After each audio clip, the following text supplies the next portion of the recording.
said that you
there we go.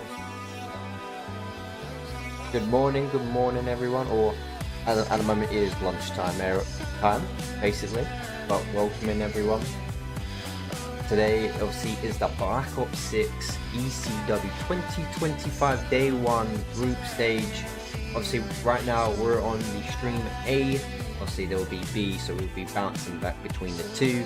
So obviously, there's going to be a bunch of games today. There should be about 12 matches going on today, which is insane.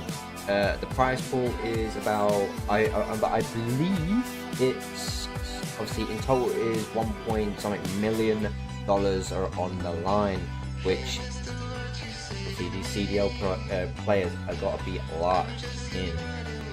If you're not locked, why are you in the CDL for? But it's going to be crazy. Get a chat with open. Boom. Hopefully you guys are having an amazing day. Obviously we have about 18 minutes just to chill and talk for a bit until the matches commence. So this is going to be insane.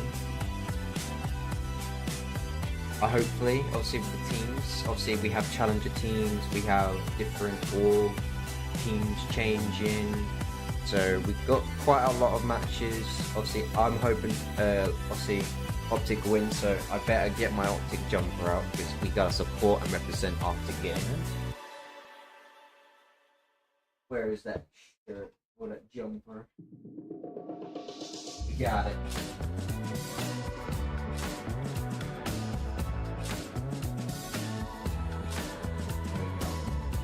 We got our trusty Optic gaming jumper ready to go, ready to support the boys. But I did hear that Optic are thinking of dropping Huke again for Simp. Which, if we have Simp on our team, it's gonna be a bumpy ride. Because he's an insane Call of Duty player, and for him to separate with his previous group that he's been with for about like 5 years, with BZ, Celium, and obviously with Simp, obviously those three are like the iconic duo. They've won so many tournaments with each other, it's insane. But Optic Simp, oh my god, it'd be insane. Alright guys, how is everyone? Welcome into the stream. ECW World Cup is here. CDL time, day 1. Can't wait. 16 minutes until the actual game starts, which is crazy. But there is multiple games going on all at once. Obviously, Optic will be going against, I don't know what team that is. The little blue symbol. But we'll find out when the game starts. I'm hoping Dashi is locked in, because Dashi at the moment he's been doing good, and then he has his bad moments, a lot of bad, but I hope he can be locked in, because a lot of pros do not take this tournament seriously. This World Cup, a lot of money on the line. Who wouldn't want to take this seriously? Basically another chance. Yeah, there we go.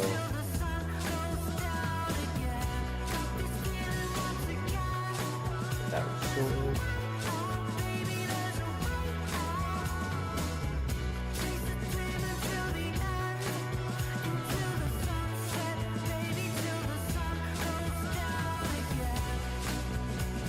Yeah, but that's gonna be crazy. If they do drop a Huke for Simp, which I don't think they should drop anyone. Like, you're the back-to-back world champions. Like, kind of like see how it goes for the, obviously for Black Ops 7. Obviously guys, if you are hyped for Black Ops 7, we will be doing a giveaway for that nearer the time when the game is about to drop. So definitely stay tuned for that. But it's gonna be crazy. 15 minutes. A trophy right there. I like how they've made a concept of basically each team are being given a trophy, and if you lose, if a CDL team loses and they get eliminated, they will have their trophy, their little like diamond, like triangle shape-ish will be crushed in front of them. So it's kind of basically saying, well, we're going to take your trophy, crush it. If we win, we're going to take your trophy and we're going to put it in our trophy. It's kind of savage. That's why I kind of like this. I like the style. Each team has a part of a trophy, a gold piece, and if you lose, he gets crushed in front of your eyes. Probably spent quite a lot of money just to make them for each team, just for it to get crushed. It's like gold, like heavy gold in your hands. You got to protect that by winning. Simp will be crazy for Optic. Well, yes. Well, if Simp joins any type of new team, it's going to be insane. Obviously, if it's Vegas, that team will be chopped from the start because that team sucks. But hopefully, you never know, they might have been practicing, they might be bouncing back. We'll see. Fred and some of the other players on that team have been working towards to get that to actually be better, because they only won 3 series for this year out of like 28 matches, which is really embarrassing. They had the worst score. They only like 20, 30, 40 points in total for like wins. So this could be very interesting. 30 minutes. It'll be insane. There's a lot of groups as well, chat. So we have A, B, C, and D groups. So each team's, there's about 12 matches that will be going on all at once. So when one match is over, we'll be bouncing back to a different stream, to a different. So there's more matches for you guys. There's quite a lot of games. It'll be insane. It'll be a great day. You know, a group we're hoping Optic get the job done. They are currently the world champions. They stay world champions because obviously this is not CDL champions. This is just another tournament for them just to take.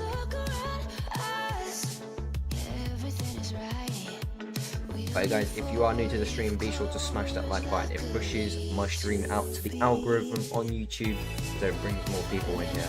So if you haven't yet, smash that like.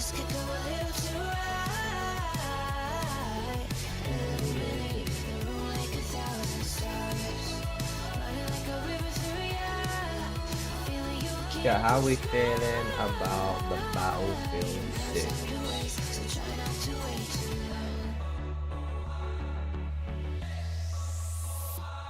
Because that's going to be insane, because at the moment COD's declining-ish, well, a lot, but I would say with the current teasers and the leaks that we've been getting for Battlefield 6 and the teaser trailer, I can't wait. Battlefield 6 to me soon, yes, today. So I would say they said about what, 8 PM like Pacific Standard Time, so 6 my time in the UK.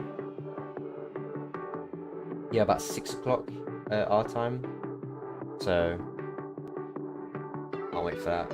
See gameplay footage. Obviously, we've already seen footage for it, but I'll get Twitter up for you guys so we can see as we're waiting. Because they recently dropped this as well. Yeah, we're gonna mute that audio and we're gonna load up this audio. So this is from Battlefield 6. This is what it's going to look like. Basically, the campaign's going to look like this. Interrupt our regular programming with an unexpected attack. A private military operation known as You're going for like proper modern like era or what's going on. NATO's headquarters. The campaign's going to be crazy. Issued warnings to all NATO source close to him was quoted saying, a direct attack on NATO. It is like a true event, so really, you don't like into this. World security. The multiplayer's going to be insane, the campaign's going to be awesome. But I heard they're bringing a Battlefield Battle Royale. That's just teasers. Reveal trailer tomorrow. Well, today. But yeah, that is basically Battlefield 6 trailer or teaser for what's going to be very, very soon, today. So we're in for a right old treat. We got 9 minutes, then the games will start.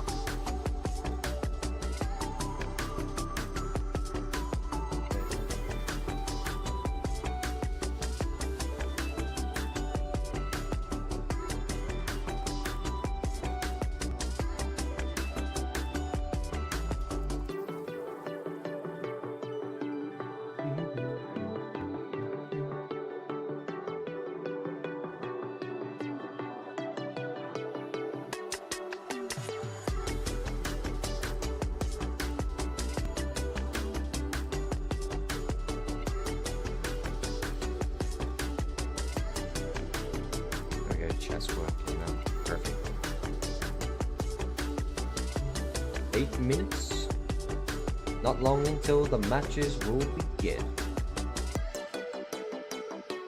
How are we feeling, chat? Are we locked in today? Are we locked in for Optic? Who's your favorite team? Who's your favorite CDL team? Obviously, we got Optic. We have Optic Texas FaZe. Obviously, Boston Breach. I don't know if London's in it because their contracts were expired. They might be in it. I don't know. But there's a lot of challengers teams, so they have their chance to actually become a lot actually wealthy.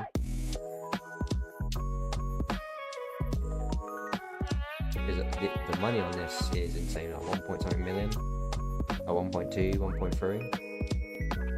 There's a lot of money on the line. Total prize pool for the whole of the World Cup is $70 million.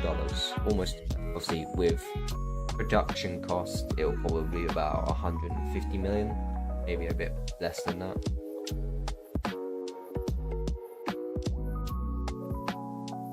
Sponsored by Amazon, SBN, SMB. Which that's so hard. Got food while watching you? Hell yeah! That's what we love to hear. Hey, you got your food. I got my monster. I got more monsters over there. I'm fully prepared for this. I'm sweet.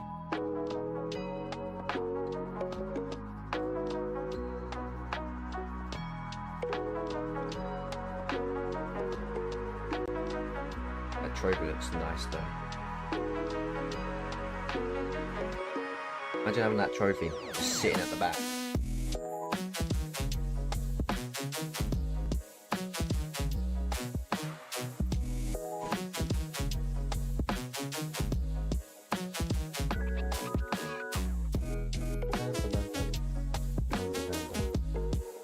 Oh, 1 hour ago. Shorts by Ish Hello. Appreciate the sub. Let's go. Welcome. 6 minutes. Let's go. Yeah, there's currently obviously we're on the Group A because obviously Optic is playing in Group A. I think they'll be the first matches. Best of 5. Ooh, okay, best of 5. It'll be very, very fun. What maps do we think? Well, Optic are going to want a skyline. Other teams are going to go for a rewind. Some teams might want to go with red card because obviously it's how they play. Protocol. Obviously, we're going to see protocol regardless. S&D, maybe control. We're going to see a lot of rewind. I know that for sure. We're going to see quite a lot of rewind going on with the current patch right now. So see, CDL were playing on the last patch. That's how they keep different spawns and how it plays. But they're currently on our newer patch. So I want to see a new, obviously the new map they brought out from Black Ops 3. Obviously, was it Grind or something like that? No. It's from Black Ops 3. I want to see that map. I want to see teams play it, but I don't know if anyone wants to play it because some teams just don't like different newer maps during the end of the season.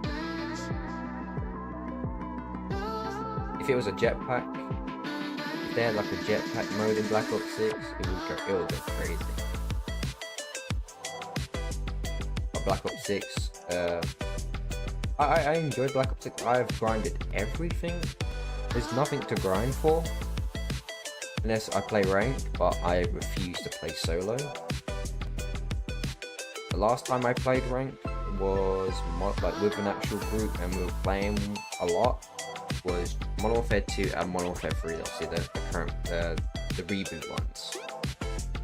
If you guys know, I dropped a nuke in Modern Warfare 2 ranked, and there's a video on my channel about for that one as well. I was happy about that one.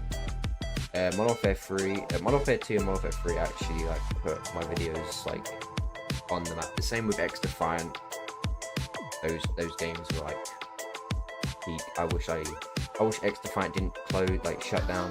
I love that game. Great movement game. Oh, it sucks. I feel like just games in general these days just don't want to live in like beyond like 3-4 months.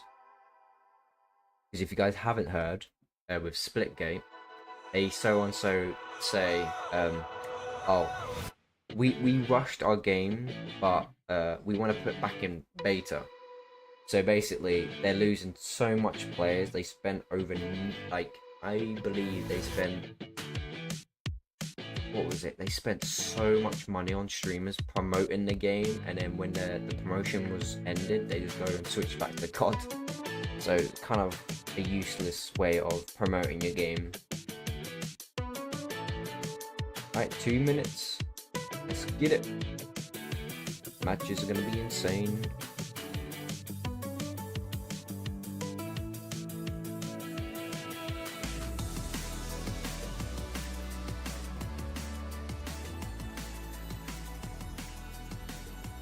Games are gonna begin very, very soon.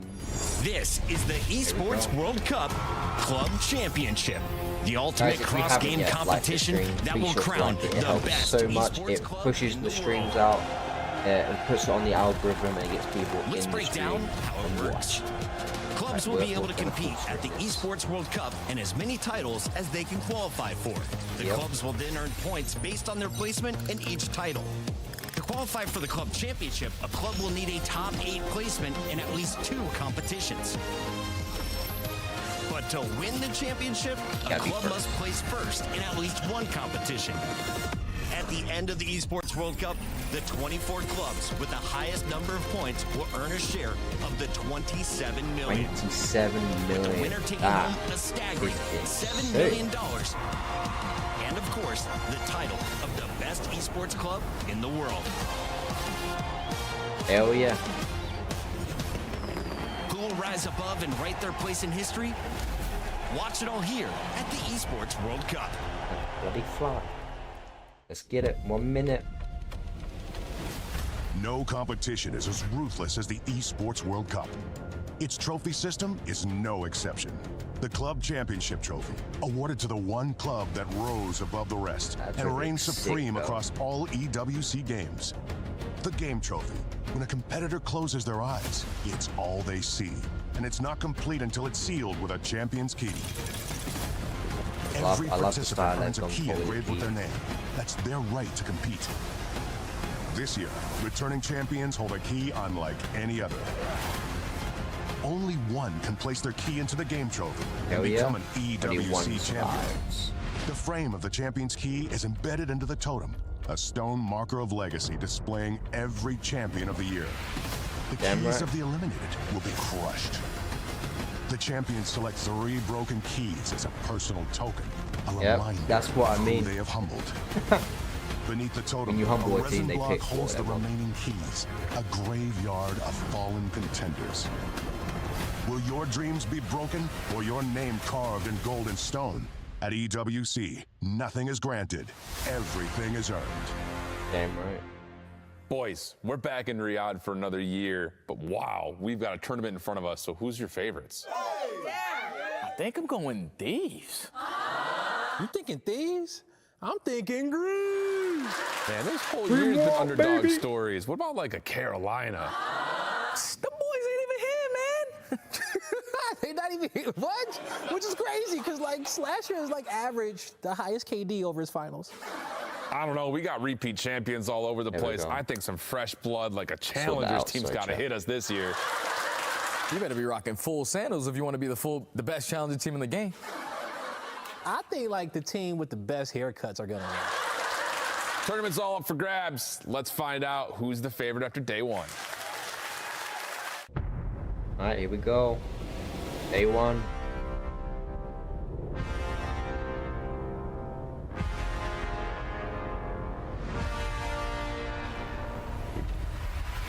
It's about to go down.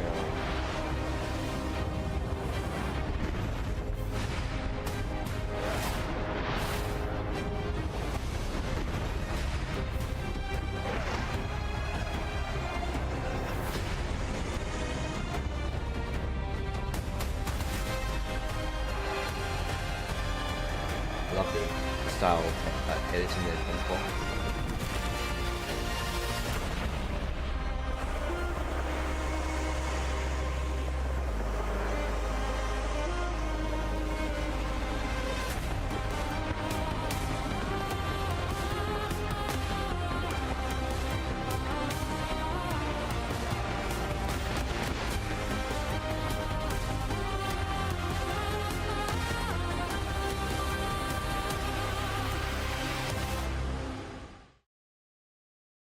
Ladies and gentlemen, this is the entry point to the premier main stage of EWC. It's the STC Arena. And as soon as you walk in, if you're a player, the first thing that you see is the key crusher.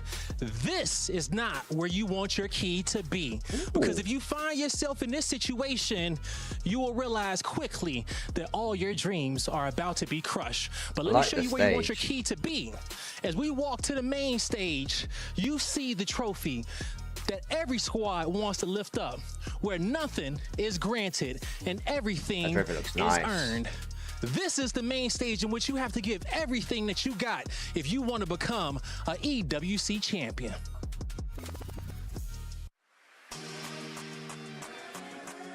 Hello, one and all, and welcome to the Esports World Cup 2025. We're coming at you live from Riyadh in the Kingdom of Saudi Arabia for a $1.8 million Black Ops 6 tournament. It's going to be a ridiculous week with so many of your favorites, and I got two of my favorites joining me on the show. I'm your host, Chris Puckett, joined by Rosalie Parker, a.k.a. Alley Cat, and Nameless. And I want to start with you, Nameless. It's our second time out here in the desert. How's Riyadh treating you around here? Oh, it has been awesome. Obviously, it is extreme heat, but it's a great time. The boulevard is beautiful. We had so much fun yesterday, and now it's time to get into the games. There was some thick competition last year. It's going to be incredible once again. Allie, this is considered the final event for Black Ops 6, and with a massive prize pool on the line, we got some fresh challengers taking the stage tonight. Oh, yeah. We get an absolutely special tournament here as we have multiple challengers teams and an extra special one that gets slotted in, so they get a lucky chance at trying to fight their way into conversations for Rostermania heading into next year. All right, I'm taking a look here. We have 5 of our squads, the amateurs that made their way through. Orchid is amongst them. Omen is there. 5 Gears. You got P7 Esports. But the big names I'm looking at are the people who have raised trophies this year. Twice it was 100 Thieves. Twice it was FaZe Clan. But most recently, Optic raised the trophy. Yeah, they're coming in as one of the favorites. They have been incredible since adding Mercules to the team. I mean, the kid is just sensational, man. And they have rallied behind him. And coming into this event, they're looking to get a championship. It should be some thick competition. And we got some groups we're going to show you in a bit. Absolutely. So let's talk about the format here, Ali, because as most people started in Call of Duty, we had pool players, some form of group play before the bracket. Here in Riyadh, we have our 16 teams split up into 4 groups in a GSL-style bracket. This is very familiar for the StarCraft 2 folks, but for the COD folks, it's basically a mini double elimination tournament. Yeah, so inside each one of our groups, we have a little mini bracket. It's going to be between these 4 teams. Essentially, you win 2, you're good, you lose 2, and you are out. So first day, it's going to be kind of similar of a double elimination, but after that, and that's when things get really spicy. Yeah, when you're Esports World Cup, you know you're going to have to win a lot of matches in order to win that tournament, right? So these guys are going to go through the gauntlet today to make it out of their groups. And then, as Ali said, we'll get down to 8 teams. Appreciate It is single elimination when we get to the bracket. Welcome. That's right. If you fail to get out of groups, you're walking away with either 20,000 or 40,000, depending on your placement. But the real money is when you get to the bracket with 600 grand going to first place. Yeah, that's a lot of dollars right there. I mean, you look at it, 600K per first, and then the prize dispersion as well. I mean, top 4, you're making it out really nice. I appreciate you some of very these much. challengers teams that are coming in, this is a lot of money up for grabs for these young, talented players. Life-changing money. Life-changing. Today's going to be a great day. We've got but a lot of for the pros, matches. they're playing for more than just their Black Ops 6 games appearance. to A lot of them are playing for their team in the club championship. And if you tuned in last year, you saw the Falcons walk away with the top spot. This year, we have increased it to $27 million. $7 million is the number one spot if you win the club championship. Wow. I mean, $7 million That's for a lot one. of I mean, you money. got $4 million right behind that at second place and go down the list. So Look at that obviously, a prize lot of these pool. organizations, a lot of these clubs are going to be looking at that first prize pool, but you're not feeling too shabby if you're ending up somewhere on that left side of the column. Now, we know Movie Star Koi has a bunch of teams in action, but the two squads I see on the left of my screen, Heretics and Falcons, are already in the top 6. They're over 1,000 points. Wow. You earn 1,000 if you win the tournament. Yeah. So who has a chance to climb this leaderboard? I mean, you got to think Heretics have an awesome chance. I mean, sitting down Heretics there with got a 1,000 chance. points, they have been incredible throughout the year of Black Ops 6. Pendant, They're hitting their good. stride. And then Falcons, going to need a good placing. I mean, they came away last year with obviously winning the club championship. So their Call of Duty team going to have a good placing to catch up to Vitality. Also, I just want to say, we walked by the Heroes Club yesterday. Super cool. So cool. They hit their own private area in the lounge. And everything. Yeah, it's really cool. So these teams want to win that. They're doing it right here at EWC. We are not alone, though, here on this stage. We have talent all over the place, including my guy, Blaze. Here he is. Ladies and gentlemen, welcome to EWC. We are at the key wall of our contenders. Ooh. Now, every team competing has a key in which they are looking to protect as they hoist that trophy at the end of the weekend. But we have two special keys on the board because FaZe Clan are our defending champions of EWC 2024. But at the bottom, Falcons are our club champions of EWC last year. These are two special keys that are going to be looking to get collected by our teams competing out there. But you know, when it comes down to FaZe and Falcons, they're going to be looking to not let anyone crush those keys. Damn right. Thank you, Blaze. And as you heard, if you lose, your key gets crushed. Yeah. So last year, it was up to FaZe. If Who are you they lose going to that, decide to put their 3 keys in the trophy? And if you won this tournament, who are you going after? What key do you want to crush first? Yeah, listen, obviously if I'm playing, that means my boy Jeremy Stud will be playing. And production knows what would happen if we played. So they went ahead and they gave me a key. Engraved on the back says Jeremy Stud. This is going straight into the hydraulic press. After this segment, it's getting absolutely crushed. As it should. Hydraulic press that baby. We will be crushing keys throughout the week. Reminder though, you're on day 1. You have 2 lives in the double elimination tournament. Let's jump into the groups though and show you who is playing who. Because in Group A, it's looking like an easy path for our boys from Optic. If you see their first opponent, it's the worst of the amateur squads. They're coming in with the 5th challenger seed. The other 2 squads, you have G2 Esports, formerly known as Minnesota Rocker, and Cloud9, Optic both looking to improve upon a lackluster 2025. Yeah, on the top side of this bracket, obviously Green Wall fans are feeling really great with their first matchup, but I gotta say on the bottom half, that G2 Esports and Cloud9, that could easily be a Game 5 series for me. I think we'd be in for a banger. Yeah, those are 2 immensely talented teams, right? And you look at Cloud9, they make a roster change, getting rid of Capsule, and now you bring in Gwyn. That is a player who individually sensational, right? So in terms of talent on those teams, it's very high. It fits his playstyle so well as well to get onto that Cloud9 roster. So again, I'm really looking forward to that match. Win on a new lineup. Let's see if he is able to drop the bombs he was doing earlier in the year. In our second group, though, we got to take a look at Group B because this one, I don't know, is it going to be tighter? We take a look. Vancouver Surge is going to draw Orchid. Then you have 100 Thieves playing Gentlemates. In my eyes, this is clearly Vancouver Surge and 100 Thieves bracket to lose. Yeah, if anything, you're looking at this group and you're just excited to see Surge and Thieves go up against each other. This is a tale as old as time. Surge finally getting their leg back versus 100 Thieves recently. So again, another really good match to look forward to. Yeah, and you got Gentlemates also. They made a change. They got rid of Fellow, bringing in Diamond Con, a new look, a new face. An old look. Let's be real. It's been a tough year for them, but hey, we'll see a new Gentlemates this weekend. Hey, it's a new weekend. Anything can happen here in the desert. Over in Group C, we take a look at Boston Breach. at the top of this one. Yeah, I was shocked by that as well. They're going to be joined by Team War, and they were very familiar with Movistar Koi, but only under the name Toronto Ultra. This event, they're part of the larger organization Movistar Koi. Yeah. They'll be playing for those points in the club championship, as will the Falcons, who are currently in the top 3. So yeah, I mean, you're looking at Movistar Koi and Team Falcons. Both these teams making a change, and Team Falcons, I mean, they have come pretty close near the end of the year. So for them, I think this is a good opportunity versus Movistar Koi, formerly Toronto Ultra, who is on a little bit of rocky waters. They haven't been the same team that they started. They got a new guy, right? Yeah, that match is a banger. TJ is now on Falcons. Should be a lot better as a team. I mean, a good dynamic there. He's a great search player. And then you look across the board at Movistar Koi in Toronto, bringing in Abe, and now there's a shift in roles on the team. Kleenex going to be having that AR out. I can't wait till we talk about that team. We'll get more in detail. Wait, can we dive into that real quick? Kleenex, like my favorite SMG, is not running just an SMG this weekend? He's going to be a flex this weekend, more than likely. You look at this team now, Joe Deceives and Abe running the SMG right next to each other. Could be what they need. Could be the dynamic shift that they need to pick up the pace. It's going to be a fun one with 6 matches coming your way. You are going to see it all. And in Group D, we have a great showdown. In this one, it's going to happen in the qualifier match later tonight. FaZe Clan versus Heretics is the community's prediction. But Omen is looking to cause some problems as the top squad here.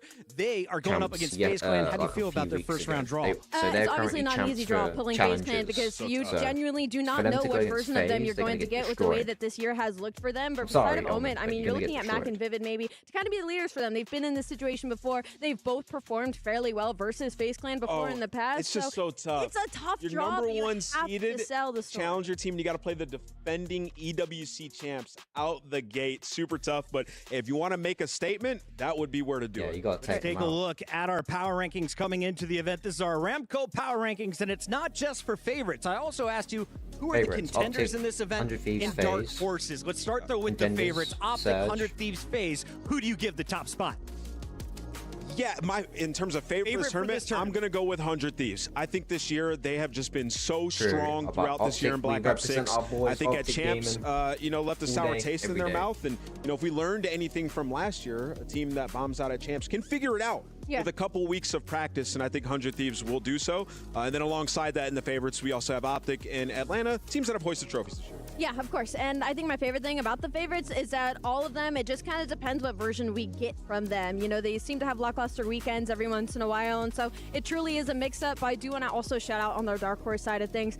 Cloud9, I mean, the addition of Gwyn, we touched on it earlier, it really fits the play style, and throughout the entirety of this year, it feels like Cloud9's been close. They're an aggressive team. They've pushed teams to the limit. This might be the time for them to maybe get something through the hoop. Yeah, those are 3 teams that I think can play at a real high level. Just looking at the changes that they've made, right? We could see them maybe get a placing that people were not expecting from many of them. Will we see an amateur team outplace any of the pro teams from 2025 this weekend? I think we might. will. Actually, some challenger teams are actually underrated. They're actually pretty good. Could potentially just straight up bomb out. Some of these teams that didn't make any changes. Yeah. Like even when you look at G2 Esports, didn't make a change. And towards the end of the year, they have not been playing well, right? So we could see them bomb out as well. One thing that our players could rely on this weekend, though, is a coach. And it's time for our Dr. Suleiman Al-Habib Doctor's Notes as we break down one of the big topics in the community right now. I think my big note is that the personalities that are loudest on Twitter are wrong with their take on coaches. I think coaches enhance the competition and elevate the skill level. And you used to play back in the day with the 5th man behind you. Coaches, what was it like? It was awesome. I mean, these guys are in the trenches with you. Like you're practicing. They're in the comms while you're practicing, right? So when I look at it in a final event like EWC and some of these young challenger teams coming in, to have their coach behind you is awesome. Going to make them play at a higher level. And once again, those guys are in the trenches with you. When I was competing and I had my coach behind me, whether it was Rizma or whether it was Hilton, they bring a different element to the team. And they're not commanding the comms, they're just assisting in it. So I think people did blow it out of proportion a little bit, and I think it will lead to a higher level play. Shout out to Rizma. Ali, final question on this topic. Which teams are going to see a better performance with their coach directly behind them? And who do you think doesn't need the 5th man? I mean, of course, you immediately go to the teams that have former former professionals as their coaches. I even look at Team Falcons. They get better. They have some younger players on that team. You're going to have play in comms. Being able to chill you out, lead the pack a little bit. But even teams like Vancouver Surge, who have been struggling to kind of make the finals and finish it out when it comes to some of our tournaments, having Ray on the comms, I feel like it's going to overturn a lot of our teams. I have a hot take. Hit me. And I think the team that benefits the most from having a coach, absolute most, is FaZe Clan. What? How is there going to be room for Crowder to even chime in? Those guys are always talking. And that's my point. Their comms, they swear that their comms are great. They're convoluted. They are too hectic, and I think having Crowder behind them, whether it's RJ or Crowder, will smoothen that out, and they'll play a lot better. All right, that is a hot take from Nameless. Those are our doctor's notes, but here is your schedule. As I mentioned, 6 matches coming your way. But Allie, out of our first 4, here we go. These are all opening rounds of the bracket. Who do you like? What's the best matchup here? It's just tough. I look at FaZe Clan versus Omit just because FaZe Clan's had such a weird season, it feels like. And then you look on the side of Omit, obviously that's the number 1 seed when it comes to the challenger team. All eyes are going to be on how they perform today. And of course, Nameless in our SNB match of the day. We got to give a shout out to 2 teams who are rocking a brand new face on this competition floor. That, of course, will be the Falcons taking on Movie Star Koi, formerly known as Toronto Ultra. Yeah, I think this is the best match on the docket for Alpha on the day. As you mentioned, roster changes on both sides. Look at Falcons. We haven't seen them in a bit. Extremely excited to see Exnid here also in Riyadh performing in front of the crowd. That's going to be awesome. And then over on the side of Movie Star, bringing in Abe, a young talent. He's had a lot of gas. Going to see him alongside Joe Deceives. This stage is about to light up, so let's jump into it with our first matchup discussion. Optic is ready to take the stage. We got to talk about their competition because Hixie is leading the way for 5 Fears. The Challengers players are hungry. They are looking to score big and do it early. Yeah, this is a really tough pull on the side of 5 Fears. You know, this is a position that you didn't even expect to be in, and now you find yourselves in an ample opportunity to maybe try to make a case for yourself moving forward. And you have to go up against the best team in the game right now in Optic Texas, and that's not going to be easy. But thankfully, a lot of these players have been in the league before, so they are not shy to go up against slow motion karma. That's how I needed my day to start in production. 100%. As the Optic boys walk on in, trying to assert some dominance, they are feeling special right now. But to talk a little bit about 5 Fears, you know, as Ali mentioned, we'll talk about Optic first. Let's hit these guys because these are the champs, right? This is the favorite in a lot of the community's eyes coming in. They raised the most recent trophy. I mean, obviously, you have to shout out Mercules right away. I mean, unbelievable player. Best player in control right now that we have so far. And he turned this team from, you know, middle of the pack, really struggling. They were hot potatoing their roster for the entirety of this year. And right near the tail end, right at the right time, they find the puzzle piece they were looking for. And who would have thought it was in a rookie who just subbed in 1 match, was able to perform, able to show what he was capable of. And now he is what everybody is cheering when this team takes stage. Yeah, this team is sensational. Bringing in Mercules, I think he's the best control player in the world. And since bringing him in, they've been dominant in that game mode. Boys, and that's typically going to show who is putting in the most work when a team is dominating in control, as we've seen with FaZe throughout the year, War Thieves, and now it is Optic's time, and they're looking to win. Optic going back-to-back, and we caught up with Big Bruce before the match. Here's what he had to say. Hey, Bruce. What's up, everybody? Blaze here with the one and only Dashy as he is getting ready for his first matchup of the weekend. And Dashy, man, how are you feeling to be back at EWC?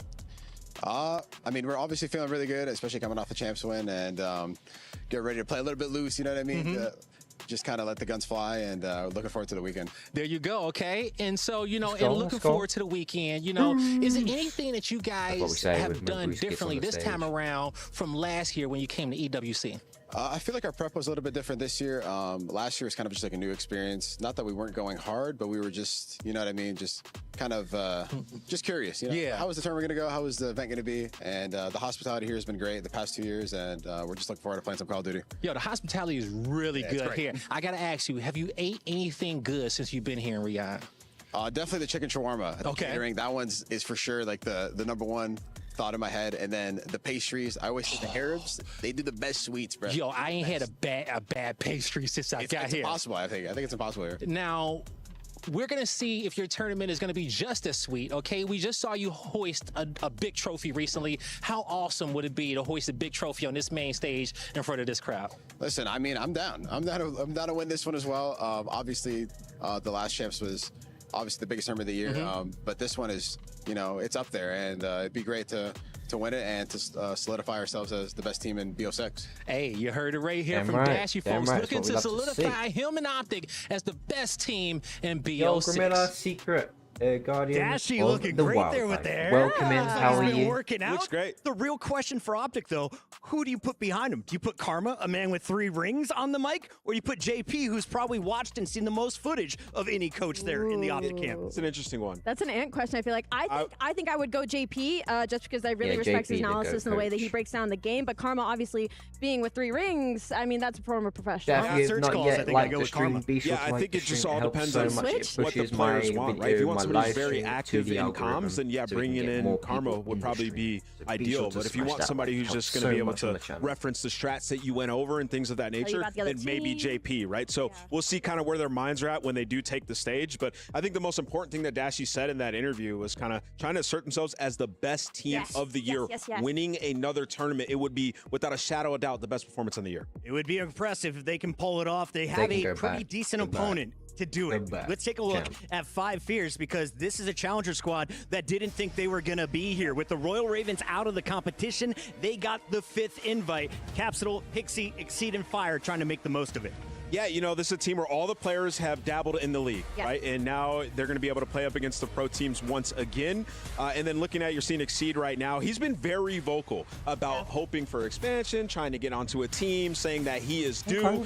So this is an opportunity to showcase himself. And then I think another interesting storyline you're seeing here is Fire 40. When he came into the league, got put on a bad team, didn't play well, but he was an immensely talented young player who's went back to Challenger, try to reinvent himself. So I'm excited to see these players and sort of what they've done working on themselves over the last couple of years. Now, we heard a little special tidbit from one of the British casters. They said that Hixie is tired of being seen as just an objective player. TP kind of had that role in the past. People looked at him and said, you got to be the hill guy. You got to be doing the flag capturing or running the point.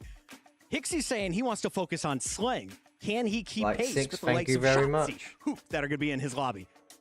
Thank you. Go ahead. I was just going to say, I almost, Hixie has been a player that I flagged over the past couple of years that is very good. I mean, we forget he subbed into a tournament as well and ended up winning. In the champs, So for Hixie, I definitely respect his decision. I look at this lineup, though, and I realize, like, how difficult that's going to be. You're looking at Exceed. He's been a player with a lot of energy in the past couple of years. Capsule, he's been a leading SMG of all the teams that he has been on. So for Hixie to try and stand out inside of this roster, it's going to be difficult. What is Fire about, though? Because that's the one guy that hasn't been in the big league since I've come back. Yeah. Is he a threat, and where has he been over the last few years? Yeah, listen, Fire's a guy where, people kind of try to turn him to a meme in the community, but he's a guy who's immensely talented, right?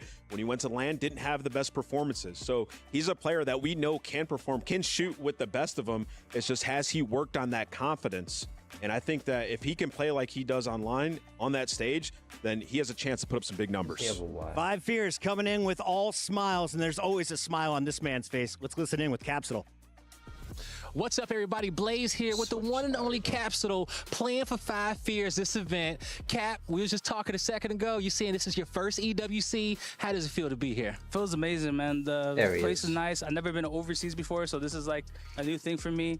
And honestly, like the whole atmosphere, all the players like near each other, actually like with each other is great. Yeah, that is awesome, man. So first time overseas, here we are playing some Call of Duty. We love to see where Call of Duty can take us around the world. Now, in your group, recently, C9 dropped you. They're going to be in your group as well. Are you excited to kind of play them this weekend? I can't wait to play those guys.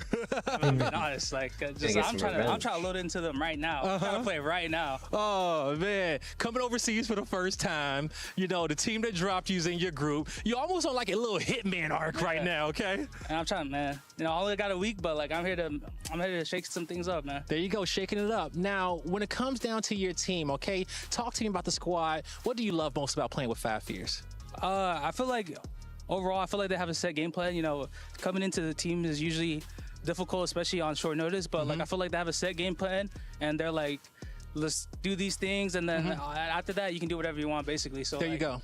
As long as I do like step 1, like I can do it. I can freestyle after. And I was gonna ask you, where do you fit into that game plan for you? Yeah, I mean, I feel like they try to play simple Call of Duty, so I feel like it's not really that hard. So after we get like I have to do step 1, and then I can do whatever. I'm free to do whatever. So there you go, man. You ready to shake things up? Yeah, Jack of all trades, overseas. You ain't gonna let this trip go to waste. No, I'm ready to play.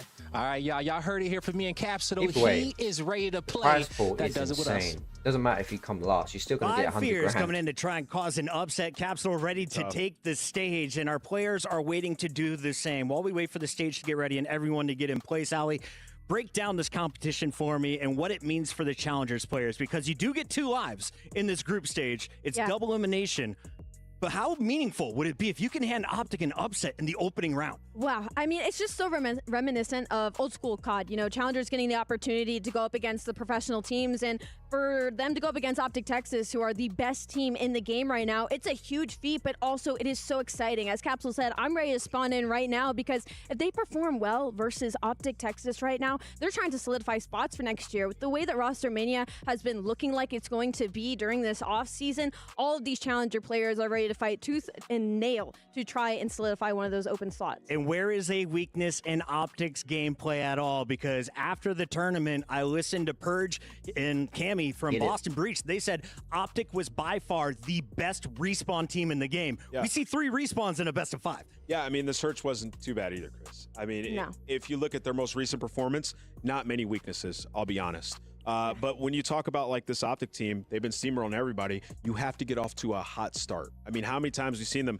they win that first map, it just snowballs into a quick 3-0 for Optic, right? So I think if you are 5 Fears and you're playing the first match of the tournament, things are just getting started here early in Riyadh, you have to get out to a hot start. Hit them while they're jet lagged, baby. Let's take a look at the maps and modes for your first best of 5. Remember, 3 wins, and you are moving on to the qualifier match later tonight for a spot in the playoff bracket. And Ali, I see Vault twice. Hacienda coming in as that first search. I mean, obviously, you look at this layout. Optic Texas very recently had expanded their map pool, and already I'm thinking Vault and I'm thinking Shotzi and how painful that might be for 5 Fears in the series. And then I also look at that map number 4. Shotzi and Hook have a time on Skyline. Not even them. Mercules loves to spawn in on that map. So in the response for this series, it is looking heavily favored towards Optic Texas. Yeah, I agree. I mean, teams are just going to have to figure out how to approach Optic on when they pull out the extra ARs on Vault Hardpoint. Yeah. I mean, when we get to the Money Hill and you see Shotzi having out that extra AR, they are just dominating people. So an extremely tough map set, and the SMGs are gonna have to be on point when we get to the Skyline. You've had 3 weeks to prepare. You've got a coach with you live. Take advantage of it if you are taking the stage. Now we are heading to a quick break while the stage gets ready. When we return, we hope to see all 16 teams competing live at EWC. Okay.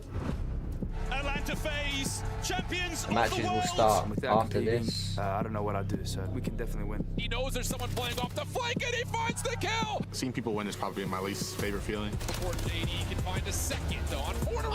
What a snap and turn on to Nasty. Oh my goodness, even Fellow getting involved. And it's him. Hell yeah, chat. If you haven't yet, be sure to like the stream. The beginning of the ECW. It's never enough for a team of our caliber. EWC begins very soon after this break.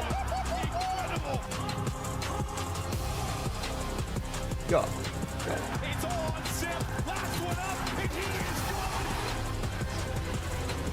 And hopefully win EWC would just be the cherry on top.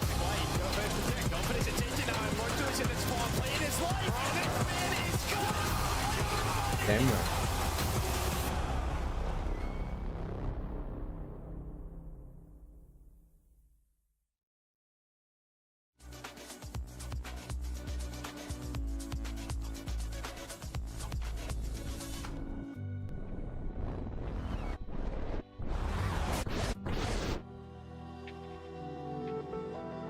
That audio was, but okay. How are we doing, chat? Though, are we prepared to witness some great games today?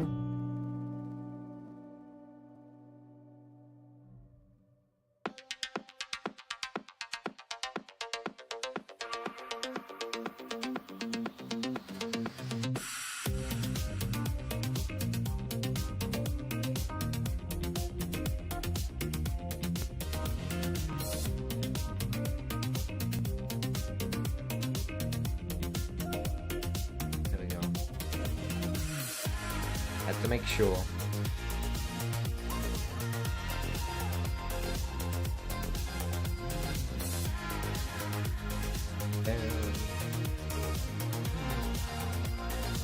first games will start very, very soon. We're hoping Optic takes the win by far. They just sweep. Well, we want an easy, quick sweep. Take them out, and we move on. A lot of matches will be on. It's a best of 5, so literally, it's gonna be crazy.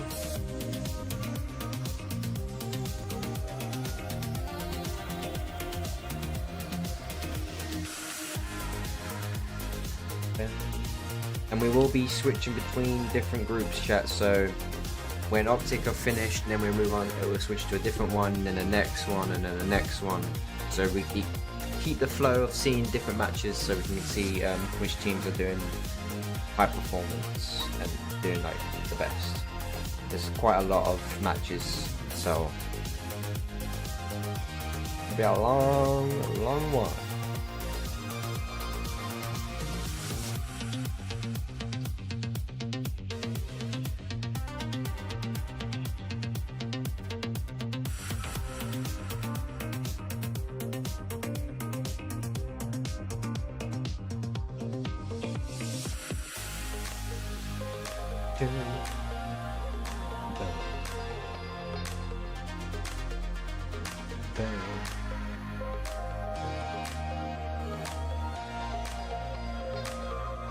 Gonna be crazy.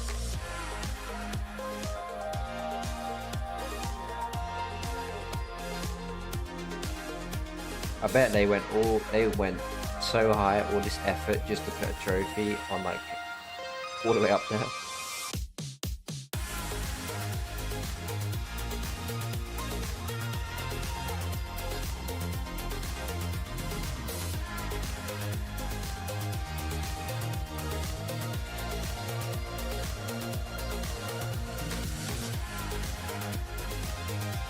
Chat, I'm gonna get a glass, get some ice in my drinks.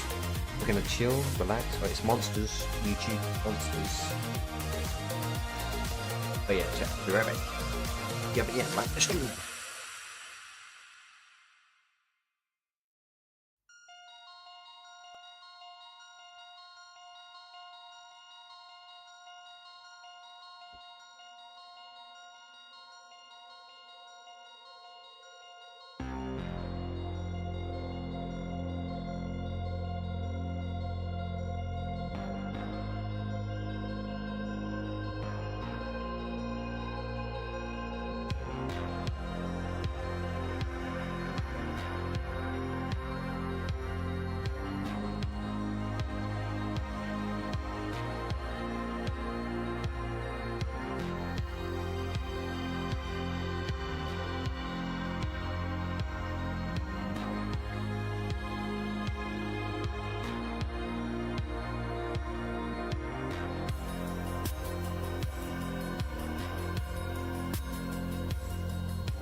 We back. Let's get some drink and a 2 packet of crisps.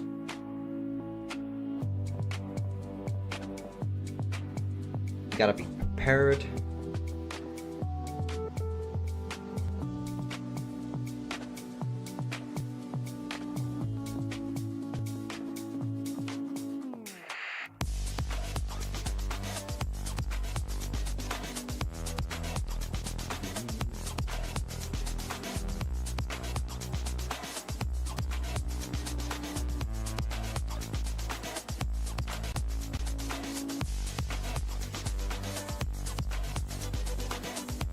Yeah, I don't know when. Obviously, the matches start at said soon, so got a bit of a wait, but got a lot of streams to get through as well.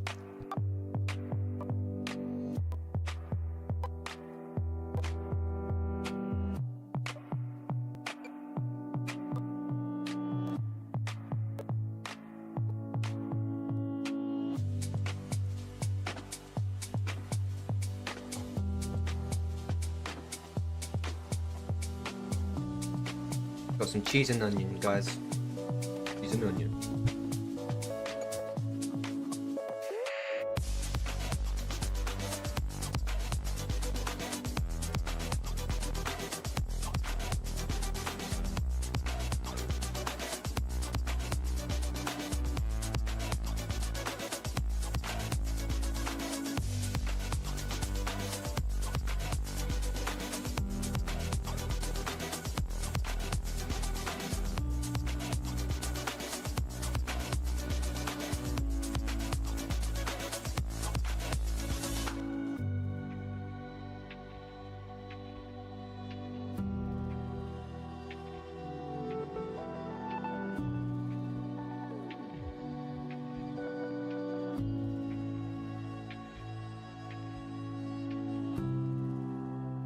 Hell yeah, it's tasty. We gotta be prepared, we gotta energize. I haven't eaten nothing, but this is like something.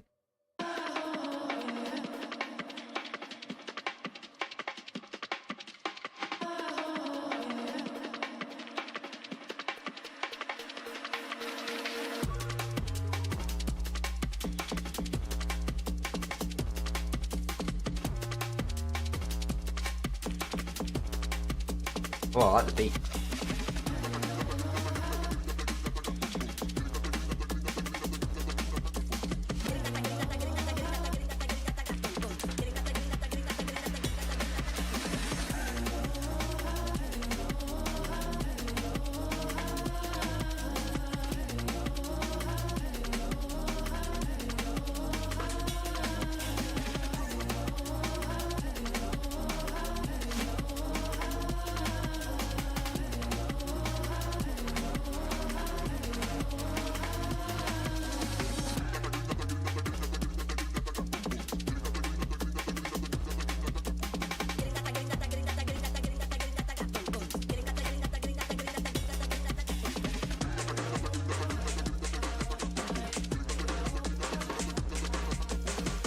Yeah, I can't wait for the first match. Optic, hopefully, we easily take them out.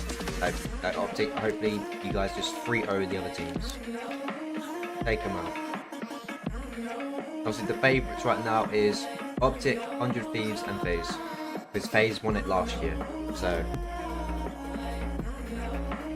we gotta beat the defending last year champs. My name is Miles Ross. I'm here at the Esports World Cup with Mac and Vivid of Omit, and we have got some fun questions to get through. Gentlemen, are you ready? Absolutely.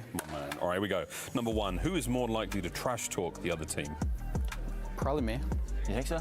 I think it depends what you verify trash talk as. Like in team comms of you're just talking trash to just talk trash with them, probably him. But out of game or after a match, probably me. Who's more likely to pull off a crazy clutch play or a highlight reel moment? No, I'll take it. I'll take it. Who's the bigger jokester when the cameras are off? I'll probably say me. Yeah, I'd say Mac. You big prank guy, not prank, I'm just pretty carefree. Yeah, right on, man. Love that. Who's more likely to oversleep and be late to practice or even a match? I want to say neither of us. I don't think either of us would. This is good. This is a good thing. Everyone sort of says that, which I think at this level, it shouldn't be. That shouldn't be a thing. But so, honestly, I don't think either of us. Who grinds the game harder? Me. Reese. Yeah? Yeah. Who's more likely to ignore a strat and go rogue in game? I feel like it'd be you. I feel like you get like a little like inkling, like, nah, that's not right. Like, let me just do what I think like is right. Who shows more emotion after a big win? I don't know. I feel like we're both like somewhat on the same level. Yeah, I feel like on like our team together, specifically in this one, we've probably both been around the even, but like traditionally or throughout our careers, I feel like I've had more emotion after wins than you have, besides like big win, like when you won your chip or stuff like that. But like I'll get in general. Who's more likely to rage quit after a game? Yeah, I think it's. Are you the bigger rager? Nah. I don't really quit that much. Like I'll get mad, but like I'll keep it in. Like I'll just keep going. I won't really. You're not messing with the stats. Yeah. Yeah. Right on. I'll keep it rolling. Who carried who in the last tournament? I mean, I guess we gotta him. pull up the stats. Yeah. We gotta pull them up. Okay. Last question. Who's more likely to say we're still in this? I want to pack it now. Yeah. Well, get one, man. Damn, this is over. I'm our last hope, I guess. Keep that in mind. That was the last one. So, guys, thank you very much. Appreciate you coming here. Good luck in the tournament. Thank you. Have fun. It's been a wild year for Optic, as they struggled to maintain their form for most of the season. Kenny and Pred departed, Skies and Hook joined, and then a promising rookie arrived named Mercules. The change wasn't sudden. We're lucky but to get something was Mercules. different this time. By champs, they were able to best everyone that came before them, earning their back-to-back victory. Let's get straight to it, shall we? It wasn't a good season. It wasn't. But you turned it all around in the end. How the hell did you do that? These guys right here, man. It's just weird because like the roster that we had is just like a championship roster, and no one obviously would have expected that. And then luckily, you know, we made changes, this and that, but then Hector made a call and got Mace, and ever since then, we've been a totally different team. Yeah. What is it like playing with the guys? It's been an easy playing with them, bro. All four of us like have some of the best guns in the league. Yeah. Talent-wise, everything. So. You feel like you have a target on your back now coming into this event? Definitely. I feel like everyone is always going to want to beat the champs winners. This is probably like the same thing this tournament. Everyone just wants to win. And if they play us, they're going to be going 100%. So. Last question, fellas. What would winning EWC mean to you? It mean a lot to me because I feel like in the COD world, I've pretty much accomplished like everything you could when it comes down to majors, rings. I feel like this is like the missing piece that I have is EWC. It mean a lot to me too. This would be my second tourney win. Would be back-to-back. You went from a Challengers player to the Toronto Drama, in and out helping for those guys, joining Optic, winning your first tournament with them, which was champs, and now you're here in Saudi Arabia competing at the Esports World Cup. Mate, How the hell do you describe what your life has been like over the last few months? Yeah, no, it's changed a lot, but like at the end of the day, I'm still just playing COD. You're a pro now, truly a professional now. Life's changed a lot. You're working more, but at the end of the day, you're still playing COD and you're looking good. Still having fun. Right on, man. Boys, thank you very much for your time. I've been Miles Ross. This has been Shotzi and Mercules. See you in the next one. Mercury.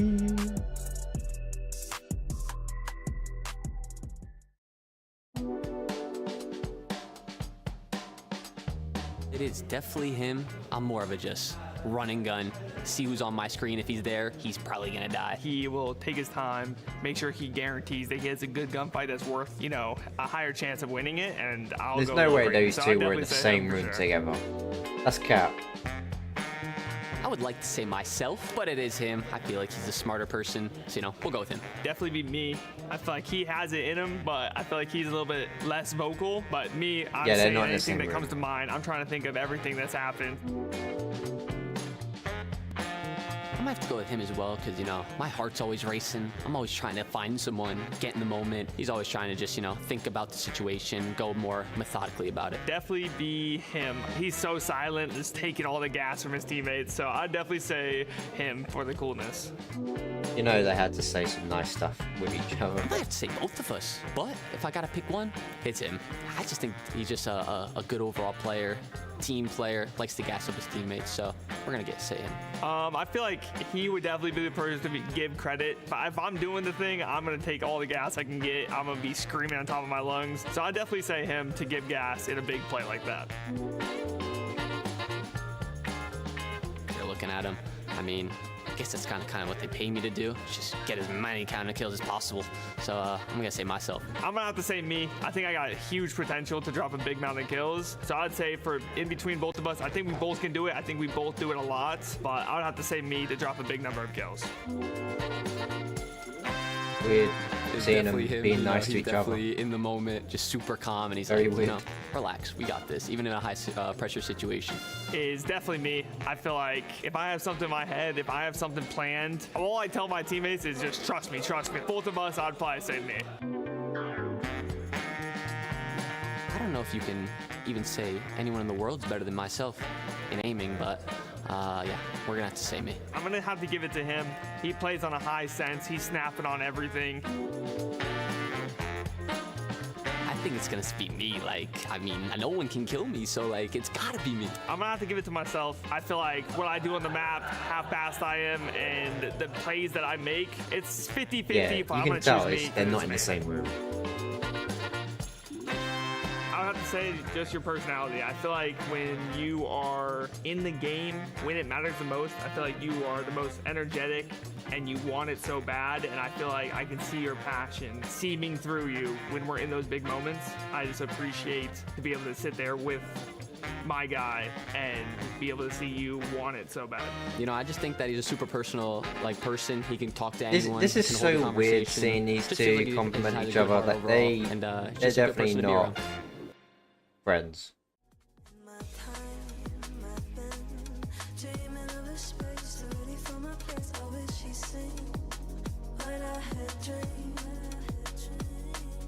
Before these darker days, I thought I found my way. Quickly it fades, losing the race, closing the page. In and out, I move myself again. Go. Time moves fast, I feel my heart beating.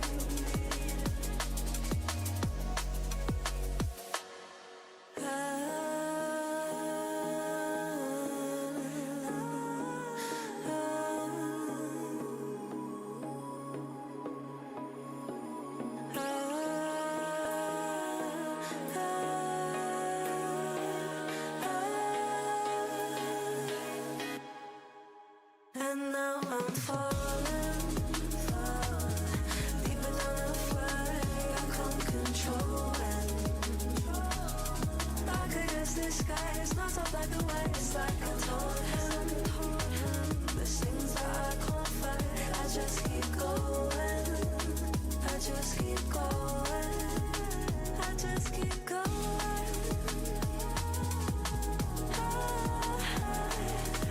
I just keep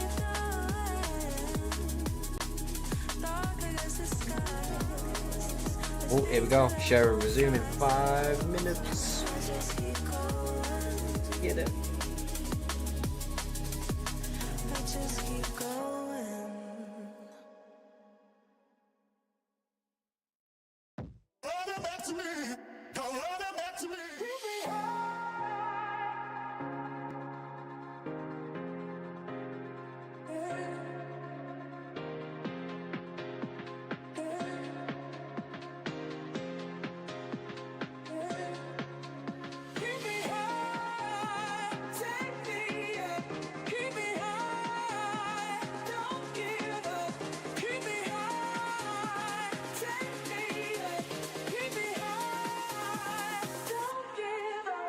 Hell yeah.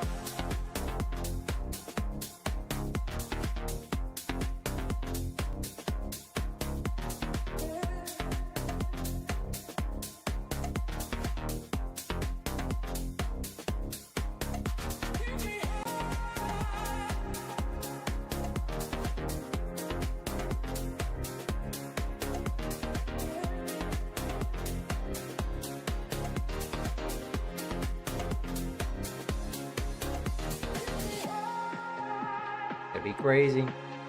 3 minutes. First matches will begin.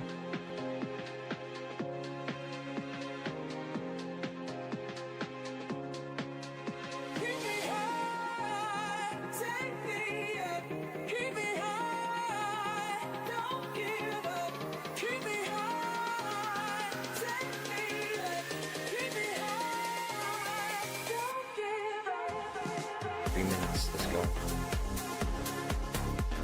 Optic versus a team that I've never heard of. Should be an easy Optic win. 100%.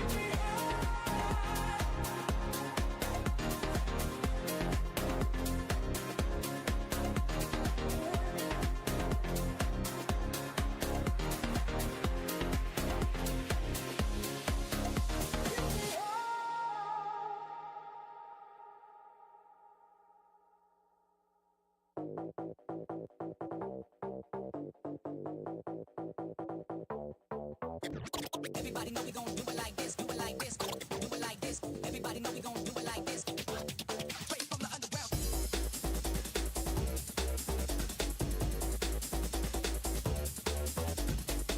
Did pick some good songs off this.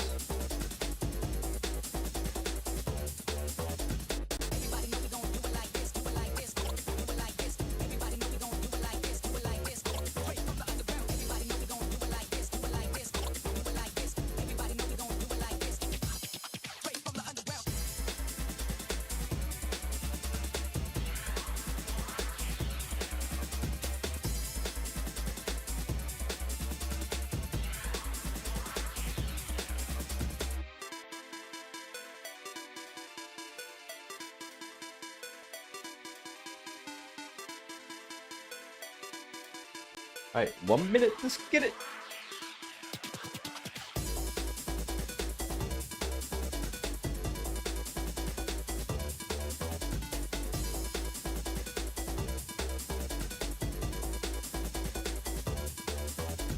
Everybody know we gon' do it like this, do it like this, do it like this. Everybody know we gon' do it like this, do it like this. Straight from the underground. Everybody know we gon' do it like this, do it like this, do it like this. Everybody know we gon' do it like this. Straight from the underground.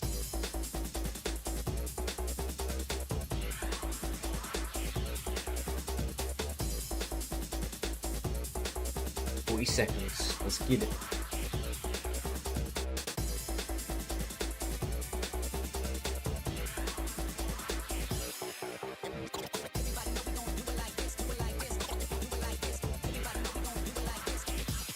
Straight from the underground.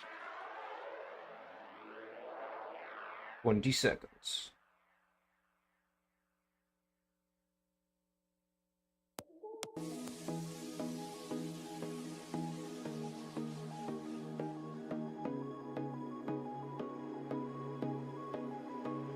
That kid out there is like, nope, don't want to be here.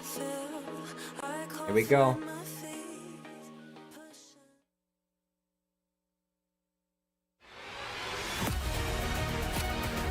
Hey, 7, 6, 5. I like this. I like what they're doing with this. Let's get it, chat. Let's go.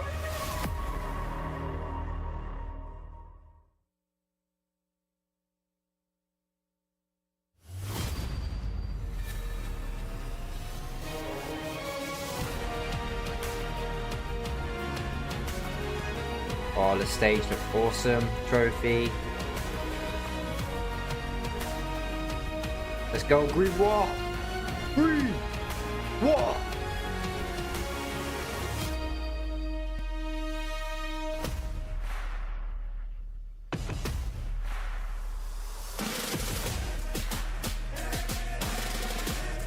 Hey.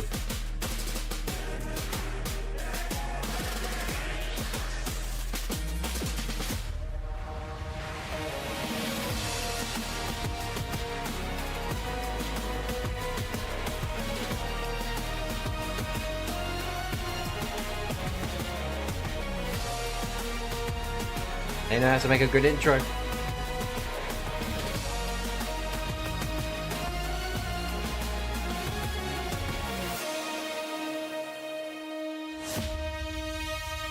Damn right.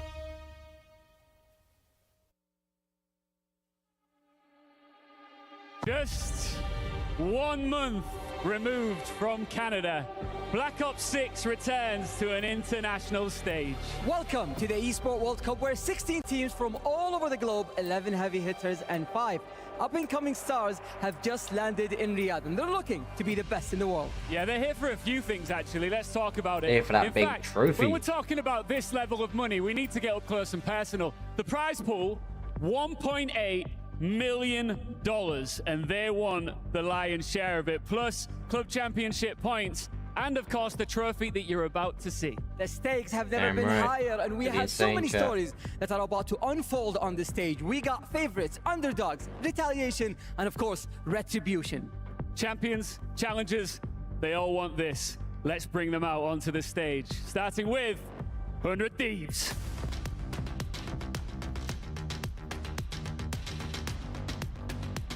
Here we go, boys. Go. If you haven't yet liked the stream, guys, be sure to like and subscribe to the channel if you're new. Helps so much, pushes my stream out to more people on the algorithm. Up next, we got Gentlemates.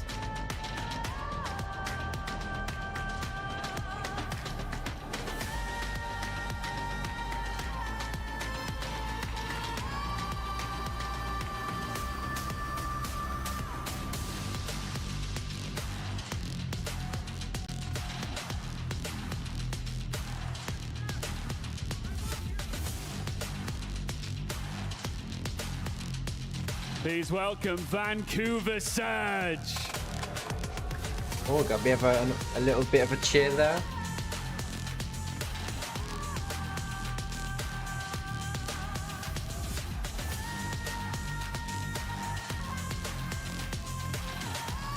It's Team Orchid.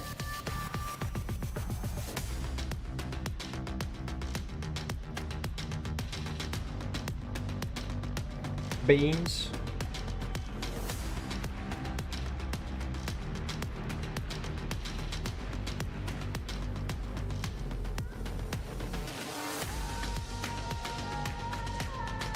Movistar Koi.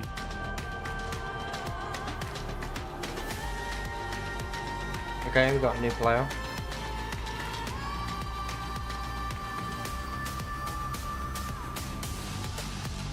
Please welcome Cloud9.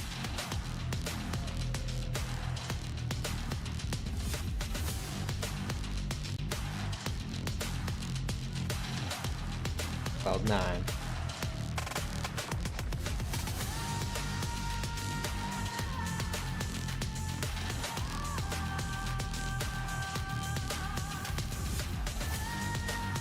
Boston Breach. Boston.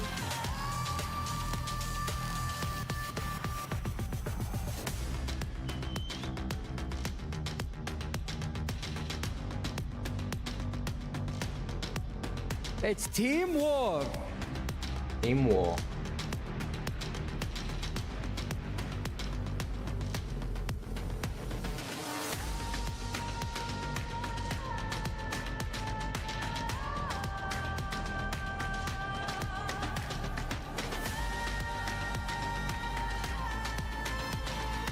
I like where they bring out all the players. Please welcome G2. Damn, looking drippy.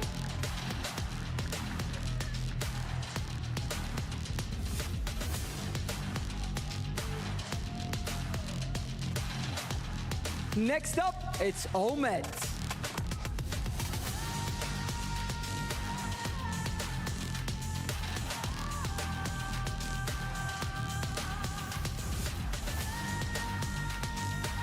Let's go. Oh, where's Optic? I want to see the boys in action. Ready to go.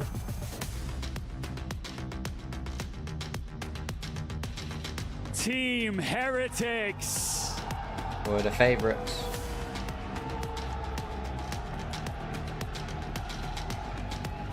More of a cheer than any other team's got.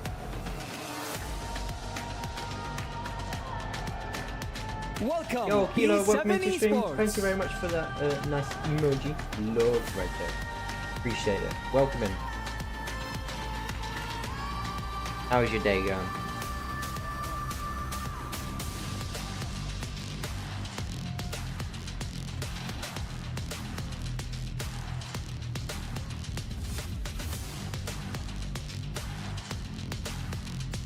CDO time, baby. Jeff, you not yet like the stream? The match is about to begin. EWC Club Champions, Team Here we go. Falcons. Favorites.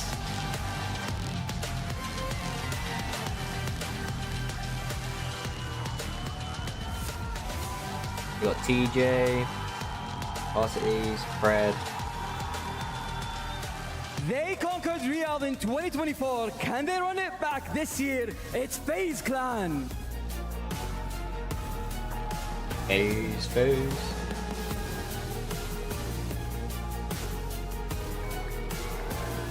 And look at their shoes.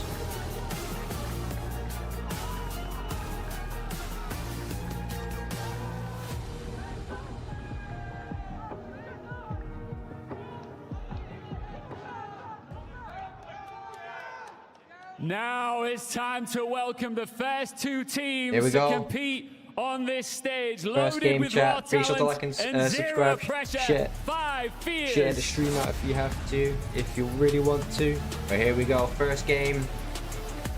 Optic versus this team. Their opponents. They went big in Canada, and Let's get it, now chat. Let's get it. they're back to back Optic are Gaming. here. Dream It's Wall. Optic.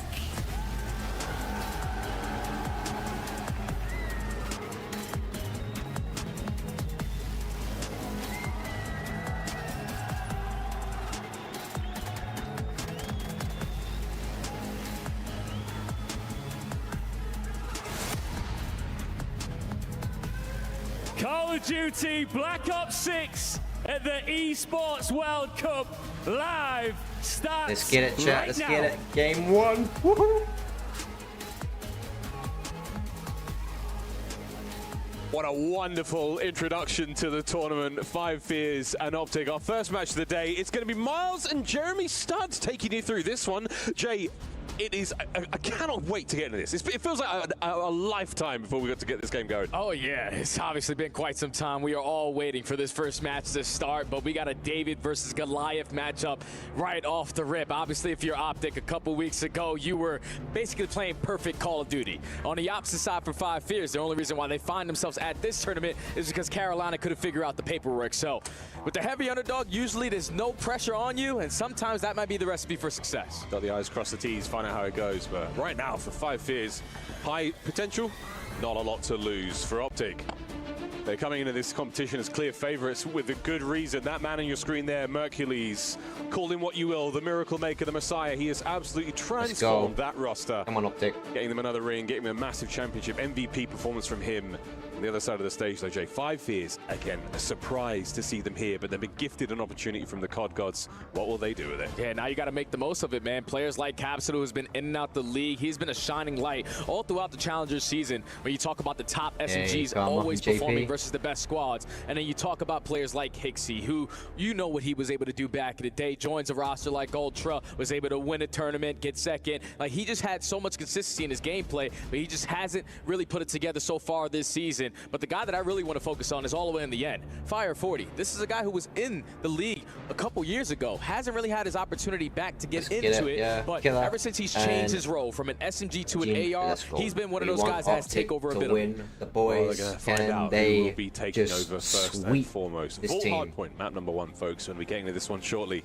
On the other side of the stage there, Optic, they'll be decked out in the blue trunks. Let's go, game one. In the orange trunks, 5 Fears, as we are loading in now, ladies and gentlemen. Hacienda Search and Destroy after that one, but we'll get to that when we get to that. First and foremost, first to 250 here on Vault Stud. It's going to be a lot of fun. Of course, we are...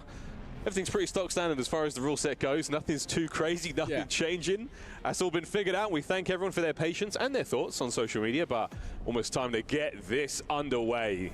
The fist bumps will be done, and Vault Hardpoint is our first map. Oh yeah, this is a big map, number 1, because obviously if you're talking about Optic, they show no breaks in their armor. They basically are playing perfect Call of Duty at the right time, and there's nothing you can really do when you talk about the vetoes versus this team. Oh, so boys, come on. You got to Let's come lock out in. swinging if you Let's are go. 5 Fears. This Game was one. their map pick. Into Vault we go.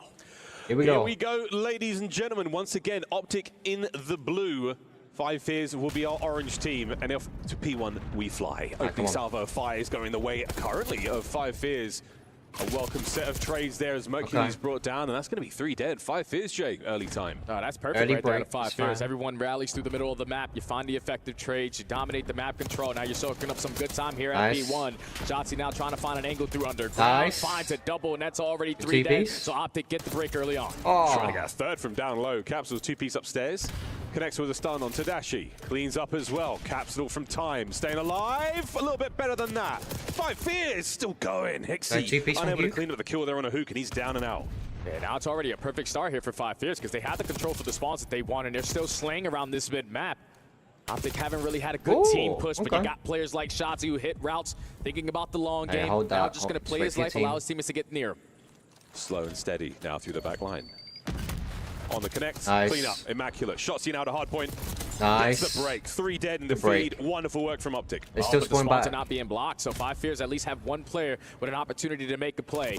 Hixie's information is already going to be gained by Hook. He's going to get taken care of, and now you got Mercury creating an extra layer from top cat. This is going to be very difficult for 5 fears to even get close towards his hard point. He gets away with his life for now. He gets a tiny bit of information. A lot of players now flooding through from 5 fears. Lurking from behind. Oh, timing not good enough. Hixie now fighting his way forward. Can he get 2 here? No. Shotzzy on the front line now. Still soaking away Optic with the lead. This is perfect, man. Final 25 seconds looking like it's also going to go their way. And 5 fears giving it their last hurrah from the front side. Exceed is able to line up a double, but the cleanup kills come in favor of Optic. And already Shotzzy on 7 in a row. This was the guy who hit the long route at the end of that P1. Was the only player to do that position, and then he makes the most of it. Cruise missile already earned. Yeah, fully streaked. We'll see that come into play in a moment. A nice hard point to use it. Here we go, though.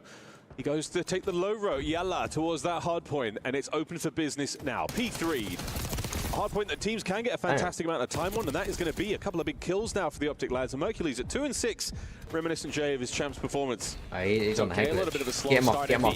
Nobody, you're still up by 25 and a little bit more. But Capsule is a guy that you have to put a lot of focus on because he's been able to bring it so far in this map, number 1, in this lane. 5 fears doing everything that they need to right now to sort of get themselves back into the game. 30 seconds remaining here at P3, but they're more focused now on maintaining our control. Well, they're going to worry about that in a big way. It's Hook, the nuke down low. He's going to be making his way over towards the left-hand side of the minimap. He has managed to get through the enemy lines. Fire was the man on watch, and he's given him a slight window to work with. Hook's presence now known, but is it going to amount to anything? Fire there on the left-hand side of the minimap, making his way over towards Hook. This is a massive opportunity, a huge play for Optic to turn this around. Yeah, Hook just got to play his life. Fire wraps all the way backside of P4. He's just looking for an opening. And he's also able to find it on the Shotzzy. A big one-on-one gunfight. Now it's all on Hook. Just simply play his life as long as he possibly can. He's holding it. 2 players on the side of the point. Here we go. 5 fears with time. Optic trying to make the play in through the back. Slow and steady, but they don't necessarily have the time to make this happen. Hook's now vacated point. Has him secure on the back line. Optic now on the pinch. Yeah, they're blocking the spawns. This is a great play right here from Hook. To at least keep the numbers on their side. You still got to apply pressure in towards the hard point. Now you got a little bit of assistance from the back man. Mr. Dashi finds 2. That's all 4 dead. The break is clean, and Optic are going to take the lead. About halfway through what we call the money hill. A very, very important hard point to run the score line up. Good job there for Optic. Yo, what's up, James 30 Money? Clean seconds to play for here. They've got 10 of it so far. 20 more to go. Another lead change for Optic. As Hook there on a 5 spree. Not able to get himself that hellstorm just yet. If he gets it from inside of the hard point, additional points going his way. But for now, it's a clean 30-second gain there from P4. Yeah, that's only going to cause you more problems if Hook is able to earn himself a cruise missile, because you still know that Shotzzy has one in the back pocket. You're able to slay your way out of that P4 and already flipped the spawn. So 5 fears now playing from the back foot. You need to start to play ahead. Yeah, it's the back foot indeed. I mean, the time was great from the start too, but as we go into our second set of hard points, back towards the middle of the map we go. Optic, the biggest clear-cut difference between them, the kills department. The KDs are massive, folks. I don't think they're getting any smaller. Optic now, they're going to get themselves back in towards time and crack that coveted 100-point mark. On board now with Shotzzy. Finds himself his 16th kill of the map so far, but the hard point still remains in 5 fears for now. Oh yeah, P1 has been their playground so far. They have loved this hard point to start off the game. This is where they've gotten their majority of the time so far. With Dashi finding 2, Hook finds another 2. That's already 4 dead. Spawns being blocked, and with 20 seconds to go, you either want to push this or hit the OE to try to flip those spawns. That's what they do. Top side of the map, covered. Shotzi's up there. Dashi now on the prowl. Pulls himself out of the negative in the KD department. Or does he? No, brought down from behind. Fire and Exceed get the respective kills. 5 fears. Admittedly, we call this a David versus Goliath matchup, but right now, it feels like anything could happen. here at EWC. Fire through the middle of the map. Back over towards P2 we go. And Optic, they got a good break the first go around. And this time, they are still holding. Hixie, last man up on the play. Oh, no. And he gets in. That's big COD double right timing. there from Hixie. But still, the spawn's in for Optic. Shots not the best there from Hook, but you at least back that player down. The nade is able to connect onto the hard point guy, and now you can have your teammates to help reinforce your way back into the HP. That's already three. That last man standing is going to be Hixie, and he still manages to get a kill, but Optic get the break. What a life out of Hook that was, man. I mean, staying alive one shot, gets himself a nade in the time, giving Mercury's opportunities like this to get the damage, get the time, and keep his boys alive and kicking here on the point for as long as they could. Break there. 15 seconds to go now, and 5 Fears, they will get that time. Back over towards the pillars, north side of the map. And again, Optic, though, choosing the other foot. They've got the left-hand side. A big two-piece from Fire. Oh, now that's huge, because look what it does to the spawns for Optic. You're going to be all the way on the backside of P2. 5 Fears technically have the numbers to try to fight over towards Art, but they want to put themselves in position, still only down by 30. To get some time here at P3. Look at the play from Shotzi, though, on your mini-map. He's just thinking about the long game, because he knows my teammates are going to be able to win gunfights at P3, but if I can secure these spawns, we can blow the game wide open. Yeah, that's huge. Oh, okay, Hixie wins that one on a Mercury. So now, he nearly gets the second as well. Shotzi's got himself on a new time. Still on the dance here versus Exceed. He gets a window. He doesn't get the kill. Unbelievable. But a beautiful trade from young Mercules. Into time we go for 5 Fears. But a spawn in the back here. Exceed. Can he get another lick in? Gets absolutely destroyed. Mercules! 2 on time, and that could be the backbreaker for 5 Fears. Yeah, slow start for Mercules, but a great mid-map control so far. Wins massive one-on-one gunfights back-to-back to secure the spawns for his team, but they still not getting time at P3. And now with the aggressive play coming out of 5 Fears, the kill feed all light up in orange. Look what it does. It forces Hook to now play his life. Shotzi has to invest the cruise missile, and again, they need a break here at P4. Yeah, that's his interesting turn. The streak's going to force those players inside. Who gets his? Last man up is going to be Hixie on this side of the map. Capsule looking for ghosts. Across we go with the parallel spawns. Oh, and a good corner there from Hixie. Can he get another one here on time? It's Tadashi. Vacates the point for a second for the kill. Hook's there to help him out as well. Reinforcements through the middle of the map as Optic still holding it. Yeah, they have the numbers too. They still know that there's pressure from the back, but Capsule and Fire are able to line up 3. So Optic going to spawn all the way across on the opposite side, and that's already a clean 4 dead. But 2 players spawning towards the back because that first kill comes in from Optic and allows those close spawns to come in. So it's still another opportunity here for a break, and they get it. They get it a little bit later than last time. Incredibly close. Come on, B4. Optic. And 5 Fears get themselves taken out by 2 massive 1v1 wins there from the Optic boys. 10 seconds to go. Optic will have it. Going into our 3rd set of hardpoint stud. I can't believe it. Look at that scoreline. A much closer game than I anticipated. Oh, yeah. We were thinking David versus Goliath. No, 5 Fears are giving them a run for their money right now. Yes, they've been effective as hell at this P1. They're finding breaks when they need to at P3s and P4s. And it's still only less than a 20-point game. Can you continue to find your slang around mid-map? They're trying. Hixie brought down Dashi and Merc. It's another 3 in the feed for Optic. Mercury's on time. It has been Shotzi who's been the king of the hill in this game so far, with just over a minute to his name, but now he's pushing kills, can't get the second. Tons of information though. That's over to Mercules. A massive moment for him now to step this up. They can't get it. Hixie cuts them both down, exceeding the feed as well, and that's a great break from 5 Fears. That's a good break, you need to play a little bit safe if you are Optic. You don't want to flip these spawns because last time 5 Fears made you work for that P2. They have the numbers, they have the spawns, they are finding the trades. Fire is able to line up 2, but still in favor is going to be Optic. Dashi last man standing, potentially for the final 10. They're thinking big picture. We need this P2. Yeah, 3rd time in a row that we're going to be seeing Optic in P2. Seeing Optic in P2 first and foremost. Shotzi can't get the second. Capsule there with a push. And Hook gets himself an off angle. Maybe let the second man come by before he lets go. And this is a huge amount of information from Hook. There's at least 1 player spotted out. Dashing out with the intel. That's the gunfight 1. And here we go, Optic. Starting to move forward. Come on, boys. That's such a beautiful setup there because Hook, he has hit different levels so far this season. His consistency in this game, the way that he values life, and the impactful plays that he makes. He didn't even have to shoot his gun there. He lets his teammates know no one's pushing in front. They're all approaching the back. And then eventually when it's time to strike, he's already on 4 in a row. We haven't even touched on which coach is in the comms right now. Oh no, that was shaky. Firefighting his way forward. Dashi on the back line. Time still going the way of Optic. Mercules on the soak in tub. Big wins from Hixie now as he fights forward. Can he get the second man? A good chance here to get going, 5 Fears, but this is it. You've got 1 last hit at this point, but you have to look towards New. I don't even know if they're going to get another opportunity to find a break here, at least for the final 5 seconds. You need to make sure that you're maintaining arc control, though, because Hook is not missing right now, but it's a heavy deficit. Optic only needs 17 seconds. They're going to play for this P3 time to close it out. Yeah, this is the route they took last time, and Fire. Can he get the second man? No need. Hook finds his 37th kill of the map. So far, he is looking good. Pillar's in control now. Hook can make the play. He catches his way in on the slide. He gets traded out, and that's an open hard point for now. You can tell he's a bit nervous. Thinking just in case it gets a little bit scary, we want to maintain the arc control, at least for now. But 2 kills now go in their favor. Someone's going to hop in the objective. You're still trying to locate where Fire is, and he peeks at the right time to get him off of it. And as long as you don't allow Optic to win here, if you're 5 fears and you get to that 190 mark, you can do damage at P4. Yeah, P4 could be huge. Shotzi with a great opportunity there, and he's managed to slip the net. He's inside enemy lines. Now deep behind it. What a maneuver this is. Anthony Cuevas Castro looking to close out map number 1 with a moment like this. Get turned on. My word, what a read. And that's the flip. That's going to be the break, and that is going to be the map. We need to see something seriously unbelievable now from 5 fears. That should be map 1 to Optic. Let's go, boys. Have they got enough time to get across the map? They do not. Ladies and gentlemen, Optic, a shaky start to their group stage game. But they close it out strong in the end. Just got to get warm. It was a little tighter than we all expected.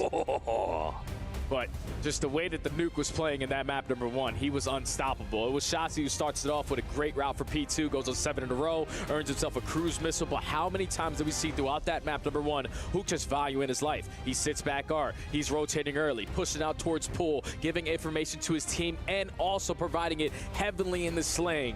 The Nuke just took over in map number 1, and Optic are up 1-0. Oh, you love to see it. Good game 1. 5 fears bringing some good stuff, though. Fantastic individual plays. The guns look hot. I think everyone, I didn't get the chance to actually talk to these players. I did interview the Optic boys, and again, biggest question I had, how are you sleeping? How have you handled into, national travel? It's one of the more difficult things to take care of here as professional players. That can feel like short notice. You land, you do media day, and then it's straight into tournament play. And it did sound like everyone was good. Mercury slept both legs of his flight, had a great 9 hours in bed. He was looking fantastic in that match as well. And again, I think, Jay, the brains are firing. They haven't skipped a beat since the last tournament they played in. And so far, so good for the Optic boys. Yeah, it's good that the brains are firing. And that also might be into play of, like, the listenings with the coaches now. With players like, or with coaches like Karma, Nexus five-time champion, 2 as a coach. Destroy, that guy is letting you know. Someone slips on by, 20 seconds, someone starts to think about the rotation. That's why Optic are doing the fundamental things correctly off of the rip. And again, even though they had a slow start, towards the ending, it was basically perfect Call of Duty. Yeah, absolutely. On the other side of the stage, 5 fears is B-Sport Josh, their coach, doing the goods in the comms. For Optic, though, I would love to know what is it like. You got Karma in the back telling you what's going on. It's like, we're missing one. What's it like? What's he giving the guys? What sort of intel? He's one of the greatest minds we have in Call of Duty, giving these boys in-game. Admittedly, I feel like this is a squad that's, let's face it, battle-tested, proven champions. They kind of know what they're doing. Yeah. There's not a whole lot Karma could add to it. Or maybe even getting involved might mess that system up further. Yo, what's up, Rufus? No, 100%, man. Especially with the way that they were playing the last couple of weeks. Like, it was basically perfect Call of Duty. You can think that they do no wrong, but the impactful thing with coaches is just the little micromanaging of, like, all right, final 20 seconds, someone start to hit a route. Because on the opposite side for 5 fears, no one went on a long OE through P3 to try to flip on the backside of P2. They consistently tried to fight the front. But when you got those fundamentals in play, that's what Call of Duty looks beautiful. Another big tournament of the year. Crazy, but search and destroy. Hacienda next. This is going to change things dramatically. Oh, yeah. As far as our coaches' involvement as well, I would love to. Just an inkling of how things are going. But we always think about it when it comes to this sort of professional versus challengers or semi-professional level of Call of Duty. It's search and destroy. That's where things get spicy. Upsets in respawn modes, Jay, not as common. Yeah, they're definitely not as common versus the best in the world. So if you are one of these amateur teams, S&D needs to be locked in. If you want to stand a chance here of making a deep run here at EWC. So we're looking at 5 fears on this Hacienda search and destroy. Players like Capsule, who's always going to be the aggressor, always tries to strike for that first blood. He's going to be very impactful on the map, but also on the opposite side of him, Exceed. Because this is a guy who loves to be that island player. And when he can find success as that island player, he's either getting blooded or getting that first blood. He needs to be that impactful player in search and destroy. They want to win, they got to lock in. Train dummies have it. Man, he was letting them go there. Last time we saw Exceed in the league, MW2, he brought us up in the pre-match, Jay. And again, he was a strong player there. They had a fantastic run. For like 3 weeks. Really good 3 weeks, man. Turning heads. There's Capsule. Also a former professional player, been in the league. His fair share. Highlight moments. Shout out Lando there back in Vanguard. That Berlin, he was unbelievable then. We'll see if he can get some of that magic in this matchup here. But against a team of this caliber, not an easy thing to do. Search and Destroy was good at that grand finals for Optic. They finally managed to pull out some superb wins. Respawn was really it. I mean, they didn't drop a single map all tournament. Nope. That certainly helps, but it looks like something might be up. Those hands on the hips of Karma tell me he's channeling his inner Karen. Something's happening. Yeah, we got to figure out what shots he's going to have on his PC here, because we know what he does on Hacienda Search to Destroy. Just gets lost behind enemy lines. So this is a guy that you definitely have to put a lot of focus on, because he is a game like a breaker on the opposite side. And Fire 40 on the for 5 Fears, this is a guy who's just trying to work his way back into the league, man. It's been like 3 years since he had his opportunity. I remember back with Paris, back when they were Paris Legion instead of Vegas Falcons, but hey, man, you continue to shine in challenges. Eventually, you will get your opportunity. The role change is definitely improved on his stock in that scene. Yeah. But this is where you really want to show who you are. Yeah, this is a wonderful opportunity. The eyes of the world upon you here. Rise your stock. Drive deeper into the tournament. We are praying for an upset here on day one of group play. I really am. Could this be it? We will find out. Hacienda, Search and Destroy, map number 2, as we dive into this one. First to 6 here in Search and Destroy. Of course, we do know, though, many fans here in Riyadh, the Saudi Arabian region, loves themselves some Search and Destroy. Let's get it. This is going to be a fun one, man. Map 2. Let's see who's going to be able to get lost. The battle between Capsule and Shotzi is definitely what I have highlighted. It's going to be Optic to start off on the offense. No trophies to work with early on, so just going to be aggressive over towards B and allow Shotzi to do Shotzi things. He's going to run into approximately no one just yet. We're all swimming? 3-man swimming. The observers will be on it in a second. Here we go. No one is expecting SEAL Team 6 in a situation like this. Never have we seen the 3-man water route. Optic's special boat service out of the water into the play. And the play call right there from Optic was absolutely beautiful. You get Shotzi to go solo man over towards A, invest in stun, invest in A, and keep 5 Fears on that side of the map, and it opens up the free first blood. Shotzi already finds a second 4v2. Unironically, I love it. Exceed now in a world of hurt. They're looking everywhere. They don't know what to do. Surrounded. They don't know what to do. There is a head scratch, a chin scratch.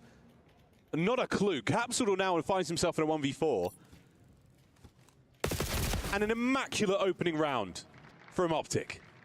Yeah, that's just unreadable. Like, unreadable. There's no way in hell you're expecting 3 players to hit the water out off the rip. Shotzi going aggressive over towards well, investing the stun and A to keep them at bay. And then off the rotation, Fire's thinking, all right, we don't see anyone. Hey, I'm going to start to rotate back over towards B.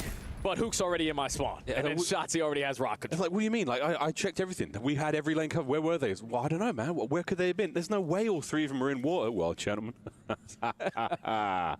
All 3 of them were in water. Round 2, here we go. No joke, though, that was great. Yeah, I've never seen a play call like that. Remember, Hacienda was in Call of Duty like 6-7 years ago, too. So I've never seen a play call, and that definitely worked out. So teams got to be aware of that going forward. But this time around, Fire on the offense is able to strike for the first blow onto Dashy. Early man advantage for 5 Fears, but Capsule, his turn to get lost. He's trying. He's been spotted by Shotzi. The dance. Oh, and it's a dance he loses. Toe tapping moment there for Optic as they find themselves 2 kills back to back. Dashy the only man to fall now. As the man advantage for Optic, Mercules head on a swivel, as we say in the COD world. The bomb though in the hand of Hixie. And he's prowling for a kill, and he will get nothing. 3 in a row now for Hook. And now Exceed left in a 1v3. He knows that Mercules is behind him, but there's so many players that he has to account for in a quick second round there from Optic. Didn't even matter if Dashy ended up first blooded there. Shotzi responds. Mercules wins a 1-on-1. And neither player on the side of 5 Fears to catch timing on anyone on the side of Optic. It's just a beautiful play again from Hook. Yeah. Like, I swear, Hook 3 years ago is running around the map playing for a gunfight. Yeah, I mean, you look at the last 3 kills there. Was there a single moment where a 5 Fears player had a shot on? There was no guns up. These were very, very good corners out of the Optic boys. And for 5 Fears, again, first 2 rounds, they've not gone your way. You've been completely bamboozled in the opener. The second was a simple case of Optic being one step ahead. Can we turn the tide now? Are we going mid? Another pace change. Aggressive as hell through the middle of the map. Capsule strikes for the first blood, fire for the second. So now Shotzi also is going to get caught. 1v4 here for the young gun. And that's exactly what we were looking for. 1v4. Mercules, we will absolutely stick with him and see if he's got what it takes, but even at this point, get that bomb plant. And 5 Fears now together. Mercules will be able to take the Whirlwind tour. He's got plenty of time. Just under a minute. And he won't run into too much trouble here. Exceed will be the first man he should make contact with on that journey towards the A bomb, but he's hoping for a player to make a mistake. 5 Fears, nothing yet. Yeah, he's hoping to catch 5 Fears potentially running around as a group together. Going rotation from bomb side to bomb side, but with 35 seconds left, everything covered. Even if he plants the bomb, you're happy as hell to take it away from him in a 1v4 retake. So yeah, just play time. I'm still taking Mercules is seemingly looking to value his life here, potentially for a streak, but shots getting taken. Now they know where you are. He's aiming for the RCXD card, but this time he will most likely just walk away with a round loss. Back out to the water. It served Optic so well in that first round. And 5 Fears, again, full respect, no mistakes. Don't have to do anything too crazy, and they are not throwing their lives away. A healthy round for them to win after a very, very explosive start. Yeah, that's what they were hoping round one would have looked like, because they went back to the same exact defensive strat. Let's just dominate top secret over towards this A site, and this time Optic were actually in front of them. So good stuff to find that opening first blood. Capsule is able to get the better of Hook. Fire gets the better of Dashing, and Exceed reads onto Shotzi. So 5 Fears able to stop the bleeding for now. B Sport. See you up there, mate. Yeah, Josh, got to be feeling good after that one. Gets himself on the board, and again, when your strategy pays off, exactly the same, Jay, as you said, the opening were found, and they were handled. On board with Hixie. Young Charlie gets his nade out. Nobody home there in the dark corridor, so now back to the drawing board. The concussion will not connect either. The patient Mercules catches a freebie on Exceed on the cross. It's going to be bombed down as well, so most likely does not have that information, but Capsule on the opposing end is able to win a one-on-one versus Shotzi. Dashy again falls in the hands of Hixie, but it's 2v2. On board with Fire. And we'll take a little bit of a tour here. Optic on one side of the map, 5 Fears on the other. The bomb will be shortly back in their hands, but they've got coverage on it. Optic have men in position. They are aware of the objective. They are not going to let this one fly, but the timing on this might be important. Over to Hook, spots him out. Opening nade's going to go nowhere. Trophy in play. Sends it. Capsule, lovely work in the round so far, gets his third. I think he was able to spot Mercules off the jump up right there as well, so time starting to tick. 25 seconds left to go. Eventually we got to work this objective. Don't want to get bad timing here, but you're not going to be able to read this route for Mercules. Oh, never. This is a big moment. Mercules, whoa, 1v1, 15 seconds on it. Fire, you have to throw caution to the wind. He has to catch him out, and Mercules goes one way, goes the other. Timing on this, is anyone going to give 5 seconds? Fire! No, shot! Wow, 1.3 left on the clock. That is an unbelievable moment. Oh, what an icy moment there from Fire. That's clip Obviously, timing. you're thinking time is ticking down, and it's usually a very tough decision for the player on the offense to try to work that objective, knowing that most likely he's going to put himself in a position to challenge this site. But just at the right time, I don't know if he got comms from his teammates. He's able to spot him in the corner with 1.3 remaining on the clock, and 5 Fears tie the game. Wow. A nervy moment here in Riyadh. Wow. You don't see too many of those. Well, another round for Optic on attack. It's going to be Hook with the bomb in his hands as we now dive towards what could be a bloodbath by opening. Indeed it is. Treat complete. Dashy gets himself another. Big Bruce, nearly all 3. And now 1v1. Get him, as Jason. presses forward, full knowledge that Hixie is tagged. He knows that he's weak. He's just trying to locate him, and he's able to spot him on the exit. So no more chasing game. Let's just get the bomb down. And this is 2 smart players. We are thinking hard here, boys. A cerebral approach. And now the bomb planted. Hixie through driveway, spotted. The quick reposition finds himself some cover. Nice. And the fight is on. But a smooth move there from Shotzi gets him into the round. And that will be that. Another fantastic look here on Hacienda. Perfectly played right there from Shotzi. He understands, all right, Hixie's one shot. He's most likely going to try to get out of dodge. Fire again, strikes for the first blood. We thought Dashy was going to line up a 3-piece here, but Once Shotzi commits on that one-on-one gunfight, realizes, okay, he's working his way through bottom line. He's no longer going to come from their spawn. So he has to work through mid doors or through the flank side of garage, and just sets himself up perfectly to watch both angles and catches the timing to secure the round. Yeah, he managed to catch a tiny sliver of information. He saw a shoulder of Hixie, and the reposition was absolutely perfect. Information certainly won that fight. This time around, though, it is going to be a 3v2 over by the B-bomb site. The explosion of concussions over the top. Damn. And Shotzi, Let's go, Shotzi. somehow, some way, finds 2. Exceed. I don't know if they've seen him, but Optic are still holding the line here by B. Well, they definitely know the numbers. They potentially have the information as well that the bomb is going to be down, and Exceed is just trying to get out of dodge. Gets caught by Hook, and now Fire, the island player for the round, left in a 1v4. And this is, again, for Fire, not a terrible spot. If he had a teammate, this would be better. He does have his RC to play with, but the shenanigans we have seen with that streak, we'll see if anything magical can happen here. But Optic, a perfect bait and switch. Nice. A ton of health to fight with there. And another good round. And Stud, that felt like it's the 1v2 moment from Shotzi. Was that the moment? Here it is again in slow motion. Oh. That might be the time where we look back and realize that this one could well be over. It's just the timing of the stuns right there. There's a 2-2 split there from Optic. Stuns connect. You have the power position on the rock head glitch to give yourself the advantage in all of those gunfights. And Shotzi does it all to secure that round, basically. Optic currently up by 2. Have been able to chain a couple rounds together back-to-back. They're now being aggressive as hell over towards A. That's a lot of noise. The Five Fears boys are knowing exactly what's happening here, but can they do anything about it? Trade's complete. Shotzi overextends and gets himself taken care of. The trade's over, and a nice 3v3 with a bomb planted. Stalling out the clock. Still gets one somehow, some way, Mercules is able to win that one-on-one gunfight. Hook's gonna slide on in, secure the round, and Optic with the aggression and the gun skill that they possess. They are always putting themselves in an advantage to walk away with these. And that is the difference between the pro level, the world championship level, and challengers. The gun skill is there, the decision making is there, but when the bullets start flying, who's got the cooler head? Who finds that extra second, that half second, that pixel? It is Optic. And now sitting at game point, Five Fears need to put something together here. You found a lot of success in the first blood column. It's just those trades are instantly coming in right after that. And players are getting isolated, and the numbers are heavily in favor of Optic. You still have an opportunity here, down 5-2. Round by run to take your time, but Dashy already strikes with the first. The cap's still forward, but the guns will be up at the ready for the Optic boys there. Surely he doesn't make anything happen here. Right, 3-3. Exceed up by fences. We'll run into Hook. Nice. Unfortunate timing, and Hook identifies the bomb drop as well. That is huge, and a man advantage. Yeah, but Capsule, he could have got some really good timing there if he just got aggressive on the backside of Vine. But he is going to spot out Hook. So his teammate gains the information, potentially going to be over top secret, but he's playing the chase game. And Hook is absolutely 1v3 now for Hixie. Kyler Garland, a difficult player to deal with, let alone you've already got a bullet in him.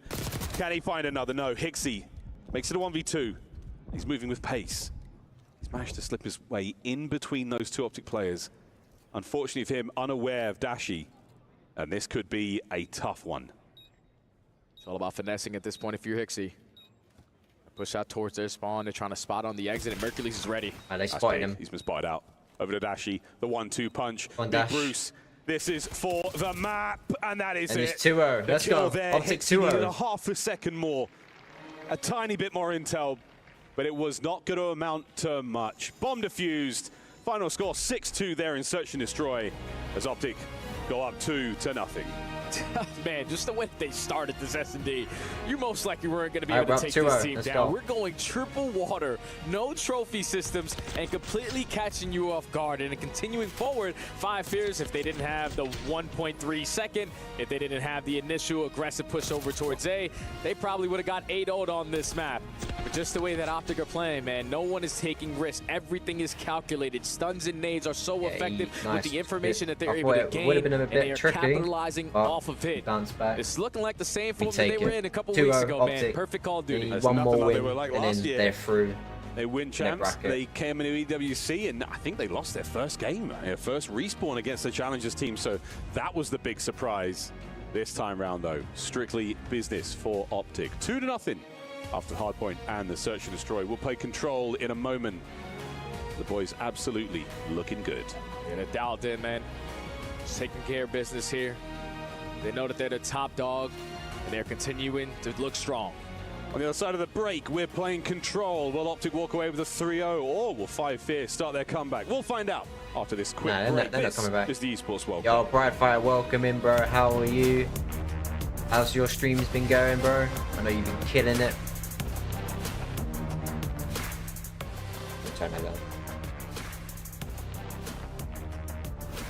I know you've been killing it with the fighting game. I've actually been looking into it as well. I've been watching some content on it.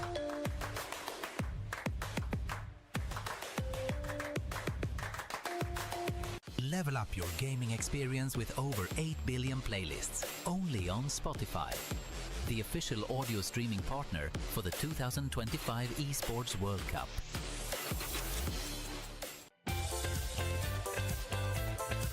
About 2 minutes then,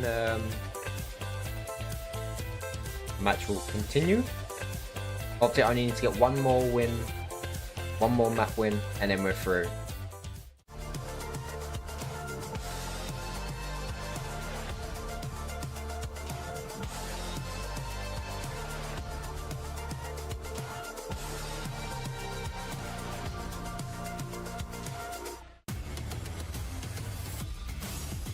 If you haven't yet, guys, like the stream. It helps so much on the channel. It helps push out the stream even more to more people. Hopefully you're having a great day, amazing day. We've got a lot of matches to watch, a lot of CDL time. Obviously this is ECW 2025. 7 million is on the line for this tournament, so there's a lot of money to be grabbed, and see who pulls out the big W.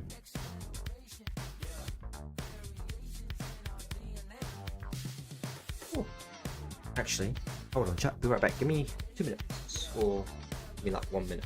Be right back.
Welcome back, ladies and gentlemen, to the Esports World Cup. We're still in our first match of the day. We've got ourselves Optic taking on 5 Fears, and currently Optic up 2-0. 5 Fears taken care of there in the Search and Destroy. 6-2 the final score, and now we go to Vault Jade to play Control. Oh yeah, this is going to be a fun one, man, because for people who are watching the tournament that happened a couple weeks ago, this Vault Control is going to be way different, because spawns are now totally different on the defensive side. You're consistently spawning on the backside of P4, and it gives you a lot more opportunities on your offense. And the good thing for being a Challengers squad is that you've been playing on this patch for quite some time now, so you're going to be a lot more comfortable than Optic on this Vault Control. Yeah, it's a different game. We'll see how that affects the boys in green. 5 Fears, an opportunity here to sneak away a couple of rounds before Optic complete the download and get themselves rolling. No doubt about it, though, Coach Karma putting in the good work with the lads, making sure that they are fighting fit for the mode. Josh on the other side. See what the boys of 5 Fears have got cooked up here on Vault. First to 3 rounds for the win. We'll take turns attacking and defending 2 zones. Got to watch out for the life count as well. You run out of lives, lose a round. Yeah, realistically, you're probably thinking, all right, round 5, if we get there, we want to be the team on defense. But nowadays, you want to be the team on offense. You just have a lot more opportunities to definitely secure that B capture. But how far the spawns are for the defensive squad. Right, we're back. But in order for Just that in to be time. the case, you need to be able to bring the slaying, man. The nuke was able to welcome in. Number 1 already drops 40. I don't know that opening language, respawn. but welcome in. Hope you're having a blessed and amazing day. Warmed up now after going through a slow start of the map number 1, dominating the search and destroy, and still having the fundamentals in the back of their minds. On board with the 5 fears fellas there. Again, I would imagine utterly fearless going into this matchup as they should be. Nothing to lose, everything to gain. Gifted a spot here after some unfortunate turn of events for the Ravens. You get yourself here, you're trying to make the most of it. Unfortunately, you draw Optic in the first round, which doesn't really help. The fist bumps are there. JP will vacate the stage, and now Karma. I haven't really talked to the team about when we can do listenings and whatnot, but we've got to give it a chance, right? Oh, yeah. I need to hear me some vintage Barlow. We'll see how it goes. Dashy there on your screen. We saw him get that final kill in S&D. Cool, calm, and collected as a clean-shaven Bruce. Looking strong in game, looking strong out. Here we go, into control. 5 fears. Sometimes you catch yourself, potentially your back's against the wall. You play some of your best Call of Duty, but you're going up against one of the best teams that we had on the year in control. Even a couple micro adjustments just on spawns. You best believe with the players that are on that side for Optic, they've been able to figure out, even after the update, what they need to do on this map number 3. So if you're 5 fears, just got to bring it into slaying, man. Your slaying is going to be your key to success here. And again, Control. a map like Vault, you can put teams in tough spots. You can get the trap set. You can get some free kills. Oh, Great nade. It's a bad one. As the dud slows down the opening hit there. Ixie's going to get himself back into the play in a moment. But in the meantime, Ixie gets himself straight over towards zone. And a slow look from Optic. They have managed to get, what, 1 player down? They wait for the overextension, and 3 dead. Over to the A zone we go. Yeah, because if you're a challenger squad, you're expecting, okay, gunfights are instantly going to go down in the first 5 seconds, but Optic take the slow and steady approach. They know that if we walk away with the majority of the gunfights that spawn so far away, as you see on your minimap on the side of that P4, it's going to be very, very difficult for them to even try to contest it, but something happened. Oh, the game crashed. A quick reset. Yeah, quick reset. Oh. Not sure exactly what. I think it's something on the Optic side of the stage, but they're getting that resolved ASAP. Mercury's reaction, he wasn't happy about leaving this one, was he? The crazy thing is, though, Ross, is like, even with Mercury's or something happening, the play call to just wait in their spawn and wait for them to come in was actually a really good one, man, because you dominate the mid-map pressure. You already were gaining segments at A. So even when Optic looked like they're doing wrong, they're still doing it right. We know no idea. There was a tech issue there, and that's what slowed that play right down. But I've got this idea of like Karma's got his book out. He's like, "This is the play, boys." Nah, the book's all up there. Well, the old book was a real book, but now, it's all up there. And Josh on the other side again. He's played Karma. Yeah, they're gonna reset the game throughout his career. A lot of big matchups. And I would imagine Karma might have had the statistical edge there. Staying on board there with our boys, and for 5 fears, they're key. It's still safe for now. You have a second lifeline here in the group stages, so even if this match doesn't go their way, they'll drop to sort of the lower bracket side and make their way forward. Mercury's there. It looks like we might be ready to go, Jay. Yeah, we're almost close to locking in.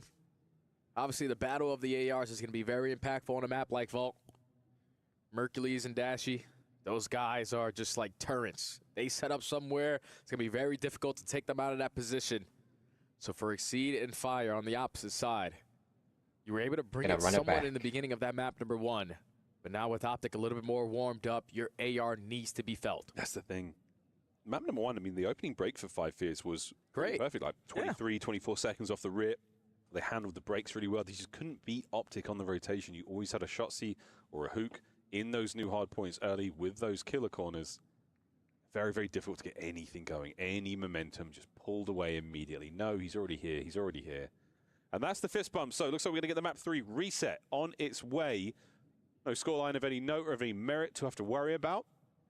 No streaks, no nothing. Let's get back into this one. 5 fears. The last chance here in the series to stay alive. see what they got.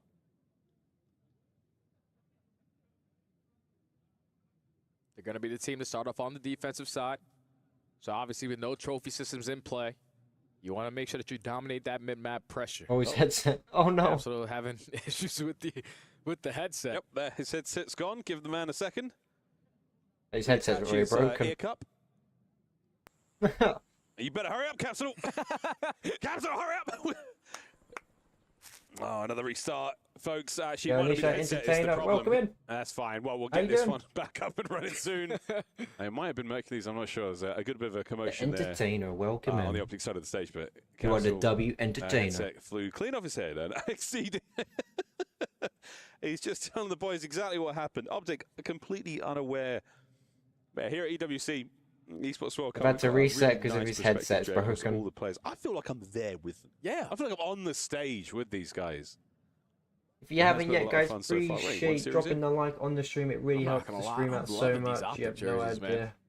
Appreciate all the love and support. Every event this year, they had a different one. Obviously, we know what the championship whites look like. But these guys are dripped out from head to toe. They've been rocking the throwback Air Max 96s. Everyone's on point on the side of the green wall. Last year, they had those orange jerseys. They were great.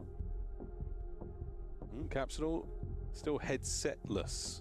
You'll know when he's ready to go, folks.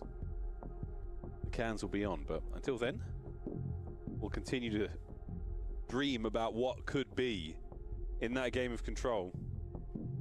Big changes, Jay, not only to the way spawns play out, but you mentioned there's some adjustments to attachments that our players are using. Oh, yeah. So before the tournament a couple weeks ago, everyone was running muzzles on their AR. Now muzzles are no longer allowed because it made it after the patch a little bit OP.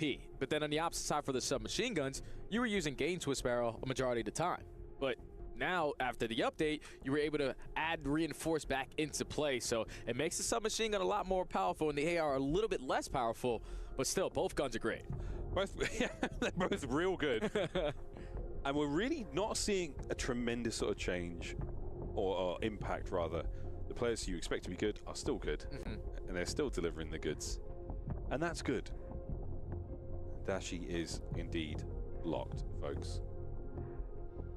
Thank you. No problem. You welcoming it. Like, Charlie Hickson. Appreciate everyone that comes into the streams. You're absolutely amazing people. Never quite made it to the highest of the highs of the World Championship. Got himself second place. New York Subliners running away with that one. Whew. Yep. That was a beating, brother. It was a one-of-a-kind beating. The man in the screen there handing out a lot of beatings in recent memory. Arguably the GOAT of the CDL era. Certainly got his ear sorted out there as well. So whether your opponent or his own ear, shots he's got you.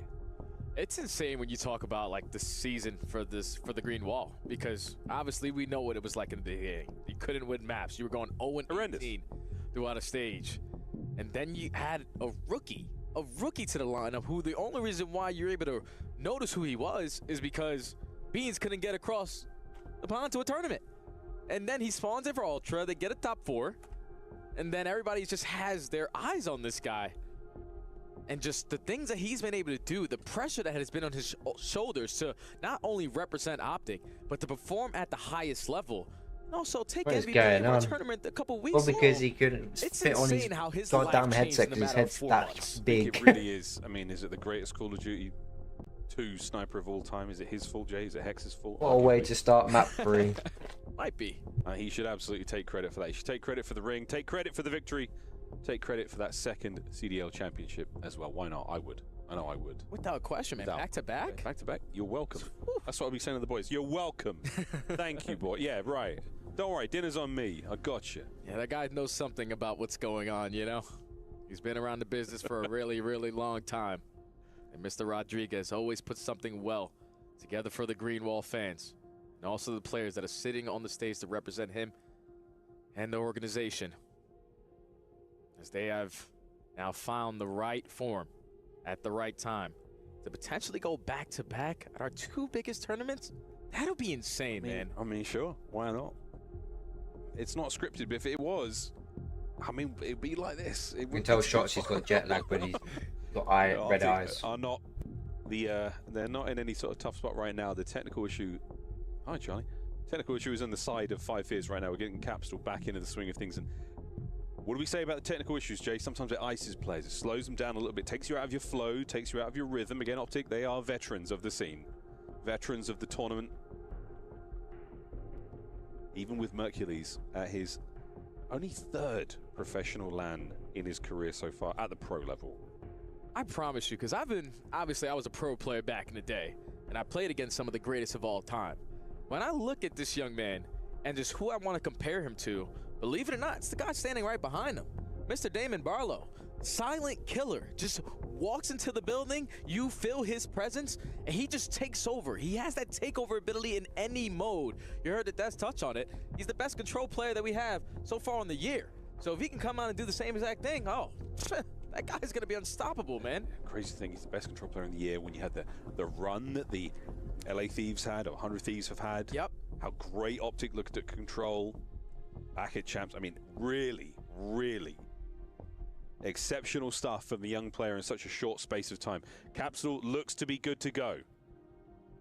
PC all good, headset all good. Can we get a fist bump? Once we see that, you know it's go time. You know it's go time. Was that a yawn from Shotzi? Lock in, son.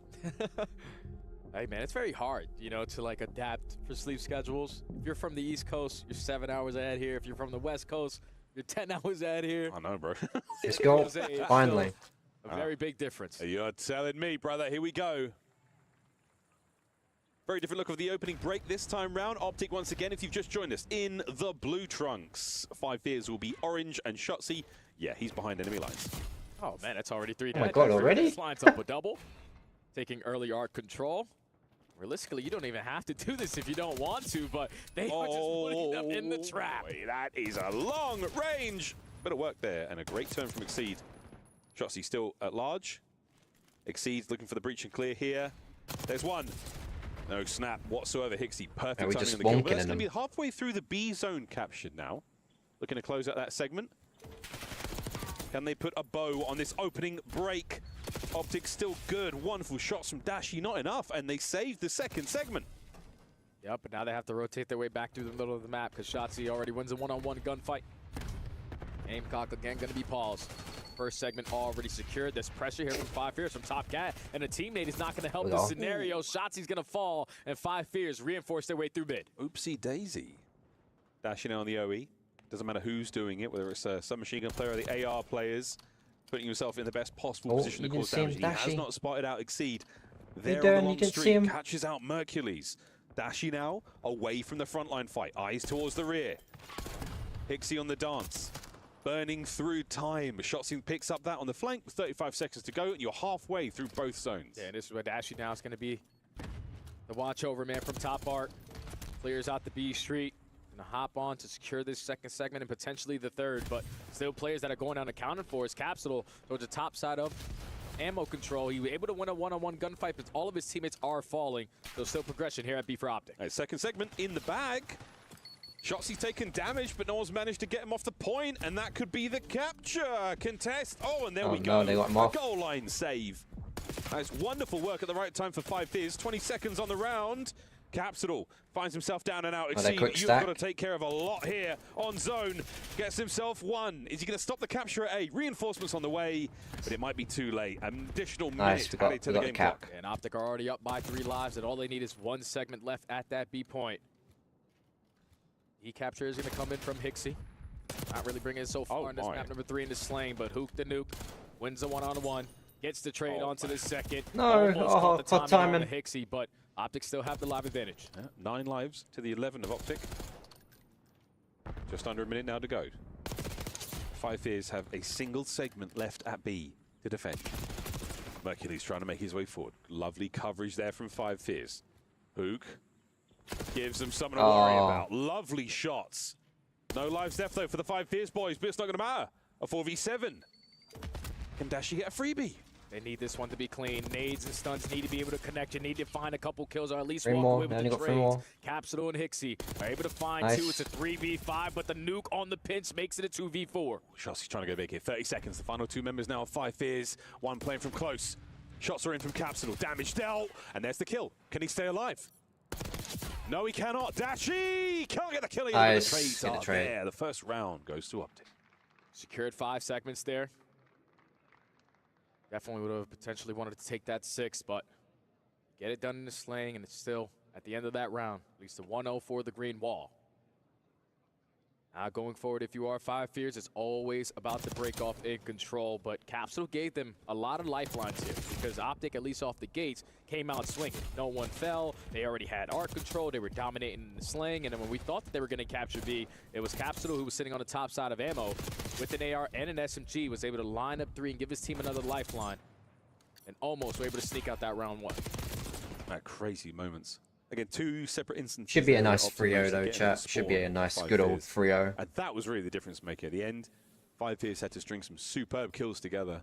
Swapping sides now, though. 5 Fears on the attack.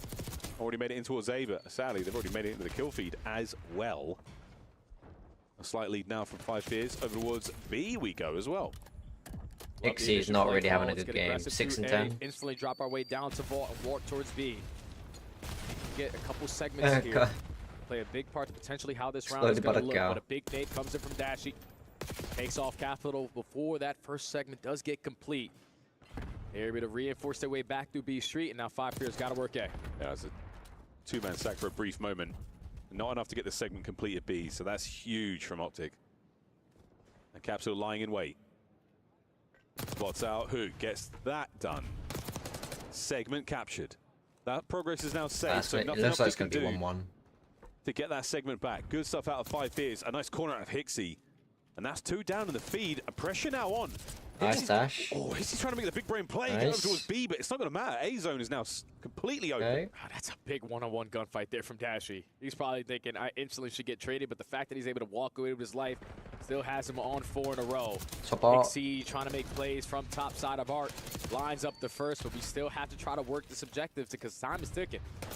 Nice read. Okay, I'll give him that. I'll give him that. I'll give him that. From Hixie. And this is the ideal spot to be in. Dashy holds his iron, gets a kill. Yeah, 6 in a row now. It's 14 overall.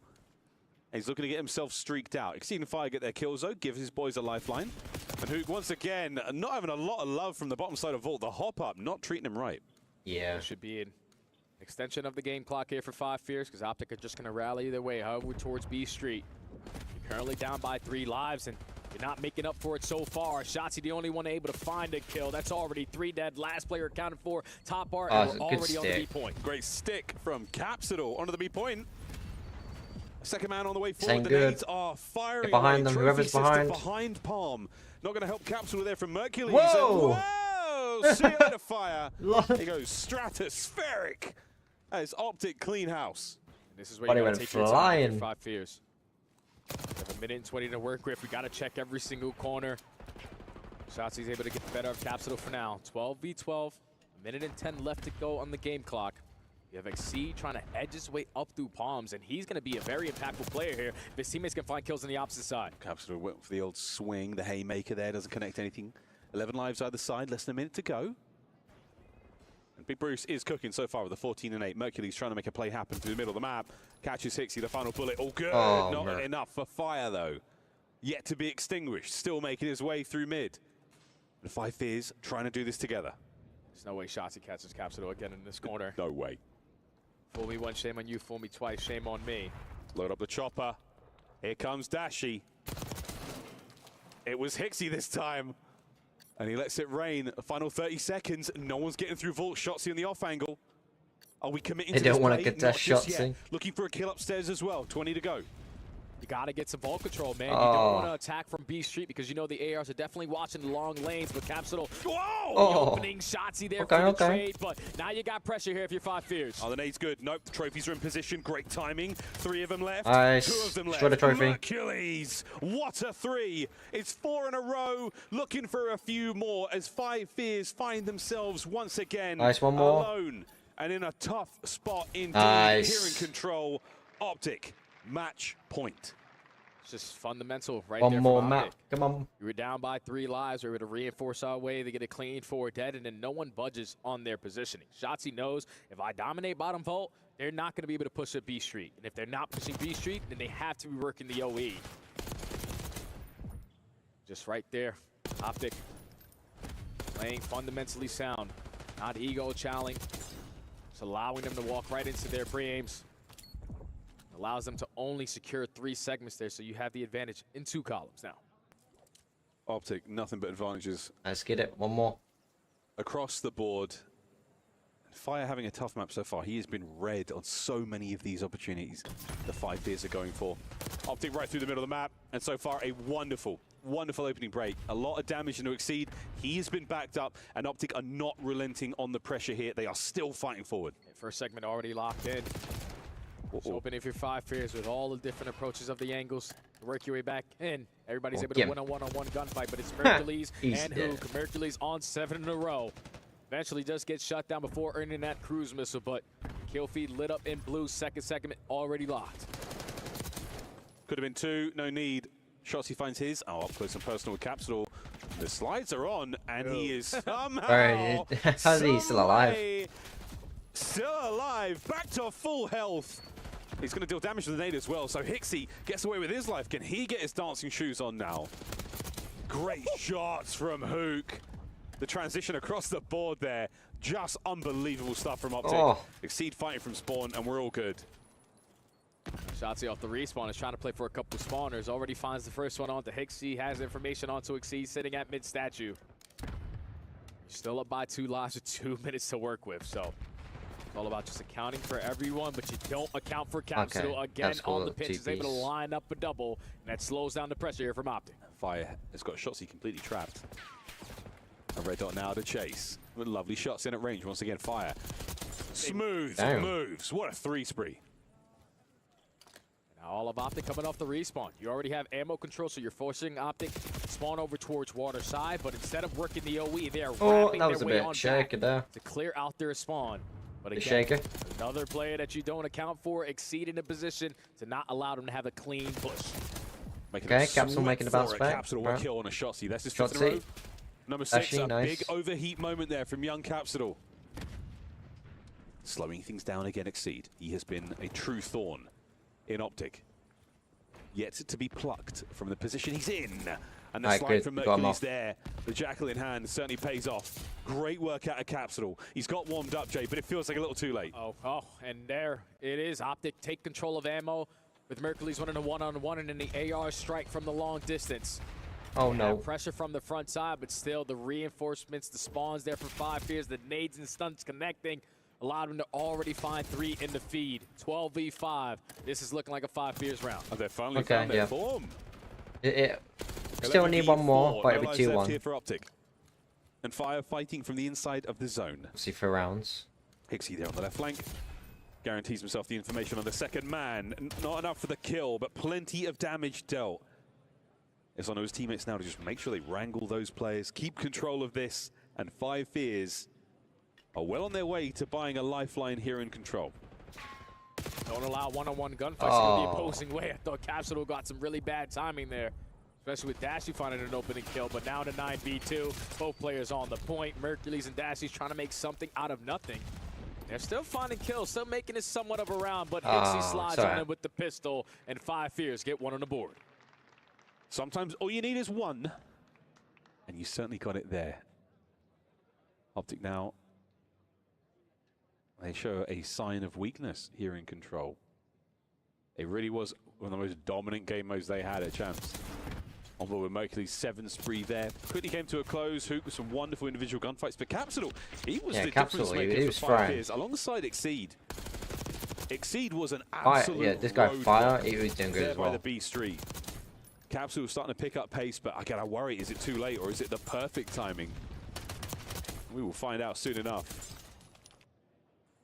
Sometimes that's the thing though, if you're like starting to pop off and you're starting to actually fry now, like during the, like in 2-0 down. Allowed them a lot of opportunities to consistently retake their way back over towards B, but now you need to do something here on the offense. You're currently down by 5 segments, and that's not the break off you were looking for. 3 dead in favor of the green wall, and they're already in your spawn. Oh yeah, it's absolute control there in the middle of the map. Fire now left alone without any teammates. Stays alive for long enough as Capsule tracks Shotzzy at close range.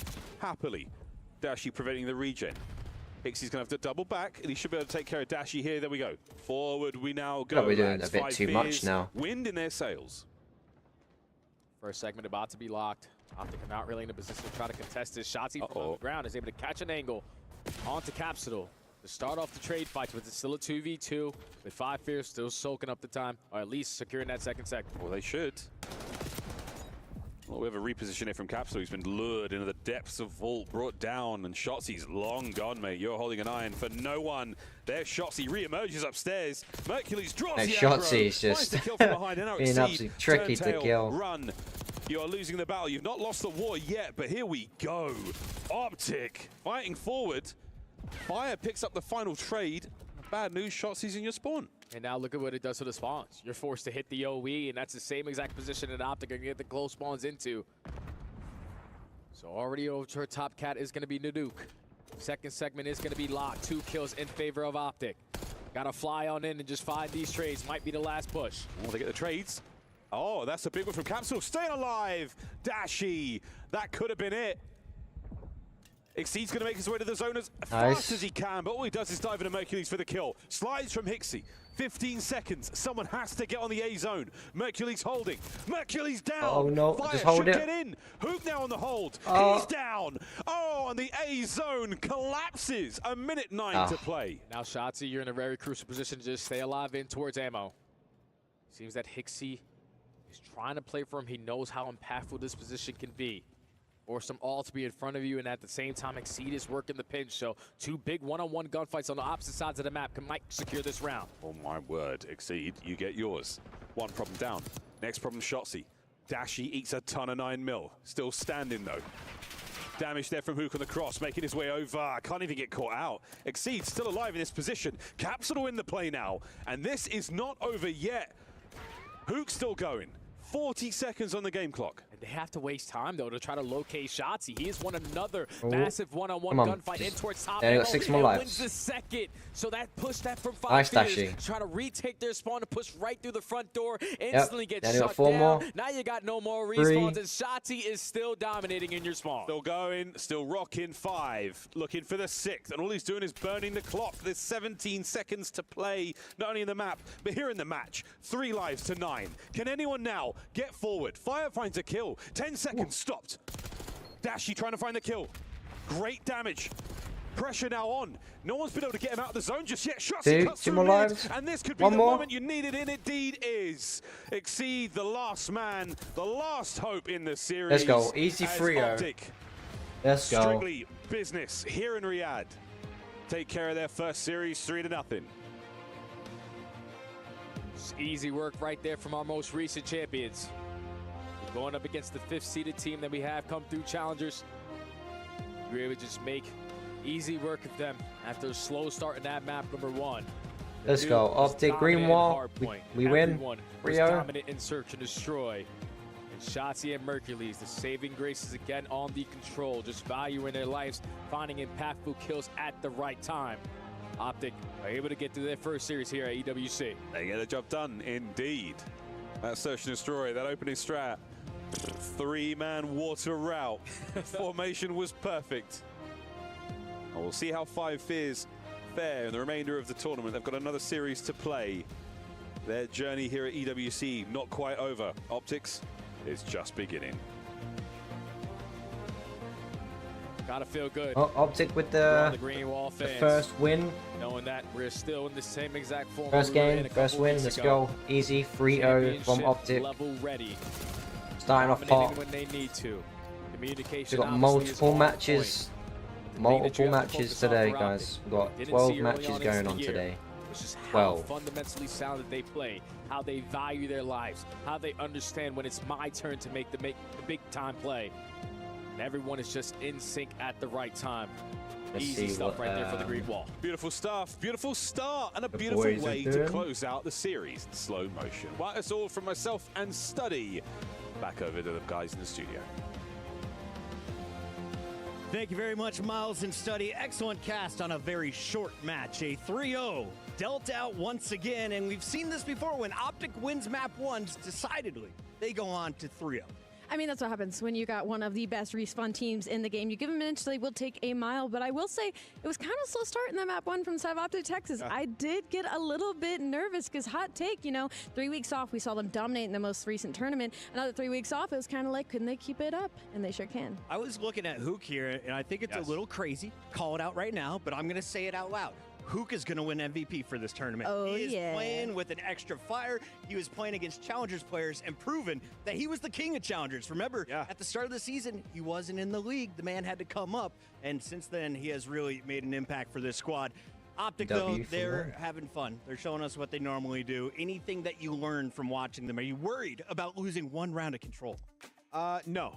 I will say, Hook, like you said, he was sensational in those first 2 maps. And the way they played the Search and Destroy, just like the tack usage was perfect. Like using a couple stuns early to take hallway control. And then when they needed it late in the round, they kept some tacks for that as well. Like small fundamental things, as you heard Study referencing, like these are things Optic was not doing earlier in Black Ops 6. And with this roster and the added time they've had coming into this tournament, they looked even better than they did when they hoisted that trophy. Yeah, I mean, going back to this map number 1, I'm really glad that Chris made the shout out towards Hook because, I mean, he is the reason they kept this game as close as they did in this map number 1 because there was a moment where 5 Fears were on fire in that second set of rotations, but obviously Hook had a large amount to say about that. And then you have Shotzi making the huge heads-up play, making it through pool to that final P4 and getting those 2 guys in the back to flip them out to get that heavy lead in and eventually get the win.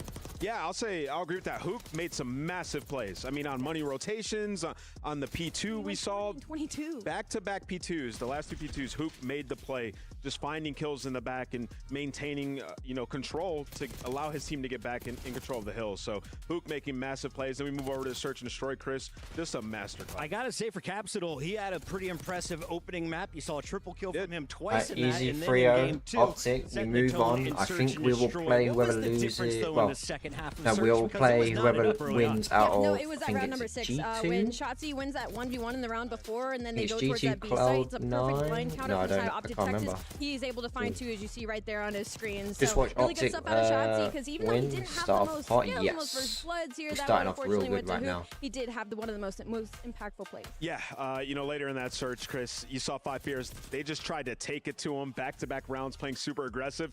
You don't want to play with that type of fire with Optic. I will say the best performance 5 Fears had in this series, in my opinion, was this control. Some winnable rounds, especially on their offenses. Back-to-back offenses where I felt like they threw it away. They're on the B point. Mercules is trapped behind, the SUV. He finds 3 kills to ice that round, and right when that happened, I feel like the game just got away from them. But 5 Fears just took them a little bit to settle into this game. But the problem with that is, as they started to settle into this match, Shotzi got going. And in that final round, Shotzi called a game.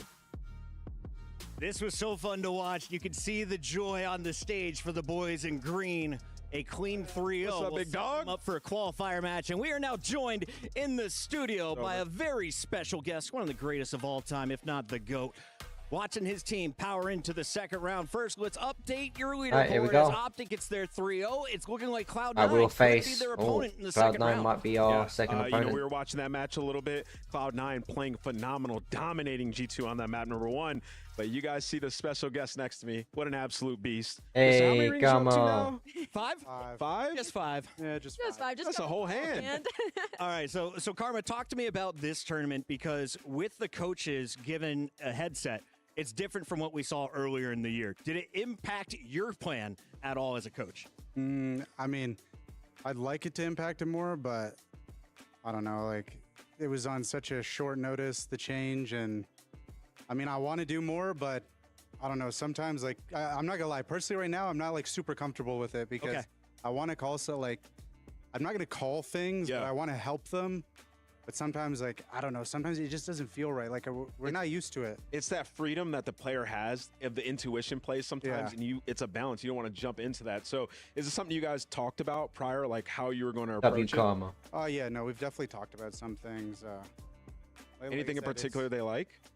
I mean, they want me to say things if I see things or if I notice things, but like I said, it's just weird. It's on such short notice that I don't know. I'm trying, but it's day one. We're going to see it play out over the next 3 days. And you guys have a second match later tonight, which we'll see here in the 5th match on the main stage. Are you worried about? We got another match with Are you guys Optic. already focused on what's in front of you in the playoff bracket? We're definitely focused on like what's in front of us. I think the same approach we had at Champs. You know, like we play these guys. We 5 years like they were the team to beat. You know. Yep. Take everyone serious. One match at a time. Yeah, because we're far away from home, and I don't think anyone wants to go home. I have to say, like, personally, I'm feeling the jet lag right now. You know, it's 5 o'clock here in Saudi Arabia, but my brain is 8 a.m. back over in the States. So, how is it as a player and on the coaching staff? Is everyone on their A game right now? Do you think it's going to take a while There's a lot of money for everyone on the to line. kind of get comfortable here in the new atmosphere? I think we're getting there. Obviously, the guys came last year. I didn't, and they experienced it pretty bad last year. But we did about everything we could. You know, yesterday was a long day. It was like 7 a.m. till 9:30. We finished scrimming after we were done everything. And I mean, we pretty much forced ourselves to stay in our PPA room, and everyone went to sleep. Staying on the grind. I'm somewhat thinking about, you know, last year you guys obviously won Champs, incredible year, and then you come into EWC, not the result that you guys wanted. What did you learn? Because you guys came out firing in that match number 1, which was a bit different than what we saw last year. Yes. I mean, it's weird. I'm not gonna lie. I was sleeping for most of the games last year. But I don't know. I think obviously, you know, I mean, it's pretty much the same thing as last year. Win Champs, EWC. I can't really say much about how last year went because, you know, I think we still played. We tried everything we could to do well. I think the jet lag thing might be one of the biggest things, to be honest. You also got Mercules this time around. Yeah, and Mace. I mean, Mace is a beast. The 20-year-olds, they don't feel that tight. Yeah. Yes. Yeah, no, but I don't know. I mean, we worked hard. We worked, you know, equally as hard for this tournament. I feel like we've got very limited reps so far when we've been here, so it's kind of just going with emotions, match by match. What is that preparation like? Like, did you guys approach it any differently? Because in the last tournament, you know, obviously Optic had those 3 weeks off. You came in, you shocked everybody. Absolute domination. You got another 3 weeks heading into EWC, but also with the implications of jet lag, with the travel, you know, and the way everything's kind of set up. It's a little bit different. Was prep any different for Optic Texas heading into this to try and prepare for this situation? No, not really. I think the prep was the same. I mean, we were still, obviously playing the amateur teams, playing pro teams. Prep for that match was definitely a little different because, I mean, we really didn't have much to go on for that. So, I mean, our main goal was just, you know, come out, play our game. We don't really care what they do.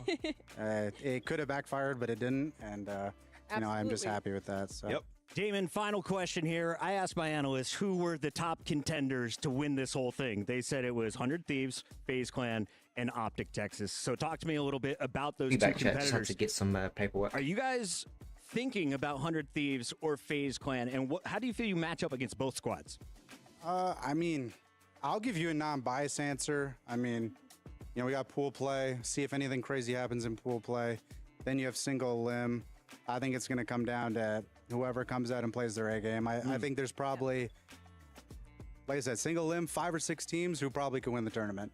And if anything happens like at Champs, you know, I mean, it could get even crazier because there was two chances at that event, right? And we still saw the big dogs fall early. So absolutely, who really knows? You really don't know. I don't know. I love sharing this set with you. I wish we could keep you the entire time, but we are going to be going to the second match here in just a moment. Before you go, though, anything you want to say to the fans? Because we were running out of Kitchener at the end of the show. We all sprinted home. The fans were waiting for us. Here. Now's your time to say it to them. What's up? I mean, yeah, thank you, everybody. Thanks for supporting us. We're going to try putting on a show. I wasn't here last year, but, you know, I'm glad to be here now. And, I mean, I don't know. It's great being here, part of Optic. I mean, Optic is the best. And, you know, we've proved it time and time again, even through the rough times. And hopefully this is to more good times. Yeah, talk your trash. Talk your trash, David. Talk to him. No, I'm pretty chill most of the time, but, you know, we'll get that out there. That is Mr. Five Rings, a.k.a. the Cherry Blossom Camo King. We love him. You will see him on the main stage. But coming up next, we have our second fight of the night. 100 Thieves looking to raise another trophy in Riyadh. This time, they got to power through Gentlemates. It's EWC. Don't go anywhere.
How do you find something special when everything looks the same? Not really quick enough on that setup to get there to assist Kenny in the setup on B that you wanted. Allows Cloud9 back into it, but you still get both a segment at A and a segment at B. That's going to keep you even, looking towards the objective.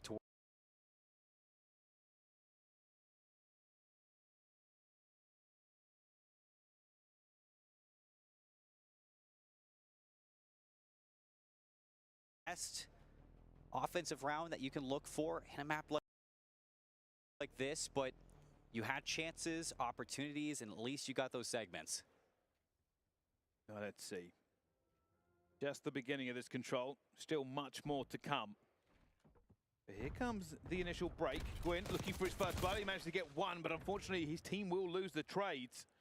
It is not going to be the fairy tale start they wanted as well. Sib trying to do the same thing, already on a 3 streak at the same point. But at the moment, it will all be about G2. They have the better position on this map. They've just got a full wipe as well, and now they will throw up the defensive wall. That's 4 down. That's going to be a perfect time to set up. Kenny is firing on all cylinders right now for this game number 3.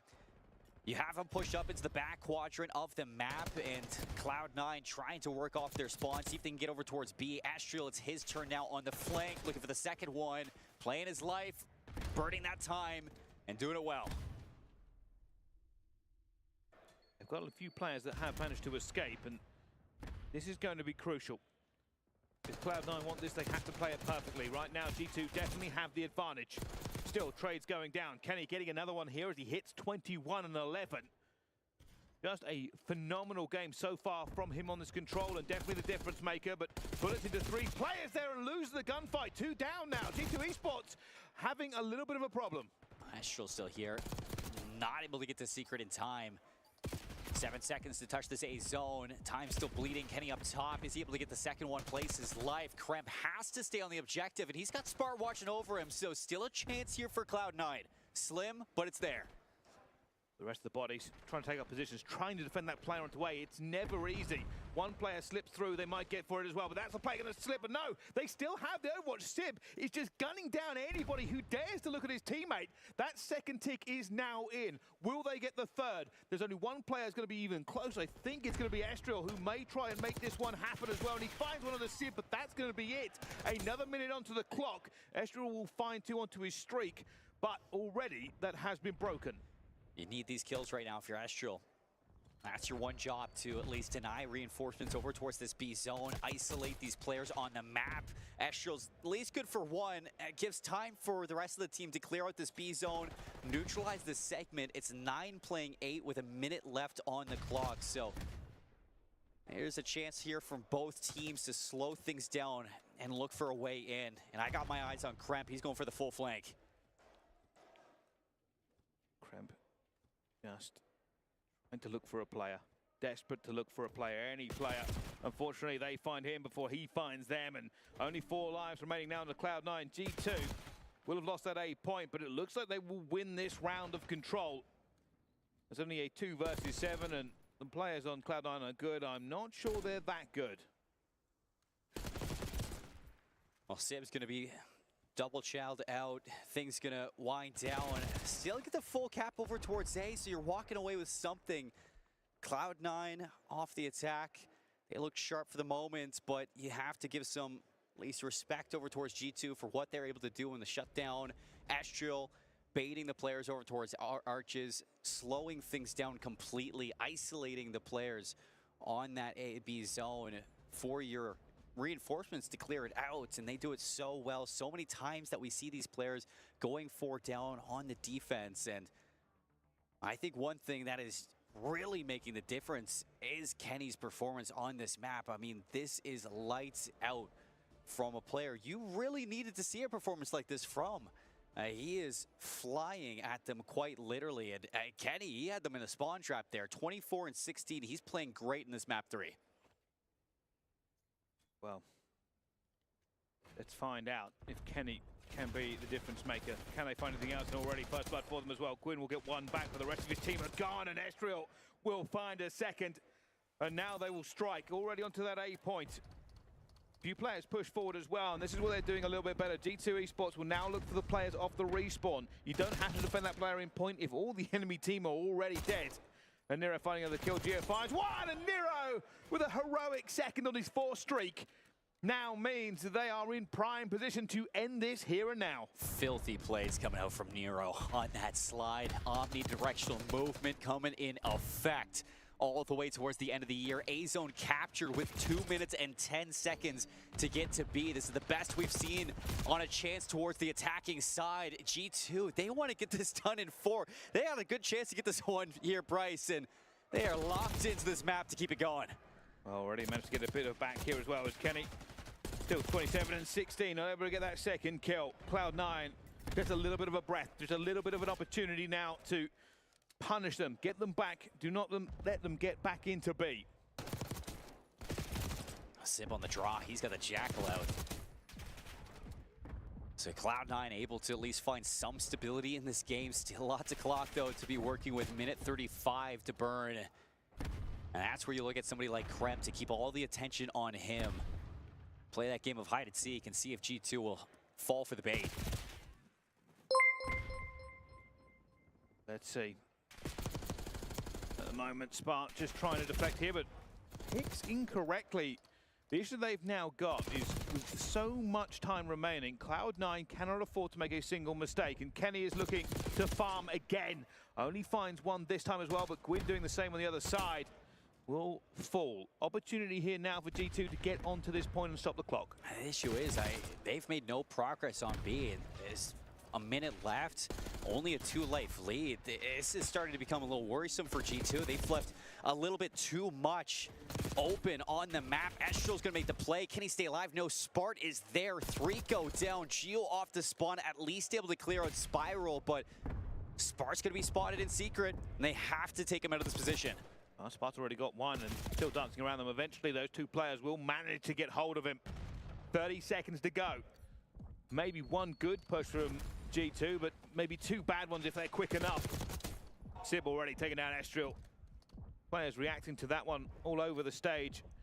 Got to stop the clock here. You can see already Nero going towards the point. Has to get onto it already. Taken down straight away by Spark. The kills are not going their way. And unfortunately, everybody dropping. And it does mean we'll be going to a round 5 as Cloud9 shut this down. 2 minutes and 10 seconds, and it's still not enough for G2 to close out the attack. Nero in the 1v2. No time to make anything more out of that than just a couple of kills at the end of the round. We go to a round 5. Bryce, objectives are tied right now in this game. And that's going to leave things open for round 5. Who's going to get the defense? Comes down to the kills. Obviously, Kenny, he has been carrying that load for the team, farming Cloud9 across a couple of these rounds in play. But for the rest of them, has it been enough to give G2 this last defense? See if they can force this game 4, keep this series going. Well, here we go. It hasn't. That is an interesting one, and it does mean that they have to change something up. Here comes the push. Already Gwyn finds that first blood. He's done it a million times. He gets straight out by Nero straight away. And if you're a G2 fan or a G2 player, you're right now thinking we've got to do something different. We managed to get A beautifully last time and then did nothing onto the B point. Will they go for B a little bit earlier here and try to get the blender going? They were in a good position, but Spark ripping Geo there still continues to open this map. That's the thing. You just haven't seen any team get a good setup over towards this B zone. Every single time you do, it seems like the rest of your team is far behind you and just late on that setup. Geo's going to find another double kill over towards this A zone. It's at least going to stall out the time. Spark blocking off arches. That is funneling G2 over towards this A zone where Sib up top, he is having a field day. Just looking for it, Sib just throwing bullets through wood. Already just trying to keep the pressure back onto him here. G2 Esports making a little bit of progress though. Nero and Kenny up onto this map here as well. Gwyn's going to be the player out in the trenches. And you couldn't ask for a better play here for Cloud9. He has been doing so much work across this map, but he will fall as well. And now Cloud9 reinforcing in depth. G2 Esports still looking to get this A under control for the extra minute. And there it is. capture comes through, 3 life lead. Now for G2, you just cannot over-aggress into this B zone. You don't want to jump the gun. See if you can catch some of these players on mistakes, open up some kills, and then get onto the setup. Yeah, looking everywhere for players, has been spotted a little bit. Kremlin Spot already cutting down his options as Sib takes him down as well. Just one player going to be left out into this field. It will be Nero. He is alone. I don't even think they're really reacting to his presence. He will get on to this point. This is a good play. This will pull players away from putting your players into spawn. Unfortunately, it has not worked. No, your spawn is just trapped right now. It's another 3 down. Spark on the aggressive angle towards the tree. Quinn with a nade to back him up. A minute on the clocks. Lives have completely shifted in favor of Cloud9, taking over the series once again, silencing what looked like the G2 comeback. And you got to dig deep to figure this one out. G2 are throwing lives away. They only have 6. They are still in spawn. They need to trade somewhat efficiently going into this one, but Gwyn finds one, and the second doesn't have the bullets for the third as Kenny takes him down, but it doesn't really matter. It's now a 2 versus 12. Cloud9 have destroyed G2 Esports in this final round of control and in the series in total. This is the Cloud9 we wanted to see off this change. Lights out performance to kick off EWC inside of Group A. They are going to move on in the winner's bracket for this GSL group and send G2 down to have a little bit of a rougher go in the start of this tournament. What a change of pace from this team with Gwyn on the roster. They look reformed. Yeah, 100%. Looked way better than we were expecting coming into it. I thought this would be a closer match, but truthfully, only the control was close. Everything else was all about Cloud9. And this begs the question, the most important question. How good are Cloud9 in the entire tournament? How much further they want to go? Realistically, this is a great sign for them. And that's the question I had even after map 2, is this is how you're playing. You were dominating through the search and destroy and the hard point. How much further can you go throughout it? It's the unknown for this team, considering when you look at Cloud9 in general over the course of the year.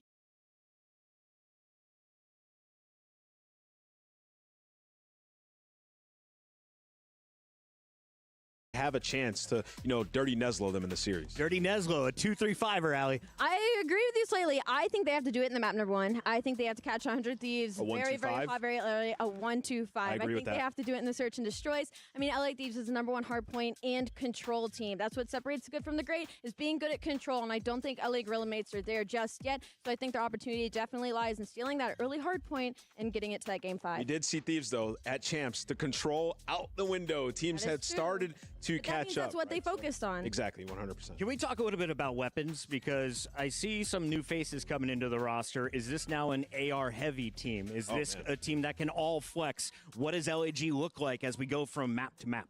I'd say AR heavy. I'd say Kismet might take on that flex role just to try and have a little bit more control. He's sensational with AR. But he does a very good job. I think it's going to be a lot of SMG pressure on Johnny to keep that front line rolling. I mean, well, what we're seeing, sort of the evolution of Black Ops 6 is more ARs have been getting pulled out. I mean, you think about the last series we just watched, 5 Fears and Optic.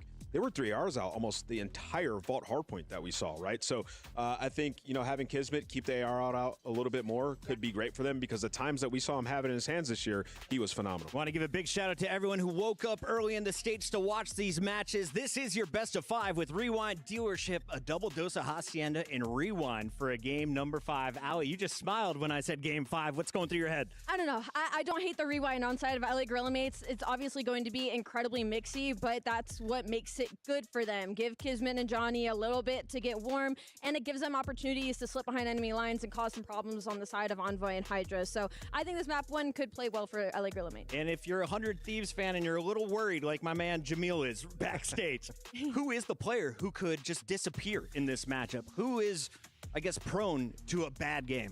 On the side of Thieves? 100 Thieves. Prone to the bad super game. team. They're not supposed to have any weaknesses. She knows who I'm going to say. It's unfortunate. But it's Ghosty. Hydra? Ghosty would be prone to the bad game individually, and Envoy at times as well. But when you look at this roster, it's like even if one of those guys do have a bad game, it really doesn't matter because you have Scrap and you have Hydra. And if those guys are slaying like they usually do, then statistically, it doesn't really matter what Ghosty and Envoy put up. We're going to give the players an extra moment on the stage to get ready. When we return, we will be live with one of 2 streams here from EWC. Check them both out. We got action on Bravo. We'll be right back.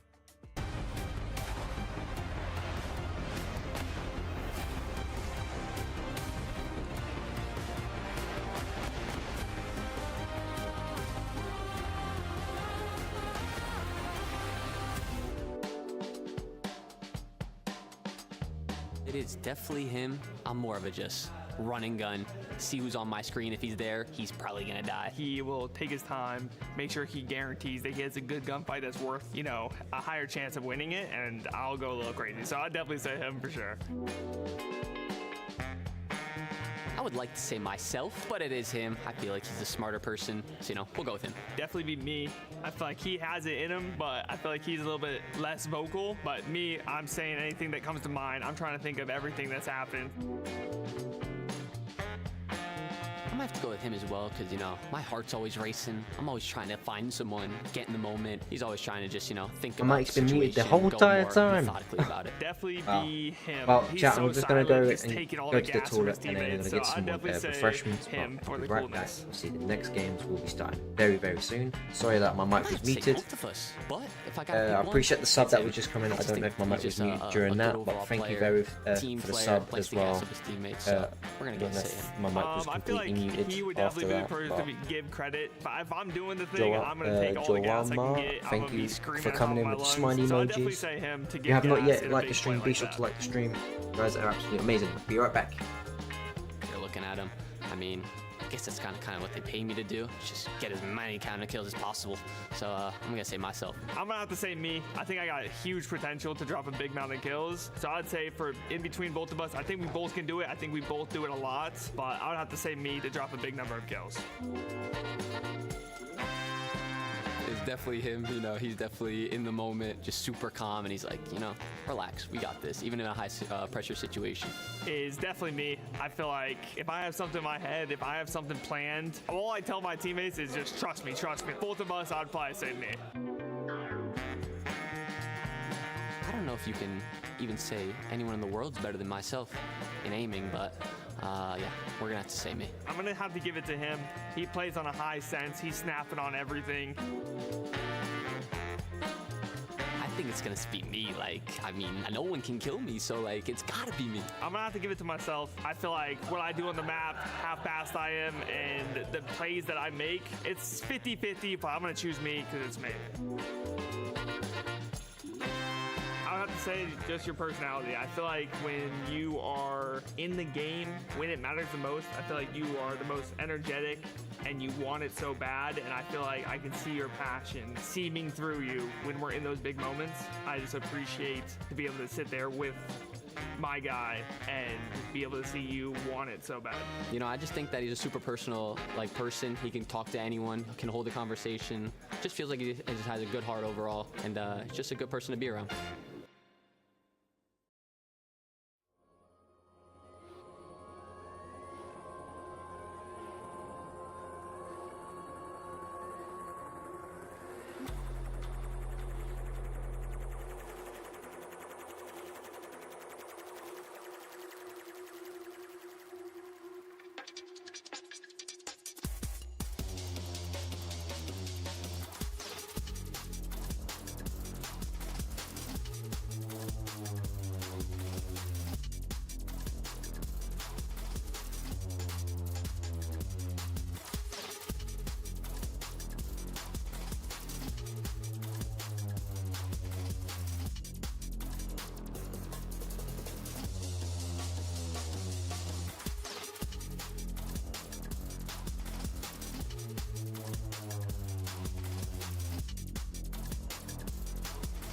Let's get it.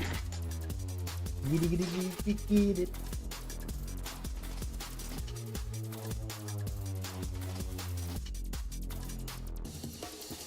Okay.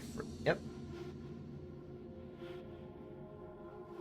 I Match will be starting very, very soon.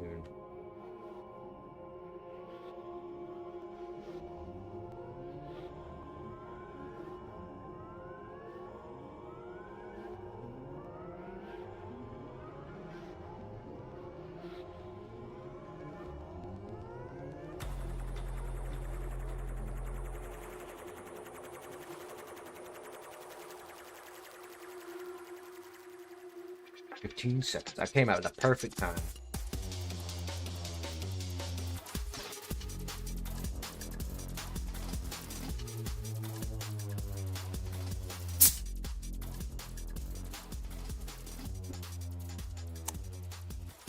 My name is Miles Ross. I'm here at the Esports World Cup with Mercules and Shotzi of Optic, and I have some quick fire questions for you boys. You ready? Hell yeah. Let's get it. Hell yeah. Question number 1. Who is more likely to trash talk the other team? Oh, between us? Yeah. You. Yeah, probably me, but I don't really talk trash online. Like online, I don't really type in because I'm kind of locked. Whereas if like on land though. Oh, you're on land, you're up like this. Yeah, I'm literally like. Yeah, the pistol's out. Yeah, we've seen you. Who is more likely to pull off a crazy clutch or a highlight reel moment? Shotzi. Yeah, I ain't gonna lie, I'd probably say me. I mean, I'm you know, flash. Who is the bigger jokester when the cameras are off? Honestly, I'd probably give it. No cap. I feel like when the camera's off, like he's just saying funny nicknames and just he's a troll. He's a little troll. I give it to him. Who's more likely to oversleep and be late for practice? Honestly, I don't think the both of us did. I'm not gonna lie. That's surprising to say because I've had a few teammates. Nah, I'm trolling, Brandon. Who grinds the game harder? I'd probably say the both of us, low key. Because like he's always playing ranked, but I'm always like playing chalice. Who's more likely to ignore a strat and go rogue in game? Me. Definitely me. Remember the protocol? Oh yeah, definitely him. Yeah. Who's got the best food recommendations? Honestly, I'd give it to this guy. Yeah? He put us on. There's a spot near our facility. I was like, damn, okay, Jay. Who's more likely to say, we're still in this, even when you're close to losing? Bro, I'd never give up. If it's 2-0 in control, like, we're down 2-0. We stayed in our heads, but actually, yeah, I'd probably give it to Miz. Yeah. Guys, thank you very much for your time. Appreciate it. Good luck in the tournament. Thank See you later. Thank you, Miles. Appreciate it. Easy for you to start off the day. Right here tonight in Riyadh. You know what to expect out of these guys. They're consistent. When we match up versus them, I feel like it's always a slugfest. I think that core 3 of Simp, Abizi, and Celium, those 3 kind of always been together.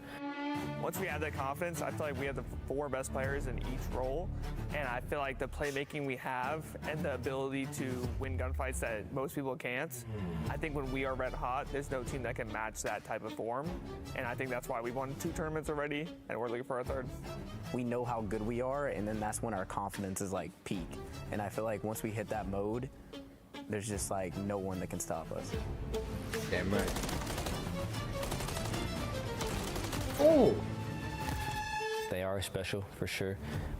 They definitely make it to the final more than anybody else. They may not win as much as they should, but at least they're getting an opportunity to be able to have a chance at winning. I think this year is definitely a little bit of, I would say, down season for them. I think they're just searching for that special win again, like they did last year. She's dancing. Oh, he nearly stays alive. What a shot! I feel like we have a lot to prove, obviously, after coming off a top 6 at Champs again, which is obviously not the greatest, and we were all pretty disappointed in ourselves for that. So I've been putting in a lot of work the last few weeks and ready to show it on stage. When we get the ball going, we're here. I feel like last year in EWC, we were here, we were playing very well, and I think when we get into that mode and we are playing the way we are, we're going to win again. Damn right. My name is Miles Ross. I'm here at the Esports World Cup with Mac and Vivid of Omit, and we have got some fun questions to get through. Gentlemen, are you ready? Absolutely. All right, here we go. Number 1, who is more likely to trash talk the other team? Probably me. You think so? I think it depends like what like you verify trash talk as. Like in like team comms of like you're just talking trash, like just talk trash with them, probably him. But like out of game or after a match, probably me. Who's more likely to pull off a crazy clutch play or a highlight reel moment? No, I'll take it. I'll take it. Who's the bigger jokester when the cameras are off? I'll probably say me. Yeah, I'd say Mac. You big prank guy, like, you know? Not prank, just pretty, like, carefree. Yeah, right on, man. Love that. Who's more likely to oversleep and be late to practice or even a match? I want to say neither of us. I don't think either of us would. This is good. This is a good thing. Everyone sort of says that, which I think at this level, it shouldn't be. That shouldn't be a thing. But honestly, I don't think either of us. Who grinds the game harder? Me. Reese. Yeah? Yeah. Who's more likely to ignore a strat and go rogue in game? I feel like it'd be you. I feel like you get like a little like inkling, like, nah, that's not right. Like, let me just do what I think is right. Who shows more emotion after a big win? I don't know. I feel like we're both like somewhat on the same level. Yeah, I feel like on like our team together, specifically in this one, we've probably both been around the even, but like traditionally or throughout our careers, I feel like I've had more emotion after wins than you have, besides like big win, like when you won your chip or stuff like that. But like I'll get in general. Who's more likely to rage quit after a game? Yeah, I think it's... Are you the bigger rager? Nah. I don't really quit that much. Like, I'll get mad, but like I'll keep it in. Like, I'll just keep going. But I don't really... You're not messing with the stats? Yeah. Yeah, right on. I'll keep it rolling. Who carried who in the last tournament? I mean, I guess it's gotta be... Up the stat. It's gotta be him. Okay, last question. Who's more likely to say, we're still in this, when you're definitely losing? It's not me. I'm sitting there like, damn, this is over. I'm our last hope, I guess. Keep that in mind. That was the last one. So, guys, thank you very much. Appreciate you coming here. Good luck in the tournament. Thank you. Have fun.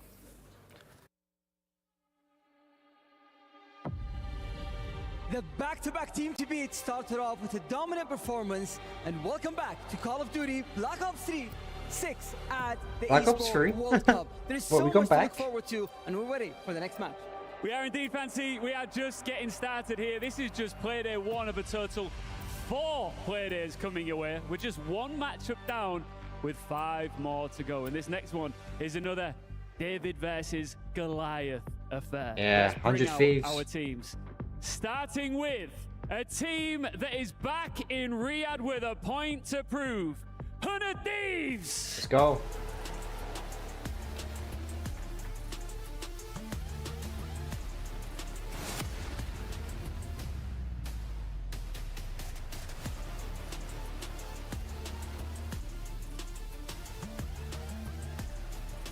Their opponents, after a quiet season, they arrive with loud intentions. Welcome, gentlemates!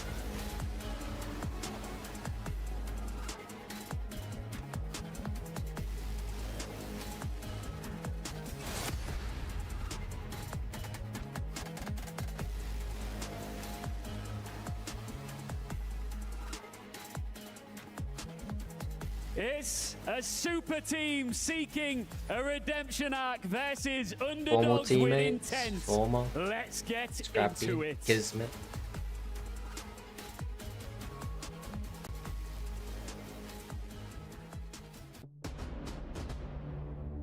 Dun dun dun dun dun. Terminator. Welcome back, everybody, as we're here in Riyadh for our second matchup of the tournament. And it is, in certain regards, David versus Goliath. Hard to say with the recent performance, though, from Thieves on another major stage. Whereas, for Gentlemates, a chance to try to reprove another new roster. It's Shift here with my man, CJ Ton. Thank you very much, Shift. Excited to be here alongside of yourself and excited for what should be a relatively interesting matchup, just purely from a storyline perspective. As you say, like, for the side of Thieves, an extremely disappointing time in Kitchener, but one that they'll be looking to bounce back from more than anything. I feel like this series, I mean, the pressure was always going to be on them, right? You're going up against Gentlemates, they've had a poor season, that is of no doubt. But for the side of Thieves, there's something else about I think 100 Thieves win the this. EWC tournament here that there's just that little bit more pressure on them to then step forward. They need to lean forward this week, right? We need to see a little bit. And I think the thing is it has to be immediate. Yes. You know, after the fumble that they had, especially opening up against Boston, just slow. Out of the gates, just looking a little bit more rugged than we'd normally come to see them at the end of the calendar year in the competitive season. Whereas for Gentlemates, it's been a while since we've seen this team in any sort of recent form. But I think the biggest thing is their moves to this point have not merited any success. Lunars gets added to the picture, doesn't really do much for them. They added a couple of new pieces with Johnny and Fellow, doesn't do anything for them. Troy. And now it's Diamond Khan's turn to shine. And to be fair, when he's been picked up in the past, he's done well to kind of give some immediate impact. Well, there's a lot to be said about teams having a month to do a little bit of practice and, well, vastly improve. We've seen it a few weeks ago, if you remember correctly. So, yeah, let's see. I don't know. It's one of those things that they have had the time. There has been a chance for them to really bed themselves in this roster. Now it's trying to, well, sure, if the proof is in the pudding in their very first match, which is immediately going to be difficult. But for them, I suppose there is no pressure. There isn't that weight on the shoulders of what you definitely have on the Thieves side of things, right? They're going to be coming into this thinking, we really need to step up after what was a really poor performance a few weeks ago. Absolutely, and I think just in particular, to even just get more into the micro data of it all, you look at Rewind as map number 1. When the map was in the pool at the beginning of the year, solid. Really, it's just the maps that had versus FaZe that really kind of let them down just a touch. But outside of that, I mean, they're 6-2 overall on the year on the map. They're also looking at a Hacienda, which has been regularly played for them. And again, not the most success in the world there, but in terms of, again, kicking this series off on the right foot, you love to see Rewind if you're a Thieves fan. Absolutely, but on the other side of the things here for Gentlemates, I mean, they've won 2 of the last 3 times they played it. One of them up against Optic Texas. I will bear in mind that wasn't May. It wasn't any time recently, but their recency bias, I suppose, towards this map isn't necessarily the worst side of things for Gentlemates. So, yeah, let's see how things are going to go down for them, but I think Thieves would be very happy with this one. Gentlemates probably not too disappointed either. Sure. Now, Allie was saying on the desk as we were getting things ready to go for this matchup, she's thinking it has to be a 1-2-5 if Gentlemates were to come through and take this series away. Do you agree with her on that take? I mean, we're looking at one of the worst search and destroy teams in the game, but at the same rate on the other side, this is where Thieves have struggled in kind of those pivotal matchups early in their bracket plays. Yeah, I mean, theoretically, if you're looking towards the 4th map as well in Hacienda, it's not necessarily one of the worst ones, I think, for Gentlemates to get a hold of, especially with LAT's, well, worst map, theoretically, in that pool of hardpoint maps. They're not minding that pick, I want to say, so it's just difficult. Look, yeah, I kind of sympathize because we are looking at potential routes to Gentlemates, but we're kind of clutching at straws a little bit for them, and that's nobody's fault. It's just that it is that much of an outmatch, right? Yeah. It's a difficult one to really see a massive route in. I don't mind map number 4 for them, as mentioned. Map number 1, again, they could surprise us, but I think that's what is the beauty of EWC. We've had that little break. We've seen some teams who, well, have played poorly recently. We haven't seen Gentlemates in a long, long time. Right. There's a lot of different permutations when we come into this tournament. A lot of differences with some of these teams. There's a lot on the line in a different kind of way. So I think it's that tournament that can have a bit of a mix-up. I don't know if it'll necessarily be in this matchup, but it's a hard one to kind of look for a route for Gentlemates either way.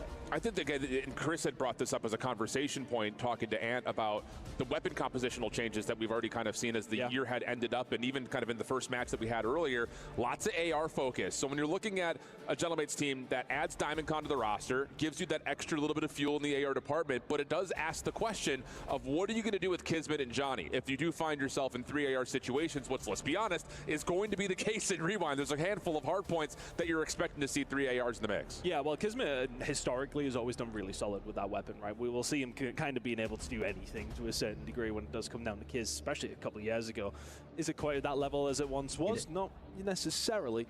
But is the best going to be brought out of him in Riyadh? That's the question. I feel like you need to have it, right? Yeah, well, they need to. If they want to win this game, absolutely. Yeah, I think there's also, again, a lot of pressure to see if Lunars can actually have a somewhat of a high-level professional outing. Because, candidly speaking, when he was in Challengers, he looked great. But when he was playing in the league, it would just look like a totally different Lunars. I don't know if that's a role thing or just an uncomfortability thing, but I'll tell you this much. The last couple of months of Lunars is not representative of what we have seen from him over the course of a handful of years in Challengers. Yeah, I think it's hard sometimes. I mean, we both cast a lot of Challengers, right? We've seen that transition for so many different players. And I think it's difficult because on I think the range when some players get dropped in, you see, well, for Mercules, he gets dropped in, immediately sets on fire. Where some other players, it does take them a little bit of time to get themselves embedded. Somebody who didn't take a lot of time to get embedded was Scrap on the other side of things. You know, it's difficult because you do see these ones who pop off immediately, but for some other players, it does take time to adapt to not just the gameplay or the team, it's the whole scenario around it. It's not, you're not just a Challengers team anymore. This is now your job. This is now a lot more serious. It's a lot more of a serious setup for some of these teams.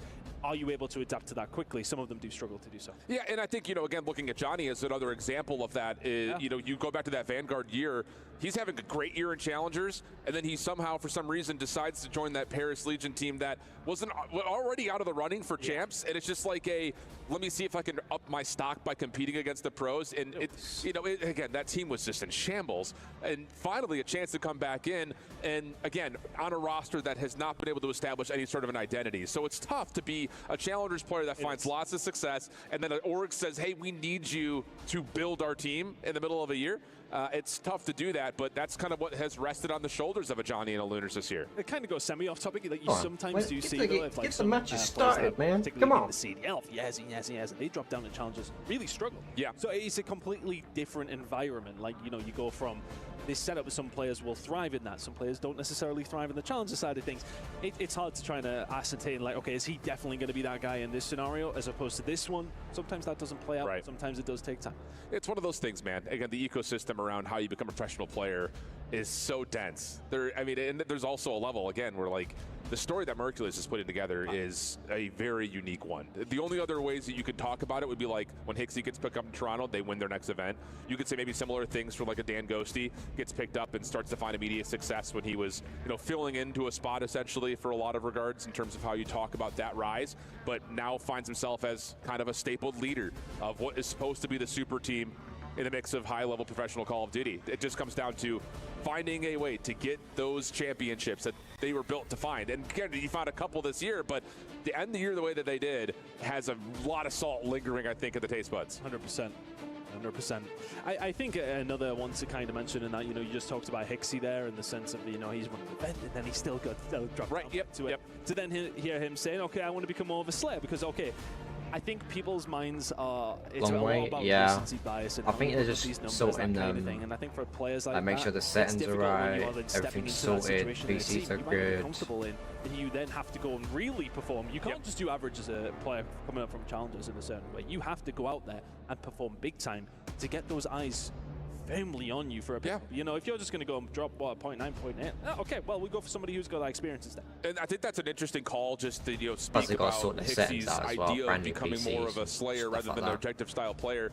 Makes a lot of sense because, let's be honest, that's how you get picked up as an SMG player in this day and age where, you know, you look at other players that have fallen into the mix, like your Exceeds, your Brax, lots of success in challengers, but not being able to fulfill that same style of role in the pro circuit. But you can see the stages coming to life, the players are coming to life, and we're gonna do the same. We've got our second best of 5 here in Group B. 100 Thieves taking on Gentlemates. Let's get it on. As we discussed at the top of our segment here, when it has come down to Rion, let's get it. First map, rewind. Is what they're gonna try and lean into as far as the map goes, but at the same time, it has been a long time since we really have seen them. So is it the same Gentlemates that we are expecting to be able to maybe pull up some trees here on Rewind? I'm not 100% sure. But for the side of Thieves, it's very much about righting the wrongs of a month ago. They're going to be able to do so. And it has to start quickly, and it looks like it will not, as we've got a knife fight happening at the Gentlemates spawn, and that would lead us to believe that this will be a false start and a reset. Okay. Last one surviving maybe takes the cake there for Gentlemates. And we reset and go again. Reset the game. I hate to see it, that I did see the coaches standing up, and I see you guys, you start standing up in our cast booth here again.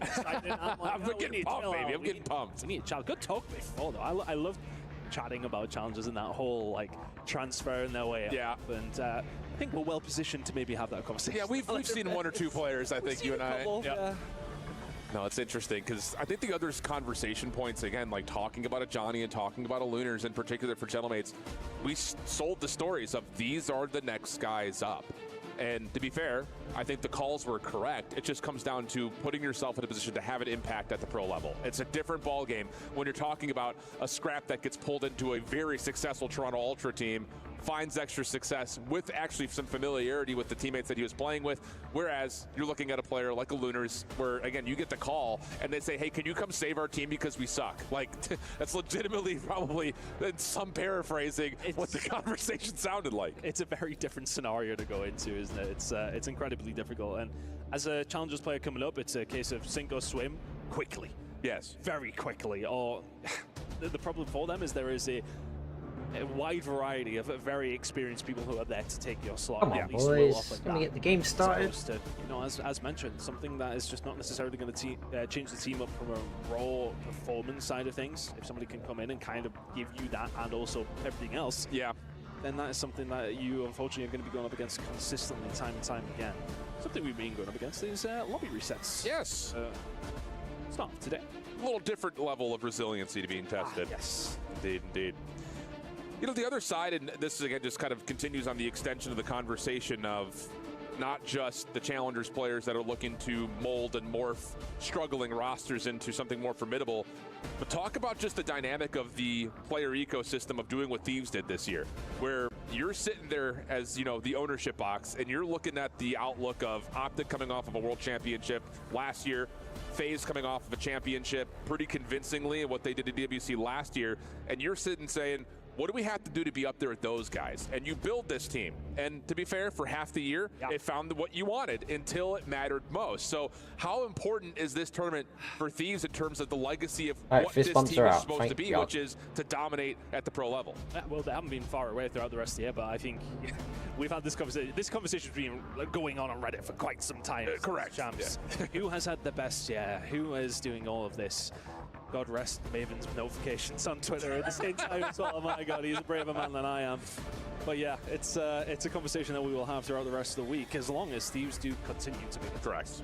Maven's also a bolder man than you. Bolder and Boulder. But yeah, I was going to say, I wasn't sure if you were saying Boulder or Boulder, but you were right. It's literally both, yeah. It's depending on how you break that down. As we're going to come back and see another reset. Oh my God, come on. So, I mean, yeah, the legacy of Thieves, I think, really does rest on a lot of this tournament. Yeah.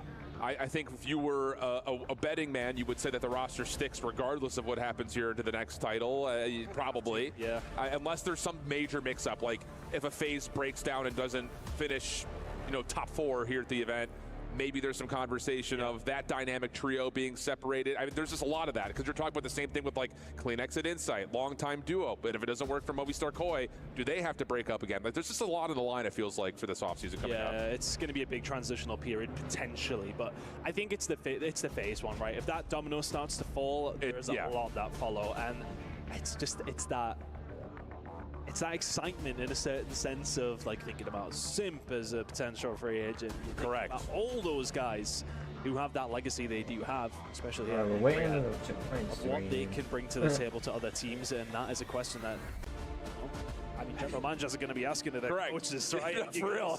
Well, I mean, we could spend this, do we? If something like that happened, the last time that in the league we've seen something like that was when Octane retired. He ruined the league. Oh, Tyler ruined that. We love you, Sam. But that was the last time that, like, whoa, and then that whole team broke up, and there's so many options, and everything changed. That would be the next, I think, kind of, you know, crack in the crust of what Call of Duty has been, is if that dynamic trio breaks down. You've just reminded me, actually, we knew about this in the green room about couple of days before he announced it. We were like having to be extremely tight-lipped. Oh, I'm sure. Oh my word, that was, yeah, we just knew, as soon as we heard, it was like, oh my word, this is going to cause absolute chaos, and that is something else that, well, I for one haven't heard anything about any rumblings myself. Well, so fair, yeah, fair. Common, but we'll see. It's just one of those things that conversations have obviously been largely fueled by the Green Wall on Reddit since their most recent success, but I think there's just a level of when you build a team like this, the expectations naturally are high. But I think it also just goes to show that this year has been one of our most even-footed battles, even though it starts with a very strong FaZe beginning. They're dominant. We start to talk about like this is Cold War FaZe all over again. We're back. And then all of a sudden, here comes the team that was meant to win, starting to win. But at the end of the year, neither of them make a Sunday. So it's just like, what is happening? It's just been a chaotic year. I'm all for it. I'm the same, by the way. I was sitting in the green room during in Kitchener talking about how like this has been one of the most entertaining tournaments, even though it hasn't been the best teams playing in their best COD. Just from sheer entertainment value, could not write a better script than what we had just about a month or so ago. We're trying to lock in. We're trying to give us another go here on Rewind Hardpoint. Thank you for bearing with us, friends, family, crazy COD fans that are waking up at 5 in the morning to watch us. We love you. It's nice for Europe to have a normal start time, though. Wow, where's the bias on that come from? I will say, well, I'll tell you where it comes from. Deepest, darkest Newcastle in England. Are we good? Well, here we go. We're finally getting in, and there's no knives out, at least not to destroy your teammates. So we've got 100 Thieves and Gentlemates opening match here in Group B for the second time. Let's get it on. Of both these two teams, I think rotational side of things is important when it has come down specifically. Matches are finally starting. As it so often is, but I think for the problem being Gentleman's Ghosty with the one, Hydra with the number kill. Get him off, Hydra popping off. Down and you're going to be able to deal with a player like Hydra. Gonna get traded out. That's going to be the problem for Gentleman. The dynamic between him and DiamondCon has to be locked in terms of rotation success, because we kind of looked at the numbers. Gentleman's not the worst rotating team in Hardpoint this year, but one of the worst teams in holding percentage. Let's see, P1's just scrappy anyway. If you have the other, especially against a strong Thieves team, as Hydra gets to work making a nuisance over towards Laundry, shut down, and with 3 dead in the feed, Gentleman's a chance to get some that back rotation spawn early towards P2. Yeah, good time to get a few kills on Gotta the board. get it. Oh no. Towards the back, as long as Ghosty does get taken down, it does. Nice. Through the front door, not gonna work. Nice rotation from Gentleman. Okay. So spawn out for one player though in particular. Scrap trying to find something, can only find one. That's gonna be a lock in for Gentleman. Good start. Johnny the one on the front line. He's gonna have Kismet zoning a little bit further forward. Nice little bump out to put some pressure on where this Thieves break attempt is gonna come from. Now with an AR, Johnny get a couple attacks in, nice. The hallway. Both weapons to play with. Shuts down on nice. goes some more, but doesn't make a difference. You're gonna get all the time here. Do the job that's required in front of them. And so 2 more good breaks. Seconds looking solid for GM. 2 hitting the side door there initially, and there's good communication from Gentlemates. They split up the push. Oh, he's right behind him. One won't go out of here for Thieves. Hydra can find one. Is that good break here? Oh, never mind. Bounce back. 5 in a row from Kiss. Big save there. Right, now they go P3. 60 for Gentlemates. Back this one. 2-12 combined start for Scrap and Envoy. You don't say that all that often, as Kismet is looking like 99 Kiz in the first 2 hills. Rotating over towards the dumpsters, though, Thieves will have the edge, already controlling the street, and Maxwell going to be able to follow things up through P1 as we're looking to see our first listen-in here at EWC. Right here, dude. Yeah, I'm already Scrap is mid. Play the Dino. Play the Dino. One shot. Oh, damn. Clean from 100 Thieves right here. Spawn killing. I'm wrapping. One shot. I'm playing the Dino. Play the Dino. I'm playing middle. I'm trying down with you. Ooh. Rip. I'm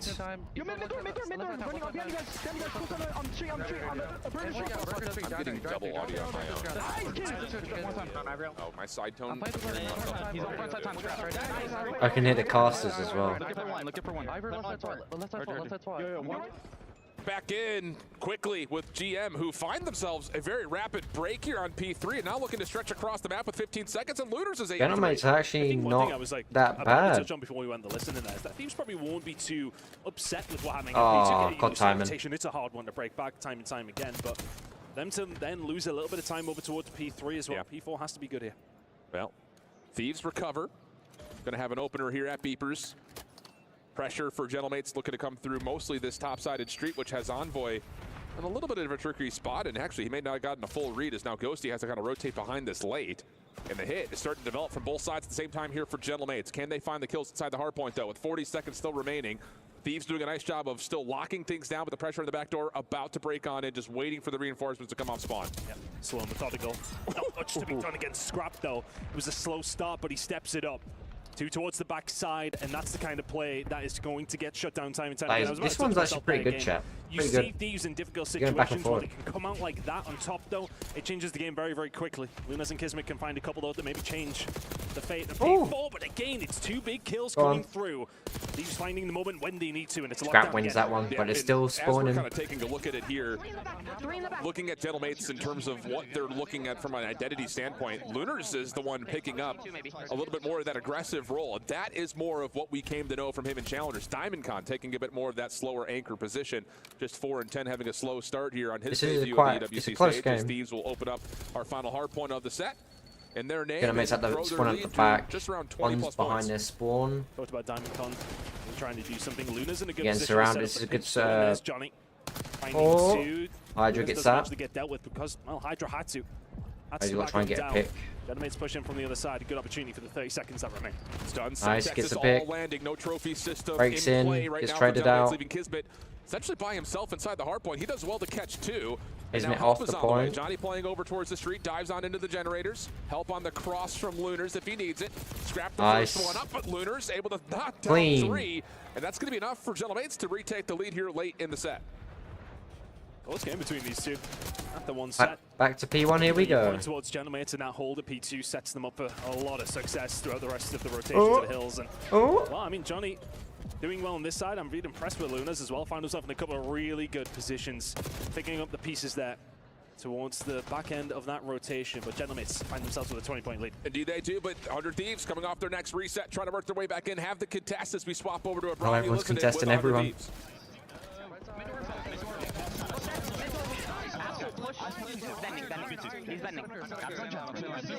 Oh my god, I'm hearing so much audio.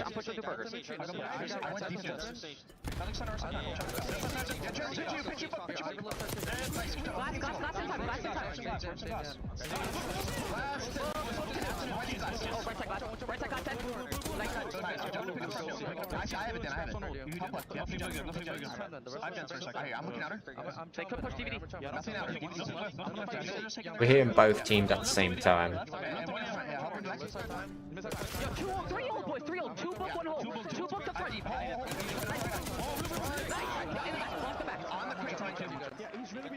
Last two fronts.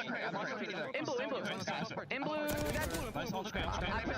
Yo, one shot. One shot RB. Okay, in book one shot. Well, nice break attempt there for 100 Thieves. Also finding success to rotate quickly over to P2. Tighter game than Thieves might like, but picking up where they need to on the Money Hills. Yeah, 100%. We said they wanted to try and get themselves a very quick start here. Number 8's trying to get the back spawn. Just about managed to get themselves back into the lead after what was a tumultuous time. That first rotation, but P2 was really where Gentlemates had a good amount of time in the first rotation, and they may well get it again. It's a nice break with 20 remaining.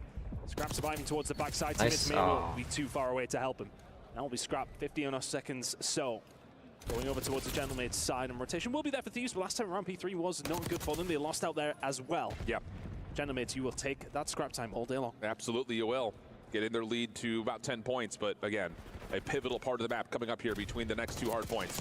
Hydra, can you get it? Contesting the rotation as they swap over towards this upside dumpster. Ghosty's going to find kind of a vacancy split between two Gentlemates players. Envoy also. This is a very close game. Diamond Con a little bit deeper, and with 3 down, 100 Thieves can stabilize on the new hill. I think Diamond Con actually gets a spawn out there, and Envoy finds him. And what we were kind of pointing out in the listening, he's not having a great game so far, but there's a couple of very important kills and a 4-man down for 100 Thieves, and this is from now very good time on offer. I mean, look what they got spawned. Completely trapped backside burger at the moment. Hydra making sure no long routes can come through. Tally's one on the Lunars. Envoy lines up a couple from the front. Last one standing is Kismet. And dance as he may, he will eventually drop. And this is where, again, the game gets really scary for Gentlemen. It's only a 30-point game, but as we start to look over towards what comes up next, again, the line of scrimmage set for 100 Thieves is dangerous. And this is turned on its head very quickly for Envoy. 7th spree, 8th spree, the 9th. Well, he's behind you. Kismet will find it. Really good work from him to reestablish himself back onto the map. Dying maybe not the most opportune moment, but when Scrap is shooting like that, maybe it doesn't matter. Em and Ghosty starting to clean up over towards the back end of P3, P4 incoming. Will get cut down. That's a good rotation coming through. I wonder if Kismet went all the way around. Nice. I think he spawned. Hey, yeah, why is Kismet not in the lead? So it's one of those moments in the comms 100 Thieves are like, are we joking? Like, is he really just going to spawn up behind us right here? No. Thought we did the job nicely, but instead, they stop at 197 and a chance for Gentlemates to actually walk away with beepers. Pressure starting to amount to the backside of the street, but the spawns are still in for Gentlemates, and they have a read. Kismet snaps, almost takes care of Ghosty, but with that, Thieves maybe a chance for a late break. Yeah, Ghosty's going to give them that little bit of pressure. A spawn from Kismet has set themselves up for success here, Gentlemates. Diamond will find one inside. Yeah, Kismet is literally carrying his entire squad. Spawns are still going to be there for at least 3 players towards this side. Kismet dealt with Hydra at the front of that spear. It's always a dangerous prospect, but Johnny finding 2, still 50-50. But Gentlemates here with the spawn, they will continue to get this time. Yeah, the pivotal scrap time right there late into the game has this looking at essentially a dead tie heading back over towards Generators. 100 Thieves will be there first. Not out of the realm of possibility to contest this, though, are Gentlemates. It's very close, though. They can win it here. Off here from Ghosty if your 100 Thieves are trying to find it. It's going to be a scrap battle. To the hard point. Pistol out for DC. Can only find a couple of bits of damage as Lunars is the last one left. Has the wrong weapon for the job, and as he drops, 100 Thieves will stabilize. So hard there for Lunars because you want to get in, you want to try and do something, but you need to wait on the rest of your teammates. Now they're a little staggered. They need to slow it down. Right now, Thieves cannot win it here, but we will all be but home. Ghosty inside. They need to take their time. Gentlemates need to find something shortly. 3v3 over the top of the hard point. Envoy fresh inside the hill. Envoy's just holding it good. Picking things back up after his slow start. Now just -6. And he's got control of side hall. Going back and forth he goes. Kismet able to find the opener, but tagged. Go on, Kismet. It finds himself a second help on the way. Lunar's able to find the break, and that's going to lead to now Gentlemates over 200 points. If they can get the last bit of the scrap time, Ghosty challenging, but immediately good little fall, leaving Envoy to pick up the piece of the last 5 seconds. Yeah, try to see what thinking we're going to work out in Gentlemates' favor. Kismet gets us some wonderful timing to come through elbow, only finds the 2, can't pick up the rest of the trades that give the teammates. And all of a sudden, we are heading back over towards P1. 100 Thieves find themselves around 15 points away. And the 100 Thieves will also have a bit of street control here. Hydra dancing with the devil with 2. Expects a 3rd, doesn't need to, as his teammates will pick up the kills, leaving Johnny by himself. And he will back away. Reset for just a moment, but this next break has to be everything. First 2 kills are good for Gentlemates. Ghosty inside the hard point, surviving. Pistol in hand, but eventually dealt with. Yeah, 100 Thieves going to win this. Now, the problem is for Thieves, they need all the time. You can hit ult, you can try and get this scrap time over towards P1, but P2 is going to be influential as well. Do you stick or do you twist? It's a big moment over towards P1. Here they go. DC will spawn all the way out. Has to be the heroics of Johnny. Here's Johnny, almost for 3. Envoy taken out though by Diamond Comp, but the spawns will flip with 6 seconds remaining between 100 Thieves and a map 1 win. They're not far away. Scrap trying to hold the outside. Gentlemen, they gotta hold it. Scrap time. Oh, they are no. not far away from the They point. gotta break This isn't it. the deepest, darkest spawn. You are close to it. It's one break, one opportunity. Try and find their way Yep. through. 100 Thieves win this one. Slam the door shut. It feels that way. Ghosty picks up everything over towards Laundry Door, and 100 Thieves will survive through map number 1. But I used the word, and Adsmith that was a good map 1. Good map 1. I think, you know, the whole storyline around Thieves heading into this event would have been one of wanting to come out with a convincing map number 1, steady the nerves. They will get the win irrelevant. It's one of those situations they'd like that to be a little bit cleaner, but full props over towards the Genmade side. Really good rotations over towards P2 specifically, where they had a lot of luck. Okay, they get a little bit of a benefit of a spawn over towards P4 specifically as well, but I think at the same time, you've got to just deal with what is presented. They've dealt with it relatively well, but I want to say that it's moments like this from Scrap, right, where he's in a 1v2 towards the backside. Those are those moments where you've got a team of the caliber of 100 Thieves, or the players of that caliber, who can pull off moments like that, and that may well have been the difference. I think I also just want to point your attention to Envoy's stat line throughout this replay package, because he was nearly double negative throughout a lot of the map until we start to get to this point, and then he finishes -5, -6. Huge bounce back for him. I think a lot of that is like, not only do you put a little bit of pressure to see if Envoy has trouble entering, but I'm going to give a lot of credit to Gentlemates and this role swap up, putting Lunars into a more flexible position, letting Diamond Con take the more anchor, slow AR style. That looked more like the Lunars that we came to know and for some of us love over the last couple of years in Challengers. Yeah, it was a really good pinch, specifically over towards P5, I believe, where they came in from both sides. You've seen him taking his time. You can see the cogs are whirring just a little bit just to make sure they are doing the correct thing. And it's hard sometimes in those situations. It's fast. It's a very quick game that's going to come out of Thieves.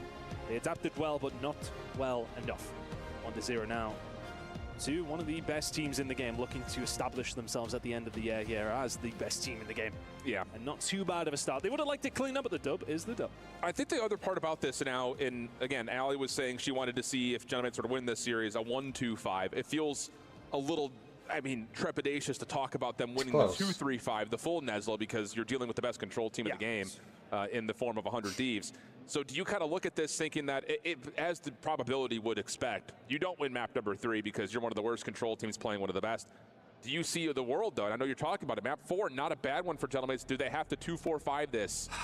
Well, they're going to have to now, because, I mean, you just can't. You can't go down 0-2, yeah. That control's going to work out for them. Control, we'll speak about when they got there, but they arguably did get their best map, but true. Also going against Thieves. Yeah. And that is where the problem lies. I think it's a fair assumption, though, to say that, you know, Thieves didn't look great in Control just a month ago in Kitchener, but, I mean, they didn't look great at anything.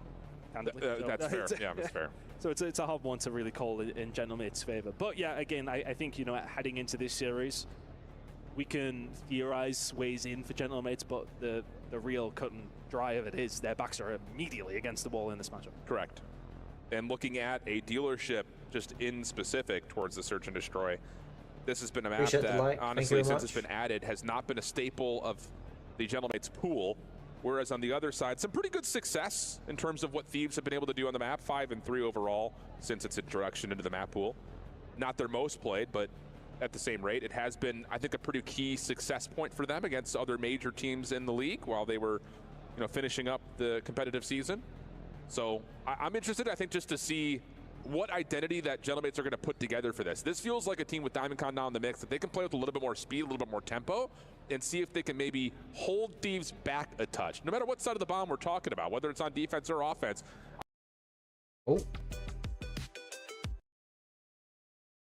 forward quickly, see if you can get a first blood, and then just turn the numbers against Thieves. Me That seems like what I would forward. imagine the identity is going to look like for Gentlemates. Well, for dealership specifically, if we're going to dive into it, what is the route here potentially for Gentlemates? I think the one that is just glaringly obvious to me right now, opening duel percentage. They're number 1. Correct. Yep. But then the problem is their conversion is number 12. Number 12, yeah.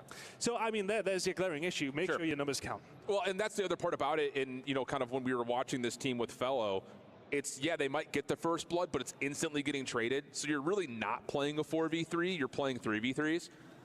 So. And then you win that first gunfight, win your trades, right? Well, in theory. It's not easy, bro. In theory.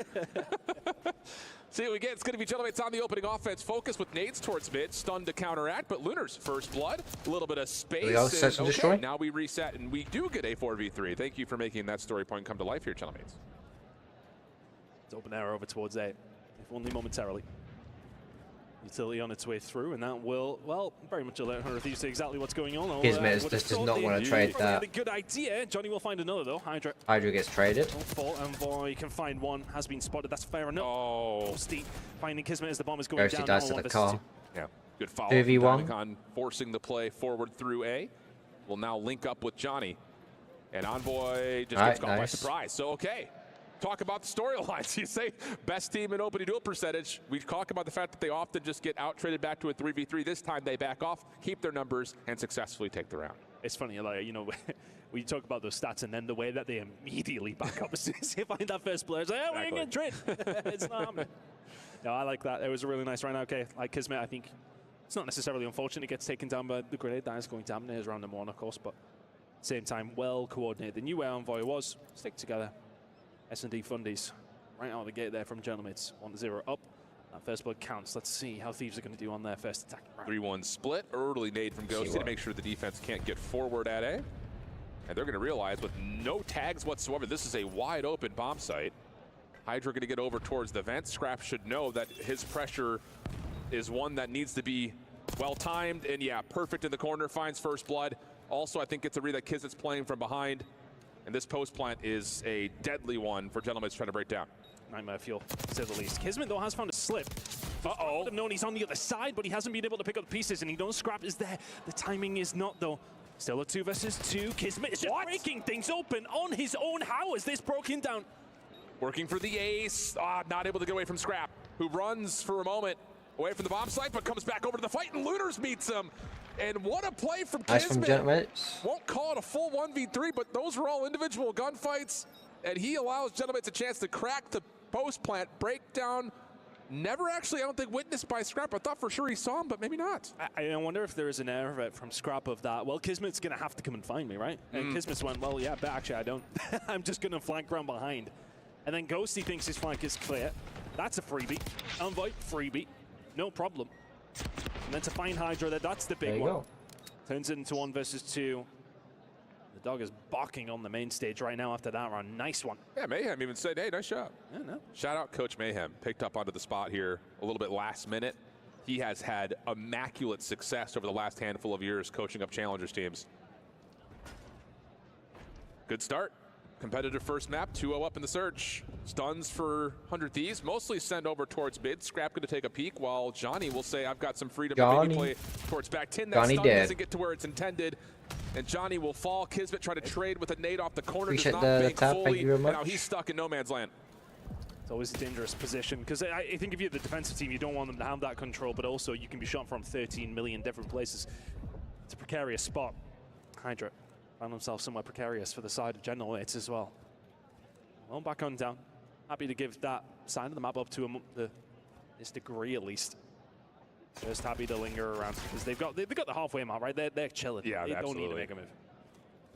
And I think at best, if you're Gentlemates, maybe you get to read that A is open, but no, you've got to try to clear something out. Envoy through arches, almost turns to find 2, but the rest of the Thieves' defense collapses, finds the kills, and Ghosty will win the round. 1-2 now the count. Solid. And I think that's just good communication from Hydra. He goes through pretty much just entirely cuts the A side of the map off, and immediately know the push is going to come back through in the B side. Thieves are ready for it. Nice and easy. Just Envoy in the round finding the first. And that's ultimately what led to Gentlemates' downfall. Just didn't have the numbers. Yeah. They're working in their favor. That's the first round. They haven't found the first blood. The first round they lose. Go figure. It's like having extra numbers helps. Yeah, no, it's crazy. Second offensive attempt here for Thieves after what was a very potent post-plant defense that got broken apart in their first attempt at A. Now they're looking over to see if they can find anything at B. Stun check over towards the front door arches. Doesn't connect. Diamond Con seen deep. Envoy will clear that corner with the Semtex. Trophies are down, and it looks like 100 Thieves have shown their hand. They're going to commit here at B. Being able to. Scrap was the one that was creating a lot of pressure through the middle of the map, but as soon as he loses that gunfight, well, the plan has very much fallen apart. Thieves have actually done well to get out. If anything, Gentlemates could have snapped there, but for them, precarious anyway. Yeah. Most important, though, Gentlemates don't commit to try to retake something when Kismet says there's no plant here. So now they're taking the fight back over towards mid. Kismet caught, trying to cross. Ghosty benefits with the low health pool of Kiz to find himself a double. And now Envoy saying, all right, I got window control. My boys got me. Now I can work on the plant. Really good reset here for Thieves. You just love those adaptations, don't you? Diamond Con in this position always going to be difficult, but those are those moments that really do separate some teams. A lot of, we'll just try and stick it at that point, see if you can get it down and see how things work out. No, you've got a route out, you can get out. It's probably best to try and do so. But Johnny, you're in a 1 versus 2, 25 seconds to go. He's going to catch Hydra. He ain't going to catch Envoy behind him. There's the 1 versus 1 going Thieves' way. Leaving the odds. Yep. No, you're absolutely right. I think for both teams, after that first piece of contact at B, best case scenario, Thieves get out. Gentlemates don't commit into the pre-aims. But it's the battle that echoes later in the round at mid that just too much force from 100 Thieves. Gentlemates can't even up the odds, and Johnny try as he may.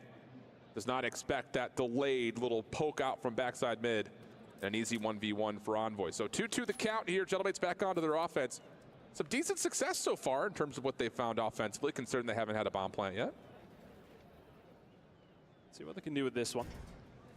B has been the favorite from both these two teams so far, you would like to say. One player up here from Envoy's going to try and sneak up, but I don't think he's just going to Scrap and Ghosty waiting. Semi-open. No grenades. Hit. That's all. Yeah, this feels like Gentlemates trying to feel out who's in the map. vent? Kind of Is a it fake Hydra? Here at A. Kismet having dumped both pieces of utility towards it, has the 100 Thieves defense pretty eager on the A site. But the thing about this is Envoy has snuck super far up at arches, and he has not been cleared, not with any stuns or nades at all. So Gentlemates really don't have any information on anything right now. And if anything, the information that Thieves is being given over towards it, entirely countered by the fact that Envoy is here and saying, I ain't seeing a goddamn thing. Not going to find the gunfight though. Lunas will catch him. It's a bit of a tough one. Activity now starting to come through over towards the B side. Big gunfight won by Hydra in the middle of the map though. Yeah. If anything, doesn't need to win the gunfight, just needs to stay alive. Yeah, Johnny can't plant. Couple of shots down towards him. Hydra pushing forward. Kismet chasing. Finds the kill on his former teammate. Gotta get out. Scrap, couple of tags. Trying to find Johnny off the post plant. Exit. Nice shots for the headshot. Also knows he's got Lunars on the corner towards the den. Help nearby with Ghosty, making sure there is no long play through the middle of the map. Lunars fighting back. Kismet able to find the timing to get around the side. Leaving Ghosty to the 1v2. Seen, shot at, and it's just too scattery, too chaotic. Gentlemates survive in the late round. I love the repositioning from Scrap to just find Johnny immediately, but the problem is it then puts him between a rock and a hard place. They know that they can isolate at that angle. That's exactly what Gentlemates do. And from them, I think you want to try and get your teammate over towards that side, but they're immediately thinking about the flank. Lack of information. There's the positioning we talked about, but Kismet is there just immediately to pick up the pieces. There's very, very little that Ghosty can do from that position. Kismet having a hell of a map to kick things off here. Really sitting at 8-4. Having a hell of a series right now. This has been a great 2 maps. I think if you're a Gentlemates fan, you're looking at this team saying, okay. Oui. A little bit of a battle, full head bash over towards the outside. Kismet cannot provide the double to evenly exchange that. So now you've got yourself a 1v3 early for Diamond Con, who's completely stuck in. Trying to change the tempo there, Gentlemates.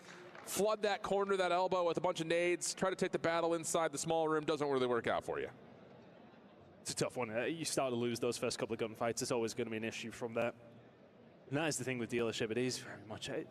You know, you talk about the open blood specifically, but when you find them in the middle of the map, yes, okay, that's where it becomes a bit more influential. But when they get aggressive like that, it's just so difficult for the attacking team to be able to do a great deal.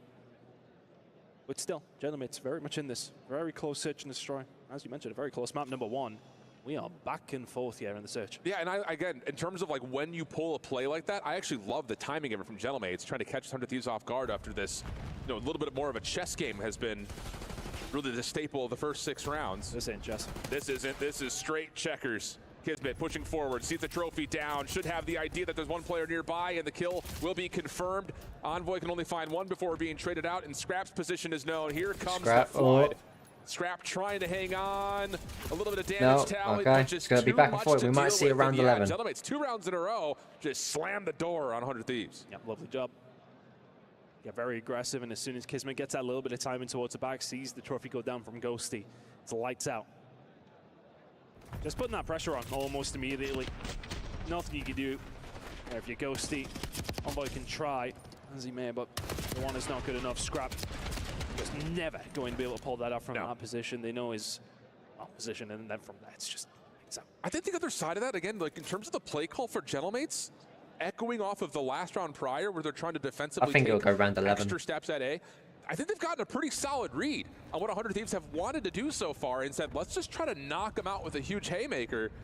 First time doesn't work, second time does. So 4-3 edge, wide open A site. This feels very phase-esque in terms of how you play the defense. Do they have nades to get back over the top? Trophy system to keep Hydra safe, gets one. plus a first blood from Hydra. Went for the haymaker in the previous round, the uppercut, I should say, of just stacking over towards B. At the moment, isn't working. Kismet's still alive though, and with anything, you have a little bit of a scenario now because that's on his own though in a 1 versus 4.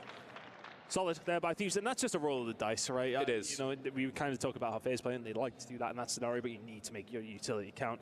And I think what is really important there, though, is the fact that Hydra finds himself in such a good position for that transition. He's there to pick up at least one, and from there, if he can survive, it's lights out. Absolutely. That did feel very phase-esque, though, for a defense. Stack over towards B, late rotate to that back square, throw your nades. You also have an RC. Once that trophy eventually gets eliminated, maybe a chance to blow up some extra cars. But, yeah, you're absolutely right. Hydra just gets too deep, too far. Yeah, it's going to go around 11. 4-4 count. Critical. Round number 9 for both these two squads.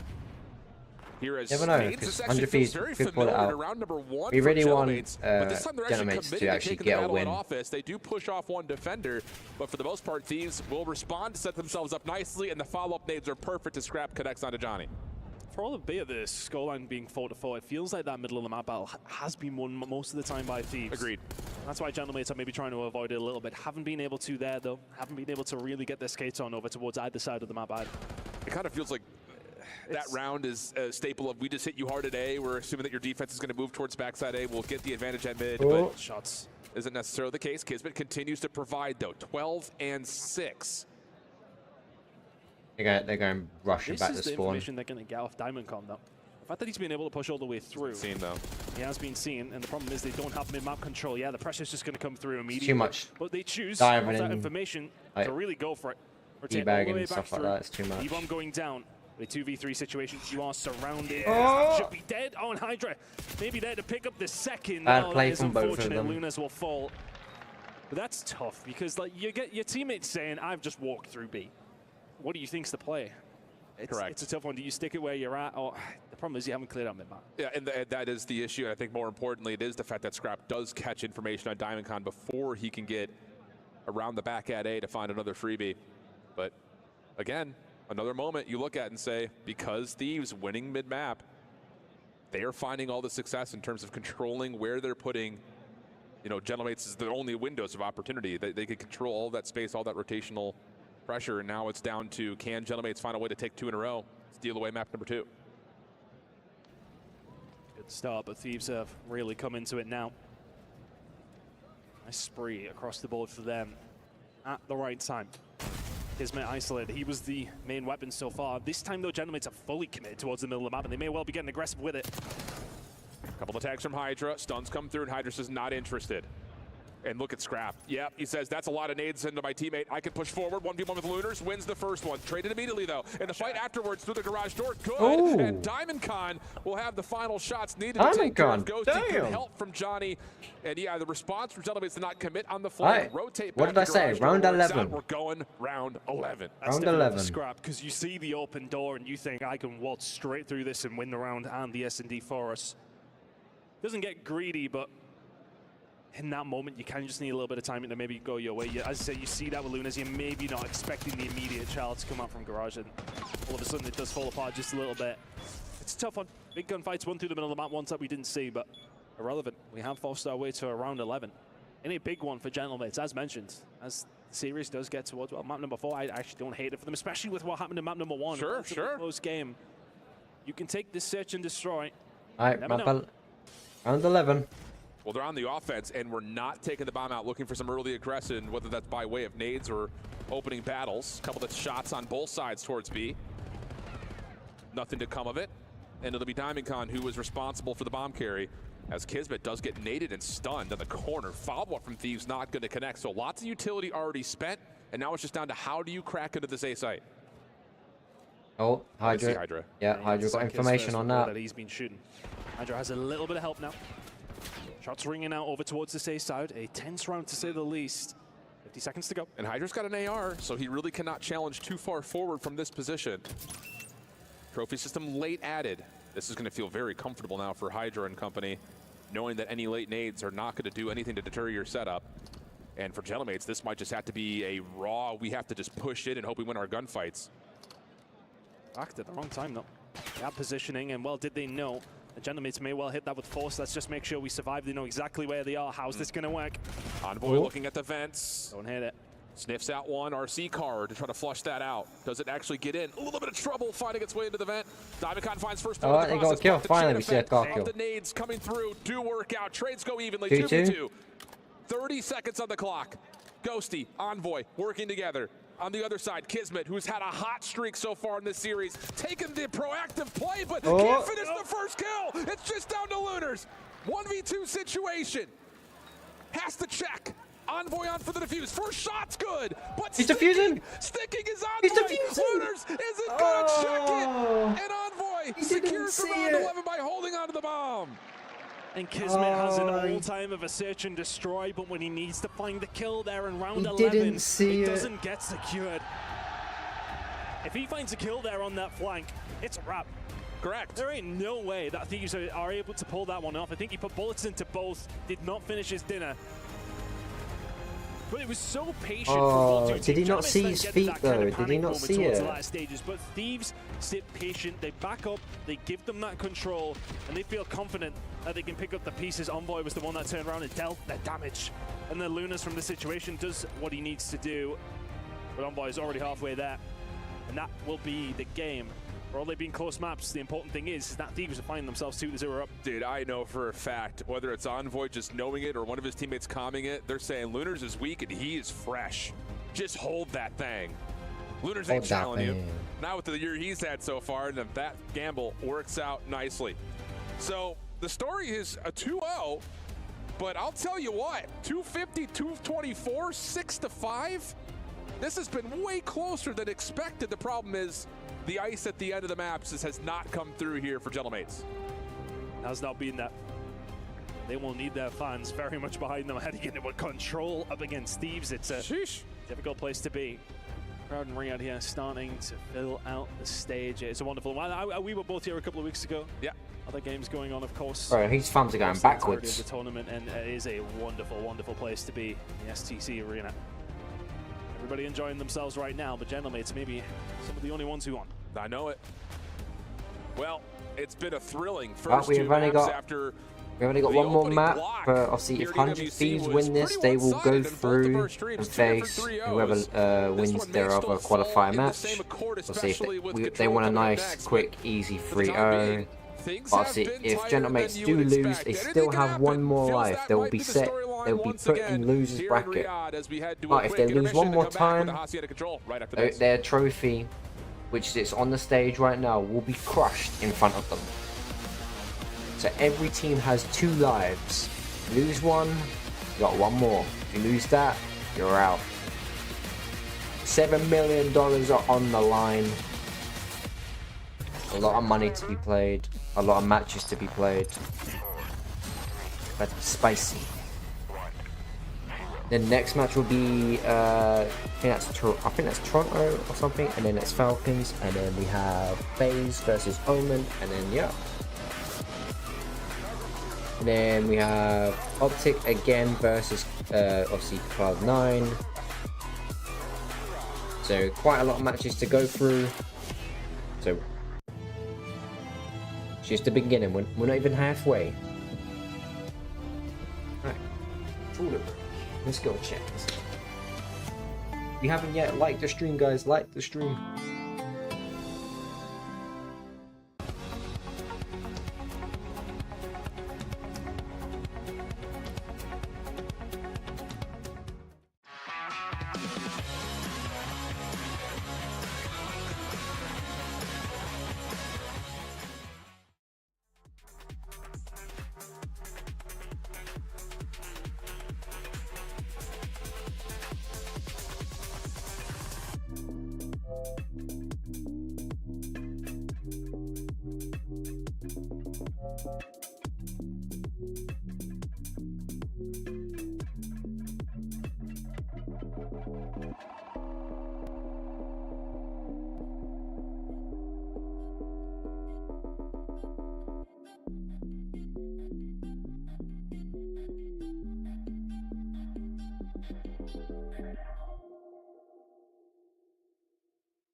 Let's get it. Matches resume. Got back at perfect time. Got back perfect.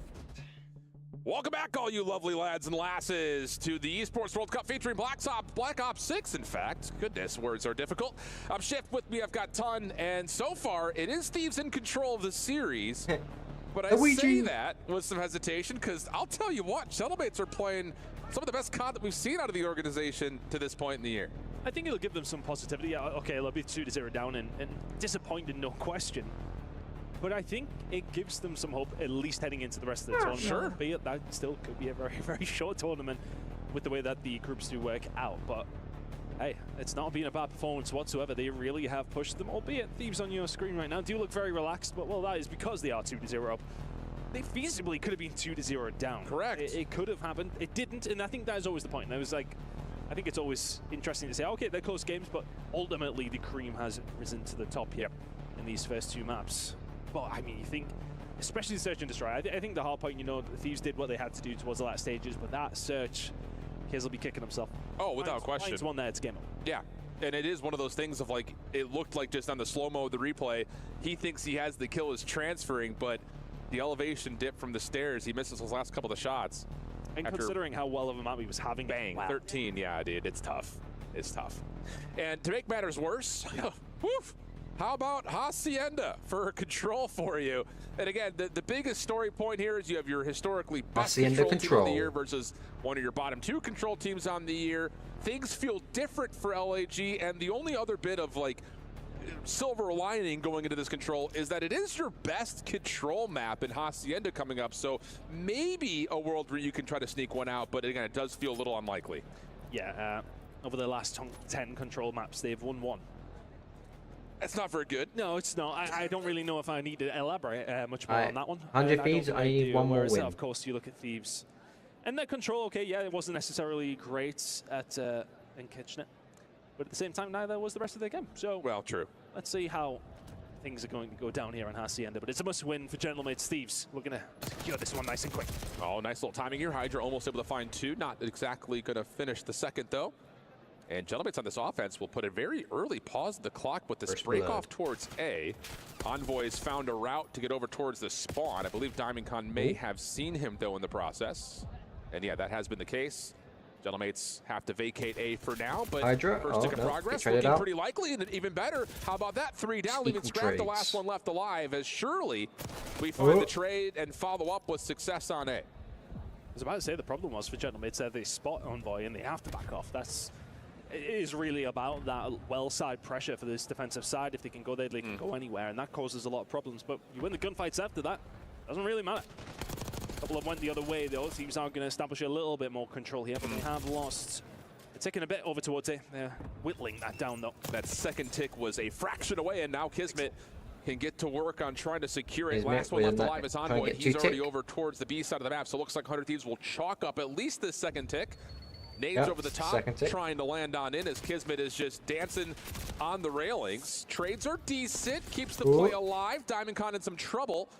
Values his life, and that third tick, does it get finished? Yes, it does. Extra 60 seconds with a life lead here for Gentlemates early. Next couple of gunfights are big, though, because if you lose them, you all of a sudden do get pinned. Lunas has to back on down, does the right thing, need to play your life for dead momentarily. They're lucky that Envoy didn't get himself over towards well. Very well established in the end by DiamondCon. He will get himself some pressure there, but this is the problem. You committed over towards the A side, and you've given up a lot of map control for it. Indeed you do. Trades are decent, though, as 100 Thieves will gain the life edge for now. Gentlemates fighting out of spawn quite nicely, though, just having Envoy the last one forward, and he's just kind of playing a cruddy corner topside spiral. That doesn't even work out. Nice turn from Lunars. Hydra following up for one of the 2 trades, but with this, Gentlemates find the exit, find the kills, and they're pausing the clock over towards B. Needs to stay alive here. It's very close, though. Different players, one from window, one on the site. Really need this. Like, they need to stay in. On the side of Genttlemates. Because at the moment, we've just seen 3-0, 3-0, 3-0s. Kills alongside of it. And they're in a really good spot to close out round number 1 here. Yeah, moving and grooving right now, our Gentlemates. Ghosty and Scrap provide a couple. Kismet won 5 in a row! And the Bulldogs 6 in a row. Gonna finish off this tick if he can find the last kill, which he does. That's what they needed. That's what they need to bounce back. Gentlemates are looking for real. Incredible work from Kiz. Smile on his face. He's been having a hell of a series. And to find those kills towards the end to just about solidify it. The side of Gentlemates. I think if I'm Thieves, though, I'm really disappointed with that. Because, okay, yeah, you lose A. You kind of didn't really get that control back. Okay, that's fair enough. But for then to find those kills in the middle of the map, find so much positioning off the back of that 4 dead, albeit you lost A. Feels like a couple of lives got thrown away. I agree. Maybe a little bit confident. And it's not so much about the kills or anything like that. You know, we come down to a 8 versus 4 in the end. It's more so about the pressure you create towards me. And that's the thing is, this is something that when we look at 100 Thieves at their best, they're taking space and not letting it go. That felt more like we took the space we want, and now we're trying to overchow a little bit too much. Kismet still keeping the hot hand here on the defensive opening breakoff. Traded evenly, though, for 100 Thieves, who will have some open hall control with eyes towards B. It's a matter of game of, as you said, that space, that control of the map, the real estate you have behind you. Right now, well, Gentlemates find themselves in a good position in that sense. Hydra has managed to find his way through and has grabbed for a little bit of company. And you got that well side of the map under lock and key if you're 100 Thieves, if only momentarily. Nice. Well predicted. Ghosty gets taken down. We just don't want you just don't want any Thieves on it. Envoy right now is doing really bad. Scrap okay. Hydra's not doing great either. It's all about the ticks. I don't know if it's just get trade, get ticks. I'm changing my identity. All about kills. DiamondCon in the roster, I could be a little bit more aggressive, more flexible. We've seen him find value with both weapons, and now really trying to get some confident gunfights under his belt with the AR. Kismet finish that tick. Coloring outside the lines. Can he find anything? No, not quite. Envoy reads that perfectly, and the second tick of progress is now well under threat for 100 Thieves at B. And this has felt like a really confident round from Gentlemates, and yet they're about to lose B. Lives very even. This is where Kismet then commits, but has he done it too late? I think he might have. They get off momentarily. Is anybody else there to help? Well, Lunas finds one. Kismet on the latter stages will find something. Now Scrap. You need to get that tick off. You need to wipe that tick. That may well have been a moment too late. It was just about a moment too soon. In the end, they get a hold of it. Now that's a lot of control for the side of Gentlemates. Team Nate, though, does have a bit of a pause here for Gentlemates, trying to get the spawn trap in play, but they're still finding the kills that they need to put extra pressure on the clock as Kismet finds one more before being traded.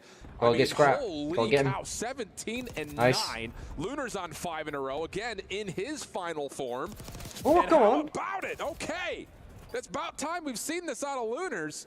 Clock will come to a pause for a moment as Envoy was on A. Okay. Johnny's playing a confident spot at the That's connector. what they needed. And how about the Gentleman's 2-0 up on the control? I think it's crazy because we're coming into this series thinking, okay, where is the easy map, so to speak, for Thieves? And everyone's pointing towards that Hacienda. You have to.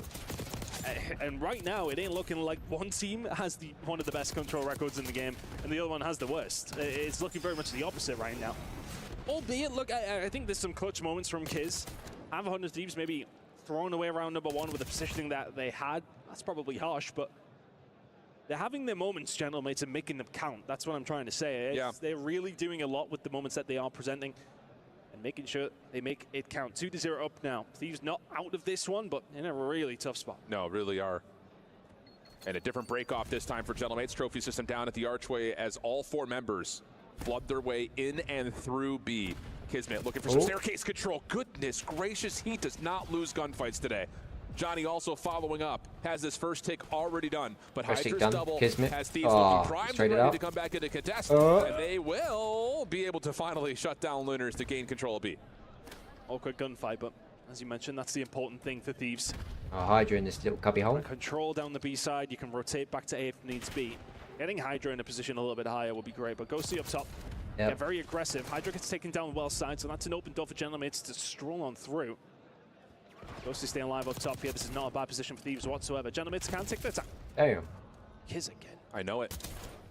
Down to a single bullet of health, though. Scrap finds the trade. Hydra follows up to clear out topside spiral. And this is starting to feel a little bit too desperate in nature. Gentlemates not quite able to find the success they had in their prior attack, getting out of the spawn trap. And some of that is because now you're starting to see a little bit more pause from 100 Thieves, holding onto these key positions, making them as untradeable as possible.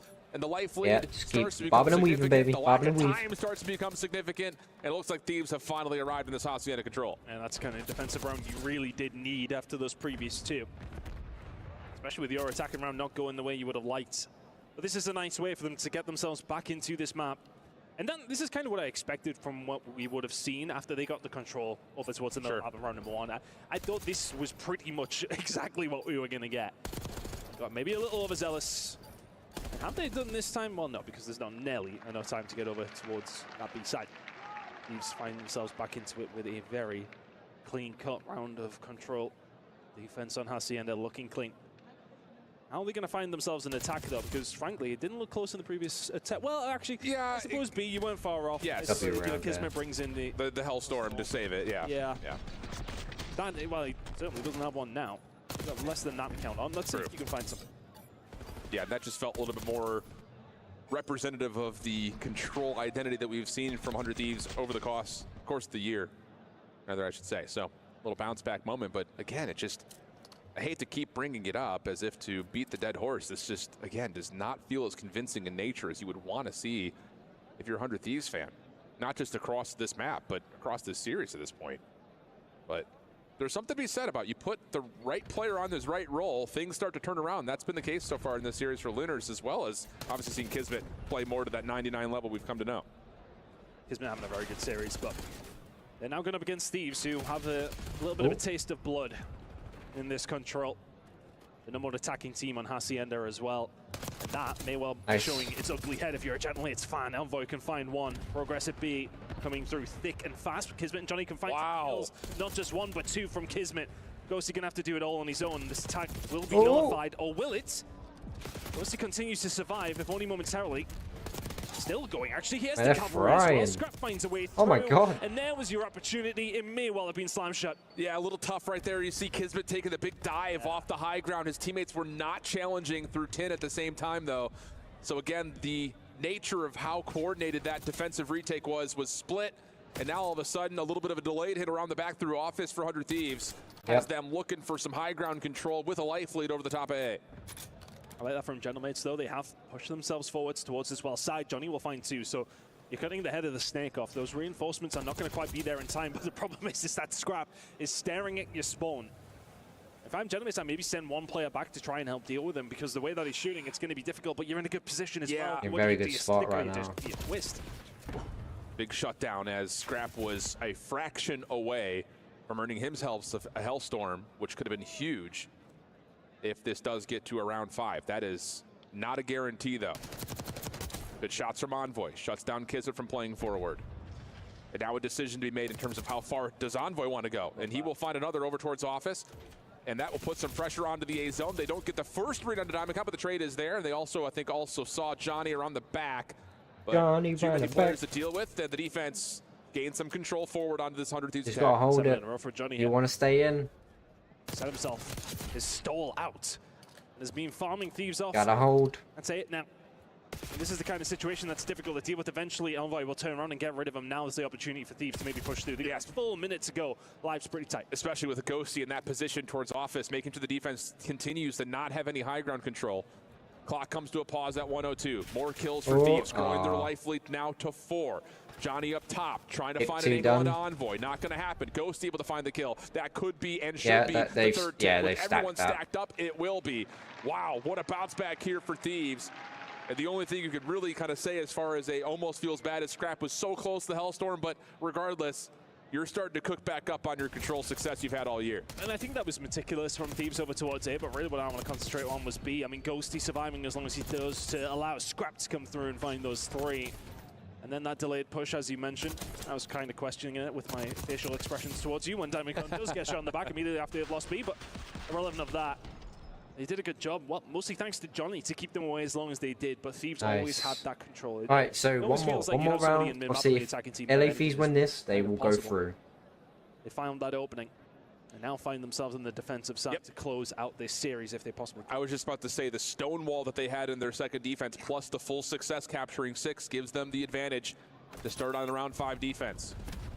And the first 2 kills off the break off are perfect. Tomorrow, that's obviously, for day 2 for this, is a lot of people going to be eliminated. The Gentlemen had hit us with in their first Quite a few people going to get eliminated. This one shut down nearly completely. A couple of trades to keep the spawn trap away from Gentlemates, but still a bit of pressure already early, down to 60 seconds to play as they look towards B now. Slowly waking their way up fences, though. And this is where things are starting to get a little bit scary down for the side of Thieves. Envoy knows the pressure's going to come in from up top.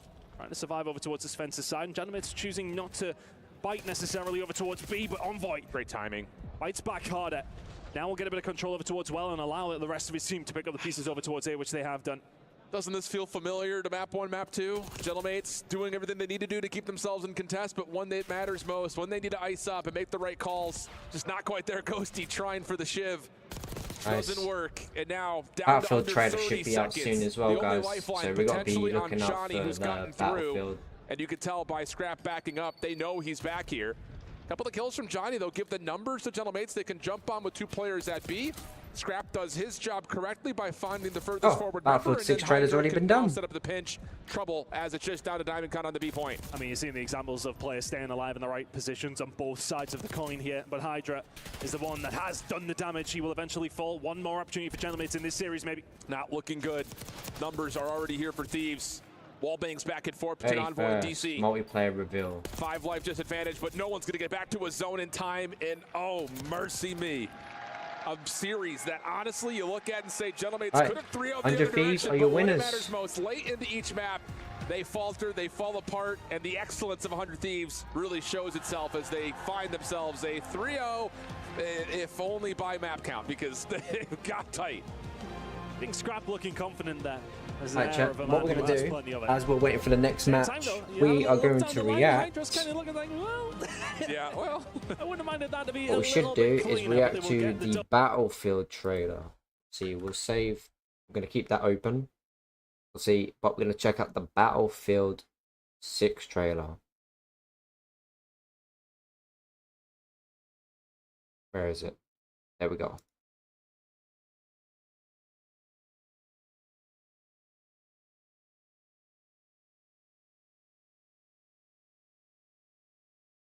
We got to screenshot that because we got to make a thumbnail out of it. We have to. Right.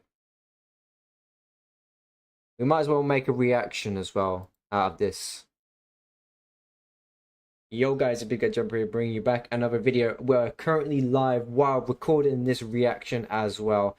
Head over to my YouTube and down in the description all my social media and stuff like that. I will have the trailer for this Battlefield as well in the link in the description down below, so you guys can check this out for yourselves. Obviously, I'm currently live with the viewers reacting to this live. If you do want to check out me live while I'm like streaming and doing like some more reactions with the community, definitely leave a like and subscribe and turn off notifications so you know to turn them on so you know when I'm live. So what we're going to do right now is react to the official Battlefield reveal trailer, but there is another trailer coming out on the 31st of July, so that'll be the multiplayer world reveal. So let's get right into this reaction, viewers. Let's get right into and let's enjoy the Battlefield 6 trailer. Let's full screen and let's enjoy. My fellow citizens. All right, here we go. My fellow.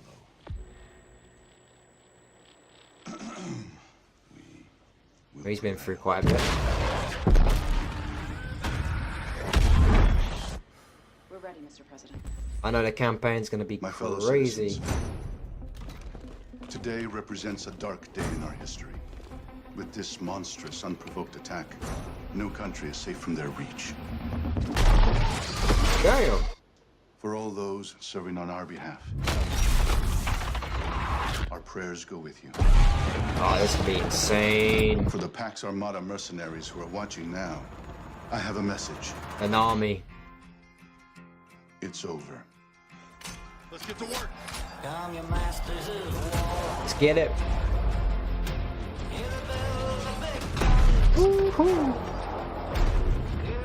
I can't wait for the campaign for this and the multiplayer.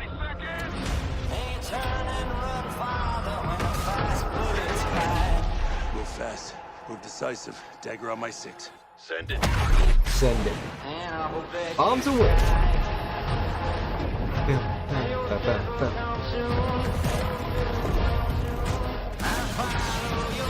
It's going to be insane, guys.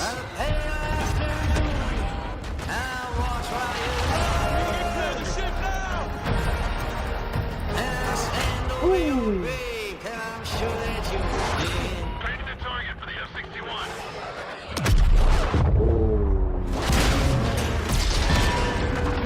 Bridge down.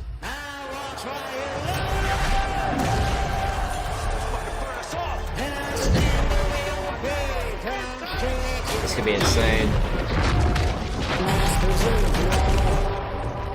Battlefield 6 multiplayer reveal, July 31st.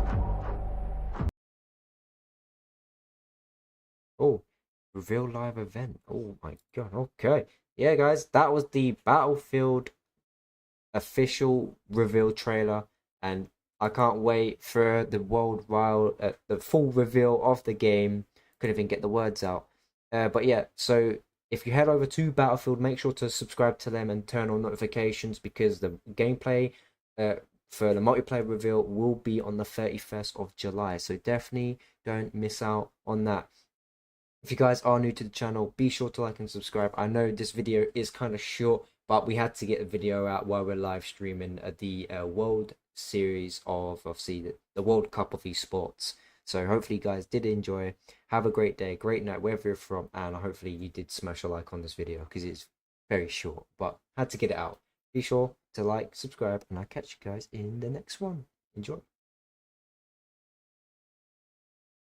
Right, there we go, chat. See, not too bad, not too shabby. Right, now we go back to this, the My go back so to where far. we were before. You know, we're at the final tournament of the year, but hey, you still have life if you're Gentlemates, and those are some really close maps, Sally. Gentlemates got to close these out. How can they do that in their next match? Because 100 Thieves clearly one of the big three in this tournament. I think that's the game plan. I think when it got to closing, you know, they haven't been in these positions many times before, and they've also choked. So for Gentlemates, somebody's got to clear the comms, somebody's got to make the call. But I do love the fact that Ant touched on Lunars, because it feels like he's actually able to play his role now. It feels like he is a slower AR. He is going to be posted up, and when you need him, he is going to find that too. So for me, I also agree. I think Lunars had a great series. It's just unfortunate Pool versus 100. The separation in this match did not feel like a talent separation, which is what we see a lot in 100 Thieves. Thieves match, right? It felt like they could go toe-to-toe with them, right? Like we saw Johnny have some big gunfights. Lunars was snapping, Kismet was on top of his game, right? So I think as this tournament goes, you know, DiamondCon's gonna get a little bit more comfortable, and this is a Gentlemates team that have a chance to make it through group. They were down 2 rounds. They went 3 straight in control to finish a 3-0, and now 100 Thieves are moving on to the next round. Allie, give me the prediction for LA Thieves in the future. Cleaner gameplay, or is it going to be a tough 100%. series again later tonight? I think it's going to be cleaner gameplay. I think this was 100 Thieves that has a slow start, but once you give them one win, they'll keep it rolling. I feel like the first match of today is going to be the hardest for all of our teams, regardless if they're a favorite or not. We have Group A done for now. We're waiting for those qualifier matches and the elimination match a little bit later, but over in Group B, the action is still kicking on over on Bravo. Remember, 4 teams per group. You just watched 2 of them. The other 2 over on Bravo, it's Vancouver Surge versus Orchid. And Orchid is actually on game point and Search after getting beat by, what, 170 points in? Yeah, they got cooked. It was like 120 points where they dominated them. And, you know, this is Team Orchid. You're looking on that side, some familiar faces. We've seen Harry back in the day. Obviously, Beans from Ultra getting picked up to this team. And Bance, guys been around for a while. They actually came over to America to practice against the pro teams for 2 weeks. Wow. Getting ready for this. So they came to America and then to Riyadh, right? So a lot of travel for these boys, a lot of jet lag, but clearly they have been prepared, winning this Search and Destroy, putting themselves tied 1-1 with Surge. Just making it to this tournament, you earned $20,000. You finished 9th through 12th, that's $40K. You make it to the bracket though, Allie, you are in the running for the $600,000 first place prize. That's a lot of money, especially for a lot of these challengers teams as well. But looking over at the side of Group B, like Vancouver Surge, 100 Thieves are supposed to dominate, right? So 100 Thieves, they get their match in 3-0 fashion. Vancouver Surge losing an S&D. That's one of my favorite things about challengers teams is when they do win maps, usually it's in Search and Destroy because they're unpredictable. It's hard for some of these top teams. I'm interested to see how that map 3 goes. We're now joined in the studio by a very special guest rocking the 100 Thieves jersey. We welcome in Mr. Dan Ghosty. Dan, how we feeling here on the first day of competition? It didn't. That was not your cleanest win. We'll just say that. Definitely was not our cleanest win, but we're feeling good. The first match on land is normally always the hardest, and we came out, we had ice in all 3 modes, to be honest. Can you talk to me about what happened after Champs leading up to this event? What prep did you guys go through, and did you take a week off to reset? How did you guys get back into it? I think every team took a week off, but we were scrimming as soon as we could. And I feel like the prep, we just went harder. Actually, we're a bit more deliberate with everything. And I mean, yeah, we got punched in the mouth at Champs, so we're here for redemption. A little bit. A little bit, just a little bit. It's your last lifeline, right? Yeah. And there's a couple of changes, right? So now you have Sender in your comms, and as one of the favorite teams, as one of the top teams, how has that dynamic kind of worked for you guys? Because I know that everybody kind of chips in when it comes to con and making play calls when it comes to 100 Thieves. So adding that 5th voice, what has that been like for you guys? I feel like it's actually been pretty relaxed and pretty chill. He's not overstepping in the comms. He's not overdoing anything. But if we miss counting a name or we need a block, he'll make sure to say that. But it's actually been pretty nice. Awesome. Dan, for you guys, you know, looking at this series, close maps, but it was strong finishes. And I feel like that's something that at the last tournament of Champs, you guys didn't have. What did you guys go over this last couple of weeks to kind of bring that type of element to your game? It wasn't anything crazy. It's just straight up just going even harder than we were going into Champs and just making sure that we're a little bit more deliberate. Well, you had a 1.3 in the series, so that probably helps. That's good. You're fine, my guy. Thank you to production for giving us that little nugget. Dan, I do want to ask you a little bit about your opponents in this series. Kismet was bringing it. Were you at all nervous throughout this? And what do you think the Gentlemates could do to pull off a win later in this tournament? I wouldn't really say that we were nervous. We were definitely throwing a little bit of the Surge or just not really playing fast enough, not playing to our own game, so to speak. And I think Gentlemates came out. They played some pretty good fundamental COD. They just didn't really have the ice. They kind of did what we did in the first few rounds, the first 60 points or 120 of the HP. Got to be able to close it out. So now, you know, this being your second time over here in Riyadh, what's different in the approach towards it? Obviously, jet lag is tough. And we're very early on, and you guys are going to hear a couple days in. How do you approach it differently this time with experience?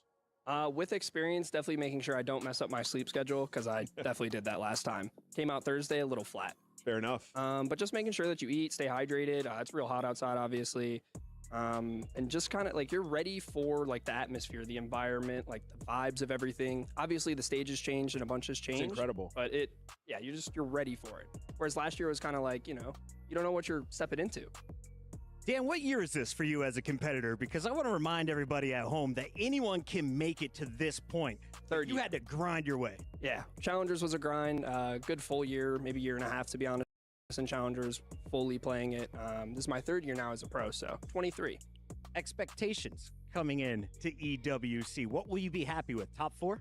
No, I'll only be happy with first, if I'm being honest, especially after our champs run. This is like that little bit of redemption just to make us feel a little bit better about ourselves. True. But They need a bit of redemption. it's first or last. Got it. Do you feel like at all coming in with that mentality, it adds pressure to you guys at all? Because it feels like when the favorites, like 100 Thieves, like FaZe, when Optic do fall, it is often you making your own mistakes versus the other team outplaying you. Honestly, yeah, I'd kind of agree to that. It more is making the most minimal amount of mistakes, or the least amount of mistakes, most minimal, and just making sure that you capitalize on their mistakes. I feel like that's what Optic did really well at champs, and we're looking to mirror it. Without divulging too much, what is happening in Control? Because a large portion of the year, you guys were the golden standard in that game mode. And what we saw last tournament, and even in this, I mean, you guys went down, you had to rally back. What's going on there? I feel like we're just kind of like, at least at champs, we probably came in a bit too overconfident in the Control game mode. And then here, obviously, we learned a bunch of new spawns. So I feel like those first 2 rounds, we just weren't playing like ourselves. But the last 3 of the Control was actually like our flow that it's been the last few weeks. What was the change? Did somebody make a call? Did Sender speak in the comms? Like, when you go down 0-2 and come back 3 straight, it's not just you guys playing normal. Somebody had to do something. Honestly, I'll tip my hat to Troy. It was Troy right there for sure. Shout out, Troy. All right, Dan, I want to pull up our next bracket because we have our next match loading up. The Falcons fans are already in the venue. I know you saw them as Scrap was doing his interview. Who do you think had the better pickup between the Falcons now bringing in TJ or movie star Koi, formerly known as Toronto Ultra, bringing Aben from Challengers? I feel like on paper, people are going to say Tej for sure, just because Abe is kind of like an unknown variable. But I feel like they're kind of equitable in the sense that like they're both coming in as like quick subs, impactful subs. Abe obviously a bit more fast, but I honestly think the change is pretty equitable. You've been scrimming everybody. So in general, I'm going to kind of rephrase this question. Who do you think had the best change or best pickup in this 3 weeks that we've had? Great question. Honestly, good shout would probably be C9. I think the Gwyn change has probably been the most impactful. Gwyn is different. Well, Ghost, we are going to let you get back to the team. Anything you want to say to the fans before you go? Nothing too crazy. Appreciate y'all supporting, as always. Y'all are so damn loud in Riyadh. Appreciate all of you guys back home, and have a wonderful evening. Dan Ghosty is the man. You can catch him in 100 Thieves later tonight as they play for their spot in the playoffs. We'll catch you for the next match after this.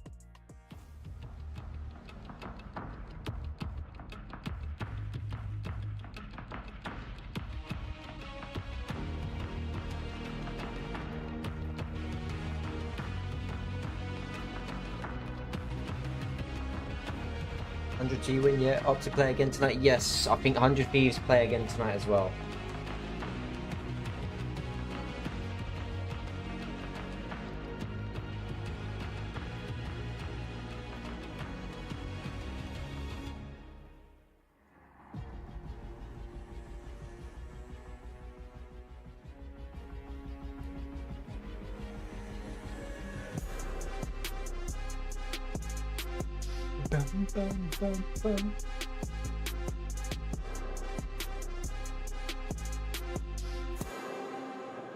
The winners.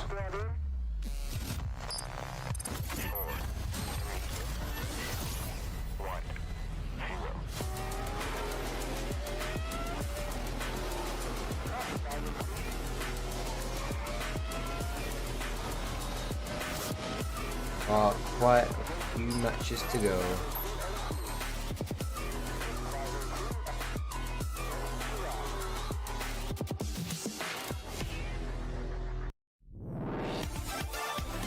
See.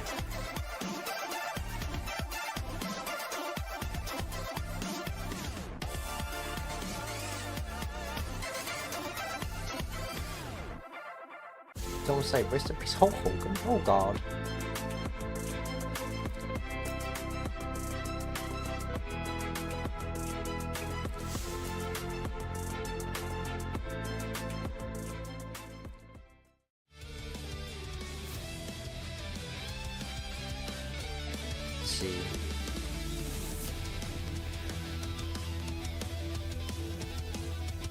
W chat. Oh.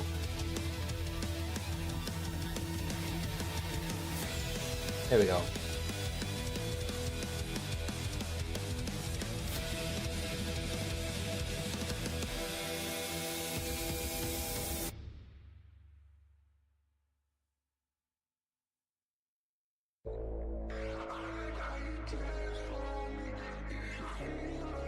There we go.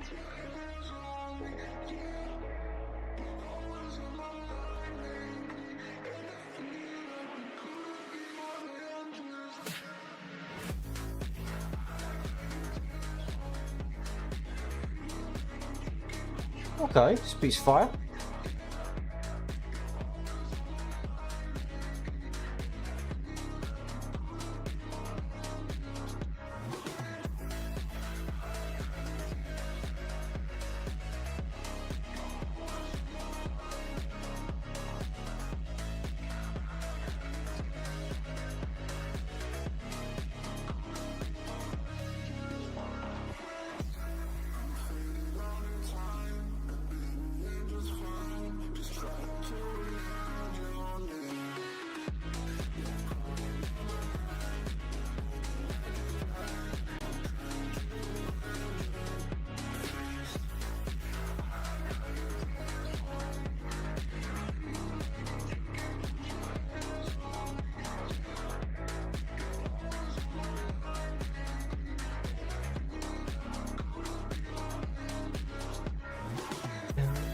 Mate, what is the song? I need it. I need this song.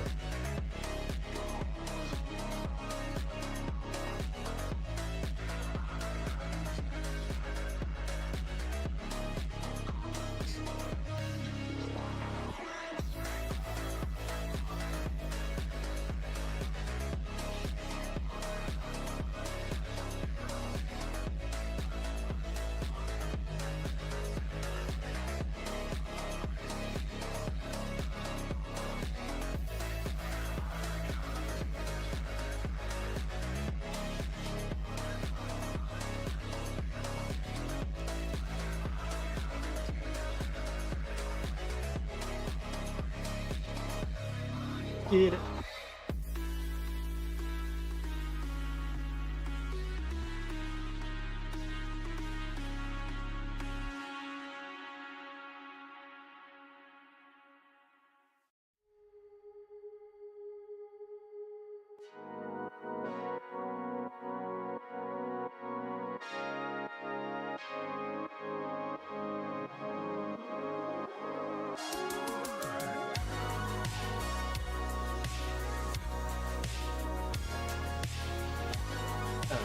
Yeah, that Battlefield trailer was good. That Battlefield trailer was awesome. Also, we have to wait until the 31st for the multiplayer reveal. And that's in like a few days.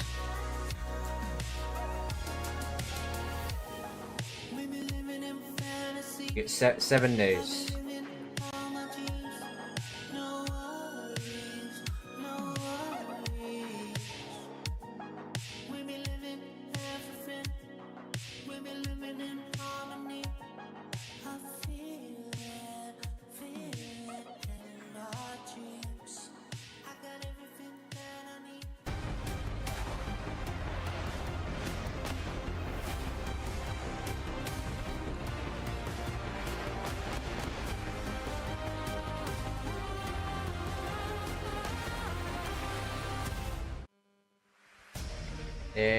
And we are live, as you see. Clayster. This is the Falcons walking in our Jamil Motorsports arrival Pred alongside Clayster. And on the other side, Movie Star Koi, formerly known as Toronto Ultra in last year's EWC, looking to pull off an upset with a new body on the squad. Welcome in, everybody. Chris Bucket alongside Alley Cat and Nameless. And I want to start with you, Nameless, because you broke the news about this Movie Star Koi change with Abe coming up from Challengers. What does it mean for Kleenex? He's going to be running a flex now, right? And we've been seeing these teams pull out way more ARs throughout this. And when we've seen Kleenex have the AR in his hand, he's been sensational. So I'm excited for shots in the league. Let's start with this Koi squad because they fell short of their goal. A number of top 3 placements, but never a trophy.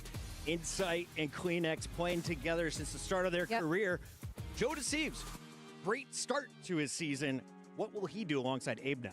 Hopefully get enabled. I mean, unfortunately, the harsh truth about this team is that their S&D has just been awful, which is a complete 180 from the start of the year. Okay. Because they were incredible. Best team in the game at Search and Destroy. But I will say, and I said it for a very long time, it was because Joe Deceives was putting them on their back. He was putting up double-digit performances in Search and Destroy constantly. Unfortunately, that hasn't worked near the end of the year. So hoping that they made some strides in the past couple weeks in that game mode, because it's going to be detrimental for this series. He has been one of the worst Search players in the world, though, in the latter half of the year. Yeah. Like, he has not been playing well. And in fact, their best Search and Destroy player was Beans. He was their best Search player. No longer have him. So I think what Movistar are looking for here is bringing in a new player, changing roles, changing the entire dynamic of this team, because even when they were at their best, they were hard stopped in the top 4, right? So nothing was enough anyway. So trying to shake things up here at EWC.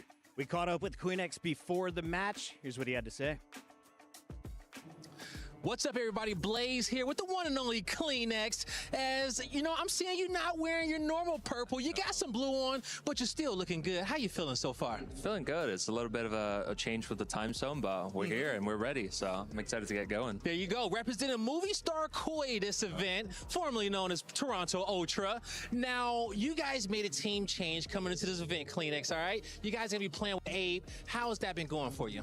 Honestly, it's been a fresh start for us. I think for me, I've switched to a different role, and it's just been kind of like new for me. But honestly, I've been enjoying it a lot more. And he's got a different type of energy, you know, like the young new generation, just fresh energy, and it's been great so far. So there you go. And I know, you know, him and Joe on the SMGs just hitting points, doing their thing, and we know how talented you are with SMG. But how's Flex going for you?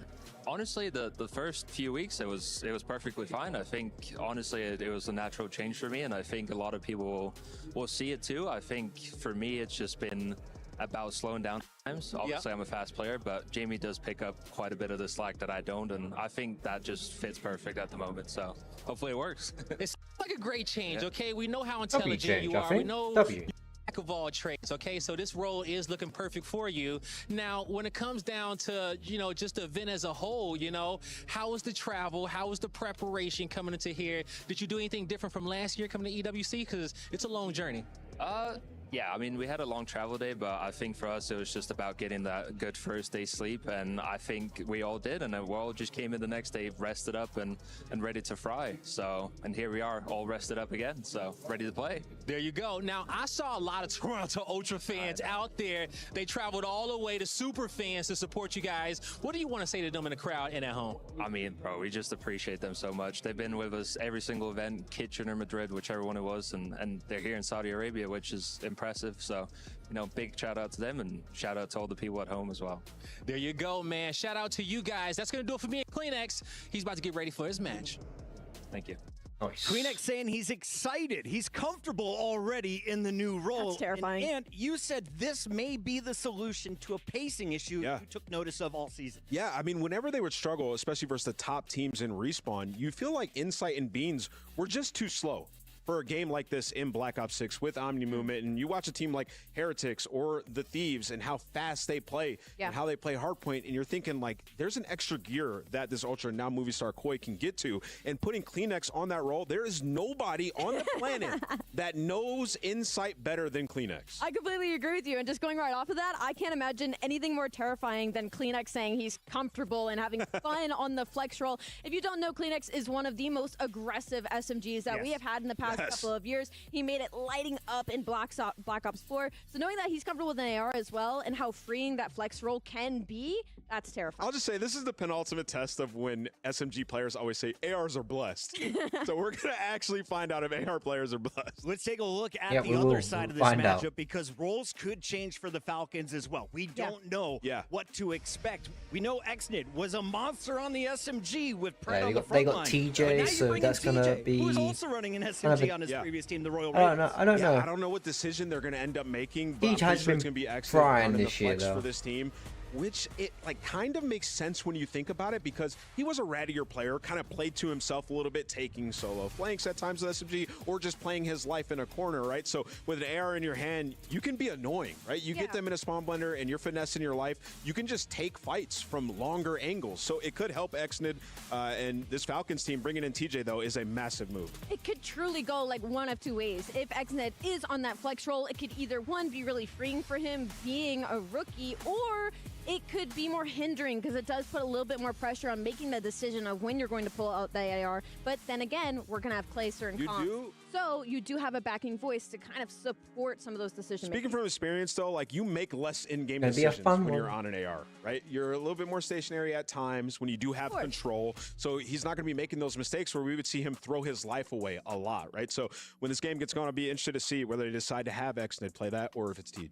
You once told me that TJ Halley was a top 10 player in Black Ops. He was. If they are going to win this tournament and add to the club championship points total, Falcons need to pop off and do it early. How can Tej reach his former form?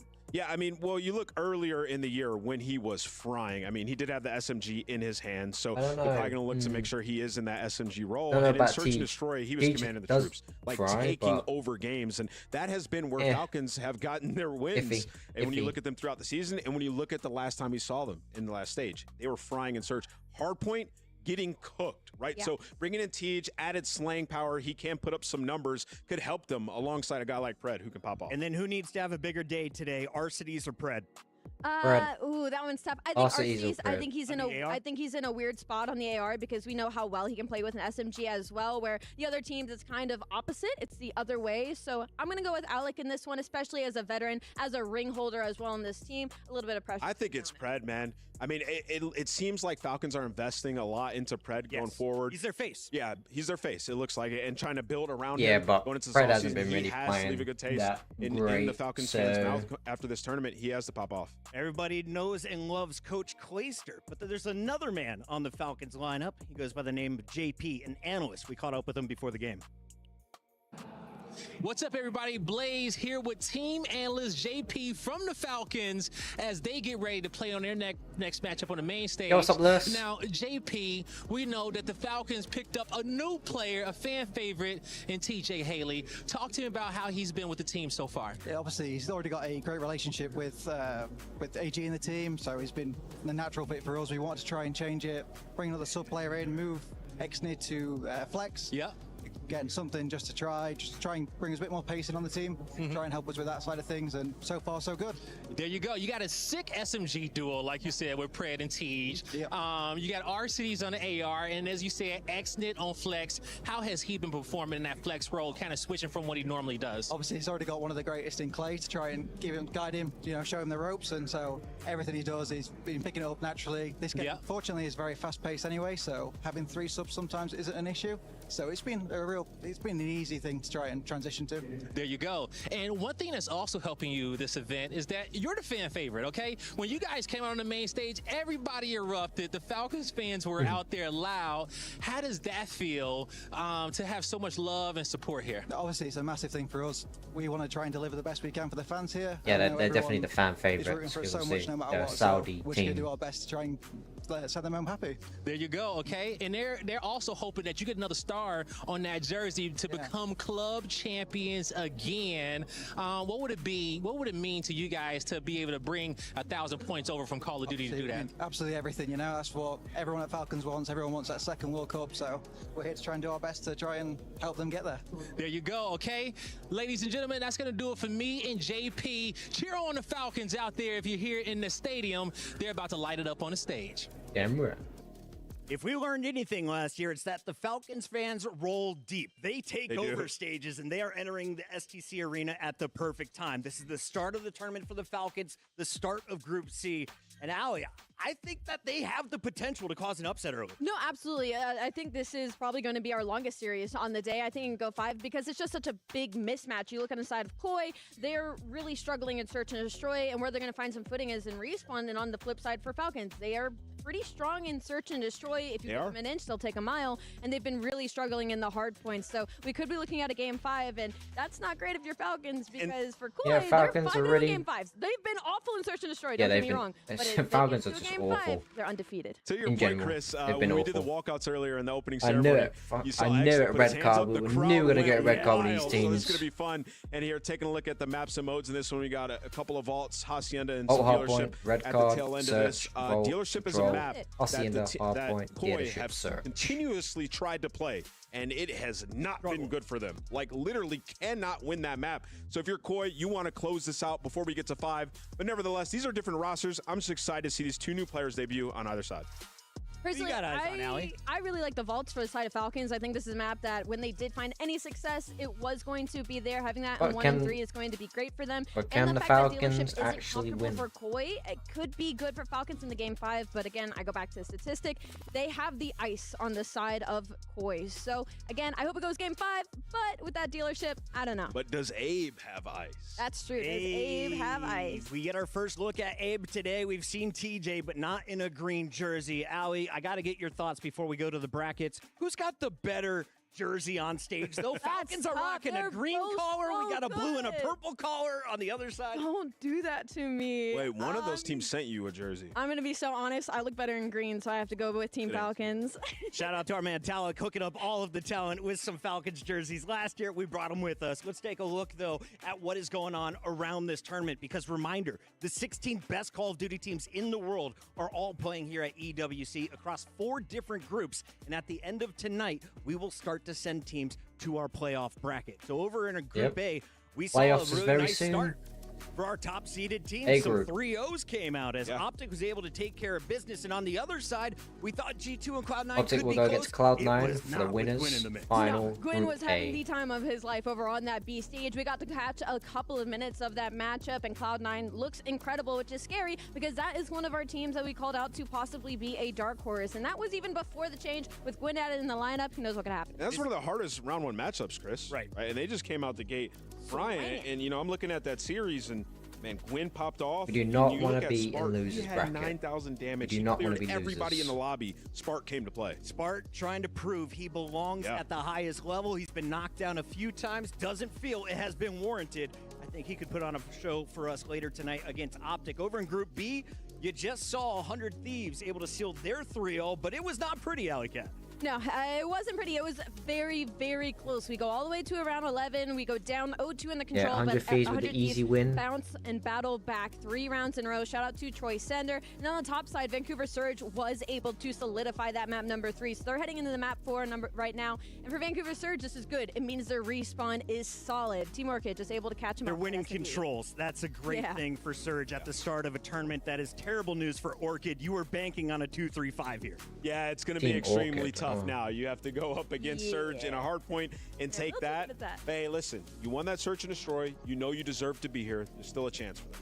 Reminder, all the teams continuing to play SNDs win championships. We just showed you what was happening in Group C. That is where we're at right now with the Falcons taking on Movie Star Koi. And then we also have our Group D bracket, which is going down. So many games are being played here at EWC. Reminder, open up both streams. We have your Alpha stream, which you're watching right now, and our friends with Lottie Van Prague holding it down over on Bravo. Group D, though, Heretics, FaZe Clan, the favorites coming in, but we mentioned this could be the upset bracket. P7 you have Esports. Omid, who is the top challenger squad, and then P7 Esports, who is the second best challenger squad. Yeah, I mean, you look at both those teams, they've had good seasons, and then, you know, just looking at Omid, they have 2 guys 100% that are shoo-ins, I think, to be pro players next year. Who's moving up? You look at Mamba and you look at Craze. Their resume is undeniable at this point in what they were able to do. Winning CDL elites, players. winning challengers, We do need some younger and new players as well. So this is to put the I feel like rest of the some world on teams notice don't in the even community care about to showcase what they can do, CDL. the big opportunity versus FaZe. Just doing it to get paid. It's been fantastic. The players are nearly ready on the stage. We're going to take a quick break. When we come back, get ready for a best of 5 coming your way. Damn right.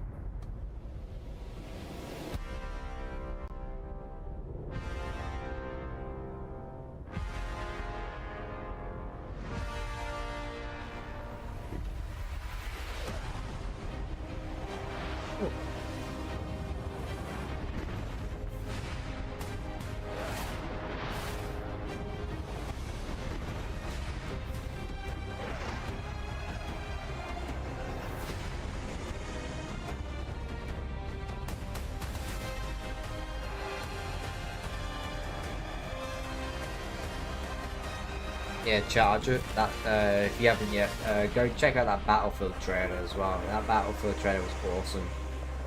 A new one. Obviously, the multiplayer reveal will be on the 31st. 7 days.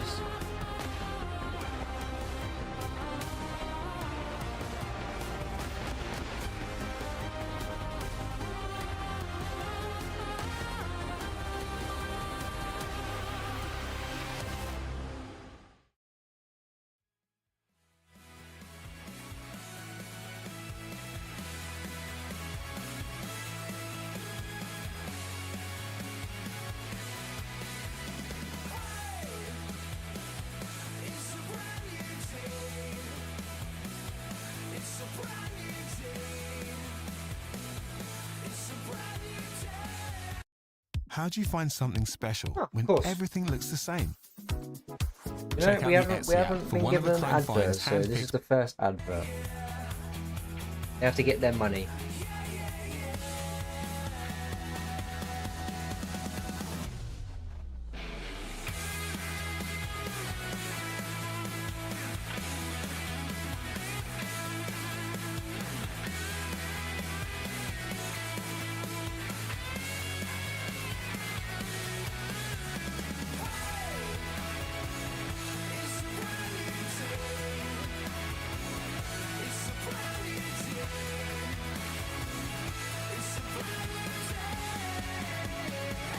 I'm into you.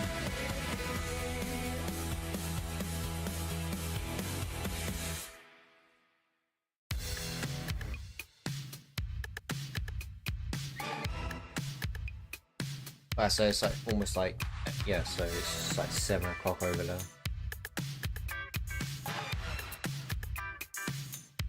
No, it's not.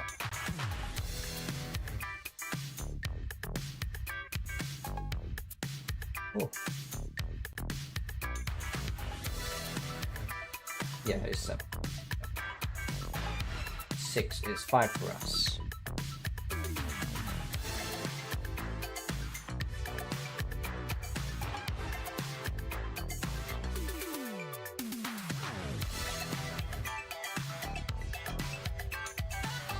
That's trippy. Trippy building.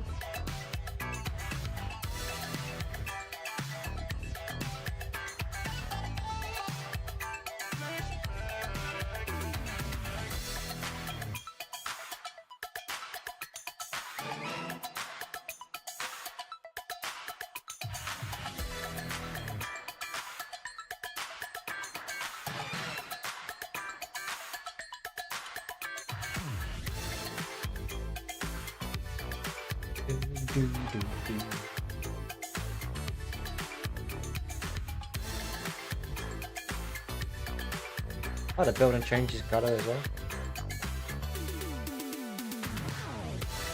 That's cool.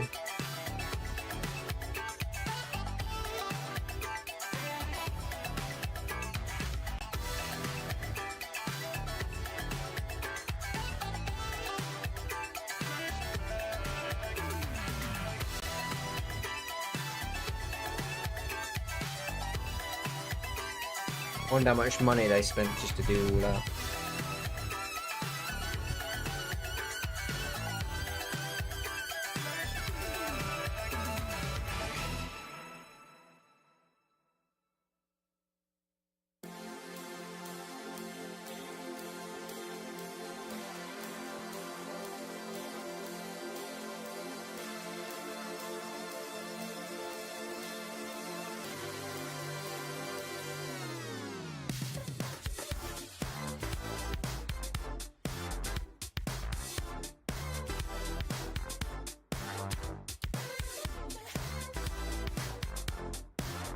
Just the waiting.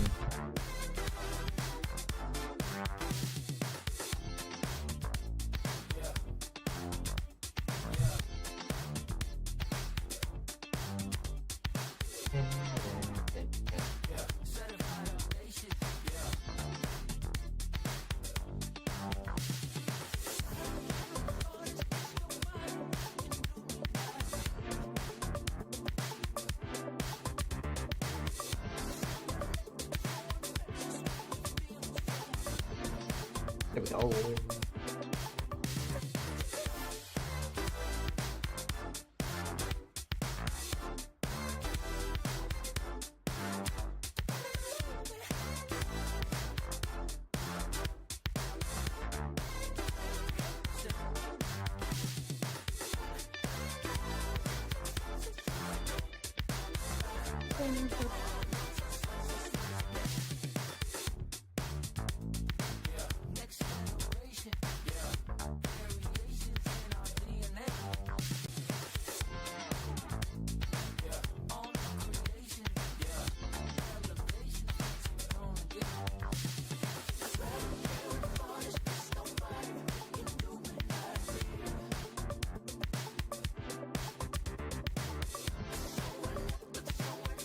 Yeah. What?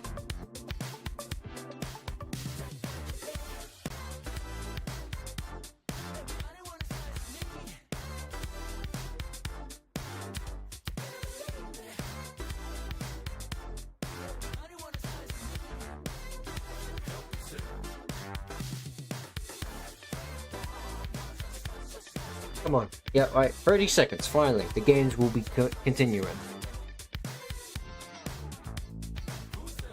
Normally just the waiting parts. Like the stream, thank you very much. The Game King, appreciate you. Thank you very much. Keep smashing the content, bro. Thank you very much. We will. Grind never stops. Never stop grinding. Never give up. Keep pushing.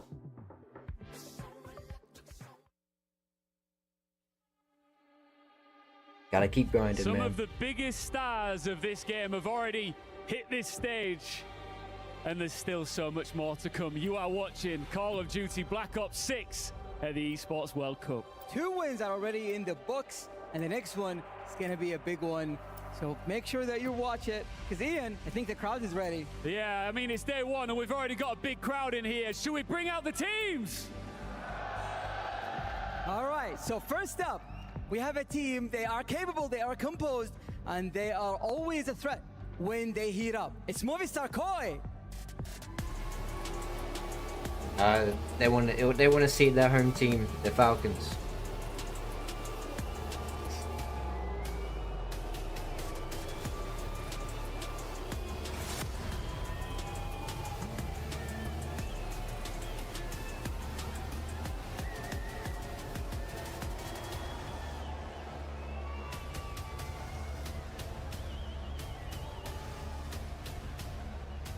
And we got a crowd. Their opponents, new look, new names, but with a club championship winning banner behind them. It's Team Falcons! There you go.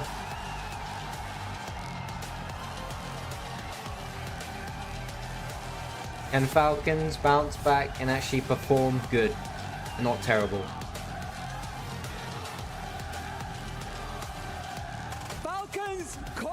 A spot in the winner's match on the line, and the crowd, all Falcons. Let's run it.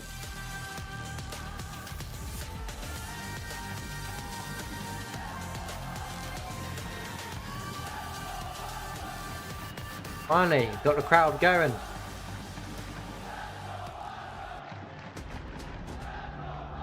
What a matchup we have here, folks. The group stages continues.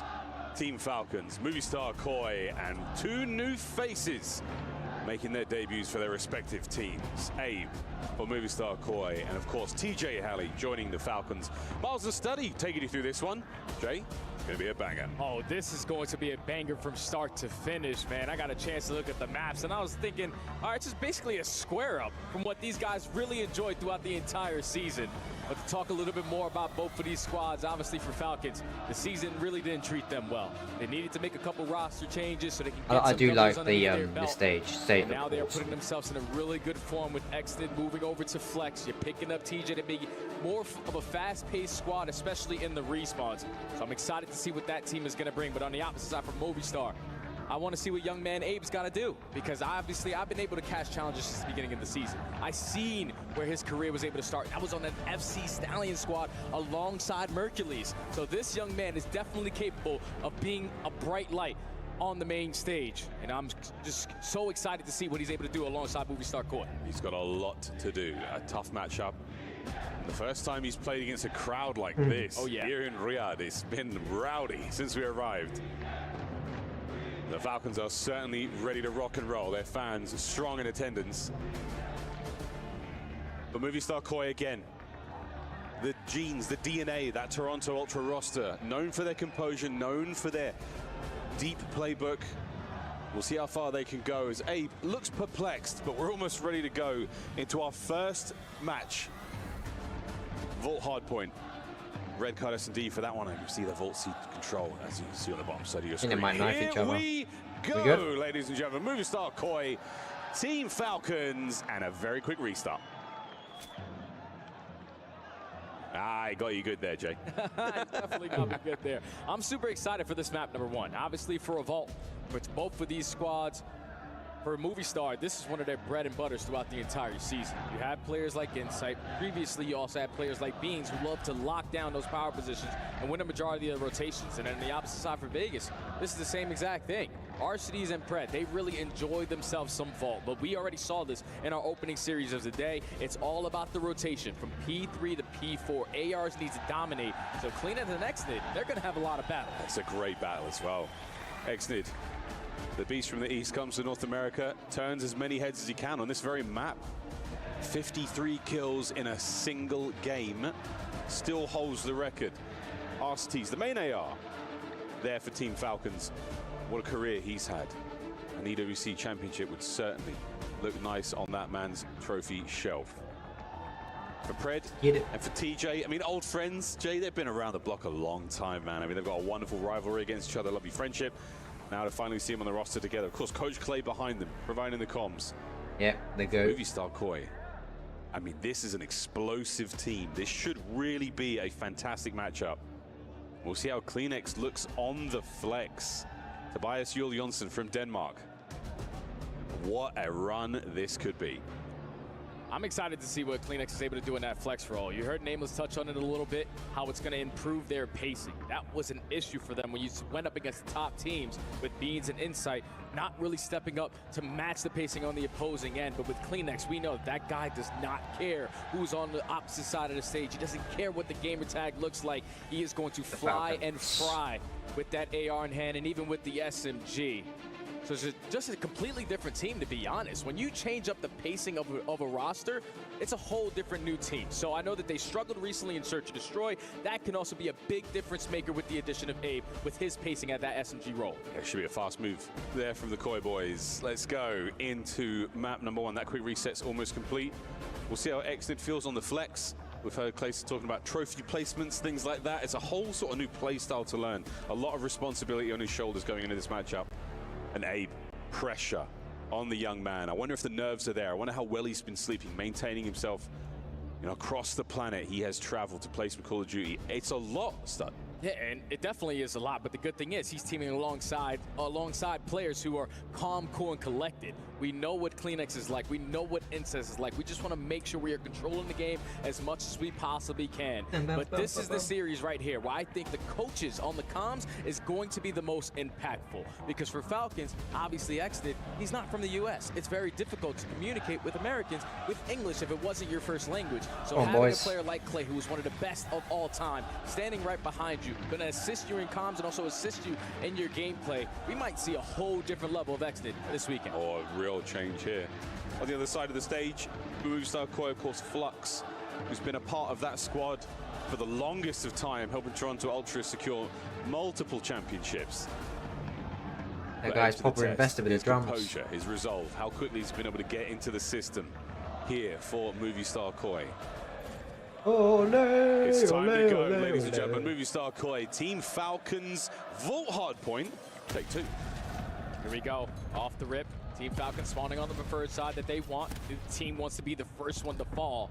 So a slow and steady approach in towards the P1, but Joe Deceives is able to find one. And every kill they're gonna get. So Team Falcons have the numbers. And yeah. you know, the every kill they're gonna get, they're gonna cheer. Already a clean 4 dead. Now we just have to control the spawns. Gonna worry about Joe in the backline as well. So split spawns right now. The Movie Star Koi, they're in the orange X-ray. The Falcons will be in blue. On board with Pred. Can't get any more kills out of that life. The hard point goes Movie Star Koi. On board with Exit now, trying to make entry towards the hard point. Wicked damage into Insight. Not enough for the kill, though. That's the new hard point there on the top right-hand side of your screen. The bottom right-hand side of the minimap. And in position already is going to be Movie Star Koi. You got to lock in, brother. Gotta lock in. Walks from top cat. Guns Arseny's out of his socks on the backside of P2. And then also finds a second onto Pred. That allows him to contest this early on. But the close spawns are going to be in. Movie Star are the squad and are trying to hold it down in a tight setup. They're finding effective changes. Just got to locate the last guy. And here comes the Predator to make your life a living hell. Yeah, the back door. He can't get any more of that. Tej fights his way forward. The trades are complete, but you are going to see Koi manage to fill that hard point. Kleenex through the back line. Keeping that hard point all still good. Next player's up through the front side. Still on board with Kleenex. Turn and burn on the back door. Can he get another one? He can indeed. Mr. Flex himself getting it done. Koi with the lead. Boy with the lead, but Falcons now in the time. Going to be able to soak up this final 20 seconds. If you're Movie Star, you want to make sure you're maintaining hard control. But these next 2 hard points, every kill off the rotation is a big one.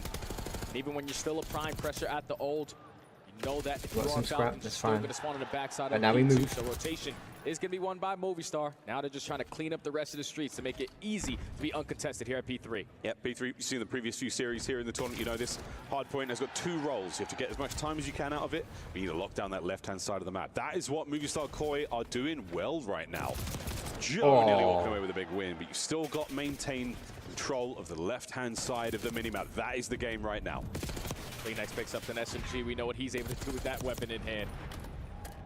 Always is going to win some insane one-on-one Falcons, you got to lock in, man. They're soaking up a lot of time here at the P3, but finally 3 go down on the opposing side. Falcons have control, but in the final 25 seconds, they're looking for the next wave of kills to flip the spawns. This is good. They're going to get the lead here off of his time at the very least, but that might be an opportunity from Exid. 11-9 so far in the kills department, looking good. The final 15 seconds, anyone's game right now, but the hard point, really what we're looking for. And again, Movie Star Koi have done a great job maintaining that base of fire. They have not let the Falcons get close. The money hill is now ready to go. Yep, this is ready to have a chance to lock it up for a full 60. Joe Deceives just creating extra layers. Being the aggressor up through the middle of the map, already on 4 in a row. Make it number 5. Uh-oh. Gains information, trying to hit the turn on Arcitys. Looking strong indeed. Insight at great range. He's been up in top art for so long, he ran out of ammo. 8 out of time. Can he find another? Gets himself a couple in the feed. 7-11, and it is anything but convenient right now for this young man. A solid lead for Movie Star Koi is A. There we go. Starting to get moving. On board with Insight. As the attack now starting to develop here for the Falcons. Very close game. It takes a little bit to get going on a map like Vault with an SMG in hand. But yeah, I think this game is just going to go like back forward. So all you have to do is watch across, but everyone watching across just gets gunned down. Too many ARs on the side of Falcons lead to a clean 4 dead, potentially for the final 20. But you will absolutely take that if you are a Movie Star. You already win the rotation over towards P1. Now we have an opportunity to trap them towards the back. Yeah, that was a nice bit of a break. Again, a little too late there. You wanted more, a sooner break there for the Falcons to get more time out of that P4J. But we've seen it. What happened First time round, to we're going to go slaying on Cold War? Second set already on us. The kills department not looking too bad whatsoever for the Falcons. TJ might be helping with the pace, but not necessarily with the kills so far. 8 and 15. We'll see if he can get himself going. Yeah, TJ's got to start to turn up. Pick you up, be a little bit more consistent of a role player, definitely in the slang. Only a 50-point deficit. Arcity's trying to stay alive. Eventually, he is going to be one shot, so easily cleaned on up. Even though Movie Star aren't getting a lot of time here, neither are Falcons. One of those P1s, man. Just one of those. Tej unable to make anything really happen here. Waiting for his teammates to get involved. There are players all over the shop. Kleenex and Abe get theirs. Preyed on the cleanup here, and that should be Falcons in control, unless Insight with a shimmy. What a win Jamie Craven holds. Now it's all about the rotation. If you are Falcons, you do not want to die in this position. TJ's just going to take some extra space away, but he is going to be spotted. Now, if you are Movistar, this is one that you can isolate onto this gunfight, and Kleenex is able to find it. So now you have non-stop pressure from the front. They get you on also it have now. a player in Insight taking We're not blocking spawns, are we? Yeah, okay, kind of. How the kill's going to fall, though. Fred bounces, gets himself one. The dance is now on against Insight. Shot in the back, still through the front we go. Exit can only get one to his name. The break is in. Movistar Koi to the point.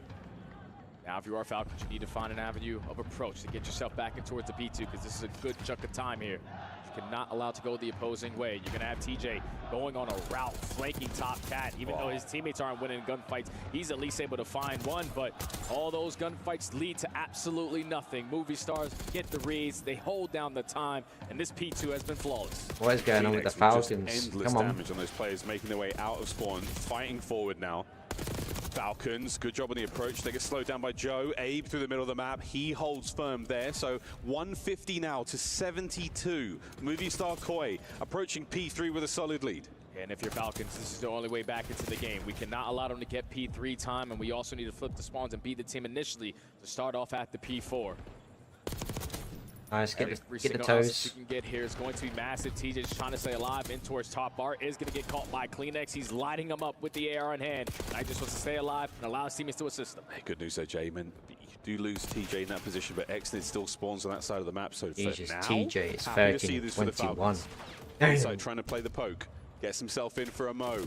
Hard point goes Movistar Koi, and now the Kleenex through the front. No more there from Tej, but the spawns, Abe manages to spawn up behind. Are they going to account for this? Tej is going to get one out this life, and oh no, there are red dots everywhere. Insight's on a 5. And Movistar Koi will be in full control again going into the money hill. And this is what they've done all season. They're like, okay, you guys don't want to play for P3 time? We'll take it, but then we're forcing you out of power positions. And then when you're winning those gunfights from the hard point, you flip them in the final 25 seconds. That is perfectly played there from Movistar Koi. Again, winning the rotation over towards the money hill, but the gunfights aren't going their way. Joe Deceives is surrounded by all players on Falcons. Falcons are in, good break. And that is what you wanted. 15 seconds to pass on the hard point. They're going to get themselves in and get that time, boys. That's fantastic. Now all they've got to do is hold. Abe on the outside. Catches the timing. Oh, and he's in. No way. He gets the player on the back line as well. And Abe, 21-19, now with a hard point, worth his weight in gold. The rookie knows that there's still another player that I have yet to find. Eventually, Exton is able to fly on down from top. Secure this final 20 seconds, but it's still this game goes back and forth. Falcons are not really a great team. A whole lot faster. Probably whip out an extra SMG because right now they're getting outpaced and out fundamentally playing. Yeah, it's a tough look so far. While third set of hard points is now on us. What we've seen from the Falcons here, it has not been ideal. The kills aren't so bad, but you said the fundamentals, the foundation of play. What are you really missing here? Just things that you need to be the team initially to start off on the right side of the map. You can't consistently, when you work, take your sweet time to go around P3 to get those art spawns, and then once everybody comes off the respawn, we lose gunfights and instantly flip on out. So gotta stop shooting yourself in the foot if you are Falcons. So only a 75-point difference. Makes Fest again in towards the P1. Neither team wants to fight for the time. We're focused on the kills before anyone thinks about the objective. There we go. Starting very animated there in the player cameras. And Falcons still battling for this time. They lose a few fights. Let's go for a Bravia listen in with Team Falcons. Team Falcons.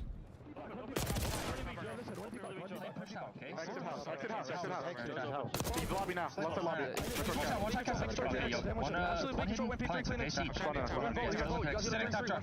I'm in pool, bro. It was like cat. Love that place to lurk. He went catch up. He's single. Oh. I didn't catch up. Many. I didn't catch up. One time.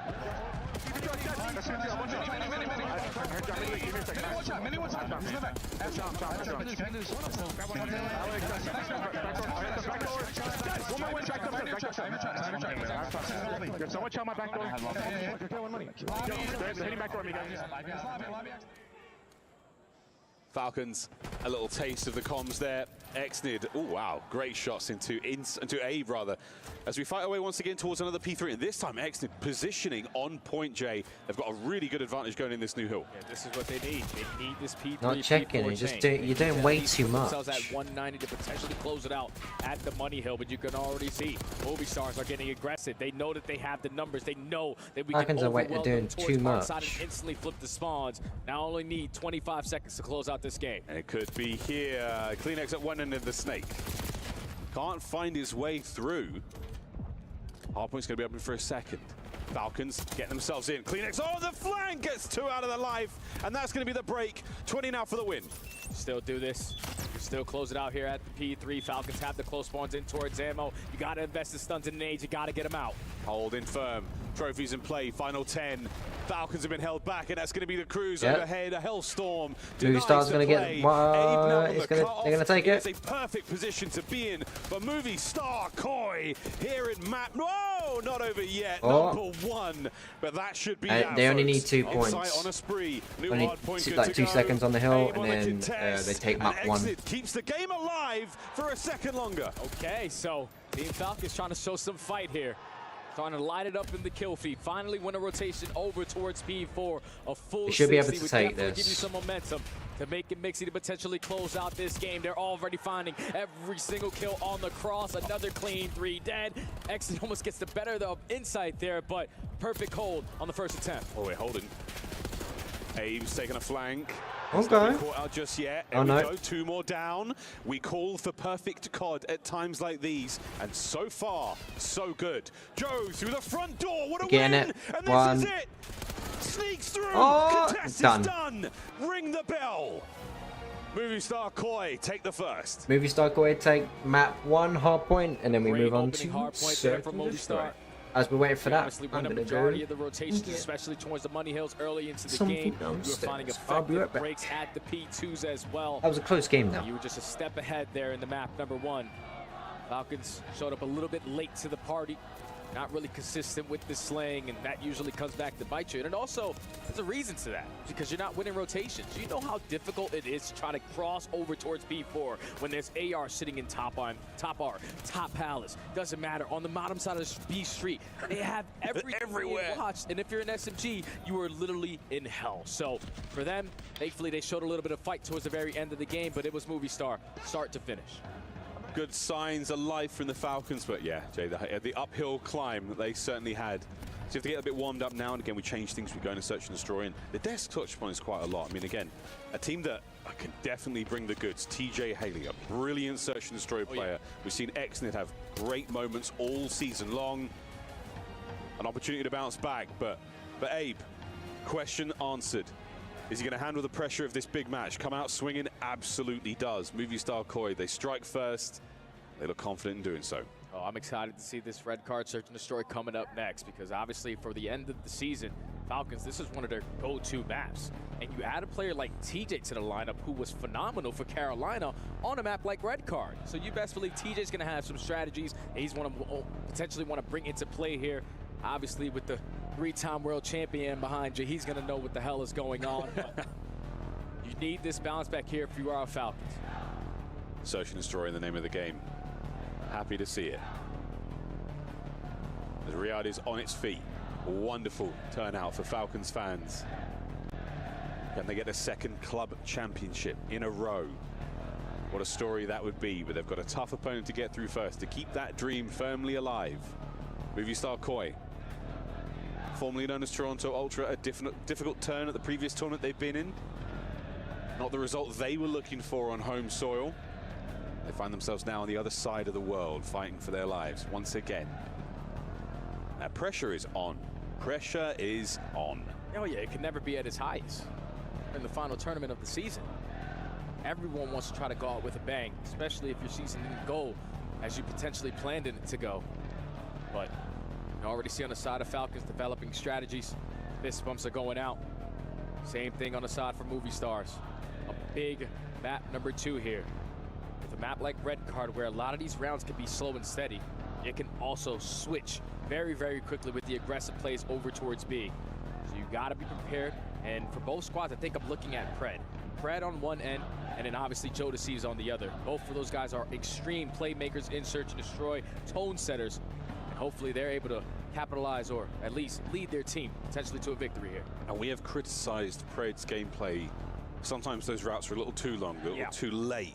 Too aggressive sometimes too. And you can read it. You know he's coming. If you count those players, like, who are looking for Pred, everyone turn around, we'll catch him out. We'll see if that plays into effect here. But the Falcons, they'll be on the attack first. And they have been pushed back already. Movistar Koi taking space through middle. Wow, this is a tone-setting round right there from Movistar. They said, okay, no trophy systems to work with. We know that you're most likely not going to instantly sprint over towards A, so let's just try to take mid-map. Gain info early on. Phoenix in a position over towards B. Gains another information onto a player, but that bomb is going down at A. And it's being planted quickly. Nobody home right now for Movistar Koi. They're going to get there a little late, and Arcees gets away with his life. That's a problem for Tej as well. On the side of the map, a man down. Towards the bomb we go. This is difficult now because you know that RCD's backed away from this position. Potentially try to sneak someone into the defuse, but Pred is able to find one, make it a 3v3. Time still ticking. Arcees down and out. Abe now trying to make a play, and look at the aggression out of the youngster. The new man on the squad, and he gets involved as well. Last man up, taken care of. The bomb defused with ample time, and look at the coverage there. Movistar Koi strike first again. That was a beautiful play call there from Falcons, though, to cause a distraction over towards the B site, to invest a lot of players and tacticals on that side of the map to allow Arcees to get the bomb down for free.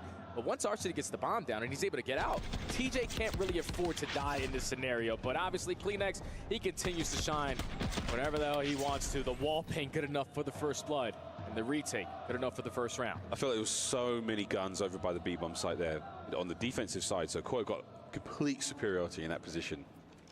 You get a couple of tags in, you get TJ that weak, you don't let him get away.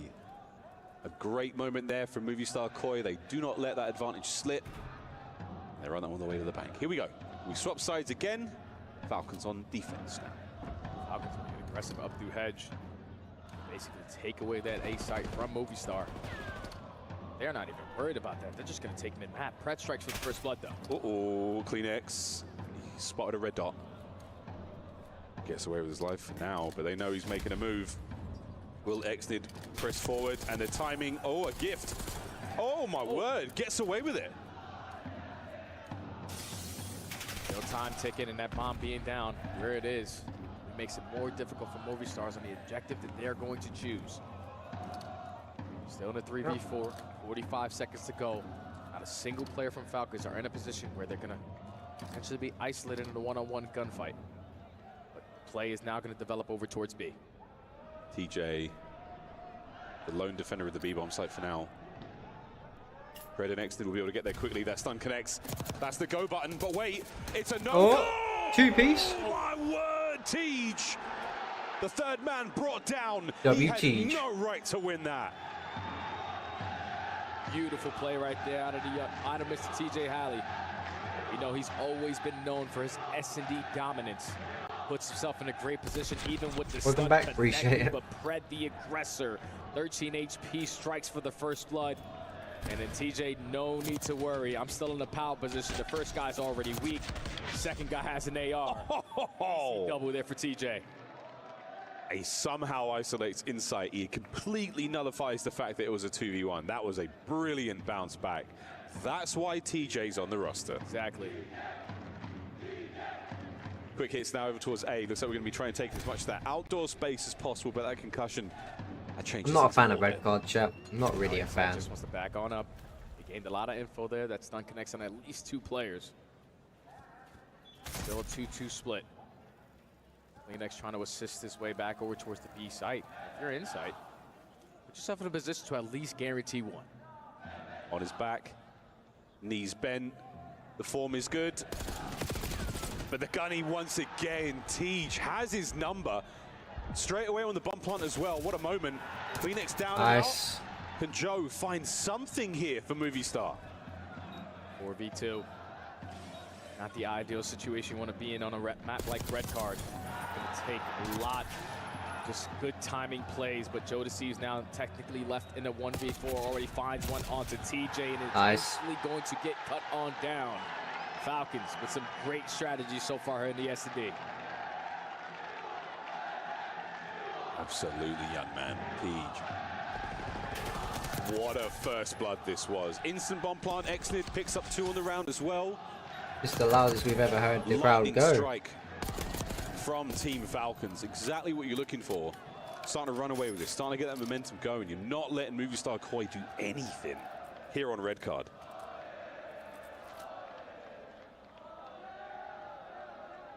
Back to the offense for Movistar.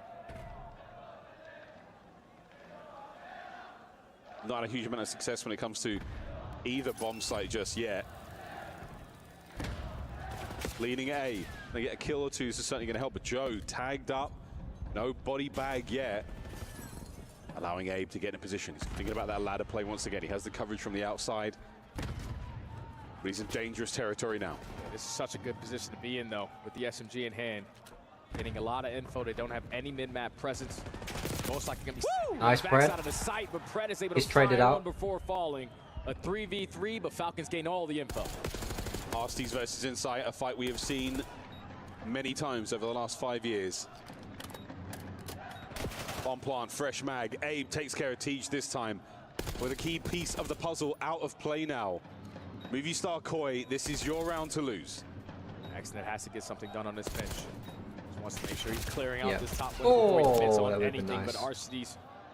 Gets caught by Kleenex. But now in the 1v3, Kleenex with the battle of the flex players is able to walk away with that one and tie up the game. Clean flex indeed. Pressure starting to sink in. We find the equalizer right now for Movistar Koi. Pred's reaction on that first kill was something else. I mean, not so much an overheat moment. You could feel Movistar Koi moving in. A bomb site was the target and they committed heavily to it. Wow, Kleenex, that second kill. Yeah, you and me both, mate. So far splitting on offenses and defenses. Back to the attack here for Falcons. Distraction plays have been working out beautifully so far. They're going to, again, be the aggressors to set the tone over towards B. Force attack usage on the side of Movistar.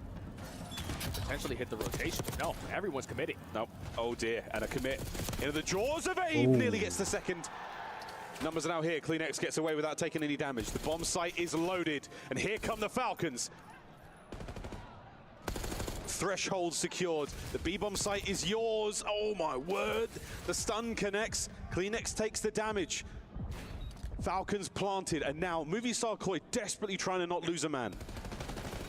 Trying to even up the numbers if they possibly TJ can. with the bounce back. But Pred nice almost Pred. got slammed by Kleenex, but makes it a 1v3. Insight knows I don't have a stun, I don't have a nade, and every single player from Falcons is pre-aiming on my angle. Does find one though, 20 seconds. And we're going back and forth. Tej is going to be on the hop.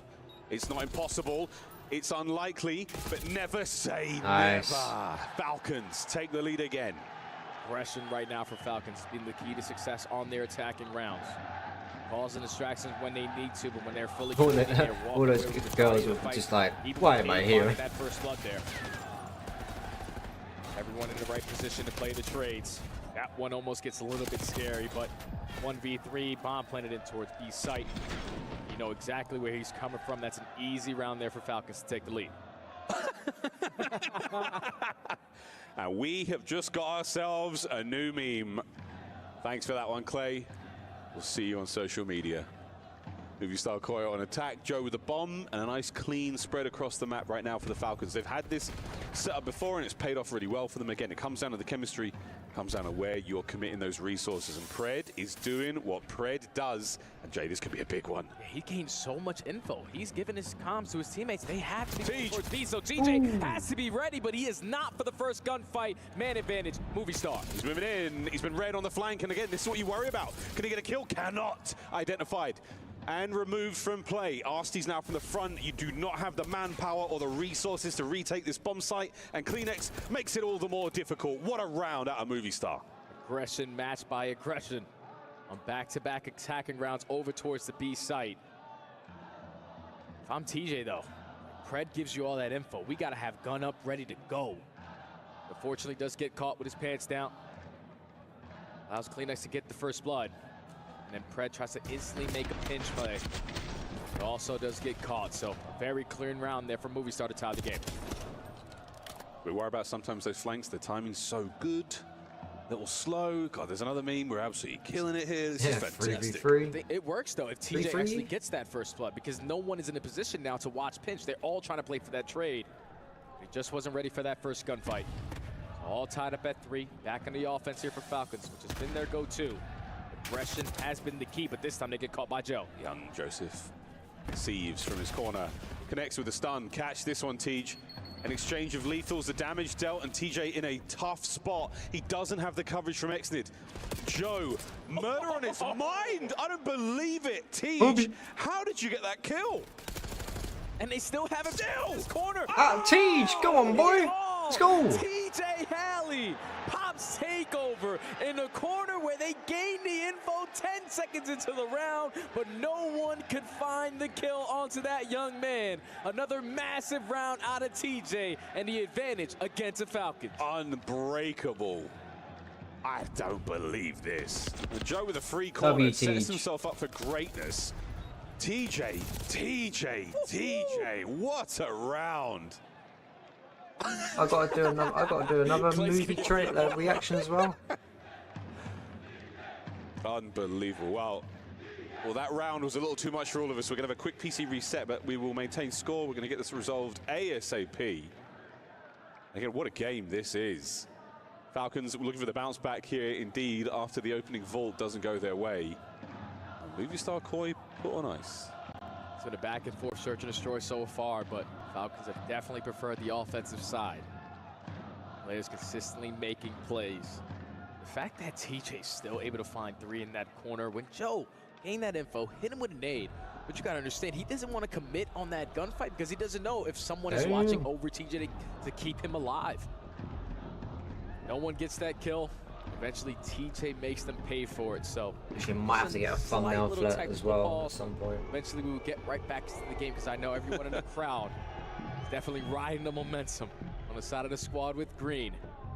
It's been a phenomenal search and destroy so far. Someone just put Saudi baddies. We don't have too many more red cards, Jay, left in the year. Yeah. Hey, this one, definitely a fun one indeed. But we are almost ready to go, guys, as you can see on stage. Technical pause. I think something's up with Exnid's PC. We'll get that taken care of ASAP. But in the meantime, I really like what we've seen, Jane. Really been enjoying the S&D again. The fast pace hits towards B.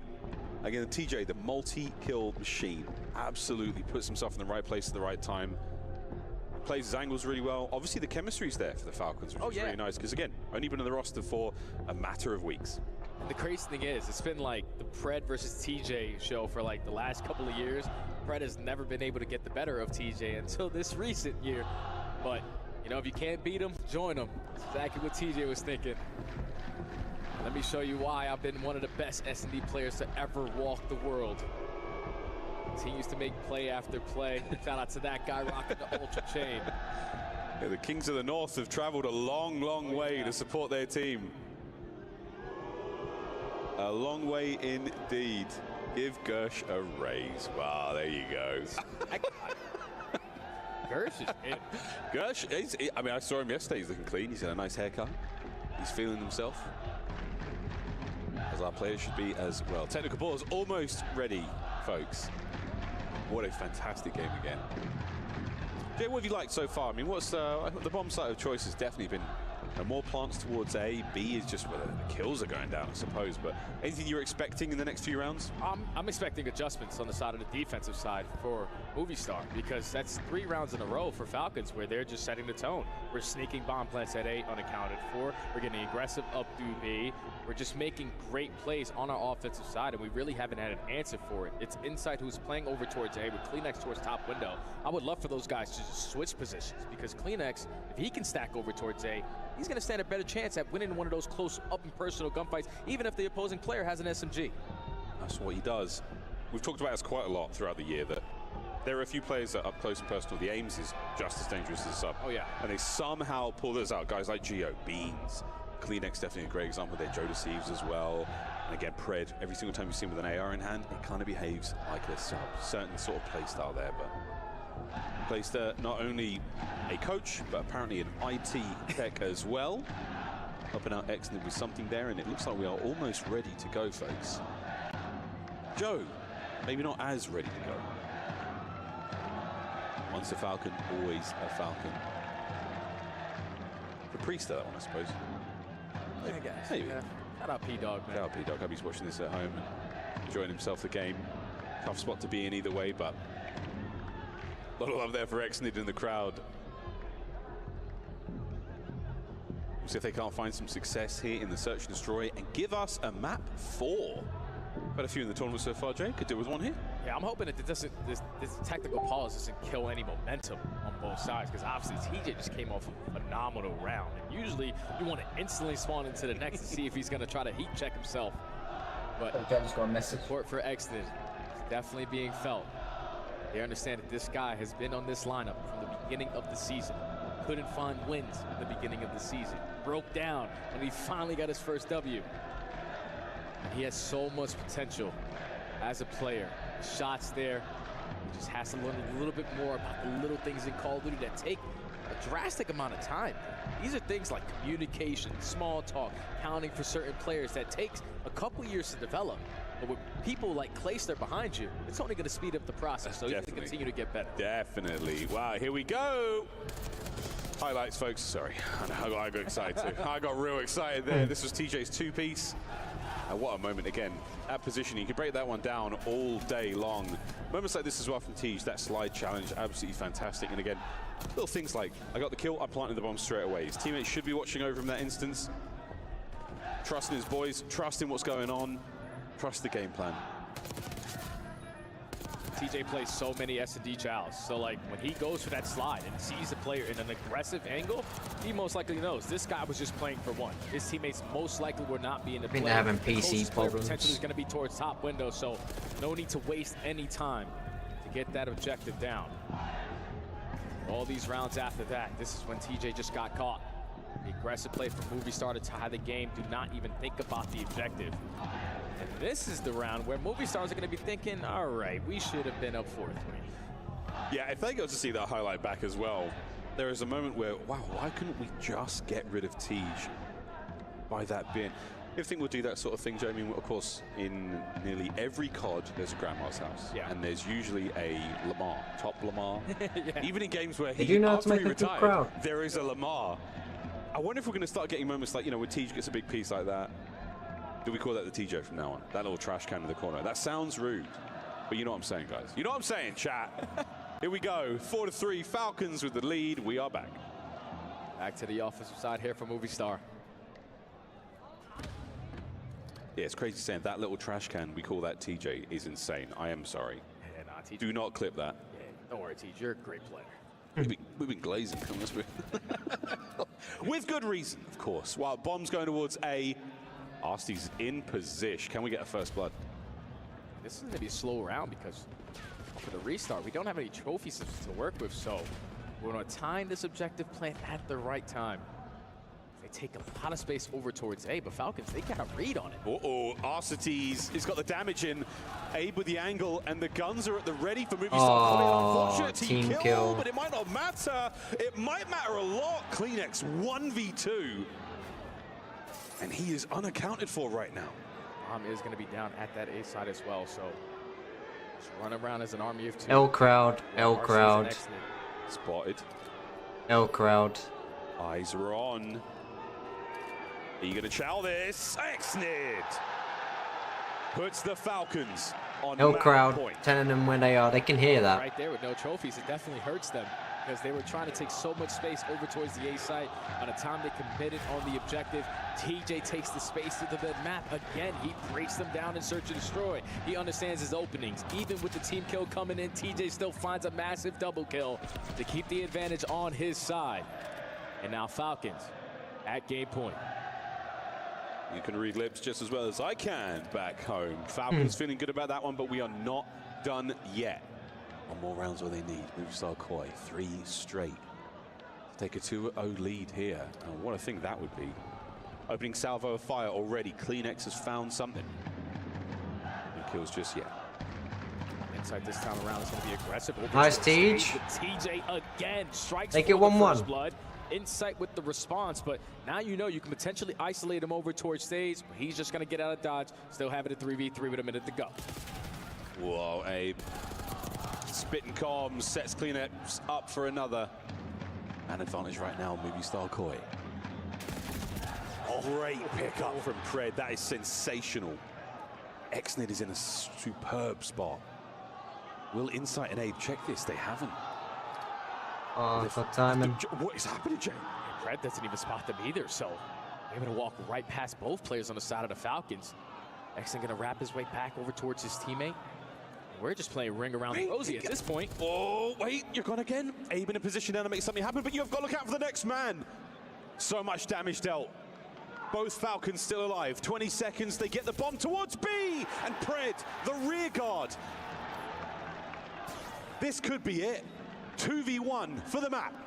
Insight, one of the most clutch players that we had in the league, is not going to catch the timing. And Falcons are able to equalize on the series and tie it up at 1. A big moment. 1-1. Needed the map win. Did not want to be going into the control 2-0 down. Riyadh is on its feet. The final few kills. TJ, the first blood machine, trades either side. But Pred, what a round. That final kill by camera and the reaction in the player cam as well. It changes the mood going into control. Anyone's game. And that's why Pred is always going to be the predator, man, because when he is roaring with confidence, he's never going to shy away from a chow. You gain the information in that final round. Both players shoot over towards the A side street. 1-1. And instead of him committing with his teammate to just go straight over towards B, he knows, I'm a very confident guy. Let me commit it a one-on-one gunfight. And if I win it, it's most likely going to secure the game for us. He does one even better. Also finds the final kill of the round. So TJ and Pred were the X factors there to tie the series. Other side of the break, we're playing control as we go that guy's got his grippers out. Team Falcons, movie star Koi. This is the Esports World Cup.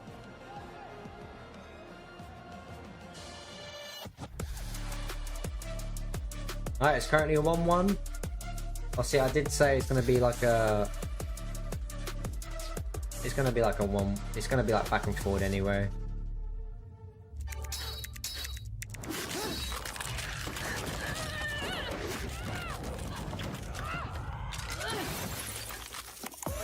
Reach your impossible. Lenovo Legion.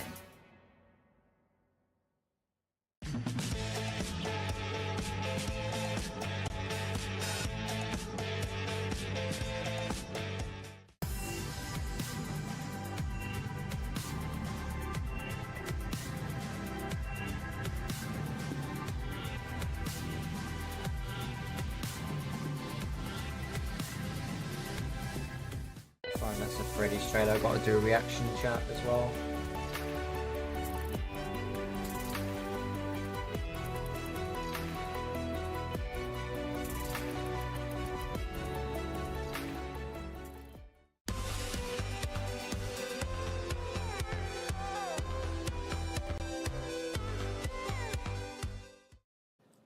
What's up, everybody? I'm here with Seymour inside another studio here on the Boulevard, as Seymour was just watching the first two Call of Duty matches of the day as we had Cloud9 come out on top and the Seattle Surge. But see, I got to ask you, anything stand out to you with the first two matches of the day? Oh my God. People who are worried about Cloud9 with this change into Gwen, don't be worried whatsoever. He is frying for the team. He's everything that you want for the team.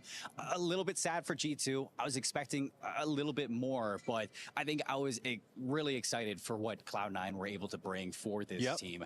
They look lights out. Man, I was watching the series too as well. One of the fastest series that we had all day. Get us all back on schedule. Cloud9, they came to play, and that's exactly what they did. But let's talk about Seattle Surge, because they were tested a little bit there in that search and destroy, but they bounced back real quick. I saw you guys talking to Ray on the desk. What did he say?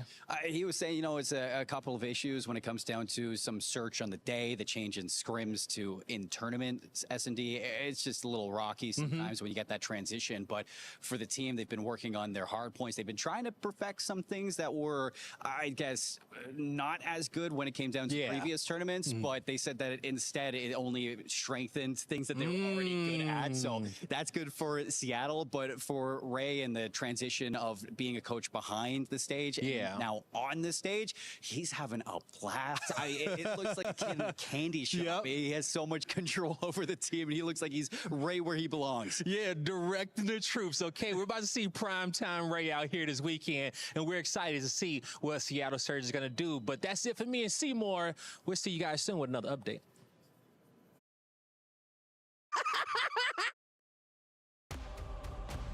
Crazy. Hulk Hogan? Yeah, Hulk Hogan passed away to... Wow. Crazy. Rest in peace, man. I didn't even know that. Chat, didn't even know that. Chat, do you wanna... Shall we do, while we're waiting, shall we do a reaction? Tied up 1-1 going into the half. Control now Alright, awaits Movistar Koi taking on Team Falcons in our group stage match, and it is Judgment Day. TJ, the Terminator, absolutely brought the goods there on red card, stud. Every single round, he's basically good for 2, man. This is why you add him to the line to get more consistent in your best mode. And he is definitely an impactful player who rides off of the momentum. With TJ filling himself after that Search and Destroy. He's gonna spawn into this vault control, ready to rock and roll. Because this is another one of those respawns where it's technically a square up.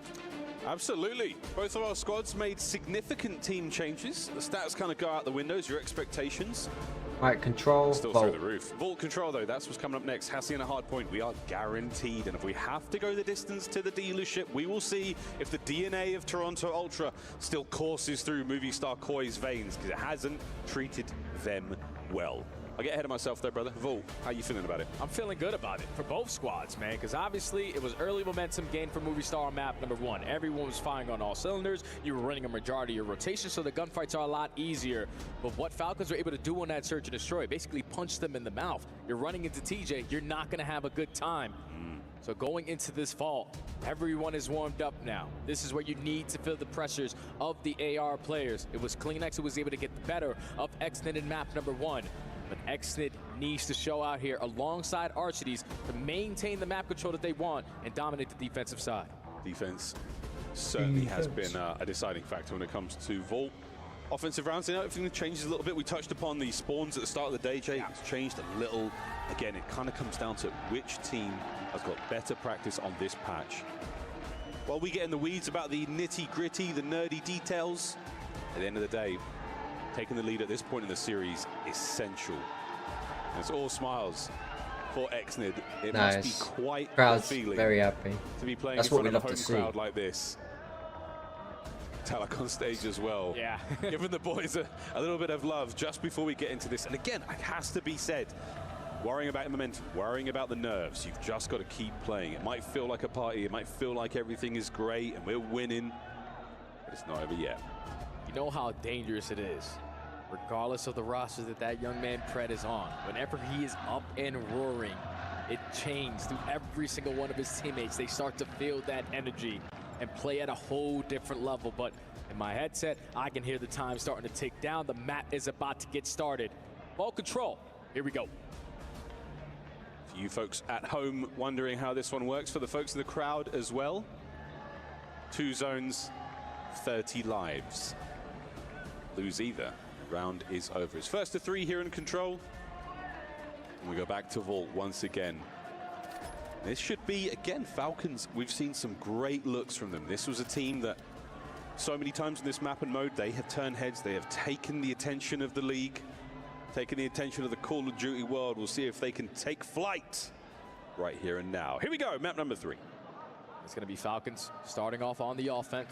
No trophies to help them, so probably want to have a slow and steady approach with the aggression. And I already love the play call. You have Pred work the OE towards pool, instantly drop down in towards Vault, and we're already on the B point. Thank you, Cap. Appreciate it. Thank you very much. Done as well, and that's a big stack.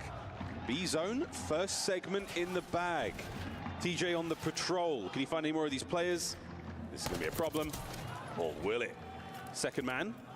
Stun connects. CleanX now still has to keep the pressure up because B's in trouble. Oh yeah, B is definitely in trouble, but CleanX with the SMG, we know what that young man is capable of with that weapon. Already up to a 4-0 start before getting cut down, but the second segment at B is about to be locked in. You already have pressure at A as well, so you're stuck between a decision that you want to make. Which one are we going to instantly try to retake?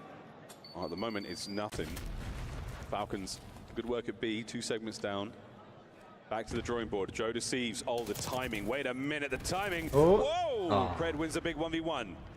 Insight looking for the cleanup. Doesn't find a thing just yet. And the race is on towards A. Damage and exit on the spawns as well. So B zone, a little bit of love. They're seeing if they can close out the capture there as well, Stud. Yeah, they still know that Abe is behind them, lurking. He's trying to find an opening kill from Ammo's side. He's going back and forth. He's able to win that one-on-one versus Arshdees. Doesn't catch the timing onto Xnid. At least you clear out the beat point for now. Time still ticking, only 35 seconds to go. Yeah, this is lovely defense from Movistar Koi. They are running Vault so far, and it's a couple of 1v1 wins either side. Pred winning a big one there on the backside versus Abe. Joe keeps the zone as safe as he possibly can on a 3 spree now as well. Dips out. The fight against Arshdees, that's certainly going to help with the nade. The trophy doesn't. Pressure on. Oh, what a slight pick. Ball being brought down again. Pred with the kills. Even with Pred in this position, his teammates cannot get on the objective. So now final 10 seconds. You only have 2 segments to your name. We need to make a final push over towards A or B. X going to jump his way up to the top wall and instantly going to get cut on down. And Movie Stars are going to start off with the opening defense, only allowing 2 segments to go the opposite side. We'll keep those 2 segments.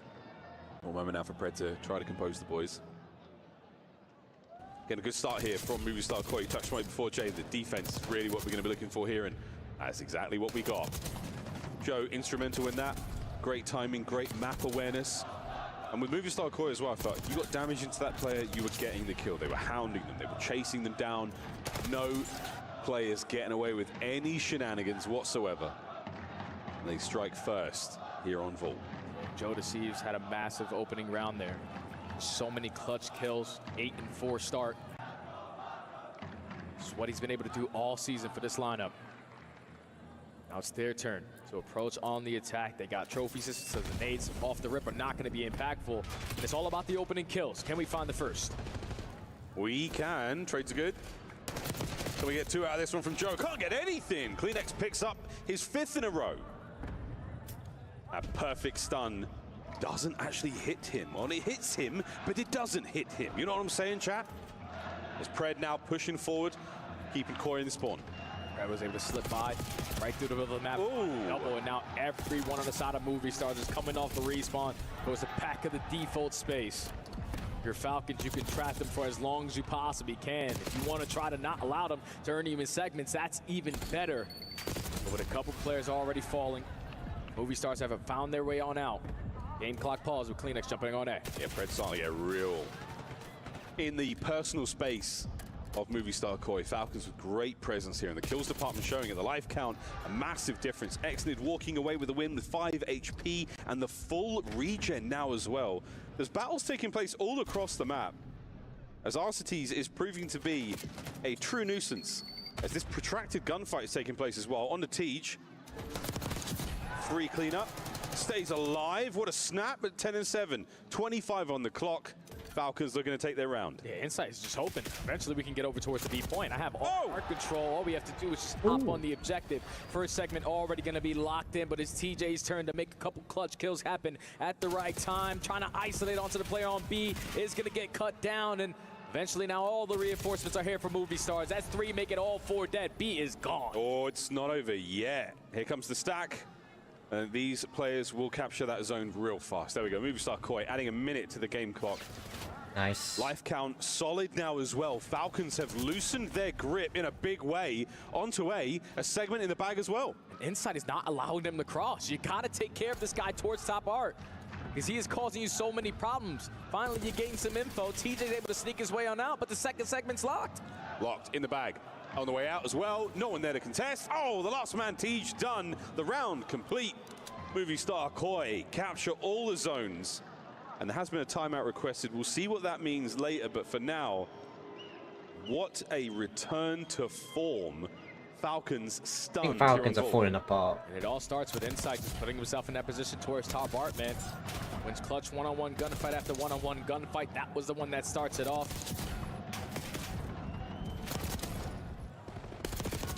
They were firing.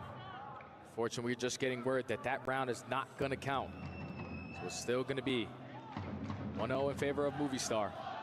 We're going back with them on the offense. Yeah, that's word from the referees. As you can see on stage, that is being discussed as well. Coach Clayster now making his case. What we have heard from the referees is it will be 1-0 to Movie Star Koi. That round will not go through. We will play that one again. Not gonna lie, as a former pro player, in my opinion, that round should count. We dominated B off the rip. We had all the map control. They couldn't get past Insight, but it's not my decision to be made. 25 seconds on the clock. You managed to nail B. You roll straight over towards A. And you get that caption. I think I'm seeing it. Play's saying something. And the team's falling apart. Flux on the other side of the stage. It's more just, how are we doing, boys? Let's just do it again. Let's just do it again. That's all it's about. They've got 2 segments to make up for when the restart eventually happens. It does sound like that is how it's going to go down. We haven't received any other updates, folks. So, as far as we're all concerned right now, it is 1-0 to Movie Star Koi. And yeah, now you get an opportunity to try to play that round out slightly differently. You can see where you found success, what was giving you trouble. I mean, Jay, I suppose that's a great question. How would you reapproach this round as Movie Star Koi? They couldn't get through mid. Yeah, as Movie Star Koi, it was difficult to even get out of your spawn because the initial kills didn't go your way. You won the initial gunfight, you made it a 3v3, but the trades after that all went in favor of Falcons. So the break-off is definitely something that they're going to want to switch up going into this next round. What's going on with the PC issues? Falcons, we need to get more players behind enemy lines and just being nuisances. Like players who push out towards Amil. You don't need to search harder for something special. You just need Etsy. Check out the app for home and style. On a map like Vault, everyone looks great on the stage. Such a beautiful stage. Good looking stage. Last player's now joining the lobby. And Clay is just seeing his notifications. Oh no, I've been memed again. It's all good, mate. You're watching a quick replay. I don't know, he might be just showing a meme. No, it's definitely a replay. It's like, okay, this guy snuck on by, let's make the adjustment here. That's what I'm expecting Close Clay to have these guys locked in at all times. Yeah, he's definitely not showing Fred the latest episode of South Park. That's for sure not happening right now, but fans in the house getting ready to dive back into the game of Control. But what a vibe here in Riyadh. And Nufi made his way across the world.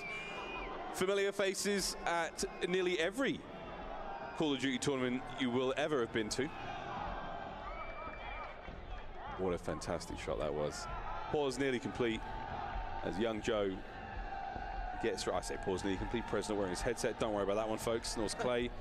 We're going to get that reset going as soon as possible. But yeah, I mean, Jay, honestly, good stuff. I like the defensive round there out of the Koi guys. Their attack was pretty solid as well. And again, it's the way that Control goes. You make one mistake and it's kind of over. Yeah, it comes back to bite you, man. Yeah, can't afford mistakes, especially in Control, because one misstep could lead to a whole collapse of a play. Eventually, when we get back into it. Yeah, it seems to be a lot of PC issues going on right now. Still providing the energy for the Falcons. I wish I could hear them, man, because they got to be super loud in there. It must be bumping in there. It must be great.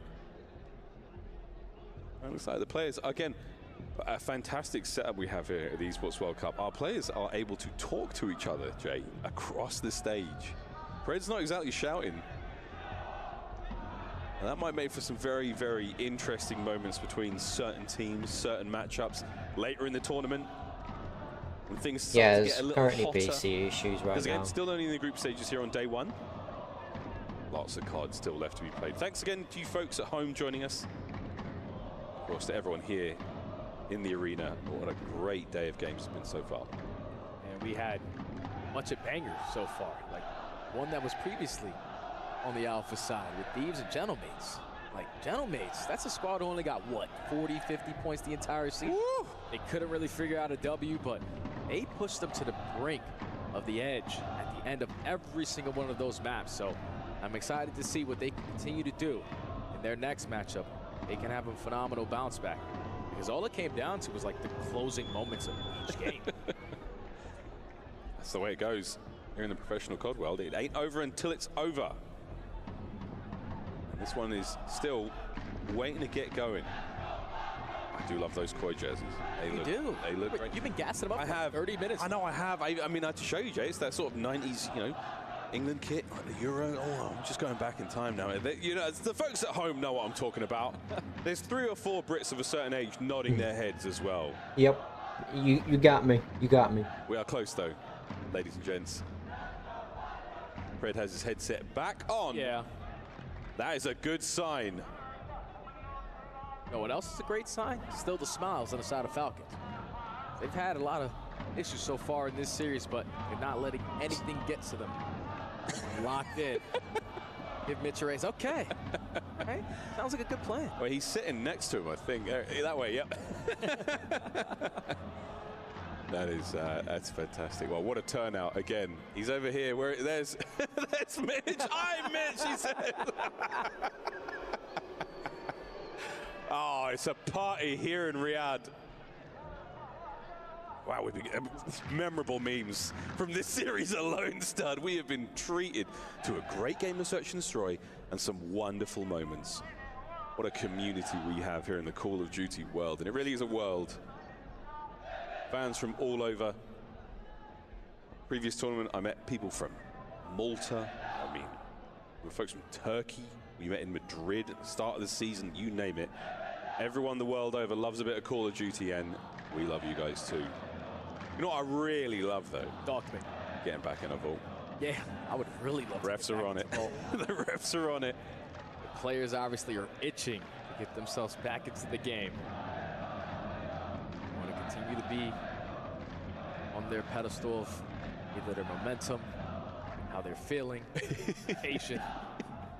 No one can damage me. You are absolutely correct, my friend. That's a great quote from Exnid, from quite early in the season, actually. Wow, that is fantastic. A lot of love once again. And the drip, the literal drip. Wow. With some nice glasses.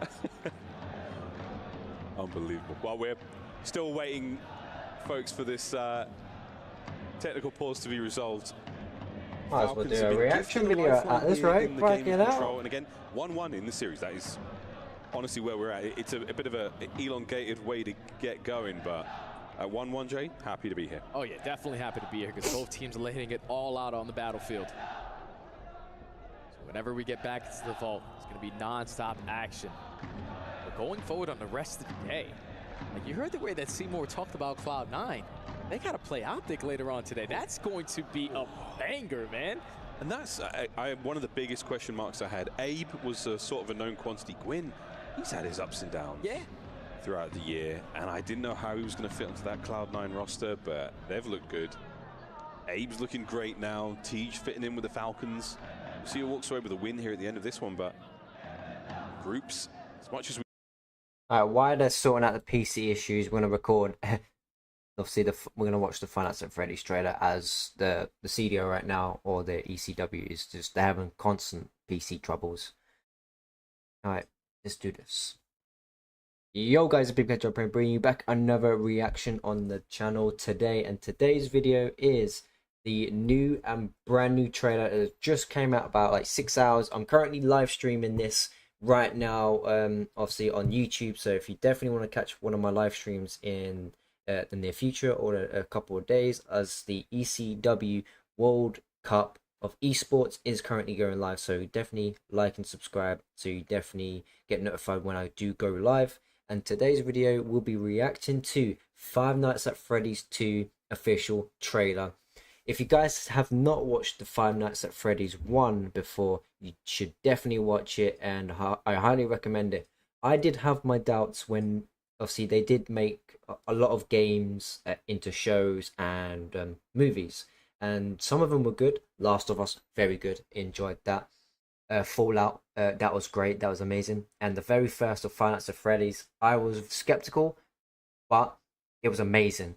So obviously, a lot of people wanted Five Nights at Freddy's number 2 to come out at some point, and looks like we got Five Nights at Freddy's today and right here. So I will leave everything in the link in the description down below, so you guys can check it out for yourself, so you don't have my reaction in the way. Obviously, are you guys hyped for Five Nights at Freddy's? Would you want to see more Five Nights at Freddy's movies come to life? Obviously, Five Nights at Freddy's 3, 4, obviously just implemented in different ways and different concepts. And do you think this franchise could continue to do more and more for obviously for Five Nights at Freddy's for the movies? Because I feel like number 1 was great, it was amazing, it did a lot in the box office, it made a lot of money, the storyline was good, I love the animatronics, the way they were styled, the actors were perfect. I feel like they did a really, really good job with the first one. But if you guys are new to the channel, be sure to like and subscribe. And if you want to see more reactions on the channel, obviously all the support is appreciated. So it shows that you guys love the reactions on the channel. And without further ado, guys, let's get right into the second trailer for Five Nights at Freddy's 2.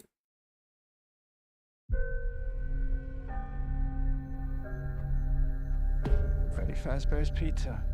Definitely not a new location. You're thinking of the franchise. Oh, page from this Young Sheldon is the original. This is the original part. Okay. Oh, Bloom Boy. Some little girl got murdered here.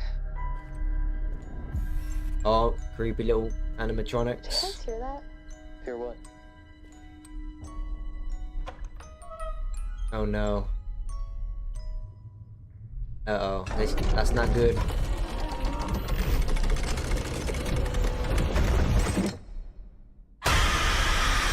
Ooh. So this is what it's like? Being normal? I think we've come pretty far, considering what it's not normal. I think she's hiding something. How's Abby? Some days she's good. Some days she misses her friends. This story that you're gonna fix those animatronics, it's only giving her false hope. New Five Nights at Freddy's trailer. Oh, hold it though. Yeah. I saw Daniel's response. Abby, help us. Come find us. Oh, they need help. We'll show you the way.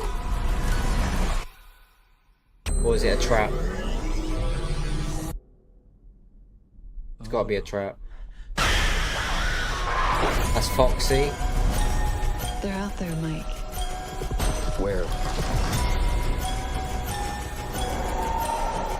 Everywhere. Oh, a creepy thing in the background. Where are you gonna run to? Yo, what's up? What's up, Will? We're just watching this as a reaction, and then obviously I'm recording this while I'm waiting for the PC troubles for the ECW There's no way that'll work. World Cup. Damn. December 5th. Okay. Alright, guys. That was the Five Nights at Freddy's 2. Obviously, that trailer was also pretty good. Obviously, currently #1 trending 6 hours ago.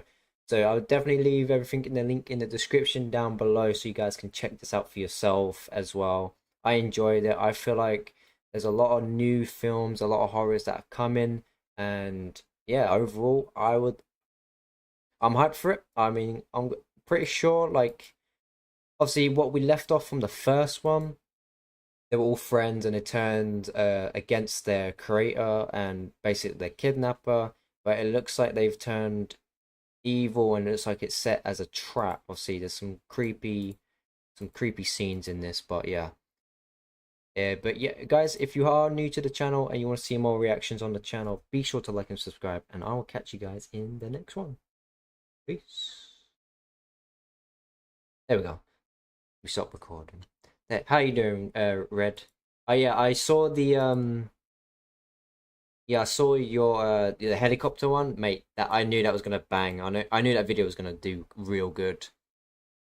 That video was doing. That was you were smashing it, bro. Keep on doing it. Oh yeah. Did you see the Battlefield 6 trailer? Red. That Battlefield trailer was good.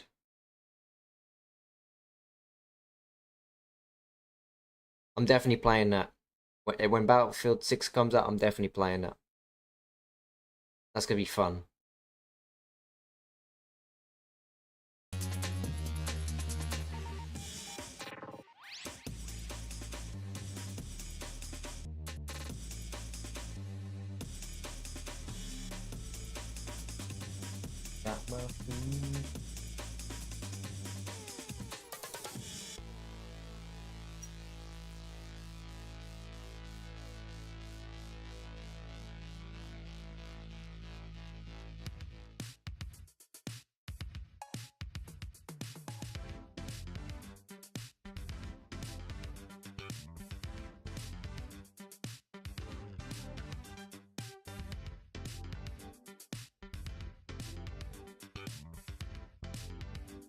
Yeah, Battlefield 6 is gonna be crazy. Ladies and gentlemen, welcome to Saudi Arabia. We're here in Riyadh, and we're in the Players Hotel for the Esports World Cup Call of Duty Black Ops 6. I'm joined by Exnid and by Pred of Team Falcons, and we've got a fun one for you guys today. This is going to be a couple of quick-fire questions. We were potentially calling it something else, but I think we're just going to move on with quick-fire questions. And basically, gentlemen, what I'm going to do is ask which one of you think is more likely to fit into the box that I'm saying. If you think it's yourself, you raise your hand. If you think it's the other player, you pass. So what do you do if someone lies? Like if I completely disagree with you? Oh, you're allowed to tell him that you disagree, by the way. You are definitely allowed. Yeah, you know me, you know. Yeah, so I guess the first one, and this is a good one to see if you guys do disagree. Who's more likely to trash talk? Yeah, but Russ, how did you like the when I reacted to your song? Who is more likely then to pull off a crazy clutch play or highlight reel moment? Okay, all right, bit of love between both of you there. I'll be honest, I've seen plenty out of both of you this year. Looking forward to plenty more of them. Who's the biggest jokester though when the cameras are off?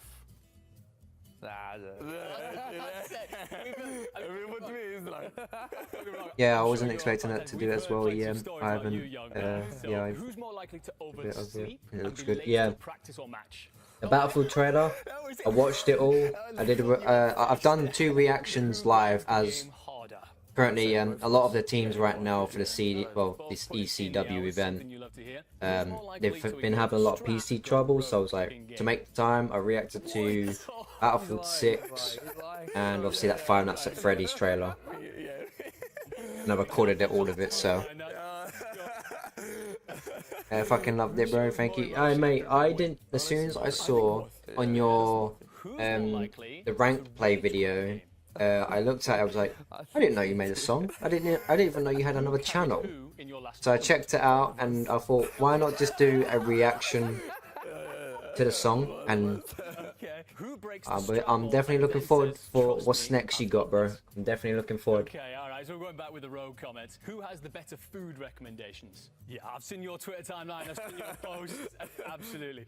Who's more likely to say, we're still in this, even when they're close to losing? Okay, all right, so the motivator.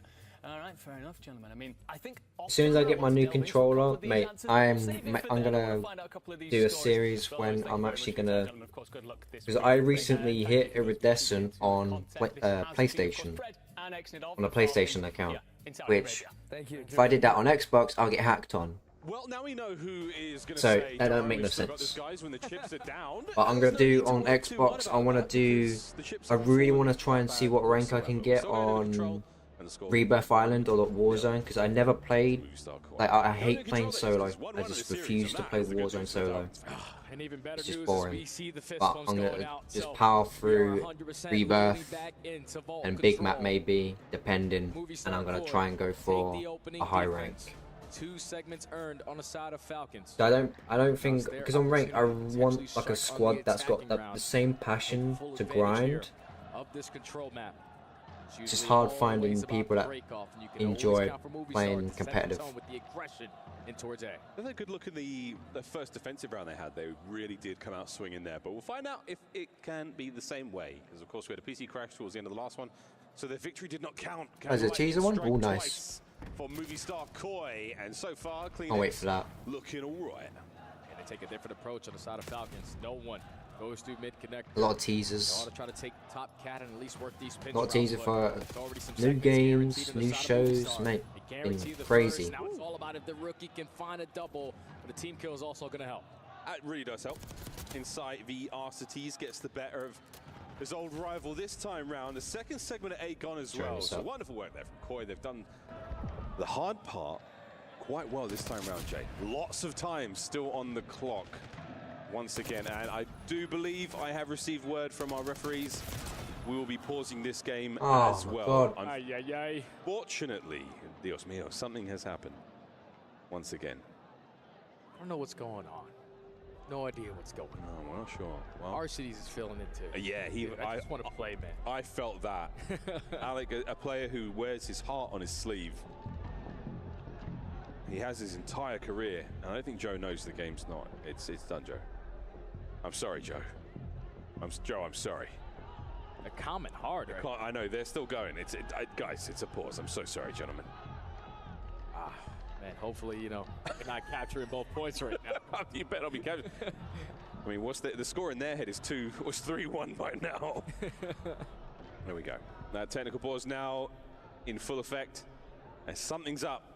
We will try to find out what it is. What's going on? Fix the PCs, yeah. What Dirty said. Fix them. Dealing with bugs. We're swatting bugs here in Riyadh, sadly. Unfortunate situation to be in. Again, we thank you at home for watching through this. Maybe an opportunity to quickly get yourself a beverage or something to eat. Get back into control ASAP. Yeah, I can't wait for that Battlefield game though. That looks real fun to play. Ross, this takes a toll on you as a Just player. gaming right now is a bit boring. There's not really much to play. Like so many technical issues that are completely out of your control. Like COD, I've done everything on COD. It's just boring. Plus, I can't really do anything. This controller's broken. Same side of the stage as you. He says compete against someone potentially. I'll get a controller very soon though. I'm gonna get a new one. Hopefully both squads I don't have. It's just a little bit of a wait. Because they're getting battle tested right now. I feel like at this moment in time, my playing days, obviously a different game, long time ago now. Your playing days? Way back, brother. At this moment, I have run through what I think I want to do, or we should do as a team. Yeah. How many? I mean, this is a long pause now. You've done that 3 or 4 times. You just want to get in there. You want to get another good chance at it. Defend your key more than anything. Get that key into the trophy at the end of the tournament. But what are you doing during this break, Jay? I mean, you got to stay warm. You got to keep the morale up, and it does take a toll. And some players are stronger than others in moments like this. Yeah, I think for Movistar, you're just staying locked in. It seems like the issues are not on their end. But for Falcons, it's very, very tough because it's now 2 defensive starts. Your breakoffs haven't really showed anything. You're not winning your initial gunfights. You're losing the initial map control. Now you're having a chance to obviously discuss the breakoff again. Realize, okay, they beat me towards top cat. Probably don't want to go to that position. We flood out towards mid. We win the majority of the fights, and everyone can just pick up a pinch angle. We're just not allowing Movistar Koi to get as early of progression on their segments the way that they did. Yeah. We're definitely making videos on Battlefield. When Black Ops 7 comes out, I'm just gonna do what I did last time. The last time I went for leaderboards was, well, I would say Black Ops 6 as well, because I was high on the leaderboards for kills. Obviously, this was during the beginning. But for zombies, I have a screenshot of me being like top 200 and something in the world, top 100. But then everyone was glitching and everyone was doing God mode, so it just kind of just no point. Play fast, play furious, play together. You've thought your way through this scenario a few times now. No, Pred, don't take no, Pred. Put your headset back on, Pred. He just wants to fix the hair, man, you know. Hair's always been good. No, the hair's always good. Hair has always been good. People just glitch now and cheat. Got me thinking back to, you know, I know for a fact if I play one game of multiplayer on COD, I know for sure I'm getting hacked on. The amount of clips I've got on COD where I'm just getting full aimbotted, and just sniper just clipping everyone. COD right now is just embarrassing. Man, here we go. Once more. We love it though. We still love it. Into vault control. It's time to lock in. Red did justice to his hair. It's looking flawless right now. The flow is on point. TJ right there alongside him. Those jerseys look very comfortable as well. Nice, especially with the club championship star right above the logo. They're trying to go back to back. Falcons. Yeah, if you're not yet liked the stream, be sure to smash that like. It really helps my channel out so much. You guys are absolute amazing. Vault control. Movie star Koi still up by 1. Right, finally, games are starting again. Many opening breaks now. Movie star Koi on the attack. Last time round, 2 segments at A were good. On a B we go this time. Instant switch up. Can't go back over to A. They're most likely going to prepare for that initial push. So drop down in towards Vault. Try to take some space over through the B street. The Falcons are covering every single base. RCD's with a massive double. Xnib with the trade. Map control in favor of Falcons. Xnib just absolutely strong-armed his way through the movie star Koi lineup and keeping him at bay, and he is still on the hunt here. Kleenex has been pushed back. He's still got 2 kills on him, but I'm pretty sure Xnib's on his tail. Like, he's chasing him now. Tej brought down, both zones being captured. Movie star Koi fighting forward. If you're Falcons, you want to make sure you get him off of this B point as fast Inside as just possible. holding it. And for some segment get earned, but all nice, the first it's one. Same thing could be said for the gunfights at A. He's top art. 3 dead in the feed. Not the ideal restart you were looking for. Looking over top art. RCs gets a pick. 2 at B, still with the capture going inside, staying still top. Oh, he jumps down. Nice. Down. Okay. Down as well. Falcons save it on the goal line. Back over to the top point cap now for Movie Star. Build this pressure on both angles. Make sure we watch our pitches. TJ with a massive opening gunfight onto Joe. Yeah, he's gonna pick over top cat. You're dead. It's all nice. about finding the trade. Xnib strikes for the second. You got the numbers to reinforce your way back through mid, but Kleenex, sure nice. Street is cleared on now. Gonna watch this corner. Now, so let's get rid of that second segment. Let's get that one in the bag. Let's get moving. Kleenex back with his old pal, the jackal in his hand, finding those kills. Arsty's still alive and kicked in. Oh, that is a disgraceful. That's good from Arsty's though. That's good from him. To save the zone. Reinforcements arrive. Arsty's, what a play. Oh man, he's had a massive round so far, man. Multi-kill after multi-kill. 6-2 start. Now you don't have the numbers to reinforce your way back through mid, so they're gonna get this tick.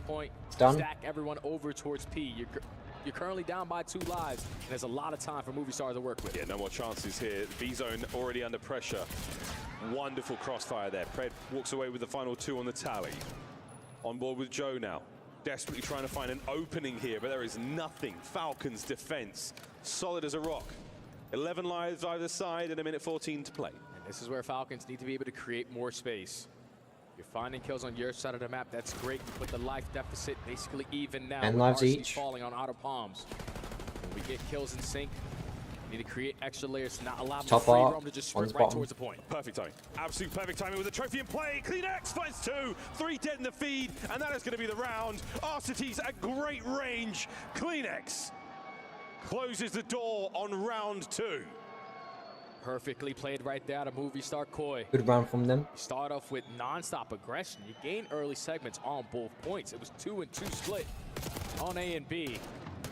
But when Kleenex needed to have pop-off moments, he was able to find them. RCD's on the opposing side. Yeah, Red, by the way, he was able to find them.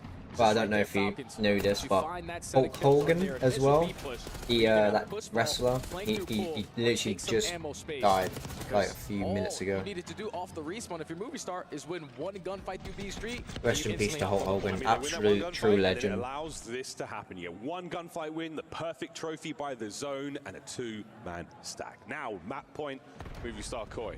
Can they get us out of this vault control? Kleenex is doing his very best to make that happen. On board TJ now, who's managed to get himself towards B. Kleenex is on 5 in a row. Abe now starting to roam in their spawn, and this is what I'm talking about taking some space away. Look with Abe in his positioning, what it's doing to the spawns on the side of Falcons. You are forcing them to work this OE. Kleenex on 6, trying to earn himself the cruise missile, but it's just going to get out of dodge. He's managed to, he's still going. Go on, Kleenex. Jules Janssen, what a kill and a TJ, and he is red hot right now. The Great Dane on a tear, and he lives to fight another day. The guy is just moving, not able to earn himself the cruise, but the impactful play is already going to be felt. Literally like a few minutes ago, it was just announced. Like I just saw it on like Twitter and everything just pop up. I was like, oh man, another legend. Stack on the B zone. Well, real fast. That's how. One man down. TJ holds it together. The second segment does not get captured. Oh my! Movie star Koi swoop in and save it. Can Movie Core get this win so they can go up 2-1? Unfortunately, he's going to play a little bit of cat and mouse game, but there's more players on the side of Movie Star able to find trades. That's 3 dead in the feed. Falcons have just been so ass at God in general. They were horrible at CDL. They only won like 3 matches out of 28 series. 25 to go. Worst team in the league. Trying to find the window. You managed to get yourselves on to B for a second. Looks like they're panicking again. His teammates trusting them to get the time, but they've all lost their ones. The final moments here, Stud. Panicking again. Last push for Falcons. Everyone dropping at the wrong time. Final 10 seconds. You gotta get past Mr. Kleenex. They just have every read. They have everything. 21 and 6 for Kleenex. Yep, it's done. That GG's. The death knell for Team Falcons here. This one, it'll be 2-1. What a round. Tobias Jules Janssen gets us back on schedule. Right, next map, Hot Point. 21 and 6. I think it's Hacienda. 2 rounds out of a brand new Hacienda dealership maybe. When he has the SMG, the movement, he's never caught off guard, and the Great Dane strikes again. The tissue always has been an issue. And Movie Star Koi, they are up 2-1 in the series now. The true clean flex. And that's got to feel good. Yeah, that's true. A lot of the legends are leaving us. Hogan passing away like a few minutes ago. Rest in peace, true legend. Whole new kind of wind in our sail. Yeah, no problem, bro. Yo, 4, welcome in. We've seen success How in this are you? map with previous rosters. So I've got food in my mouth. Will it be the case here to try to force the game 5? That dealership. How are you, 4? Search and destroy. Team Falcons need. Where's your mighty hammer? You got it with you? To keep this group match their way. You just need to win a couple rotations here on a map like Hacienda, because it can be very punishing, the same way map number 1 was on the Vault.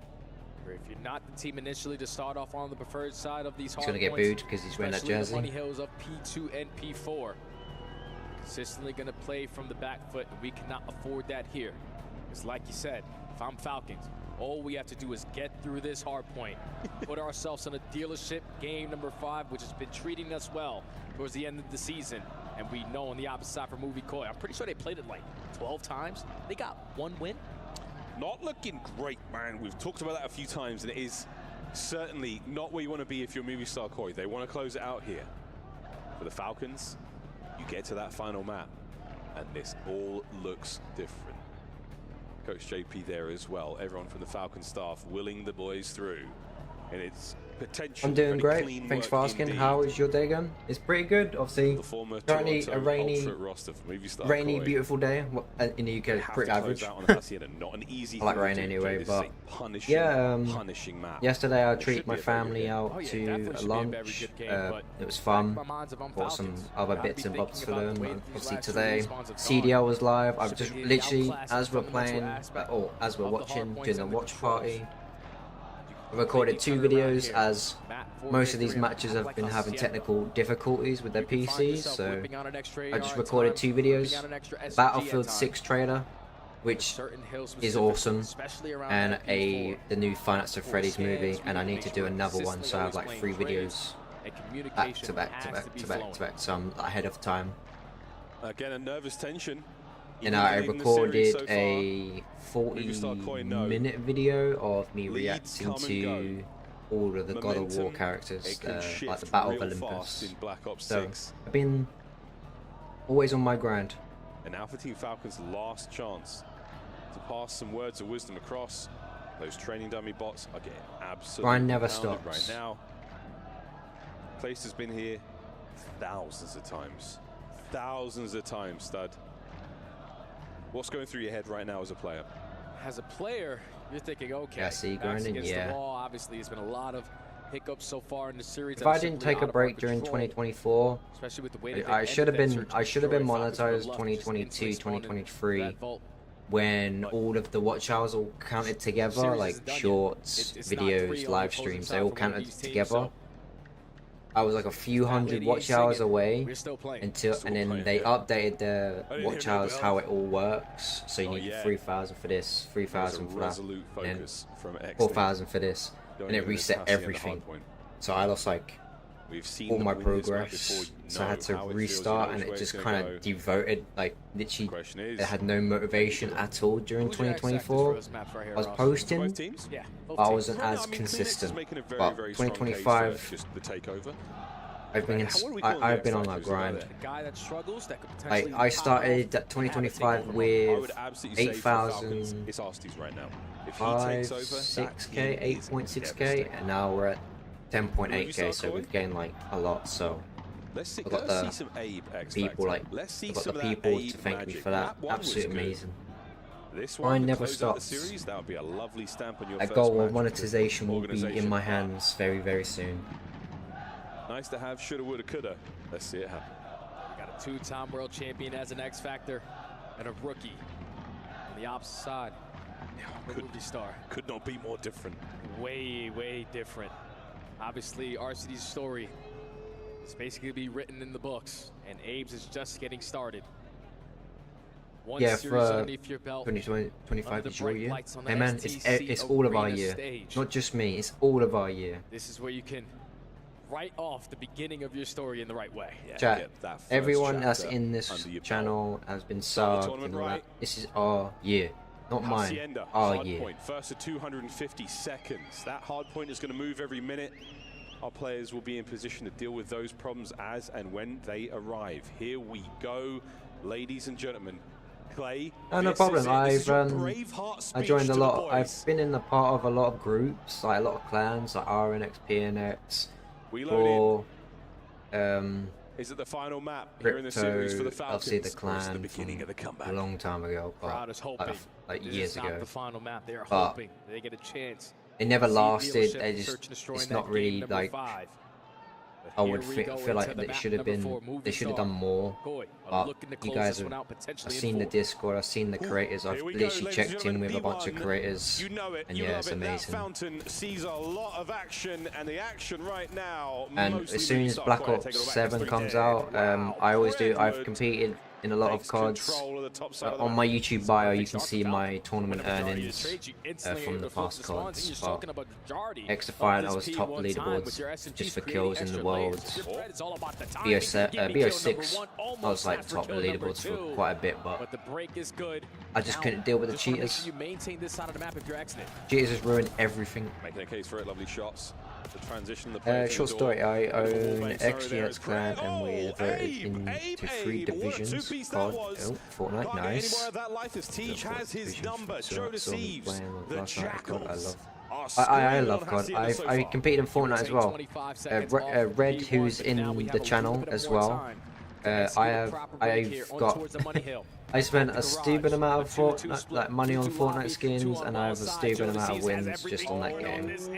I just got bored of it. It's just, I don't know. I just lost my passion for Fortnite. It kind of got boring with all the stupid items that they put in. Now on the approach, counter-attack. There's too much like the collab mythics and stuff like that, but I don't know how it is right now.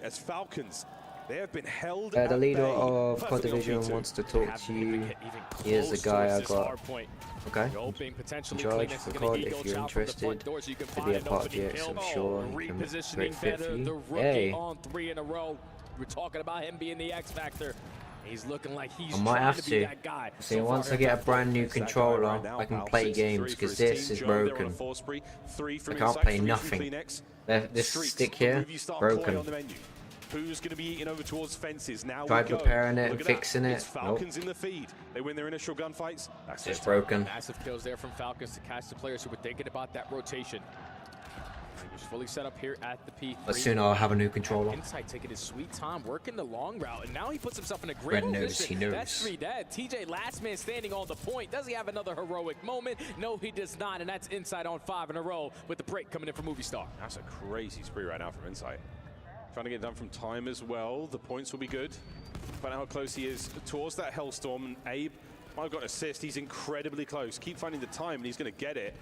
His teammates are finding kills all over the place. Young Joe, no more of that life. Insight over the top. Hellstorm secured.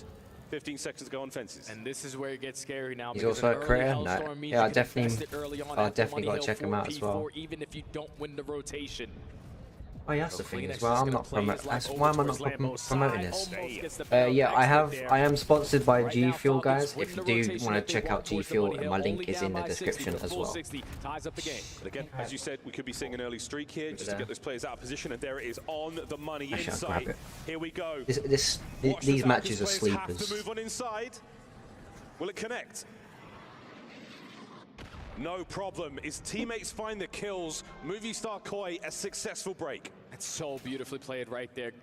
Well I got one flavor at the moment, but I got my shaker cups that I got for free. Like I've literally got this for free and the shaker cups as well. They gave me the mango lemon.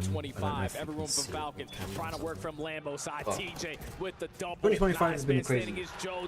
With the triple leads to at least a good chunk of time here for Falcons to keep themselves in it. And that's a great way to respond. You get hit by the Hellstorm, you get taken clean care of. The break was there, and you still managed to stay alive in a very precarious situation. Team Falcons, a lot of fight left in them. That's the first set of hard points complete, and as you can see from the score, another kill? Star Koi, whether it's the kills, whether it's the time, they're in control. And now if you are Falcons. Oh yeah, I don't know if you saw, but I had quite a lot of people from my community sub to you as well. I put you because we could not break it as we're waiting for this match. These matches are sleepers. When you're thinking about P1s, it's not really a majority of playing for the hill time. It's more about playing for the map control. So that's why they were more focused on just camping their corners, playing for those one-on-one gunfights. Yeah, I had quite a few. I had quite a few people that sub to you. You went from like 3.51 to like 3.53. Final 20 on P1, and we're already gearing up for that second hard point. Back over to the garage we go. W from your man. This time, though, I looked at him. Mate, he's super chill. You got super chill people. That's what I love about. That's what I love about joining YouTube. You meet some incredible new people, new creators. Oh, and that's going to be another play spawning all the way across the map. So now Falcons are forced to be tight on their setup from the front side. I love to help out. The one thing that I am like known for from my friends and groups and previous people, I have videos as well. Like when I've been giving away and helping, I love to help people out as much as I can. It's what mainly makes me literally do what I do. And now if you are Falcons, couldn't find a break last go around. There's not really a lot of time remaining to develop on one of these long routes, but if you are, you got to make it count. There she is, my sister. She's amazing. She's the leader of actually the division. Oh, nice. I didn't even know that. They're not going to be able to touch this hard point. 16 and 10 for CleanX. The P2s, they are the difference maker. Okay, I've never played Destiny at all. Well, I played a little bit of Destiny 1, but it was only because there was like a free something item. I was just bored one day. I know nothing about the game. Falcons not in position. At least I've mainly been like I've mainly been Gears of War, Halo, and COD.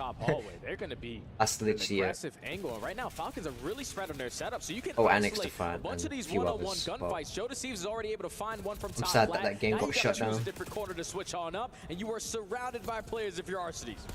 Gets the damage in, stays alive. Exit finds 2 in the feed. Lovely work out the Falcons to hold and this Movie Stars together as get best this. they can. Identify the reinforcements, and 3 dead again. Looking for the chain, man. Final 25 Apparently seconds here at flipped. P3, but they need the response at P4. So I'm expecting if you're Movie Star, potentially just chalk up this time. Because if you can set up at the money hill again, you're basically going to call game. He didn't go for it. Oh, an awkward moment. Joking. Pasties damage across the board. He's panicking. Everyone, not a single kill. Let's trade it out. Over to Rock we go, and he finds himself in a tough spot. No streaks to help get the break here. Falcons got to do the old-fashioned way. They need to break All about this. the opening kill. TJ's Need trying a to set clean up this break. punch route, or at least gonna take away mid-hallway with his teammates. Yeah, he's gonna go mid hallway. He's gonna. I think he's gonna trade one out, but he's gonna get traded. Kill is the first one, and Arcee's able to find it. Oh, it's tremendous. Oh, It's all three three of dead them got traded out. What a Nice. rebuttal from Movie Star Koi. This could be their map. They could just win this right now. Right now, as Team Falcons crash against the Rock. Setups are unbelievable right now for Movie Oh, Star. good trade. Wow. We've seen their adjustments as the season has gone on. Still long. They have gotten better in the fundamental aspect. And they can't win it here. It looks like no one scamming, everyone valuing their lives, everyone finding themselves in position. It's honestly better than COD. What? Destiny? As you just say it, Battlefield? they get broken wide open, but 212 to the 150-ish. We'll see how this goes for the Falcons. They're holding it together as best they can. The last man brought down there, TJ. Slight overheat on the challenge. Back as to Movie Star P1. Koi creep closer to 250. Now, you are Falcons. It's two things that you have to focus on. Get them off the hard point and flip these spawns. Nice. Not allowing Right to with that close out the kill. game here at the P1. We need to find trades. Falcons, you gotta do something. Like, Falcons are like the worst team like in the league ever And next hit is just gonna value his that I've life. ever watched. 20 seconds still needed to close out this series. Gotta wait for the boys, wait for the Like this year, they've only won like 3 series out of 25, 30 series from Major 1 all the way to Champs. Somebody should surely Horrible. hop it, and we are on time once again. Red from down low, dealt with, and it's Abe. Final Let's 10 have seconds. 10 in the comms, 22 and 13. 5, Young man, 4, welcome to the 3, professional Call of Duty scene. 2, You've got 1. yourself your first win under your belt. Movie Star Koi, take down the Falcons. Movie Star Koi will be your winners this match after so many technical difficulties. Perfect on the side of Movie Star Koi. You're winning every single rotation. They are your towards winners. the money hills, and even when They you're will go not, you through. got cruise missiles in the Falcons back will pocket be going to find losers early bracket. breaks. They still have Falcons one going more forward. chance. Desperately look at their hardpoint game and have a different approach to when they need to value their lives and when they can be the aggressors. It's some bad timing on some bad childs, forces you to spawn out, forces your teammates to not be in a man-up advantage. And every single time, Movie Star Koi took advantage of that with early breaks set up by perfect holds. That was a phenomenal series from What's start next? to finish. Next match A long one, is but a good FaZe. one. Going to be looking back again at the victory we saw from the Falcons on that Search and Destroy red card. I mean, DJ Haley in S&D, still striking fear in the hearts of all. We'll see if Movie Star Koi can tighten up the game mode there for themselves, but in the Yeah, meantime, it's got to be Falcons have one around chance about. left. Here in the group Yes, stages, FaZe. one life remains. FaZe is The next. drama builds, the tension is there, and with that, from myself and Stud, we're going to go take a break, powder our noses, and get ready for the next one. It's over to the desk. How's that done? What a series. Playing just 4 games, but it felt like a millennia. Falcons falling at Movie Star Koi's hands. Yeah. Was this the prediction you Right, had for coming new into? subs. Let's go I check. thought it, be a good series, and we get some good moments on both sides. You look at this Movie Star Koi team, though, and everybody just played so well. And when they needed big breaks on What the is with hard point, these they got bots? them. I mean, you're talking breaks on the Money Hill on Get ball when we off. saw it, and then here we need a big break on Rock. Everybody just showing up. Abe with a great performance, and Kleenex, man. When he pulls the SMG back out, he is just him. He's got 10,000 hours on the SMG, right? It's got to feel natural bringing it back. Honestly, off that's where he shined, my- but I'm most impressed by that young man screaming off. at Joe Deceives.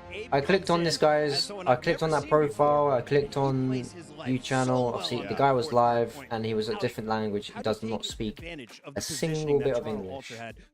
Movie Star Koi had throughout the series. Throughout the series, I mean, again, this is a team that is very good at respawn, and that was Guys, what I was if you worried do about want going to check, into this, and join you this plug in a player Discord like as well. Abe to already a Definitely, very good definitely core 3 system link that is that in the Movie Star description. Koi. He's going to find easy success slotting himself in. I'm honestly really happy with Abe's performance, and I'm really happy having him in the league.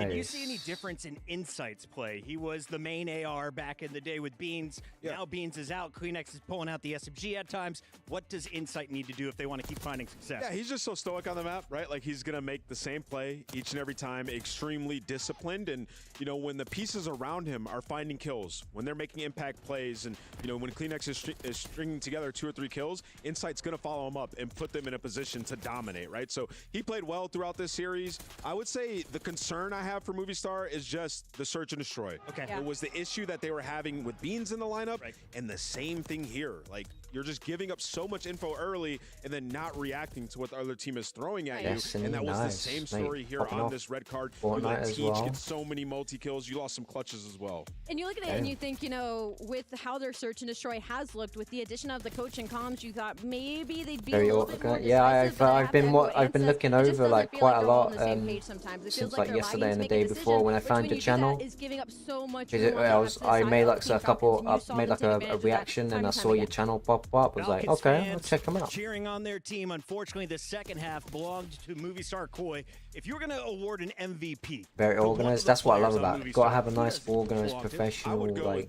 Oh yeah. I mean, you know you're serious, like you know when you're serious, like org, like you're trying to build. You want to be professional. You want to do literally everything perfect, everything right. 21-6 across 2 rounds. The man is everything. That's what I love to see. Kleenex, Tobias, the Great Dane, whatever you call him, he is a force to be reckoned with in the north, as Movie Star Koi will be advancing to our qualifier round at the end of the night. We're gonna have 3 more matches here on the main stage. I have followed like a bunch or like a few people that have been going live, so I have been checking out quite a bit. Able to force the game 5 though. As you take a look at some of the numbers, Falcons simply outslayed in the final hard point. Can you take a lesson from this first loss? What can they do to bounce back later in the tournament? Yeah, the biggest thing for Falcons at this I'll point be right is back. I'm just going to take this downstairs I mean, they're having good pushes. They had a couple good breaks, and when they needed them too, in big moments, and then instantly rebroken, right? So you just got to play a little less aggressive when you have control, and that's something that they'll have to work through. Obviously, they don't have too much practice with TJ in the lineup, but the hard point has to be better. Do you avoid Hacienda moving forward? I think you can't. I think in a tournament like this, you have to keep putting it into your map pool, because Hacienda is something a lot of teams are going to want to try and play, and you hurt yourself more than not taking away from your team. All right. Great stuff so far. We've seen the highlights from the games. I thought we were going to talk with Joe DeCeves, but he's taking his time to get back to the studio. He said, I think we're going to take a look over on the B stream and see what's going on. Producer was in my ear. I got it out anyway. Let's take a look here, because this was Boston Breach taking on War. And Ant, give me the breakdown. This first hard point, disgusting. Okay, so yeah, you look at this series, it was awesome. Early on, you saw War win that map number 1, and it was a big performance. They're playing with their coach, right? Linz had to step out, had some issues, and Bink has to come in as their coach to fill in for them, and they ended up dominating that map number 1. Well, you go to that map number 2, 3-0 in the search and destroy. Boston, a switch happened. They woke up. The jet lag went away, Allie. They rallied back in the S&D and then steamrolled them with a 3-1 win. So Boston started off slow, but immediately bouncing back. I might be the curse. I was actually in the stadium watching the Falcons match during this, and I had B-Stream pulled up on my phone, and I watched Timur win map number 1. Bink, he was soaking the hill time. He was literally just trying to play that fundamental objective COD, and then map number 2, they go up 3-0. I was like, I can't watch. I got to lock into this Falcon match.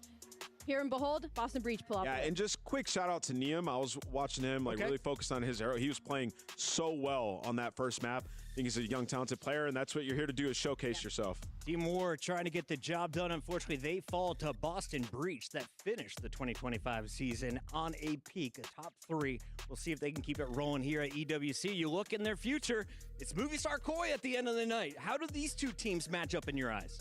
Yeah, I mean, looking at it, it's a tough matchup for Koi. Boston is a search and destroy specialist team. Their map pool is pretty deep.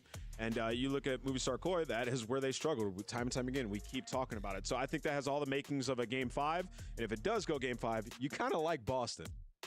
We're going to try and get Joe DeCeves in here when we can. So Toronto Ultra fans, now Movie Star Koi fans, send us your questions for Joe online. Allie, what's the first thing that you think of when you see Joe DeCeves in-game? When I see Joe DeCeves in-game, just fire. He's got a lot of passion. He's got a lot of passion in comms and in-game, and it's just simply not a gunfight I'd want to take. Joe taking his time, as he always does. Just like Movie Star Koi. The feature streamers are most active streamers. Yeah, and the team and content are people who post it. That's going to be the next matchup in that group. And, War, they showed a decent amount of fight early on in that series, right? So if Falcons bring that same type of hardpoint play into that match, we could see, Team War actually taking that. So that'll be interesting later on. We'll get to see that. But in terms of Movistar Core, the reason why I left Twitch, I just couldn't really. I had so much. Looks a bit better, at least through that match. I was going through so much last year. It was unbearable. We've got a lot of brackets going on and 2 streams as well. Bravo has just taken the lead in terms of which matches complete first after a very long delay in the middle of that last series. But we still have 3 more to go, and this last one is going to be from Group D before we get to our placement matches in that playoff bracket. So Group D, this is where you got to be looking out for your challenger squads. The amateurs are coming here and looking to make a statement on day 1. No one has found success yet, but there's 2 more attempts for Omit and P7 Esports. That was known as Omit Brooklyn. And I will say, from what we've seen so far, the challengers teams have come to play. We've had some, even though they were 3-0s, we've had some I don't know if I've shown you this as well. I don't know if I've shown you this. Our number 1 and number 2 seeds when it comes to the challengers team. So looking at Group D, yes, obviously it's a very tough draw on FaZe Clan and Team Heretics, but I'm interested to see if they're able to take a map or 2. Yeah, these are the 2 best challenger teams. Should be real exciting. And you got Joe Deceives up here now. Can't wait to chat with you. Finally, Joe has arrived. You got past all of the fans in the arena. You made it to our secondary stage. Welcome into the studio.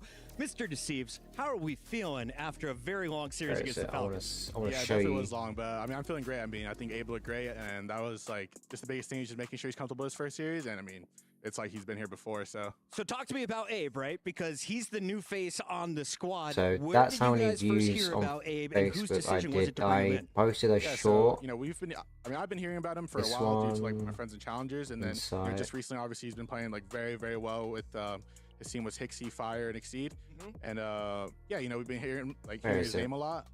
Just due to like obviously we're friends with Hixie too. Yep. And I watched his VOD a lot, and I just thought the kid's insane. He has insane potential, and I thought if we picked up anyone, he was gonna like put us like give me like a couple to the top. So wait for this. So you're telling me Zuma and the Stallions had Abe and Mercules. Now both of these guys coming in just absolutely frying. But Jonas, congrats on the win. I wanted to ask you a little bit about you have a new sub duo now. Yeah. And obviously Kleenex moving over to the flex role. We've seen him have the AR out a little bit. When we got to that control, he pulled the SMG back out and he was taking over. Are you guys going to just run triple SMG more often than some of the other teams we have? Yeah, 100%. I mean, obviously, like you said, Toby was pointing at the 3rd sub, but I feel like that's the best thing about this move was we have, Abe who can take over, and then we have Toby who obviously Toby's been a sub his whole career, and he's just insane as a flex. Yeah, in my opinion, I think on he's the best 7th flex, especially throughout like of scrims, June, I'm just excited to keep playing. I literally posted like a random clip. I thought was funny. Soon that would definitely hit 1 million views, so I'm hyped about that. For you, what has that dynamic change been like? Have you had to change your role at all with adding Abe into the system? What do you think? Quite a bit, what do you think your duo play style is like? Do you have more of an objective sub? Do you both try to run that front line? That's why I started to post a bit more. I would say a bit more on do Facebook reels. Like he's just really good at apparently that's really well for some reason. Because if you link obviously your Insta to your Facebook, but you've an Instagram, and then you do when you post it, it goes straight to Facebook, so you're getting plus that many views and whatever you get from that, and then the Facebook views plus from that, and it all links together, so it increases your numbers, which does help quite a bit. Give him the heater, Ant. Yo, if you guys do like if you guys like use TikTok and stuff like that, I highly recommend posting reels, TikTok, anything. Literally, best way to grow. Dissensions we've seen on the year. Yeah, so no, I think the biggest thing with our last team was since you are active, I can put you in the featured streamers for 100%. Anyways, I got to go. My friend is, and I got some work to do because I am trading. I work out a lot at home. Oh, no problem, bro. No problem. I hope you have an amazing stream. Thank you very much for everything. No problem. Thank you for just literally welcoming into your community. You're amazing. I appreciate all the support and all the love. And hopefully you have a great rest of your day. All right, cool. Why was that S&D on you? I thought it was on TJ Haley.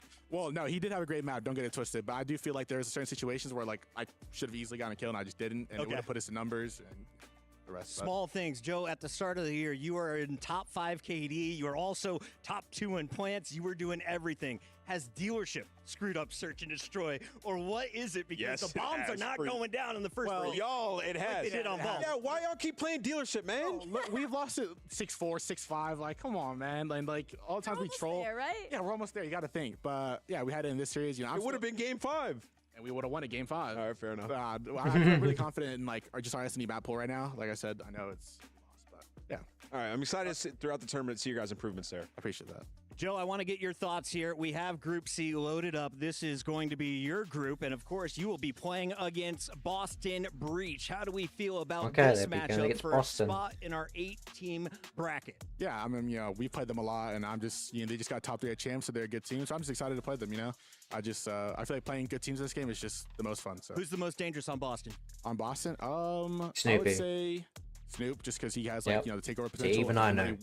I've seen it against like LAT a couple times. We'll just win them the whole series. And then over in Group D, that's the next match we're going to have here on the main stage. The STC Arena is going to showcase some big dogs. They're on opposite sides of the bracket for now, with Heretics and FaZe the favorites here. What should we know about P7 Esports, aka Omit Brooklyn, and Omit in here?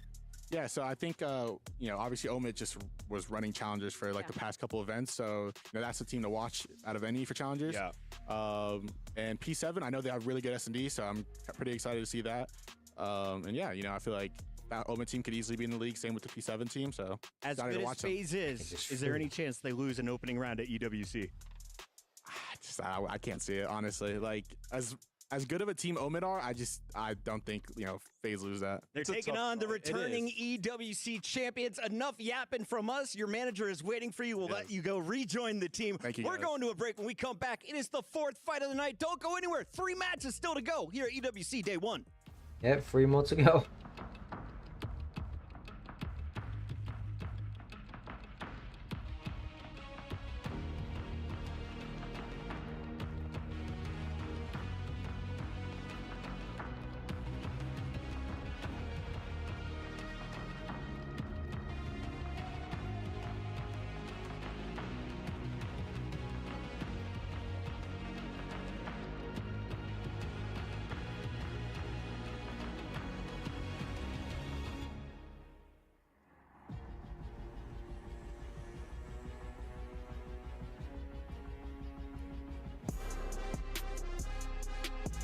Yes, with the beat.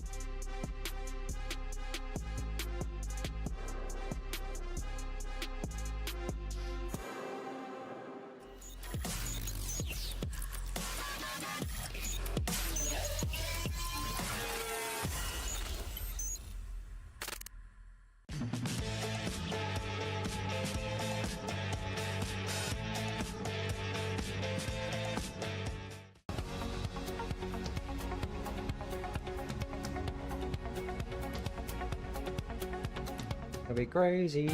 FaZe versus Omen.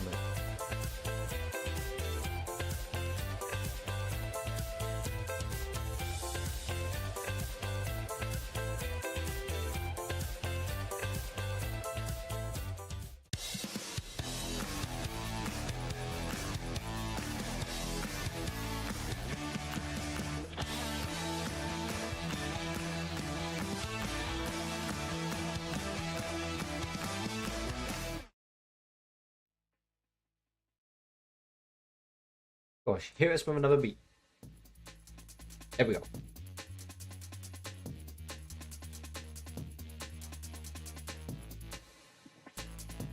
We had 3-0, 3-0, 3-1.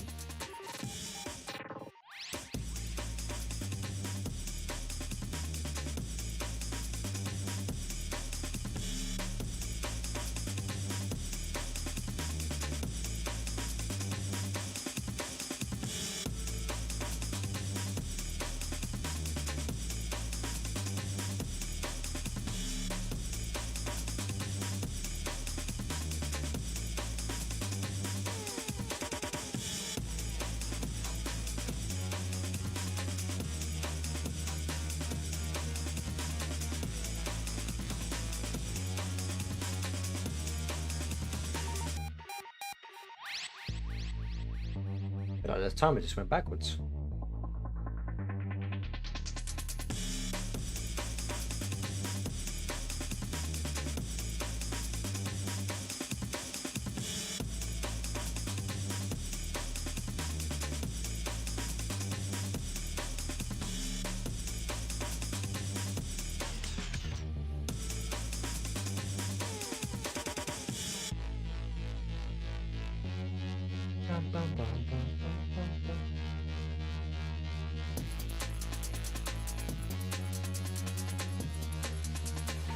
Boys, hammer it down outside. God damn.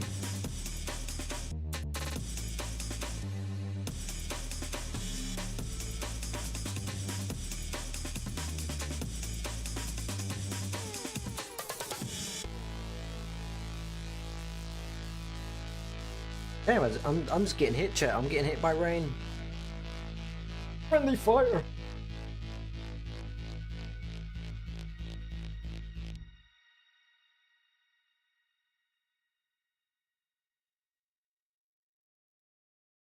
Give me time, but don't go yet. I'm sure I could be what you want. It'll only take a second for me to change who I've become. I know you think me wrong, but I can change who I'll be. That'll make you happy. That'll make it. I think Battlefield 6 is having a battle royale. No. After free win. Of course it does. No, yeah, I don't think no one wants a Battlefield battle royale. Oh, I don't mind it. They did it last time, but it didn't survive. What is Maniac doing?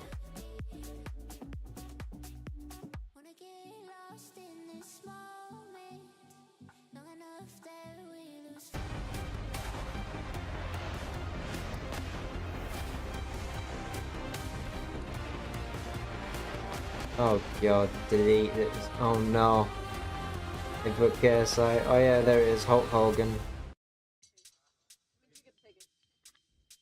And we are back live in Riyadh. The sun has set, but the action is just heating up as we now enter match 4 of 6 on the day. Let's go. The final first look at a new group. We're jumping into Group D, this one with 2 fan favorites and 2 relatively unknown squads. FaZe Clan going to be the biggest name in this group. They're going to be taking the stage next. Yeah, but the story of FaZe is the lackluster performances, right? Like a really strong start to this year and then kind of just raising questions of like, yes, they've had incredibly solid placings throughout the entirety of it, but what more is left to do? This is a roster that has been chasing championships, who have been chasing dynasties, and they were able to bring home the gold last year at EWC, maybe hoping again for something special. I was trying to remember, was it Celium who earned our MVP honors last year? Because I'm pretty sure he was frying in that event, and we have not gassed him up a ton recently. Yeah, and you remember what happened was Celium, he was playing a little bit slower all last year, and then at the end it was like, yo, let me remember who I am real quick. Let me start challenging things, and he absolutely took over. Yeah, this is a FaZe team where it's eerily similar to last year, right? Like bomb out, and then you get a huge opportunity here at a massive international event, and they looked amazing, picking it up everywhere. Don't get it twisted. This is the defending champs taking your stage. Ali, last year when we were in the stage, we said FaZe has to win or they are going to see a roster change. Are we in a similar situation because they won early in the season and then kind of faded away in the second half? They're in the exact same situation once again, which is stressful, especially if you're that fourth member, which at first it was switching out. Oh my god, I downed a guy 300 meters away. Oh my god, 250 meters. Guy thirst? I got him. Oh my god. W Timmy. This smoke. They're coming in. They're coming in. Yeah. Yo, look in the air. Cracked him in the air. Bro, this gun's infinite range. It's so fucking dope. Oh! Damn!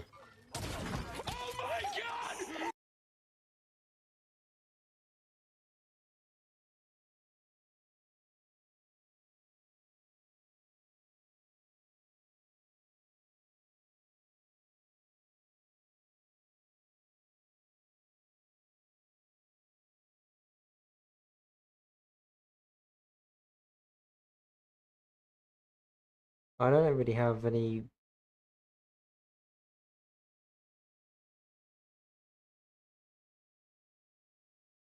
Oh, where's the fun memes? Our last tournament, we got fucking a long off season, so just grinding and going hard for this last tournament. And we worked on our hard point, and I think we worked on all our modes, and I'm excited to show everyone how we're looking. I'm excited to watch you guys play on the main stage here soon, okay? Now, one thing that's going to be different is that you're going to have Coach up there behind you as well. How has that experience been going? What have you guys been practicing on, and what game modes do you think he's going to help you most with on that stage? Honestly, all 3 game modes, in my opinion. I think he's been helping with counting names and like just staying on top of the little things, trying to make the job easier for the rest of us. And I think so far he's been doing great. We only had a few days of practice, but I'm excited to see it on stage and get to it. Yeah, you know, because we know how Crowder is on stage, okay? It's been a while since we've seen him up there in the action, so I know he's going to have some fans too in there that's going to want to see him. Now, before I let you go get ready for the matchup, I got to ask you, okay? Because I've seen it out there on social. Yeah. You and Scrap BFFs now? Hell nah. It's good editing, good editing. Hell nah, you heard it here from Draza, okay? It ain't nothing sweet out there. But we're going to let him get ready for his matchup, and we see you soon. Appreciate it. Shout out to Draza, one of our many personalities now on Prime Video. If you guys haven't seen it, he has an episode showcasing his run at EWC last year and what it takes to make the travel out east.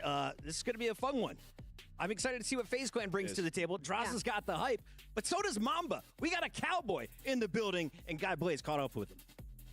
What's up, everybody? I'm here with Cowboy Mamba from OMIT as he is getting ready to play the defending world champions at EWC, FaZe Clan. Mamba, how does it feel to be at EWC? It's a blessing, man. I'm super grateful to be here, and it's a once-in-a-lifetime opportunity. I'm ready to compete. Don't want you to hear some car noise in the background. You ready to lock in, ready to show the world what you and OMIT can do on this main stage in front of all these fans here at EWC. Now, as I was saying, you guys are playing against the defending champions at EWC. What has practice been like to get ready for this matchup? I mean, practice has been super productive. Every minute we've been trying to prepare for these guys, and I think we're ready for them. I think the fans are in for a good show, and like I said, we're ready. There you go. Now, you know, when it comes down to FaZe Clan, you know, they're dominant in their own right. Yes, sir. But you guys, I believe, haven't even lost a series in like the last 2 events. Map record 32-6, you know. Like, talk to me about the confidence you have from that and how it's going to be brought into this matchup. Honestly, the confidence is unreal. I believe in every single one of my teammates, and I believe that our teamwork is going to outdo them, and I feel like we prepared for it, and we're going to come out on top because of just us believing in each other and using our teamwork. I love that, okay? And I know you guys are going to give everything in what you got on this stage. Anything you want to say to the fans out there that support and OMIT? Don't sleep on us. Just don't sleep. Don't sleep. Okay. It might be a nightmare. Yes, sir. Cowboy tried to tell everybody to wake up. Let's take a quick look at this roster as the match is ready. We got Vivid and Mac, who you saw in the big leagues, playing alongside Craze and Mamba, the 2 players you said will be in the league next year. Yeah, I think they're shoo-ins. I mean, you heard them say how confident they were. You heard Guy talk about their map record. Listen, these guys, they won 2 events in a row. Yep. They're full of confidence. And, you know, you look at this is a pro team, in my opinion. 2 guys who are shoo-ins, a guy in Vivid who realistically shouldn't have been dropped. That team really just went downhill after dropping him. And then Mac, a guy who will get it done. He's versatile. So, yes, this team, they have a tough draw in FaZe, but there is massive opportunity to showcase your talents. Allie, you've always been a fan of Mac. Who are you watching this series? Obviously, it's going to be Mackenzie Meltz. I mean, he's just one of those dirty work players reminiscent of TJ, you know, the second SMG that even though in the stats it doesn't always show up, they are trying to do the absolute most for their team. And even then, he has had a couple of takeover series in the past. So I'm really excited to see the squad and what they can do. And we've seen a bunch of 3-0s and a few game 4s. How is Group D going to play out? We got 40 seconds before the match. Yeah, I mean, looking at this one, it depends on what phase we get. But I think we know what OMIT we're going to get. An extremely solid team across the board. They could play all 3 game modes. And, you know, looking at Mamba, a fantastic AR. And then looking at the SMGs on this team, like Craze and Mac are going to set pace. I've played a lot against Craze. That kid is a demon on the map. I'm excited to see them showcase themselves and settle into this main stage. Ali, predictions? This is a huge moment for the Challengers scene. You know, they want to have the virtue signal. Challengers need to give more attention, and this is the perfect stage. Time to shine. If you're a Challengers player, can you take down the returning champs? FaZe OMIT begins now. We have reached the halfway point of day 1 at Call of Duty Black Ops 6 at the Esports World Cup, with these teams getting knocked down one by one. Yeah, listen, if you have just tuned in, let me remind you what these players are fighting for. a $1.8 million prize pool. And they want the biggest share of it, which is why every win matters and every round counts. With Club Championship 2 on the line, getting off to a good start is vital for this tournament. Ian, shall we welcome the teams? Well, they just said, if you're sleeping on them, you're about to wake up. It's Omit!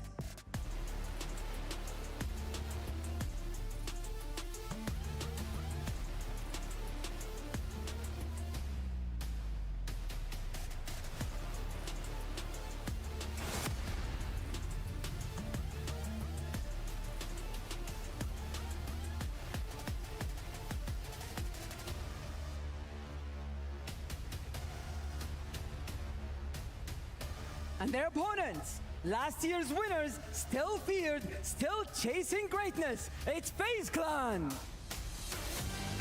Yeah, the defending World Cup champs.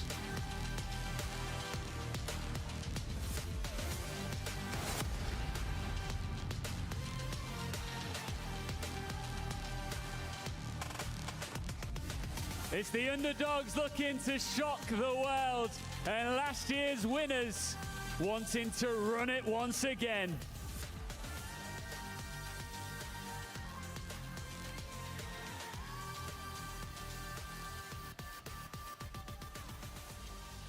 Oh, it's going to be a good one here again. The Challengers champions and back-to-back event winners. A chance to go up against, again, the targeted team here at the event, the champion from the first ever EWC featuring Call of Duty. That was Modern Warfare 3, but FaZe Clan, similar story to what they had last year. Coming in with a little bit of a whimper off of the most recent championship. Now a chance to try to find some redemption and hopefully reestablish themselves. I'm Shift. Ton, give me your thoughts. Well, as far as what they are going up against, I think if you were to say along the lines of, okay, you got to go up against the Challengers team for your first event at EWC, your first game at EWC, you'd be okay, yeah, we're chilling, nice little warm-up, but no. That is not the case when you're going up against Omit, who have solidified themselves as the best Challenger team of the year without question. Yep. And they have the pedigree, they have the ability to be able to do something really surprising here today. They, unfortunately for them, have been drawn into a very difficult group, though. Let's not get it twisted. Correct. You've got FaZe, Heretics to potentially have to get through to get into the knockout stages, but that will firmly be Omit's plan. Yeah, absolutely the case. And just to kind of speak to that recent result success, a clean win over Team Orchid a couple of months ago, and then finishing things up at Challengers Finals with a really clean win versus the now labeled P7 group that finds themselves also in this group, go figure. So potential for some more rivalries there. But the big story on the stage really comes down to, I think, two different ones for Amit. For Vivid and Mac, it's a chance to prove yourself again. And I think a lot of people after the dismissal from Carolina look at Vivid and say, he wasn't the problem. He was actually pretty good. We've seen that out multiple times across Vivid's career. For Mac, a chance to kind of establish themselves as a stapled SMG, but Craze has won every elite this year. He's won now back-to-back events. What is it going to take for him to find himself on the main stage? And Mamba, one of the most up-and-coming stories in terms of AR successes this year. That's the story for a bit. Tell me about FaZe. I think for FaZe, realistically speaking, we need a big bounce back from what we've seen in Kitchener. But, I mean, look, it has kind of been a bit of a carbon copy of their previous year. They're now at EWC, and what happened last year was they went on to win it. I think is it potentially a different story? It definitely feels that there's been more rumblings this year than anything. Okay, a nice start, but it just definitely feels like there's a difference this time. It feels similar, but I feel like there's a little bit more of a trepidation this time. No, I know what you mean, and I know that there's also like a level of the conversation gets added, a little bit of fuel to the fire when it comes to the Green Wall talking about their bitter rivals in FaZe Clan. But the story about it really is down to the same narratives from last year. If this FaZe team does not play well, what happens to that core three? Do they still trust the process and stick together after a very lopsided affair again on a major stage? Can they find a way to quell those doubts, reestablish their dominance, and hopefully go into the next title with the same success they did this year? It's crazy, though, because realistically speaking, you know, we think about FaZe and we think about that trio specifically, and it just feels like at any given moment, if you got rid of it, you almost feel as like, what would it do still anyway? Like, right. It's just they still have that inevitability about them in a certain kind of way. And we kind of got that at the beginning of this year and obviously the back end of last. And then it's just they will always creep up and be able to do it. Phase up, hell yeah. But it's whether or not are they sitting too comfy? Have they really, has it ran its course, so to speak? Is it the right time? That is the question that is going to be answered by the end of the week. It's so tough though, because again, you look over the course of the history of the trio of Abizi, Simp, and Celium, and at moments and times, best of all time. And I think in particular, again, you look at the first half of this year, we were expecting like, oh, Optic is the same roster, they're going to be great. Well, never mind. And then there was the conversation of FaZe, Thieves, who's going to be the best between those two squads. And it was very definitively FaZe. 2 straight wins, a lot of dominance in the online phase, and then they fall off. They don't have the same success at the back half of the year, and most recently on the biggest stage of them all up until this point. So again, this is one of those moments where it feels backs almost pushed up against the wall just a touch. But if we've learned anything over the last year, these guys thrive in those moments. They're not going to quell down and, you know, shallow themselves out from their potential. I almost feel like when the doubters are out in force, there that is really when they are at their best. And I mean, those doubters are starting to get a little louder, and they'll be quiet by the end of this week if FaZe do have their way. It's going to be an interesting map set. Rewind, hardpoint, red card, search, as far as what protocol we see, control, first protocol we do day, like the map set for FaZe. Skyline, questionable picks here and there. not either Skyline yet or some teams protocol. going one direction where we would expect the other. Skyline coming in there as part of FaZe's picks as well as one of the lesser hardpoint maps you want to say. But look, for us, is it a case of, well, our FaZe maybe having a little bit of a test here to see what they can bring to the table? There's that stuff they've been working on. It's a risky opponent to try that. Yeah, absolutely. I mean, just kind of talking about the picks of the bans, if you're FaZe, you don't want to go into the mix of having one bad rotation on Vault. They take that out of the picture. Yeah. Whereas Amit don't want to play red card against FaZe for obvious reasons. So it forces actually Amit to pick into what is currently the next best hardpoint for FaZe. Now, that told, this Rewind is a great map for Amit. They looked great at Challengers Finals on it. They've used it a lot as kind of a resource in the back half of the year for this particular roster. So they're looking at that saying, we'll square them up. We know how they play. We can beat them there. But then you have a red card search, which is also good for FaZe, and then a protocol control, which is also pretty good for FaZe. So it's just like these first 3 maps are really tough, and it would be, I think, a struggle to figure that the Challengers team would go up against one of the best teams in the CDL ever and find a way to beat them in one of these first 3 maps. But then at the same time, I suppose that probably shares into the confidence that Omit have in themselves. Agreed. You know, I don't think you necessarily would have to go in. I think if Omit are playing somebody maybe a little bit lower down the CDL, I think they maybe have a look at their map picks and say, okay, well, let's try and make sure we're kind of going in things. You're going up against FaZe Clan, they're going to be good on most maps here, right? Hey, let's pick into what we're comfortable with. We know what we can do. Let's see if we can show them exactly what we can. I love that. Don't try to change your game plan up from what's been working for you so damn well the last couple of months. So it's a very dire and difficult pathway in the first 3 maps in particular. But if this series were to get a little bit longer towards the Skyline hardpoint, towards the protocol search, that's where things could get really, really interesting. But it's going to take us a while to get there. You see it, the cinematics are starting to load up. We have the defending champions of EWC and FaZe Clan taking on a testy new squad of Amit here on Rewind Hardpoint. Let's get it on. Let's see how this is going to work out. I mean, for Omit, what a way to start things.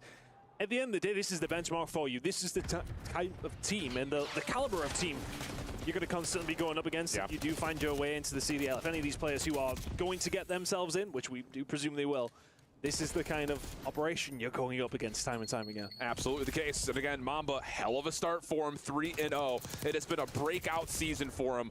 Lots of success at the end of the Modern Warfare 3 year, but this title has really unlocked him in a lot of ways.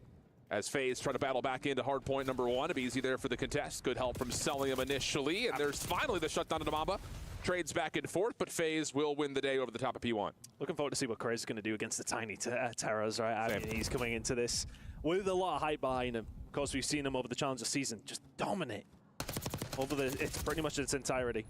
And what can he do now on the biggest stage of all? Not a bad start for him. Rotation starting to come in a bit of a 50-50. Phones are going to be closer, though, for the side of FaZe. They're there in numbers, but Mac is here to try and slow him down. Yeah, and he's being absolutely littered with nades at the moment, but has stayed alive through a lot of the damaging utility. Brilliant. Finds himself 1. Draws able to get the quick trade. That does open up some space, though, for Amit to play off the long route. Craze in particular, the one to work around the back, but he gets found out very quickly, and FaZe very comfortable now, looking over the top of P2. Yeah, Mac does well, as good of a job as he possibly could have there. Teammates just not close enough. They close the gap.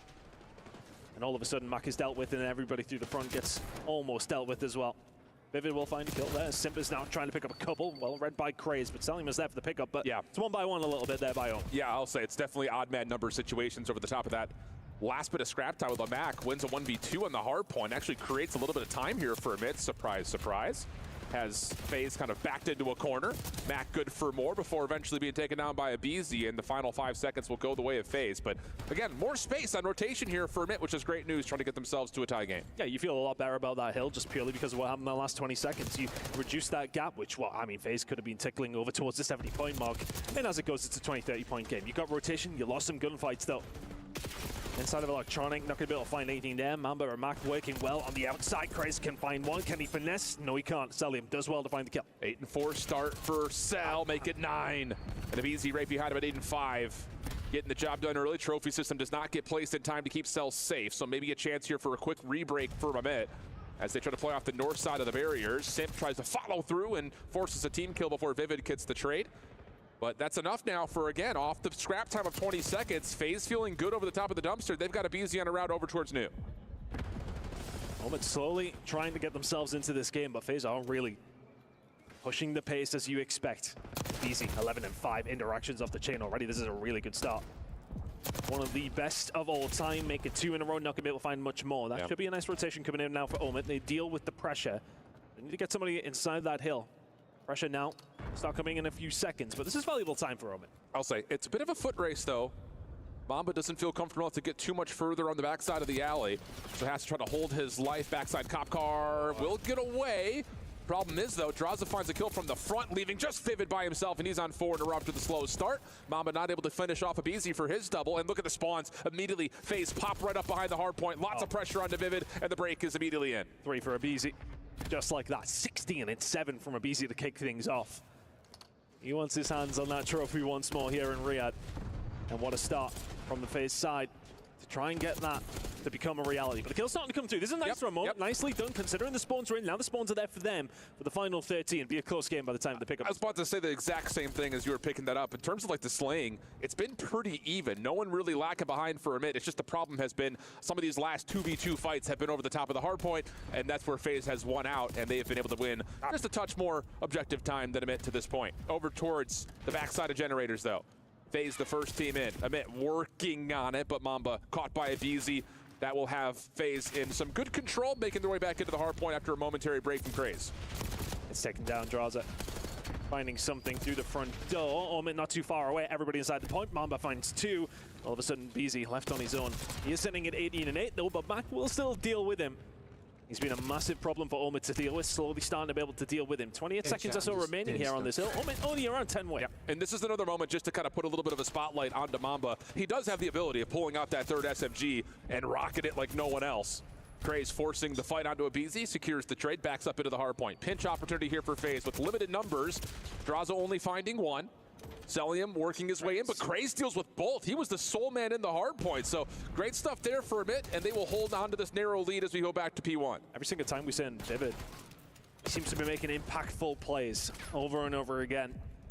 Right now, the FaZe just trying to close that gap. Good shots coming in from Draza as we head over towards P1 once more. It's an Omen lead, though. I mean, all things considered, yeah, it really did feel after P2, okay, is this gap maybe going to be too big even after just a couple of hills? Is that becoming apparent? Well, the answer after a full rotation is absolutely not. Omen are here to play, find themselves with around a 23-point lead. Spawn's looking good though, side of FaZe, if we can keep hold of this side. And that's the thing kind of about the macro sense of this game is FaZe is not a strong rotation team on this map. They do take advantage when they win rotations, but often they do have to find ways to break. Not the case here, 20 seconds left, and they have P2 behind them as we jump over to a FaZe clan listening. FaZe, oh shit.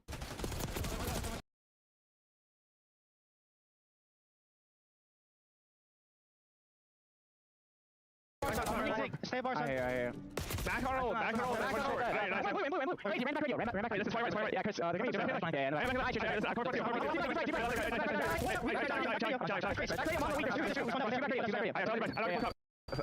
it's on the back, weak, 2 back to the seat, back, go back, 2 back, 1 crossing. I'm so much better. That's fine. Yeah, no. Okay, in the radio. Hey, I'm going deep right, There's the radio. I'm needing a retime. I got her. Nice moment here for FaZe as they still hold on to a break attempt, but immediately quelled. Craze, again, doing a nice job when it matters most to keep him into the hard point. They're doing a really good job just keeping them away. It hasn't been clean, but they're winning the trades.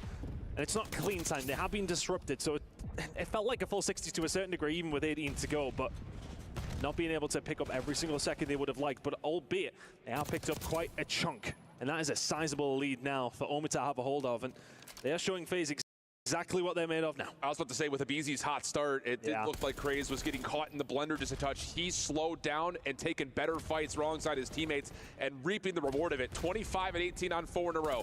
Heading back over to Dumpster. Cellium, first one here, wins the critical 1v1 versus Mac. Has Mamba stunned up. Draza helping on his cross. And Draza, again, is actually not able to quite find Mamba, so Craze and Mamba working together. Craze with the second, and that's going to lead to Amit taking their biggest lead of the day so far. And now they can put a bit of pressure on these spawns over towards his backside. Craze can't find an 8th. He would have needed a 9th as well. Another player lining up towards the backside. FaZe aware of the danger. But the danger is growing in the scoreline as well. 30 seconds still to play for here. And Omit can break 200. Perfection over towards P3, though, is not the easiest thing to find, and they will get taken off the hill. Gunfights going FaZe's way, battling their way back into the hill. But Mamba able to at least keep himself in for a little while longer. Off the regen, no. Abizi able to find the shutdown, and a good moment starting to brew here for FaZe Clan with Amit spawning all the way on the other side of the map, and all lanes currently being covered on top of that. Rotational fights starting to come through. These are nice space savers coming through for FaZe, if anything. Get your players up the map. Get them in a better position just to slow Omi down. I'm going to go shop real quick. 20 seconds away from being able to really make a push here. It's a I'm going to leave the stream on right here. And you still have Abizi watching the cross through the old time. Mac has gotten behind one defender, but meets another immediately afterwards. And now the only route available, 20 seconds into this hard point, really comes off the overextension. Abizi gets the perfect read on it, and oh my goodness. Easy freebie. Trying to find more inside the back halls of yellow, but not quite able to. Leaves Craze to an opportunity to try to get the player out of the hard point, but not going to happen. Pinstripe kill feed. FaZe still spawning close for now as Simp on 4 in a row. Going to have some help from Draza, who keeps the hard point in control of FaZe, and a chance for them to reclaim their lead. Almost perfection over towards P4 from FaZe, to be honest. From the setup, the communication, everything, and the points on top of it. That is a full 60 for FaZe Clan. Heading over now towards P5. I mean, Omen had themselves a healthy lead, and that has been diminished immediately. Draws has 7 in a row. They're setting themselves up over towards New as well. On the side of Omen, let's see if they can try and bring something back here. FaZe, posturing. Yeah. Good nades, good stuns coming through initially to try to stop this play, but somehow Simp inside the hard points killing everything. 3 in a row, has to back off for a moment, and he's gonna get the full regen. Not done yet. Trophy system available if he wants it, but he's waiting for help first. And wow, the help is there immediately. Cell, Abizi providing the support, and now FaZe can get over 200 points. Feels like they have flicked to switch over the last couple of hills. Those 60 points avoid them and then some. Heading over towards the next hill, you don't expect Simp to be able to find 3 all on his own. 20 seconds still to play for here, and for Omi it will be brilliant time, but oh my goodness, the young god is now frying. 5 in a row from Simp. This is him literally saying, oh, you guys think I'm bad in the championship stage? Let me show you something one time. Unbelievable spree from Simp, shut down. Abizi in his place now at 4 in a row, and that is just a straight about 90 seconds or so that FaZe have controlled over the last 2.5 hard points. And a chance now, possibly, to put the game away. Amit looking to try to find their way back into contest. Good opening. Simp with the snapper, but cannot finish off the final. Abizi trying to play his life on 4. And no, not able to do so for much longer. Amit controlling inside DVD. Amit still not too far away. 40 seconds at this stage of the game, though, will feel like a mountain to climb. Right now, especially, as FaZe starting to pick up some time. Simp will find something. The trades have to go Omit away, and they have to get some time. They have the spawns as well. This is now plausible. 30 seconds to play for here. A good amount of time over towards P1 and a good rotation sees you back in this game. Yeah, that's a big moment right there for Vivid, though. He's the one responsible for the OE cross, and as he drops, now it's just decision time. How do FaZe want to play this rotation? They're actually looking like they want to hit the old time. And Craze and Mamba have held on nicely front doors of DVD. A couple of the players still trying to find Craze as he's trying to slip away. Almost gets the turn and burn. Not quite. Now we got a 50-50 battle over P2. But they prevent them from winning over towards P1, Duomit.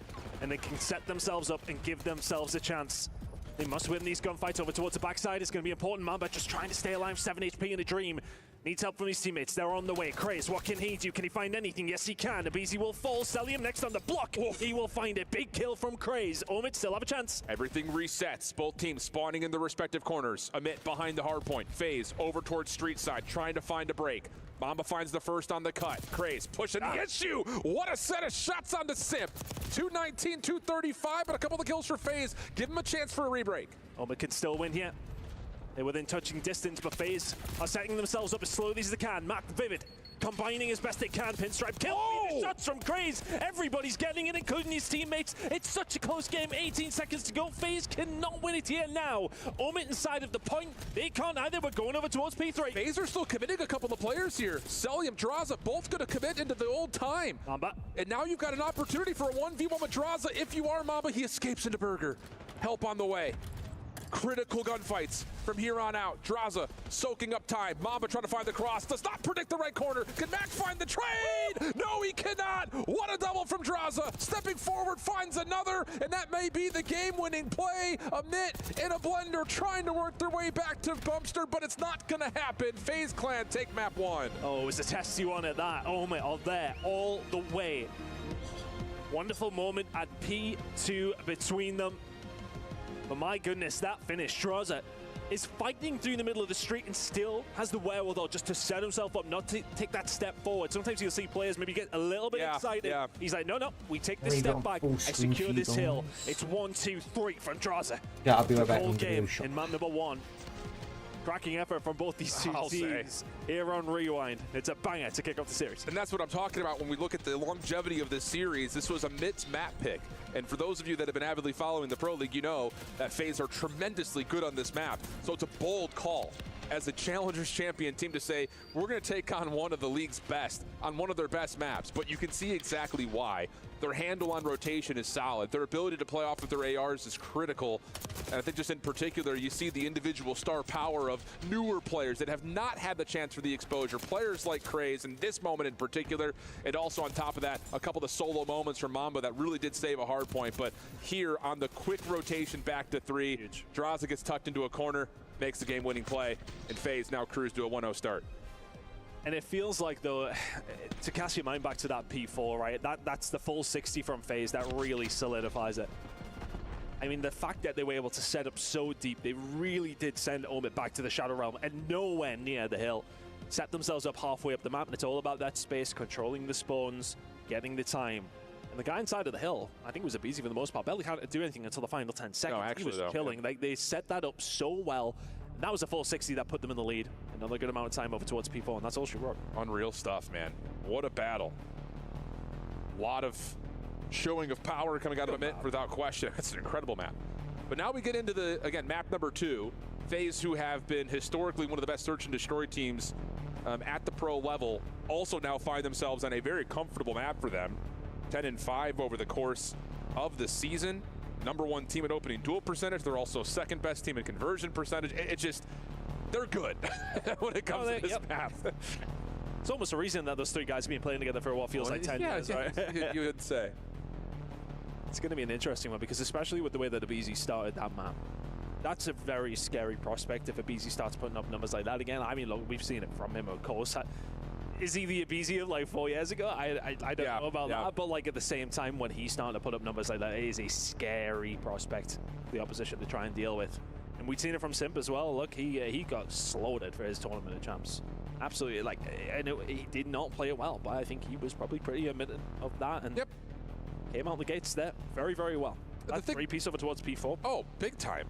I think the thing that's really kind of unique about this FaZe team is they're quick to take the villain role, for sure. I mean, we know that much.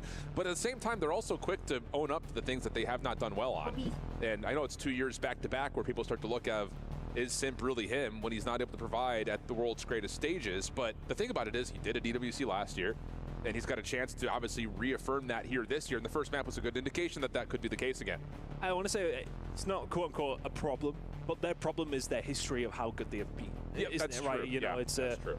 It's not necessarily like, oh my God, they're finishing top 12 all the time or anything like that. No, like top 4 for FaZe these days, you sort of think to yourself, okay, well, is that a good placement for them? I don't know. Like, you kind of expect them to be in that grand final all the time, and that's the standard they kind of held to. But yeah, I think it's a really awkward one, isn't it? Because you have still a very, very good team. But then, what results do you want from that team? Are you want to win every event? It's a very difficult thing to do. Is it quite hitting how it used to? I don't know. Yeah, it's just tough because it's another year where at the beginning of it, it's back-to-back-to-back championships for FaZe, dating back to EWC last year. And I won't call it there's a fall-off, but they get surprised in the middle of the year in double elimination form, and they're, well, what just happened? And then we avoid seeing that FaZe versus Thieves matchup that everyone thought we were going to get until almost the end of the year. That was about as one-sided as we've seen that matchup be. And it's just like, what's happening? Like, how have they lost their identity so quickly? And that continued to be the case recently in Canada. So there's a level of the doubt is not unwarranted from the community standpoint, but it does come down to this is what happens when we start to doubt FaZe. They start to turn up and they start to show you why they are one of the world's best. Incredible performance in map number 1, and I think, you know, like, I think that probably gives us a little bit of backup of our respect for Omit as well, though. I mean, you know, they come into that as a challengers team going up against the current champions, but this is why we love EWC, right? We get to see this matchup. I mean, you know, like, it takes me back, Alan. It does take me back. Yeah, I bet it does. Doesn't take it back. Remember the first time we casted? I think I brought this up once on broadcast. Yeah, it was a long time ago. It was a long time ago, but our 2 matches that we casted in a first round of an open bracket was 250-0, 6-0. What a start that was. I think, you know, we're doing a little bit better now. A little bit better, yeah. The matches are a little bit closer, that's for sure.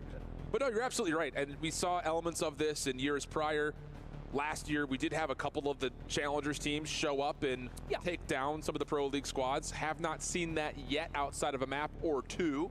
And again, like you had mentioned, framing this up before we got into map number 1, it does feel a little bad as far as how these pools got drawn off of the finish that FaZe had, because this Amit team is like, if you put them up against, you know, a Toronto or a Boston, you start to look at them and say, they've got the firepower to beat those guys. But when you deal with your Heretics who have been really consistent, your FaZes who have been really consistent at the top level, it's just a different ball game. And you can see, obviously, these guys are super competitive, but if for some reason they were to bow out 3rd in this group, it'd be like a damn, like they could have done something in a different group. Any other group. Yeah. I would say. Yeah, that's fair. Any other group, yeah. They would have had the potential, but obviously with FaZe's placement at the most recent event, that kind of throws them into the mix is not a higher seed than you would expect to see from them. But at the same time, I suppose, you know, Omid could be coming into this and sort of saying to themselves, oh, okay, well, okay, they didn't look too hot, kids now. Sure. So, like, how do we make the most of that? And, well, sometimes you can just have a bad day at the office. And map number 1, maybe not indicative of either way, of which way we... Was it a bad performance from FaZe? In that sense, you know, it's hard to say. I think it was just a close match between 2 good teams. Agreed. And, you know, it comes down to a couple of different moments here or there. And that's what we love to see at the end of a title is, you know, the amateur space, the teams that are built off of either new faces or those that are trying to reprove themselves show up, and wouldn't you know it, you put together the right recipe and you can hang, you can compete, and maybe you could provide a major upset. And again, that's been the story of the year so far. I mean, almost every single tournament that we've seen across Black Ops 6 has featured some major surprise, really, except for the first one. Like, that was the only one that we're like, oh, we're chilling. But even then, like, you look at Optic, they were the #1 seed coming into that event and finished topped off. So it's just like, what happened? I think as well, though, you know, we'll put the shoe on the other foot here in the sense that Omit have been unfortunate to find themselves in a group like this, but FaZe and Heretics, with all due respect to P7 as well, but FaZe and Heretics will be looking at this and go, okay, well, we could have done better as far as challenges teams go as well. Like, I think if you're Heretics, you watch that map number 1, you're like, oh, okay. Hey,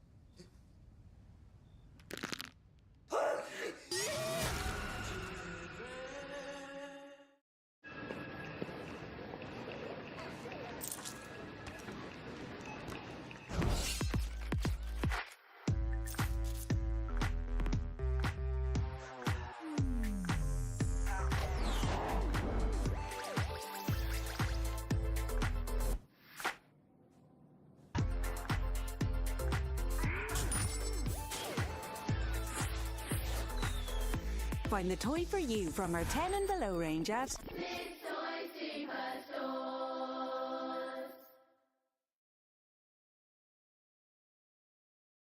when they're coming off of a Challengers Finals where they got beat up by this Amit team. Yeah, and then on top of that, it's the other two teams. I mean, it's a group of death by some distance. I think so too, yeah. It's really, really tough. I mean, I think a lot of people will have on paper, yes, okay, the expectancy will be that phase in Heretics to get through, but it will not be without some questions asked by people like Mac. As Excellium, though, went up against Mac, Vivid, for quite some time, but Crazy Mamba will be a new challenge for them to deal with. How do you rate the decision to drop Mac from a couple of months ago? I think every single time that Mac's been dropped, there's always been a bit of a question mark around it, right? I think there's always been times, I think like back to the Seattle days, like it's always been difficult to see him get taken out because we know what he can do, right? Yeah, yeah. And I think the same can be said for Vivid. Like a lot of these two players have a lot to prove. Yeah. You know, the doubters are absolutely there of them, but you know, they'll be thinking to themselves, okay, well, we feel hard done by, so let's see what we can do. And well, I mean, as far as Challengers teams go, they're in the best position they could possibly be in to try and prove something. Yes, okay, they're going to go about the hard way, but hey, you beat Heretics off phase. Oh, yeah. And I think the thing, too, that's interesting about the drop is, like, this is a year that Mac is coming back off of taking a year off. Yeah. And showed immediately that he hasn't lost any signs of his potential. It really is. We haven't really heard a story like that in a long time. Not in Call of Duty. No, not in Call of Duty at least. But yeah, you're right. He gets dropped off. They have kind of the same situation. They instantly get picked up by Amit, and they instantly find success as a new team. So there is something to be said about the power that both those two players, and I think especially when you look at the teams that drop them and their fall off, not being able to make it to the end of the year fully, you go, but did they make the right call? I think especially that conversation is very pertinent towards Carolina because the 1-for-1 between Vivid and Rex was so significant in terms of, okay, this guy was supposed to improve you from a top 4 team to a top 2 team, and then they ended up being like a top 10 team by the end of the year. And kind of the same story for Mac in a way, Cloud9 really kind of scratching to find some sort of an identity, and you go a different route in terms of play style, and Mac gets left out of the conversation, but he's had a great year. I think especially when it comes down to the end of the year and teams do scramble, I think that is right. That's the exact good word, right? Yeah. I think it's one of those moments where you are searching to find something, and sometimes a risk is the way you have to kind of go. Well, I mean, a lot of people would question it, but you never really know the internal workings of how things are going with teams. That things might not be working behind the scenes. You don't really know that, I suppose. But I mean, look, this is all things that we can speculate. This is all things we can talk about. We got time to do that. Looks that way. I think it's a small headset issue. We should be getting ourselves up and ready to go pretty shortly. Bravo overtook us there before as well. Yeah, I'll say they I don't know. Keep an eye on that one. That's P7 playing up against the Heretics at the moment. And we're hearing word that the lobby should be coming back to us, or at least being tested soon. Make sure we're good to go. Crowder still locked in. A lot of conversations with Crowder over the last couple of weeks, and no real distress in terms of how things are functioning. Not that he would give us any intention of that, but he's looking calm and collected as we now get ready to go. The stage lights up as we head into map number 2. Again, a red card, a difficult venue here to take on the very formidable FaZe clan, but Amit will have to find a way to bounce back after a tight map number 1, and again, continue to prove that they belong not just on this stage, but also in the same ranks as teams like FaZe.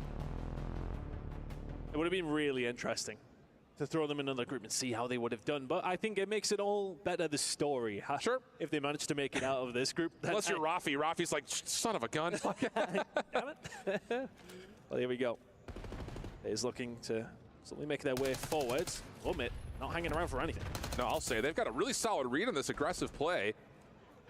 Comes off for a 1-for-1 trade, but does anyone know that Craze is still pushed up as far as he is? They've been able to find Simp at the middle of the map, so numbers now starting to look good for Amit. Bomb is kind of stuck in an Amit Bermuda triangle, and it's just down to can Abizi surprise the defense and find a couple. Has to be Abizi, right? Yep. Finds a route, finds a Mamba on top of that. So now all of a sudden, Omit's head's very much on a swivel, having to worry about Drawser as well. And that's just well picked. It's the fact that Abizi finds himself in that position can pretty much, well, not solidify the round for you, but make it plausible. As Amit just got caught with a bit of bad timing. But now Vivid, his position is well known from Abizi. But Abizi's the one who has to make the move. Yes. It does not have to do a great deal. And he's put himself in a really good spot to get some separation away from the SMG. I got a call for the bomb earlier in the round. Could have as well. I believe he sees it right there on top of the staircase. But Abizi will start to track back forward. Takes a bit of the high ground. Bomb will be collected, and Vivid will have the cross, and the shots are good, but maybe not good enough. The last shot, though, coming to the goalpost is solid. It's a 1v2 for Vivid. And that's all of a positioning round out with both two teams, right? You think of Abizi, who managed to get himself around on the flank, was able to find a pick and make it very doable for the side of FaZe. I'm just trying to look where Abizi actually did make his move through. I think he must, he went all the way through B. And that's how he was able to find this pick. Mamba's like, oh, okay, I'm being killed from what? Oh, a lot of way. Yeah, cool. Vivid though with that pick. And I just love the positioning initially. And that's what you get when the bomb carrier is pushed up halfway up and the man dies. You get that information firsthand pretty early on. Remembers exactly where it is, positions himself accordingly. That's 3 in the round for Vivid and the round alongside of it to Omen. Another thing to keep in mind here for FaZe Clan, we talked about their opening duel win percentage versus their conversion percentage. A lot of that is benefited off of what they do on the defensive side of the bomb. They allow the bomb to get planted quite often, but they often retake. So they usually get an early number situation like this. They're happy to let you plant in a 4v3, and then they just retake you with their numbers. So we'll see if they'll kind of go down that path once again as Mac and the rest of the crew get to work clearing out mid-map. It's just playing the numbers is the perfect way to say it. Exactly. Oh, I mean, if you're Simp, you don't need the numbers. Yeah, apparently you just need your Jackal. And the dream. Is it the third for a Simp? Yes, it is. Follows up. I think somebody else got the last bullet potentially, but the first 2 in the middle from Simp. Yep. Ridiculous. Yeah, and that is kind of the key. We see this on across a number of maps for FaZe. They're happy to let you get the bomb down if they're in a 4v3. They're saying, oh, whatever. We'll just kind of use our numbers, break down the map, and then collapse on you in a really soft post plant. And that's kind of the situation here. You get a first blood over towards the bottom side of stage. You allow Simp to get forward with an SMG, and that's just what he does. He does it best. Nice run from FaZe. Nice bounce back considering the 1v2 goes the other way. Awkward position for them, yes. It's not necessarily that it was signed, sealed, and delivered by any stretch, but still, nice one to get back, especially in the way you did it. One piece between these two now, and is it maybe going to slow down? We've seen a lot of action over the middle of the map. Both two teams getting a lot of aggression towards that, and the slowdown does seem to be coming through. And that's kind of the staple for both squads, though. Like, you know how BZ plays. He wants to run forward and try to find some sort of a first blood. The same could be said for Craze on the other side. And it looks like we're going to get a bit of a feel out for BZ over towards B. Bomb is still circulating at the middle of the map, kind of in between a couple of defenders here. Yeah, this is dangerous. Yeah, I'll say, especially, I think, with Mac's position over at stage, and he's been covered to the point being. Ships and Knights coming to mind here. Craze is going to move forward. It looks like a BZ may well just linger. And that is a gap. But a gap for both two teams. I mean, you know, if FaZe don't know that, Craze is pushing behind, and they haven't got a clue that a BZ is over towards B if you're on it. I'll tell you what, though, the emit comms if BZ pops up from behind again. How the hell has he gotten there? Mac figured out over towards stage, time becoming an issue. Has to make a play, does FaZe Clan. And Mamba's found a really solid first blood through mid. That's going to allow this long route to really connect now with the rest of the defense. And Emit will know that, okay, it's not A, it's not mid. It has to be inside the B point. So those two players who went missing between each other over towards B, not really going to come to fruition here, but the numbers now there for Omen for a retake. That bomb goes down. Slow push can run from Mamba. He's just watching the outside. Everybody else through the front door. Yeah, all the offensive nades on the post line, though, have been spent. Here comes the stun, the immediate push by Craze, the follow-up from the rest of them. It's beautiful, but can they find the kills in the corner? Celium's able to get 2, and finally, Mamba puts it away. But I'll tell you what, for a moment, you start to look at that angle, you start to see Celium holding down the trigger. Maybe there's a chance, but not the case, as Mint will go up 2-1. Give me the heebie-jeebies. If I'm an Omen fan, at least, anyway. You see Celium start to light up in the kill feed. It's a scary, scary prospect. Nice round coming through from the side of Omit. FaZe don't look too concerned by that. No. Omit will be very happy to get a hold of it. The funny thing about it, and you mentioned this, is just that the mind games don't really ever come to play with the BZ getting through and Craze getting through. They have no idea. Yeah, they have no idea that that happened. Neither team does, so it does not really affect either team's strategy moving forward. I always love the back and forth around B. It can't happen that way. It was really a incredible bit of timing. Craze was like, yeah, nothing happening here. I'm just going to go for the immediate flank. And well, okay, well, back to raw speed and power from both these two teams. Craze now getting aggressive. They're going to push over towards the ticket. BZ off angle. Seen this before. Tucked into a corner, nades, stuns. Not really going to connect with him. But the bomb has already made motion kind of on a late pivot over towards A, where it's only Simp watching for intel. Really can't contest from this spot. And I think he did see that there is a plant going down by Vivid. A couple of shots, but Vivid's out of there. 4v4, here we go. I think Vivid was ready to make his move for that plant, to be honest with you. It seemed as if he was on the outside of the map. The old bait was there. Draws a bit of a good timing there for him. Bad timing from Craze. Oh, the last couple of shots don't land. But Mamba left now in a 1 versus 3. Difficult to say the least. Good shot, Spot. Yeah, the follow-up just too quick. Decent prediction for Mamba. But 1v3 from that position, a little bit too much to deal with. And yeah, it's just kind of a weird drop down for Draws. It's like, oh, wait, how are you? I'll take that. Thank you very much. And that swings it either way because, you know, Mamba manages to stay alive there, get himself up top. If that gunfight goes the other way, if Mamba doesn't turn around, Draws it gets caught. Yep. Very different round. Really does come down to those small finite moments in Call of Duty, doesn't it? Yeah. That's terrible timing there for Craze. Sorry, not Mamba. But yeah, it's one of those moments he finds that gunfight. It's a very different round. The way it be sometimes. It is the way it be. The way it be. 2-2 the count. Good one so far. Again, both teams fighting. Showing us a lot of depth in the game book, the game plan right now. Playbook, the game plan. Whatever you want to call it. That was with BZ? No, not this time. Nice little pinch up from the SFGs a bit. Try to control over towards Ticket, and that will work out for what should be a comfortable defense from here on out. They really have forced them away as well. Not a great deal you can do against Trozzer and Celium. You hope maybe they get overzealous and they'll just run into you, and yeah, they're not even going to give you anything. FaZe will fall pretty quickly. Oma to the lead again. Yeah, solid, flawless round. Nice little change of pace, change of tempo. It's something that, like, reflecting on last year, I feel like the Challengers teams against the big dogs in particular, I won't say like they cowered away, but it just never felt like they could get their game plan in play. You know what I mean? Yeah. Like, it's just like, it's almost giving too much respect. Yeah. We haven't really seen that from a lot of the Challengers teams so far, especially just looking at this Amit team right now. And I think that kind of was apparent in the map set, right? Like they were, you know what, we were going to play our game. Like, you know, at the end of the day, we're at the very end of the Call of Duty calendar. Like, they have had more than enough time to figure out their game. Everyone shoots straight, right? Everyone shoots very straight. Or should. Oh, should, yeah, well, if I speak. First blood from Simp gets away, most importantly. Had a lot of supply of support around him with Draza watching to make sure he can get back tucked around Globe. And honestly, for Amit, that just puts an immediate stop to any sort of a play towards A. Vivid trying to fight off Simp, who continues to say, look at me, look at me. Salvo on Mamba. I mean, the good thing is here for Amit, though, they didn't lose the bomb. Back now trying to make a play because, well, quite literally, he has to. Yeah. 2 versus 4, difficult position to be in. Needs to find this gunfight, needs to find another pretty quickly.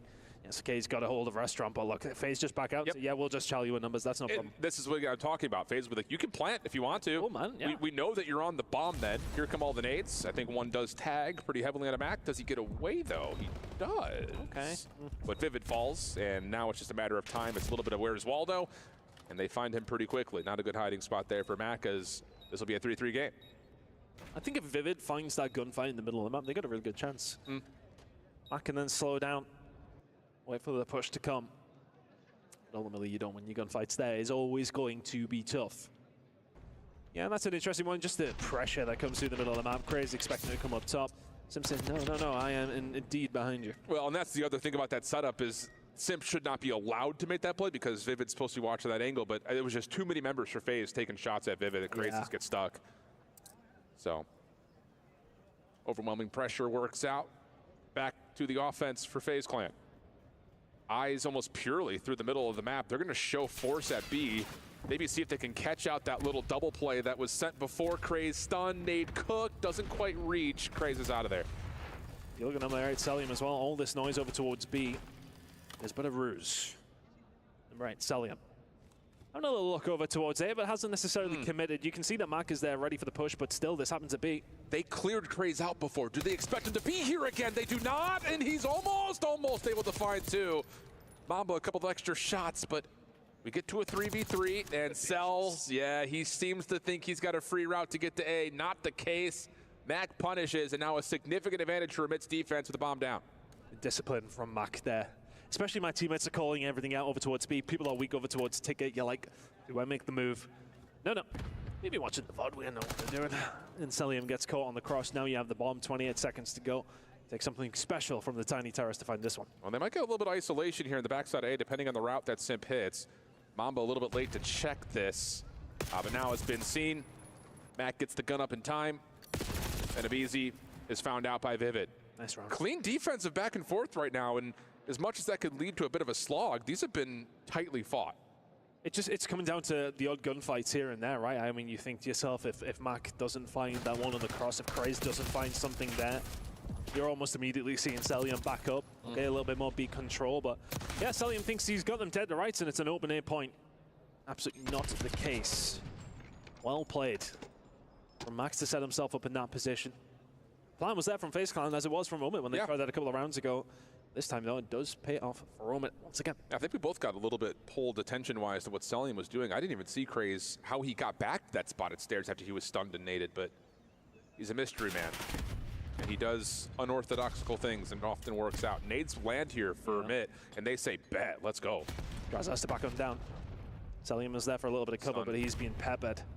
Stone's going to land as well. Mac in a little bit of a dangerous spot, but Celium not in position to punish him. Still 4 versus 4 somehow. They don't know where the subs are, so you do see Mamba watching avidly for any long flank plays. A couple of tags from Mac has him just able to get across. Trophy system down. Nick of time for that by the look of it. And again, this is just a question mark for a bit if they're not committed to the plan because they don't know where the Tiny Terrors are yet. Now we're going to close. Simp is ready, waiting, but Craze catches Draza. Now the numbers are with you. The bomb is down. Tiny Terrors may well be positioned, but they got to do something with it. No, I think Mamba just saw Simp. Yeah. So he's going to back up to a safer angle towards Ambulance. Abizi now seen at Pillars. Mac able to finish off the damage that had already been tallied. And this feels like it's a done deal right now with Amit. And in firm control, Celium able to find the first. Keeps his life, but with 23 seconds. And still 3 more post-plant defenders to worry about. It's only a matter of time. Or is it? He's wiggling, he's wagging. But time will run out on this play. I've casted a 1v4 for FaZe I remember before. it. Little hotel action. Yeah, it didn't quite have that air of things, did it? It was always going to be difficult, but he was dipping and diving. Not quite dodging enough. 5Ds of dodgeball. Remember the 5Ds of dodgeball? Yeah, I do. I remember specifically 4 of them. Dodge, dip, duck, dive, and dodge. Duck. That was it. You try and catch me out there, because technically it's like 4, isn't it? I'm with you. Yeah, you're there. You're there. 5-3 though the count. Big advantage here for Amit. Leader's advantage. They could do something crazy if they wanted to, and I'm not going to lie to you, Chris. They very well maybe do something crazy here. This is 4 members running it down mid. Oh, they're feeling confident. Sheesh. What, defending champs? Yeah, we ain't seen any more S&D, or are we? Simp and Celium answering back, but 2 versus 2. Trades work out. FaZe will get away with it, but as will Omit. A little bit of punish there from FaZe, but 2v2 still plausible as Vivid is able to find just enough life to get away. Does Mamba get the read on the quick aggression, though, from Draza? Timing, oh, it's a hell of a drug. Now it's just down to Vivid down low. Clean shots to the first. Looking, he knows the second was nearby. And they dodge each other just again as Simp will get a little bit of freedom to potentially play for a plant. Yeah, 0 information for either player here now, really. A roll of the dice. Simp was looking for a push still over towards A, but signing against. Vivid will go back over towards the B side, expecting maybe a pivot. Simp is dotting his I's and crossing his T's. Drawing blanks here, though. May well just be a case of getting the bomb down. He's going to get that luxury. If it goes over towards B, it will be a 1v1 retake. Either player could be anywhere. Yeah, and Simp has cleared a lot of the critical space, most notably around stage. And he's guessed correctly in terms of forcing the issue towards Arches. Turns for a moment, has not seen Vivid, nor has Vivid seen him, though. Now an opportunity, clean shots from Vivid, and an 8-4, 5 in a row, 1v2 clutch for Vivid, not once, but twice in the map. And Amit will tie us up in the series 1-1. Incredible performance on the back of Vivid, 8-4, and the confidence from the challenger team will be soaring now. Close map number 1. Map number 2, yeah, let's say, relatively comfortable in the end. Yeah. I mean, that's a winnable map 1, too, for what it's worth. And I think Amit's going to walk away into this halftime break and say that we could be 2-0 up easily. Just comes down to phase. They're going to win some miraculous gunfights, and that was the case over the first one. But here, again, we have this battle of like this chess game between defenses. Amit trying to get cheeky, punished a little bit, but that's just the presence of playing up against a phase team. But then it's just those little switches that they start to make. Finding that confirmation on the damage on the selling up top at window. You push through that, you get the isolation that you need, you end up finding the win there. And honestly speaking, that last defensive play to commit all 4 members right through the gut, just hit them with a haymaker. Shows the confidence. Yes. It really does. But I think a great game of Search and Destroy. I mean, we kind of had a bit of everything from both these two teams. We had very clean wipes, sweet, incredibly close, drawn out rounds, but my word, the result, not necessarily the one we expected. Well, we'll take a quick breather, set ourselves up, and we've got a protocol control and a Skyline hardpoint when we come back after the break.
Welcome back, all you buttes. We're getting into map number 3, protocol control. Amit putting everyone on notice immediately with a tight map 1. They do lose, but Craze drops 40.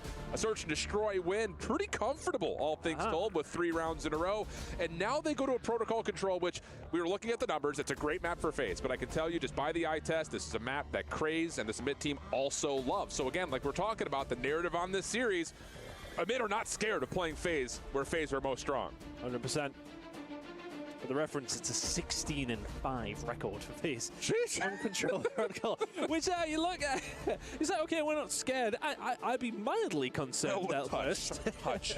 Just a touch. But again, like, you know, it's kind of been the theme of what we've been having the conversations about throughout these casts, is that we are not scared of anyone. And that is showing. I'm back, chat. One piece in this series now, and it's a long hill really up top. Will feel hard done by. Honestly, in map number 1, I think, you know, you look at that phase 60 that they picked up over towards P4. That's the big difference. Yeah, chat. It takes a while to get back alongside up. That, you know, that's kind of what stretches them to that point. But very different as we head into protocol control. Again, for FaZe, an incredible map for them as far as records go. You are chilling right now. Oh yeah, you? Because it's one of these. Yeah. And you've been put to the test in both maps, even the one that, again, you technically win. Well, not technically, you won, but it was, again, a wake-up call to be sure. And then a sudden jolt in map number 2. Has us looking with a little bit more anticipation towards the rest of the series, because there's still a Skyline hard point after that. Yeah, and that was FaZe picking that is not where you want to be, but when you pick their best map, you gotta, you know, whatever. Yeah, like I suppose we kind of theorized around how things would go over towards map 4, but we've got to get there first. All right. We are definitely going there, though, Alan. Let's not get twist. That's how maths works. True. Arithmetics and maths. Numbers and things. Here we go. It will be Atlanta on the opening offense. Good Semtex from Sip. Can't quite lock down the shots towards Vivid. Mid-map, though, Abizi keeps the play relatively alive and afloat, as Vivid will try to commit to getting onto the point, but not going to happen, and that will be some early success here on A. As expected, though. These opening reps are difficult to deal with when Abizi Simp positioning themselves awkwardly. Everybody getting involved from the side of FaZe now. A is gone. A is just entirely gone. But yeah, looking over towards Trips, that's really where you want to see some of the members of Ultimate. Oh, they're getting in there, though. They're getting aggressive. If they can find the kills here, though, they can force them back. That's the thing. Map presence, well, it's going to be deleted by Abizi. 2 out of nothing. May well find a 3rd under Craze here if he isn't careful. Sorry, chat, that took a while. I see my mum and my sister had to get ready. And then 5-2 start for there's a lot of construction a lot of benefit after the A zone has been captured, but now you've got spawn trap potential. Mac doesn't see the dead fish of Celium in the corner.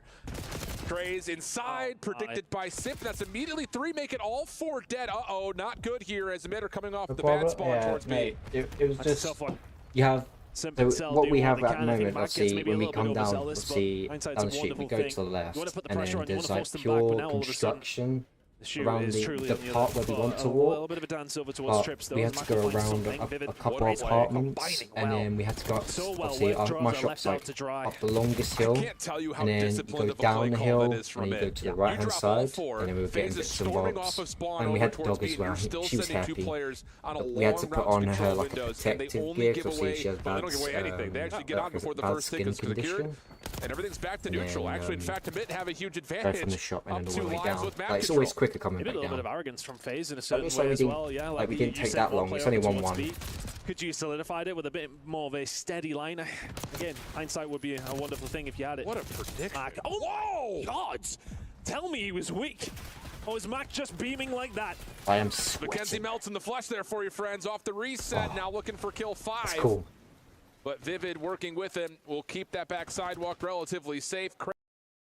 Craze doing the same job on the other side of the map, and there it is. Killing spree for Mackenzie Melts. 12-7 the life count, 33 seconds on the clock, and FaZe Clan are still cornered in their spawn. Myself that many snacks to begin with anyway. Well, to drag this one back from.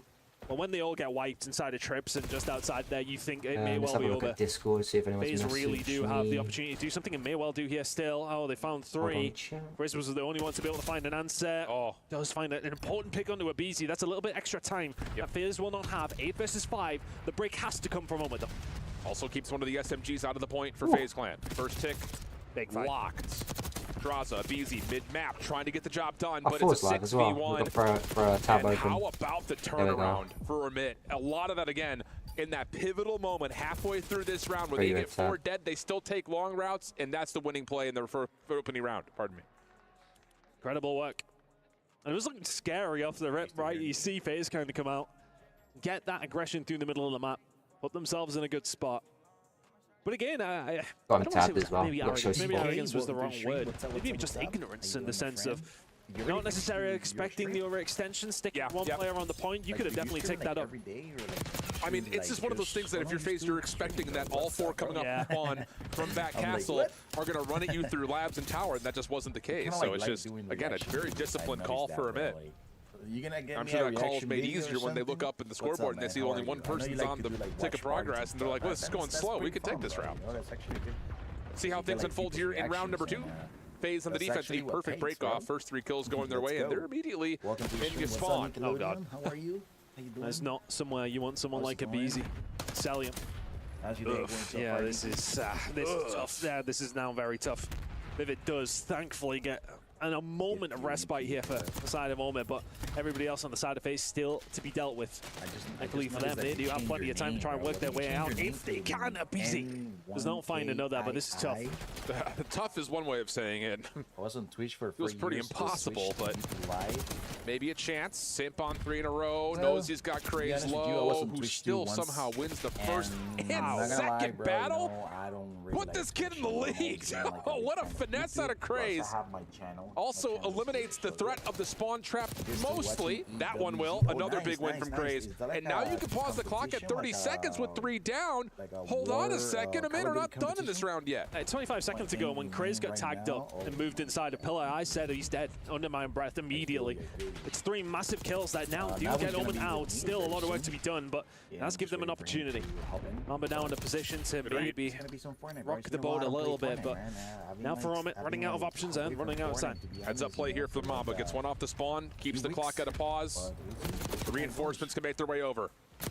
Simp off the pin through stairs. Oh, what a transfer. Nice. It's always back over to A. A little bit of space gained allows again another tick to possibly come through. That's the first one. Locked. Simp shut down to long range play. This guy's really chill and cool. The BZ solo mission here over the top of the A site. Now has Draza working with him. Just down to Draza, and if they drop, now you can get a little, not just progress onto A, you can start to threaten this B zone immediately. That's exactly what Craze is thinking as he gets some tower control. But anyways, nice, Nikki. Craze getting so aggressive. They will know he's close. So yeah, but here for the side of Moment, you were threatening to be wiped off the face of the planet. It's good as the spawn trap. Spectate others, you know, that way you can actually learn.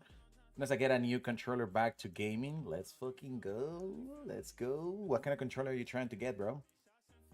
I used to be a controller player a long time ago, but not anymore. Not anymore, bro. I'm just a keyboard mouse player now. I used to play on controller, but I will never switch back to controller. I'm not gonna say that I will, but I don't know. I'm just so used to like mouse and keyboard that I just can't, bro. You know, it's insane, bro. But anyways, guys,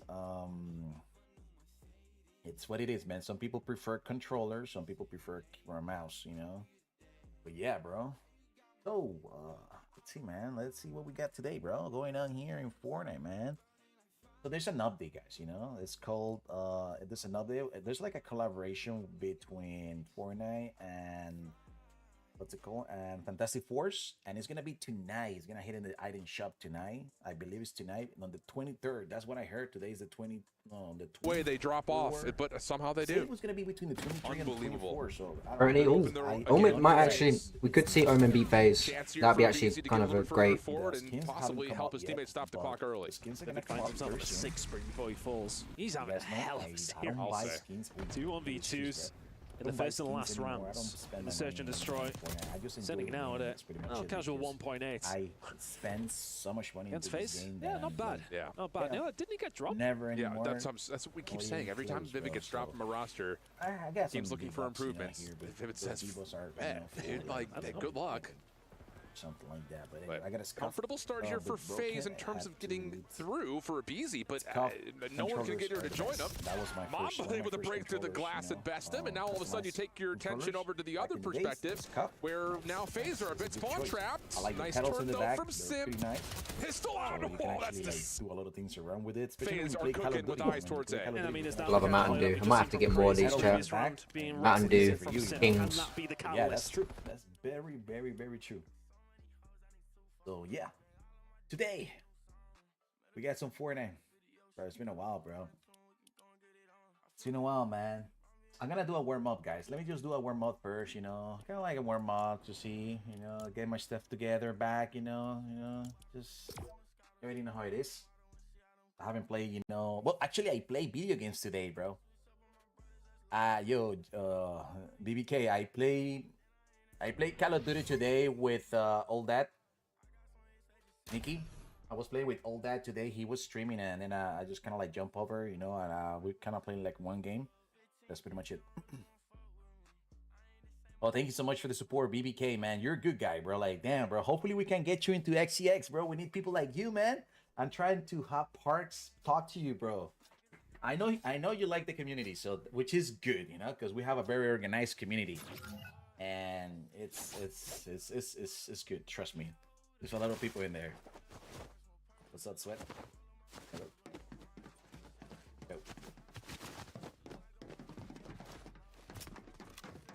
Yeah, I spelled that completely wrong. Warm up. Go easy on me, bro. Yo, Zuki! What up, Zuki? Welcome to the stream, my friend. My hands smell like bag. First game of the day, bro. Just might have to wash my hands. I'm stuck here. Yeah. Thank you. And now, as we kind of mentioned, there's option for the skyline. Okay. Wide open for a minute. Wide open. I think FaZe might pull it out with the win, but this is such a doable situation for Ultimate to put themselves in a wonderful spot. Heading into 2 maps against FaZe. Actually, maybe not even they do. The way they've been playing, though, I think you're so right. Like, yeah, it's been good Call of Duty for a moment, and that is why they are winning. You know, we can go back to talking about FaZe and how they perform poorly. Man, these sweats, bro. But I mean, look, there's going to be an error of it. I don't think it matters, like, in the sense of that if Ultimate do win this series. Hi, good evening, friend. I appreciate welcome in. Omas? Playing some good Call of Duty, man. Oh, is it and Ask? Chris, this is the part of the Appreciate it. Welcome in. Thank you very much for dropping in. Ownership. Obviously, I've just got back from the shop. Let me get rid of this title up top This guy knows how to as well. Yeah, I just got back from the shop and everything, so... And we're still watching the ECWC World Cup. How are you? What challenges has looked like over the last 2 years. Hopefully you're having a blessed... North America, if not on the global stage. Hopefully you're having a blessed day, blessed night, wherever you go. Wherever everyone is from, hopefully you're all having a great day. To open up the channels in terms of looking at previous results for FaZe versus the chance to best them on maps they're not as strong at. And if you're getting 6-3 on their red card, a 3-0 on their protocol control, you're looking at Skyline like... I'm hitting my shots, bro. I mean, the records were kind of speaking for themselves, though. What, 16-5 control record on protocol? Yep. Yeah, you got slam 3 up. Yeah. What was the red card? Search and destroy again? Gamer. 10-5. Yeah, okay, well, that's still, yeah, double digits. Convincing. 6-3. This one could be over. We could be heading to the 5th game of the day right now. Actually, you kind of think of the rotation over towards the backside of things, over towards P2. Oma do well. It takes Draza to find 3. Over towards P3 to really get them over the line as well. Amy's on point, bro. Hey, that's interesting to say the least. Yo, gamer, that's BBK. BBK, that's gamer. Massive one for Oma. Gamer's one of my oldest if they friends. even win this series. And moderator. The same can be said for whoever does lose. He's the manager of XCX, by the way. Get yourself through. The very nice especially guy. based off this performance. I think if I'm Heretics and P7, I'm looking at this performance. And I'm also gamer, BBK, he's a content creator. He's a guy who does like he plays video games, but he does a lot of reaction videos. Absolutely. Pretty cool guy. But I don't know. Lots of things. Lots of permutations. Absolutely. Chill, bro. Hey, we're throwing darts here, kind of with a blindfold on. But not much, Suki. Feels like we're hitting the board in a lot of ways right now. You wanna play some games? But here we go, loading on in, Skyline Hardpoint. Navu's coming soon, bro. So if you wanna play with me and Navu's gonna be with me soon. Esports World Cup. Warming up right now, bro. Defending champions in their opening match with the Champions Key possibly being put under threat after the opening day of action in Black Ops 6. Feels like we still have a long way to go before that happens, but you never know. Skyline Hardpoint, let's get locked in. There's ever an advert. So what have we been talking about over the last few years? This may well be the best one. 1 second, guys. Let me take this phone call really quick, bro. I want to get it out of the way, bro. Because then, you know, they're going to start, like, bothering me. To make this a little bit easier for 1 second, guys. Little stapled clay off the side of Skyline. Hey, skydiving. Just took an L on the stage. Well, can't be doing that. We have to. It's just good fan service. Mamba back, follow up, though. Make up for the lack of numbers by jumping immediately back into the hard point. And at the same time, with low numbers, not allowing FaZe to even get past the 50-yard line yet. Chance for Selim to try to make his way forward, but the ARs lighten things up in a very comfortable follow-up here from mid after their first lives. Yeah, Mamba and Vivid have been incredible. What a route. What a route. Yeah, he's found them as well. Sensational work from Craze. We'll just back it up. We'll force you away. It does get picked, but damage is done.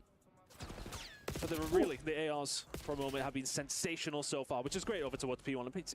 Well, this might be a little bit too risky from the side of a mid. Try to play too An far Omen forward. beat FaZe. A couple of players getting caught. Spawns are now under jeopardy, but Mamba wins a key pistol battle. Mac follows up, and Mamba swaps to the SMG for more. Oh my goodness.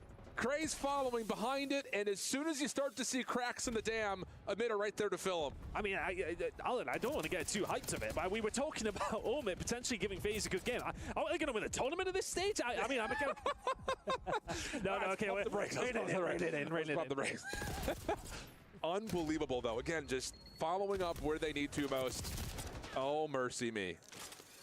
Mamba, 5 in a row. Not quite able to get Simp, but Craze is there with him until Abizi and the Tiny Terrors will stabilize, get a little bit of time, and kind of cauterize the early wounds that are starting to show. Got excited. We got excited. We're chilling. Yeah. Composure needed, especially from the side of FaZe right now. 2-1 down in this series, but are getting a little bit of control over towards this kitchen side. We can see some numbers be put up here if the setup is good.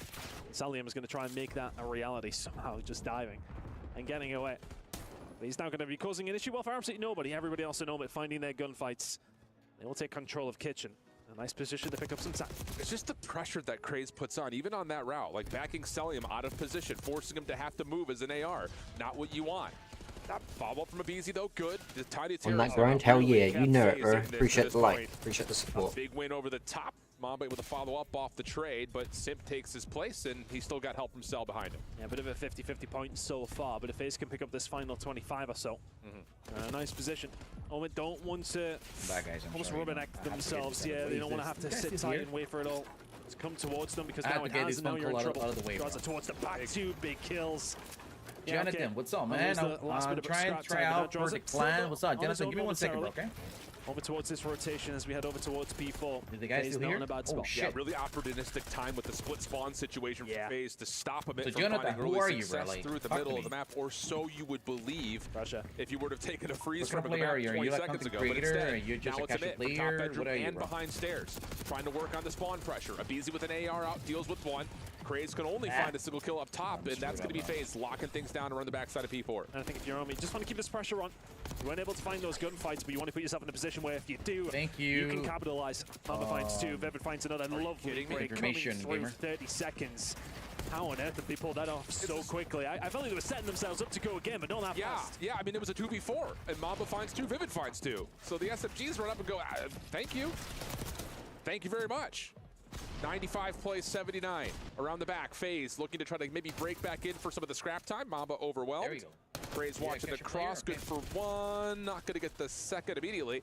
So some scrap time to FaZe as a bit or more focus on trying to play to the left side of the minimap. I think this is maybe a good time to cast our minds back to the very first map in the sense that, okay, Omen had themselves a healthy little lead. FaZe absolutely demolished it within 1 hill. Okay, this lead is pretty slender. But at the same time, if Omen do stretch themselves forward, do not count FaZe out from finding a full 60. No, not at all. Again, when you put FaZe backs against the wall, they find ways we still got quite a few matches. This guy's healing, bro. Sim trying to stay alive over towards Kitchen, just trying to get a little bit of control as we rotate over towards P2. We're trying to find a way back through, but right now they are struggling. Outside of Mac finding 2 over the top. Yep, still 50-50 over towards P1. Think stabilizing, but Amit finding ways to continue to keep things mixy. Let's take a listen to see how the Challengers champs are coming with Bravio listening. To do instead of 15 kills.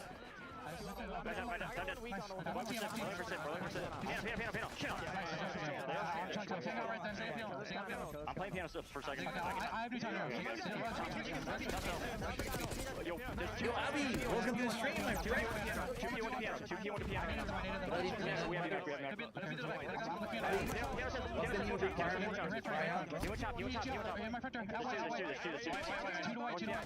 See. It's very close, like 134.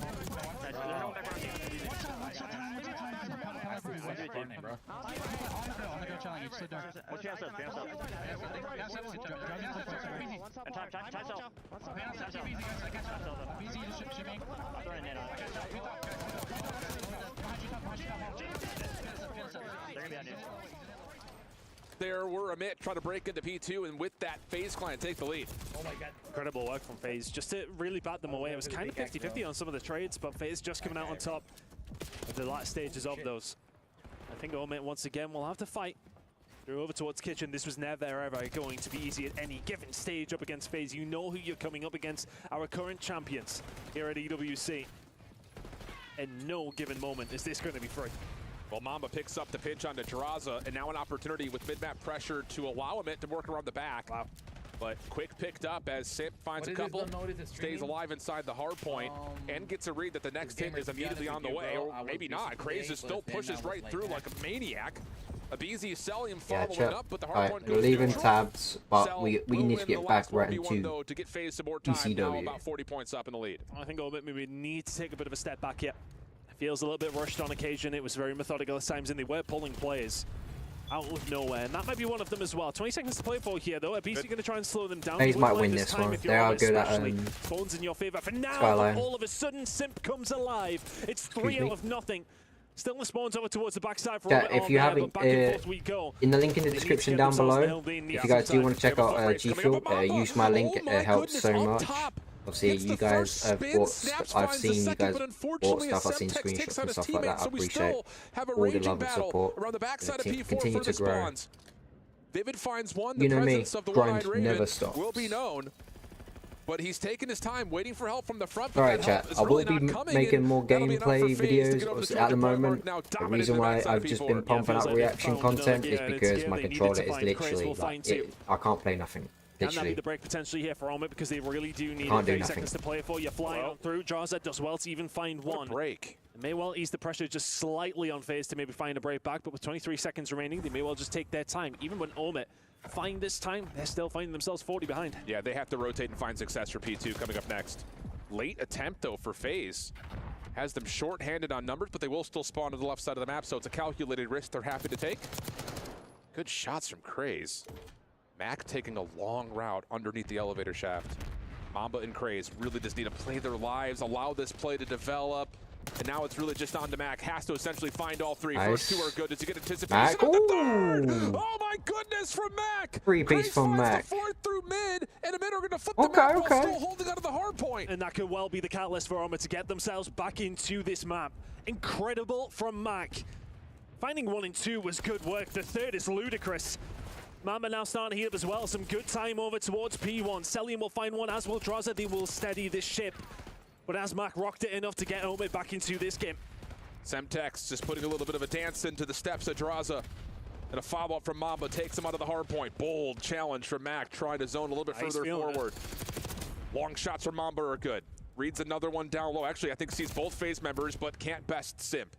Long route now on the way. Draza sneaks through, finds the first and a second. I think FaZe will close this out. It'll be 2-2. Around the hard point. He's got himself 3, trying to play his life, but FaZe spawn up close and a chance for them to rule this with numbers. Yeah, Draza gets a bit of timing just around the stairs. It's an awkward one for Omid to try and deal with, but FaZe have really turned up in the second half of this hard point. They're running away with it now.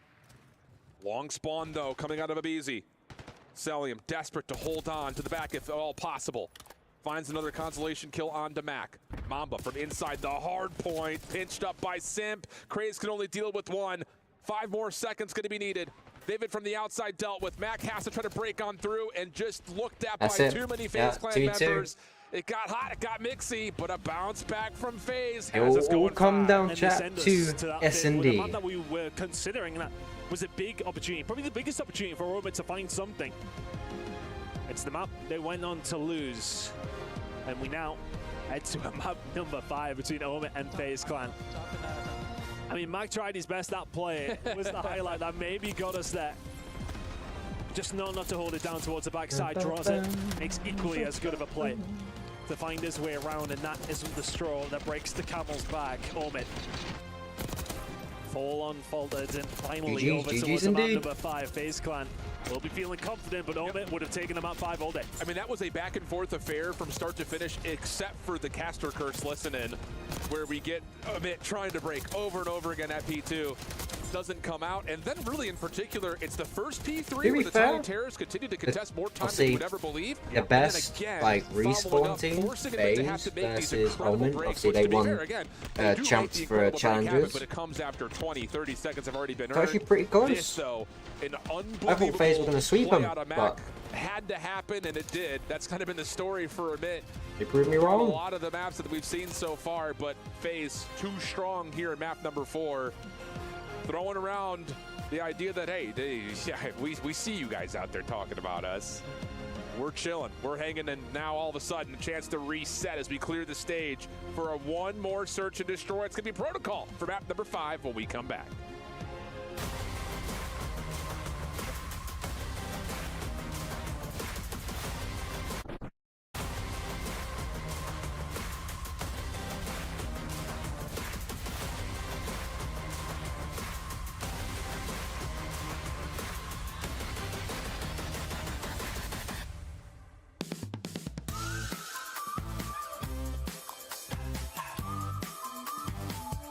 There we go.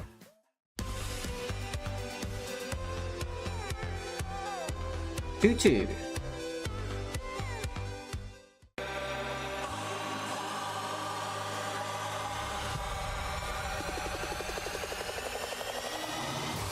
Next is Search and Destroy. Oh look, next is Optic versus Cloud9. Yeah, we're watching that.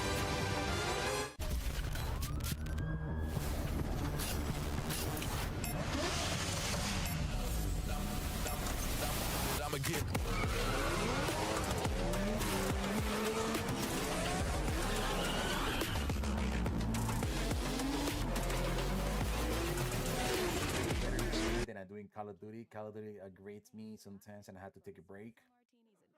Well, whenever you want to play Fortnite with me, let me know alone.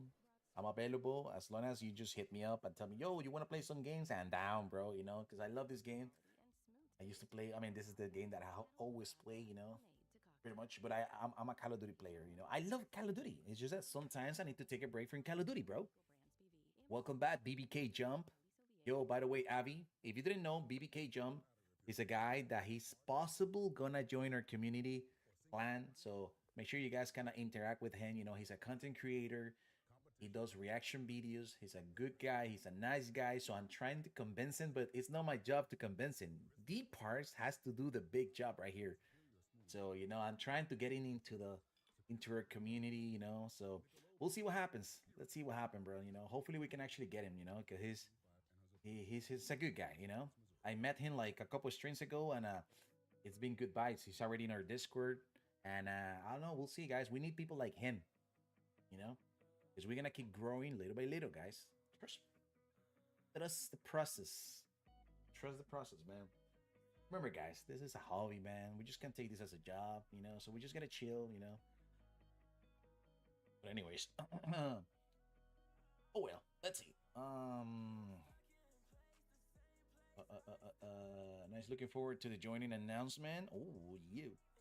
We'll see what happens. We don't know yet because he's still trying to decide to see if he likes the community. If he likes the community, then he's in, bro. You know, we'll see what happens, you know. But it's up to D-Parts to convince him because he's a Call of Duty player.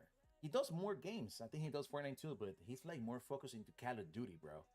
So, we'll see what happens. You know, he's gonna be like just checking us out to see if it's worth a try. So, we'll see. You know, it is worth a try. Trust me, guys.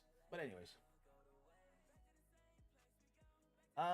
we get it, bro. Your holy shit stuff repeating it is good, man. All right, bro. What do we do, man? Just chicken us out, bro. No. What to do, man? It wasn't even Fortnite, man. Other than ranked reloaded. Let's play just duels, bro. See, we can meet new people, bro. All right. Where do I sign? Oh shit! That right away? No. No,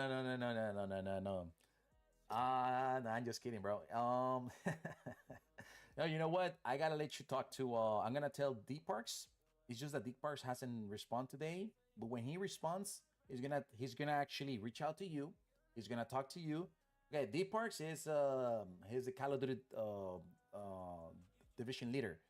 So it's kind of like his job, you know. Like, I mean, I could do it too, you know. But the theme in a certain way, full phase. So I don't want to get into his. 16-5 protocol. Oh shit. 3-0. They got beaten by control. And it just shows that Moment do not care.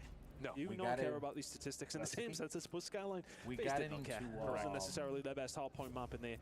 Just managed to get it relatively comfortably to send us now to a map number 5.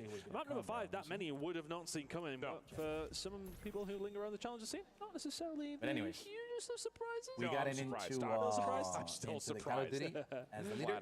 I was letting you go, guys. I heard that. I was setting you up with. I like that, but I'll keep myself honest here for you, bud. Little check from Mac over towards the bottom side, which you got to keep in mind. FaZe do like to double up their ARs every now and again down low. This time it's a late peek from Cell to find first flood though on the Vivid. I mean, I barely even seen his pixels go across the window there before Vivid got taken down. A 33-year-old man like myself would have done right. Mac trying to finesse inside of the middle of the map. Does so well to find one, but that will be it. Ooh, Craze. A little bit of info, mutually found, and Simp is there to pick up, but it does get Mamba a chance that would have technically be a 1v2, but like you mentioned, reset to a 1v1, and may have just missed the timing to find Simp lurking over towards the platform. This time, I believe they both see each other, slide out from Simp. Mamba backs down. What the fuck? Kills the noise, kills the vision, creates some doubt. Oh, now he's committed though. Simp forcing the issue, and Simp doesn't lose those. Mamba, you can see the emotion on the other side. He knew he had him in his sights, but Simp too good. Too good in that scenario. Just to close the gap. I think, you know, he does the right thing. He's throwing the shoulders. He's gaining that information. If there's anybody else I should shout out, let me know. I'd love to help out. Smells that blood from a mile away. Yeah, just close it. Yeah, you've got no chance, son. Yeah. I don't know what to say. You give Simp a chance to close the gap. Things like that happen. Things like that happen. Maybe you should just kind of like see whenever an XCX member is just streaming and then just slips out the window, say hi to that person, and missed opportunity for another 1v2 for Amit. Again, you talked about it. Vivid had 2 in the red card. One more maybe heroic than the other. Epic Games launcher, regardless of it, it says you're online. Now it's on to FaZe. A little bit of a delayed look and hit over towards A, and Craze says, "Thank you very much. Take your time all you want." Then your back line. Right, back to the search. We need to watch this. Running forward, catching them off guard. Oh, but timing just not working in their favor, but I'll play from Craze. Just wants to put it to them. I think those kind of plays are important in that scenario. You went to a map 5 against FaZe. You are 1-0 down. Just that uproar from the team. When he finds a 2-piece like that, it stalls that confidence once again. Just keep doing what you do. And that's just what Craze does. He just does not give a toot. He'll just do whatever he wants to do. Bomb does get planted though, so we'll reset to the 2v3. Simp stepping up in towards tower. His teammate in Cell watching a little bit more passively. And Vivid holding the angle, top windows, finds the first. And it's on to Cellium to try to make something heroic happen in this 1v3, especially with Craze already committing for the defusal. And Cell will not have the time to go check that. Not gonna happen. I don't even think he's gonna entertain the idea, is he? Does manage to find one. That's all on Craze. Finds a 2 on the wrap, very nicely done. And again, that's so important, I think, in those kind of moments in games to have players, not necessarily the ability to do that, but the moment there will help them so much, because it'll be so easy for them to crumble a little. Yeah, I think immediately that first round, Simp wins a big 1v1. You lose the round. Does the doubt start creeping? None of Craze opens up. Come on, boys. That. Confidence flowing once again. One apiece. Honestly, it would be quite a big upset if FaZe lost their first match. But I know they'll get I know they want this so bad. So plus they're the defending champ. So great stun. He's going to stun himself in place here, but if he can continue to do that, it's going to create headaches for FaZe. Posturing from both these two teams at the moment. A B hit on its way for Omit. One player out towards the helicopter here has to be dealt with, and draws it raise. All of a sudden, Selim has to be on a swivel. Craze is there, that bomb will be going down. They're still cautious of it. That one player towards helicopter is not enough to be rid of to give them that convincing feeling that B is still the hit. And I don't even know if Draza was even on the helicopter. Oh. I think he may have climbed the ladder. Oh, he could have done that, but he just unscoped it. Regardless of how it happened, you've got Amit in a convincing position to plant at A and sell in a 1v3 again. That's a tough one. Kind of all slip around Cell that isn't able to do a great deal. Finds the first. Finds the second. Another round. Gets a little scary. Still, you're beating hard, Alan. Everything's okay. You saw it happening, though. You saw it happening. But Amit continued just to kind of keep the tempo in their back pocket. And yeah, that did look like Draza was not fully on the helipad at that moment. So maybe just how that hit developed, round through sidewalk, pushes Draza up and around. So again, it's just Amit playing their game. It's causing FaZe to panic a little bit, play off their heels.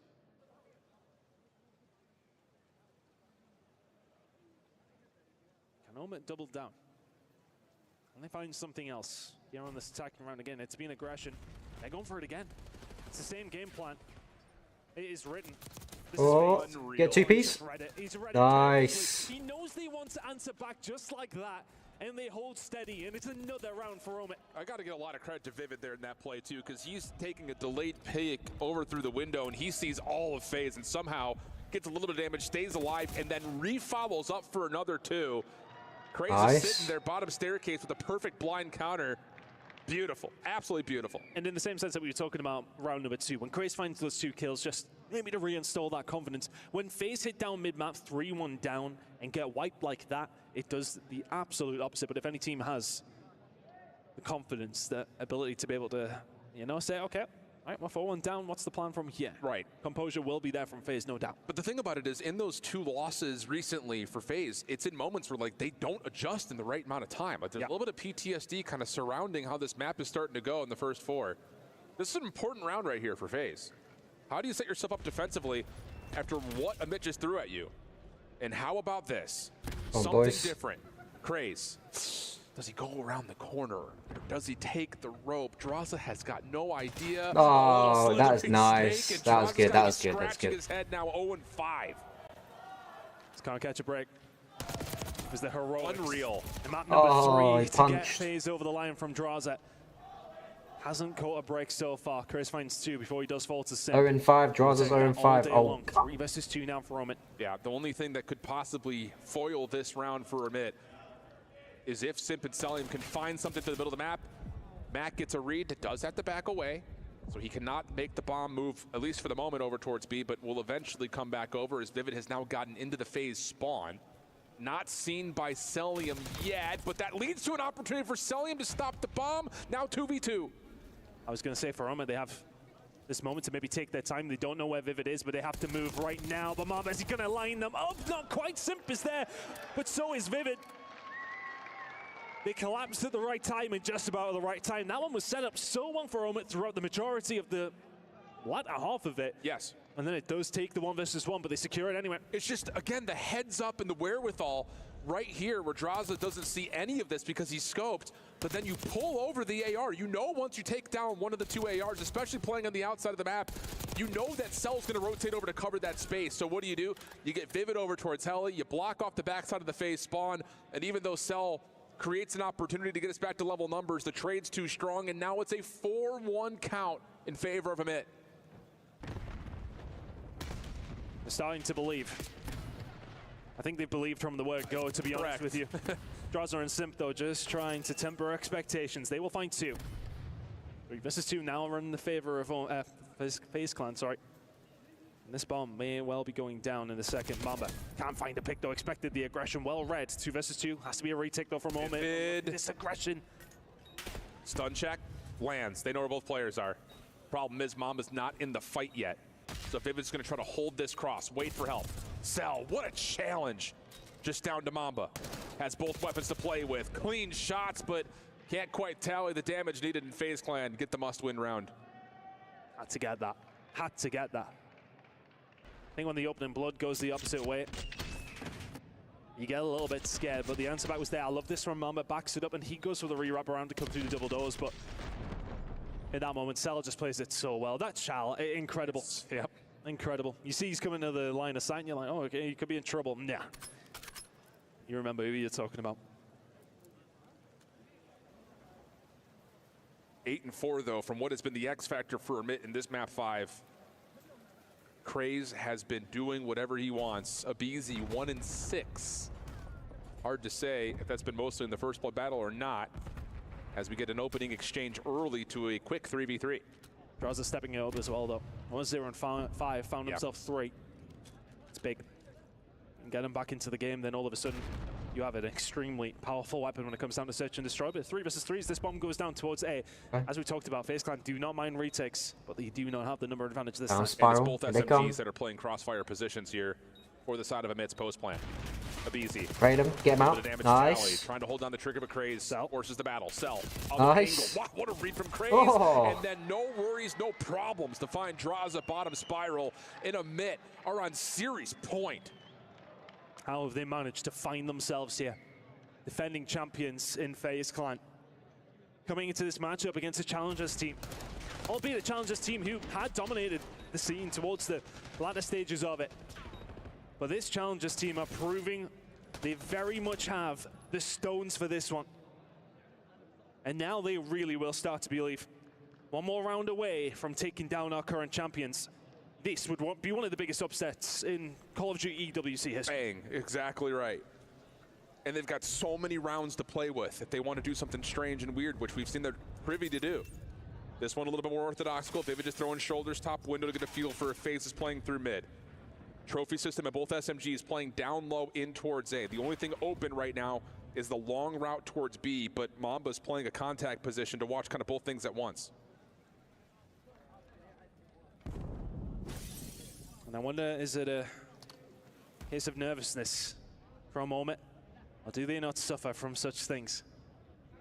Mark is ready for the push to come through. Abizi will be the first one through the door. He finds something, as does Simp. And Amit beat FaZe. FaZe. Just keep reminding us every now and then the power that they do very much hold. Crazy's going to find one on the Simp though, and that now becomes possible. He's stuck in a really tough spot. He will get himself out. Amba not in a position to really help yet, but here we go in a 2 versus 3. Yeah, he's doable. He's going to play from big door. It looks like they both might hit from that position. No, instead, Craze is going to go back over towards Spiral. Amba's been seen on the cross. Opening tag is in. There's the stun. Abizi affected by that. Craze, is that an opening opportunity? No, Draza shuts it down. Mamba caught off. FaZe, stay alive. Not many lives remaining here for the side of FaZe, though. They have to be perfect from now. Take a deep breath for both these two teams. For FaZe, as the defending champions, to lose to this Omit team would be disastrous to a certain degree. Oh, yeah. For Omit, it sends them into the stratosphere. Because then you're dealing with a FaZe team that have to go up and play either a Heretic squad, likely. Well, because, yeah, they've already qualified up into the upper. If FaZe win this, well, if they bounce back, but if Omen win this, they send FaZe to losers bracket. Obviously. Yeah, it's a rough group. Lots of nades from FaZe over towards field side. Getting them forward. Mamba, no, Mamba, what we doing? Wasn't sure which battle to take first, and in that moment, FaZe have now flipped the map, flipped the script, and taken the numbers. Alright, down A. The reads, the confidence has it. Maybe left them a little bit. As the enormity of what they potentially have on the cards. Has it become reality, and has it become too much for them to deal with? We'll find out, because this is looking like another round for FaZe. Unless Mac, can he find something? Makes it a 2 versus 3 in a plausible situation here for Omen. Problem is, Vivid knows that there's a potential that the Tiny Terrors are still behind you. Or at least Simp is still behind you. So he's taking his time, and in that moment, Mac, trying to rejoin with his teammate, will be found by Stellium inside a tin. So just down to Vivid. Decent opportunity onto Simp. Can't quite find the shots, though. And it will likely be a 4th round here for FaZe. And in fashion, that is going to change those patterns, those trends that we were talking about, the mind game starting to slip just a touch more towards FaZe. Oh, no, didn't see each other.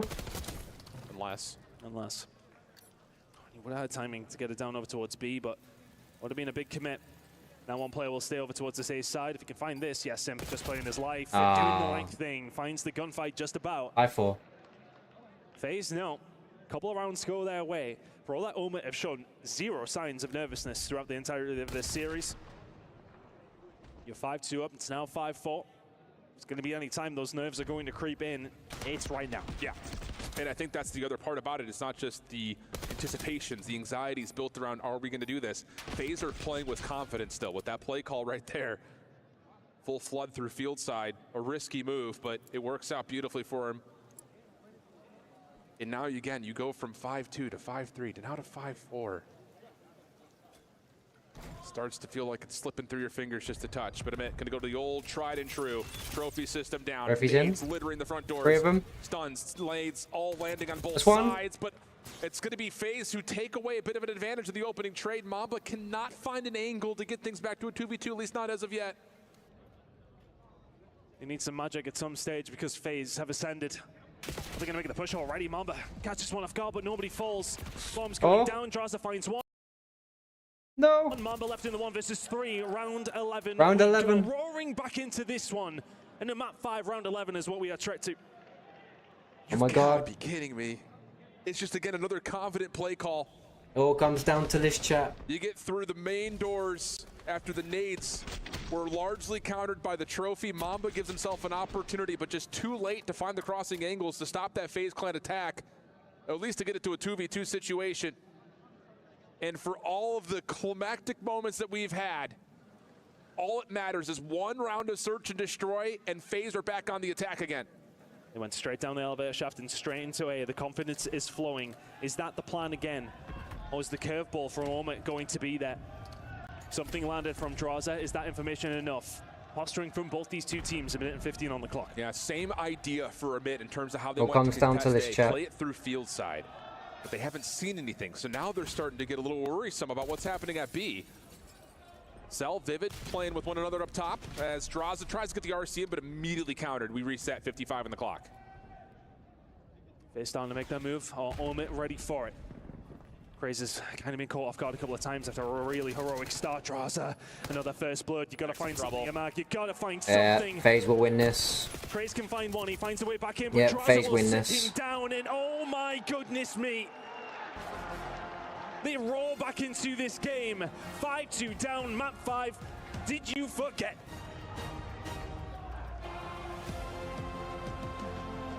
I cannot believe it. They're so inevitable. I cannot believe it. I mean, how do you even frame up this series? It starts with this sheer fact that Amit are coming out and saying, you want to play some of your best maps, we don't care. We're going to play our game. He's up clutch, damn. Right, now we wait for Absolutely Optic. does. Even in map number 1, and we were talking they about play again. a 20-point game. Could have been a 3-0 for Amit. They take down FaZe on their best search, or one of their best searches. They deal with them on their best control.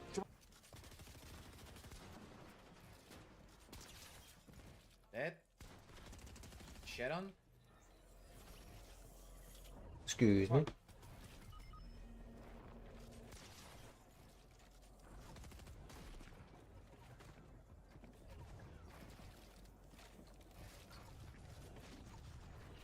Fuck.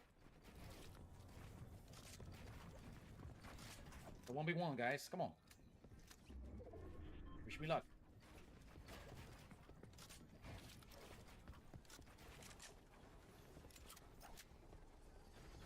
Can he win this? 1v1.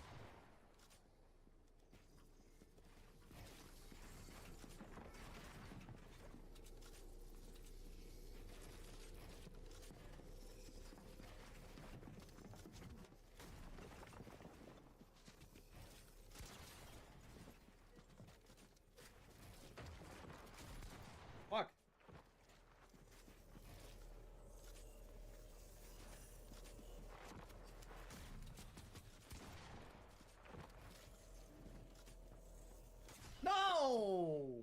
fucking god, bro.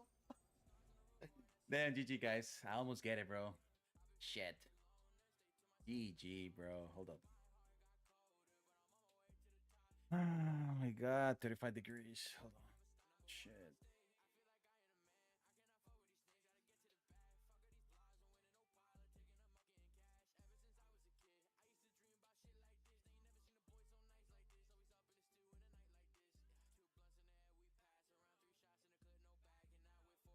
Right. Bro, man, you were doing so good. I was, but nope. Man, I can't believe it, man. I should have closed that, bro. That was my game, bro. That should have been my first dub of the day, bro. Ow. Fuck. Oh my god, bro. It happens, bro. It happens. If it happens, it happens. It happens, bro. I always threw the games, bro, at the end, bro. I'm sorry, Suki. I try my best, bro. Try my best, man. See, Snap was back, bro. What the fuck? Snapple, man. I hear you. Mr. Kit Kat scammer, it happens, bro. What do you mean scammer, bro? I'm not a scammer, bro. Try harder next time, bro. I don't even try hard, bro. I'm just a casual gamer, bro. I was looting and he shot my toes in the storm. Oh, I'm sorry, Tsuki. I threw the game, bro. My bad, man. In the game 5, can you learn from this if you're Omit and come back stronger? Because it's 2 lives in groups. They're not done yet. Oh, 100%. I think the VOD review for this will be extremely beneficial for the side of Omit because it's okay, you can keep it. No one say you're try hard, say you try harder. Oh,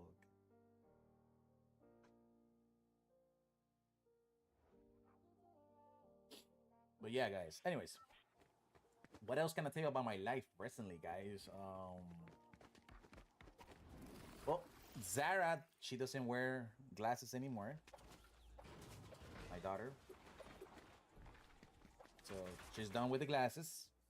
Right. So they're in a still good situation where you got a lot of good reps in versus one of the best teams in the world, and you're looking good going forward. All of a sudden, Group D looking like the group of death as Omit shows they are here to play with the top dogs in Call of Duty.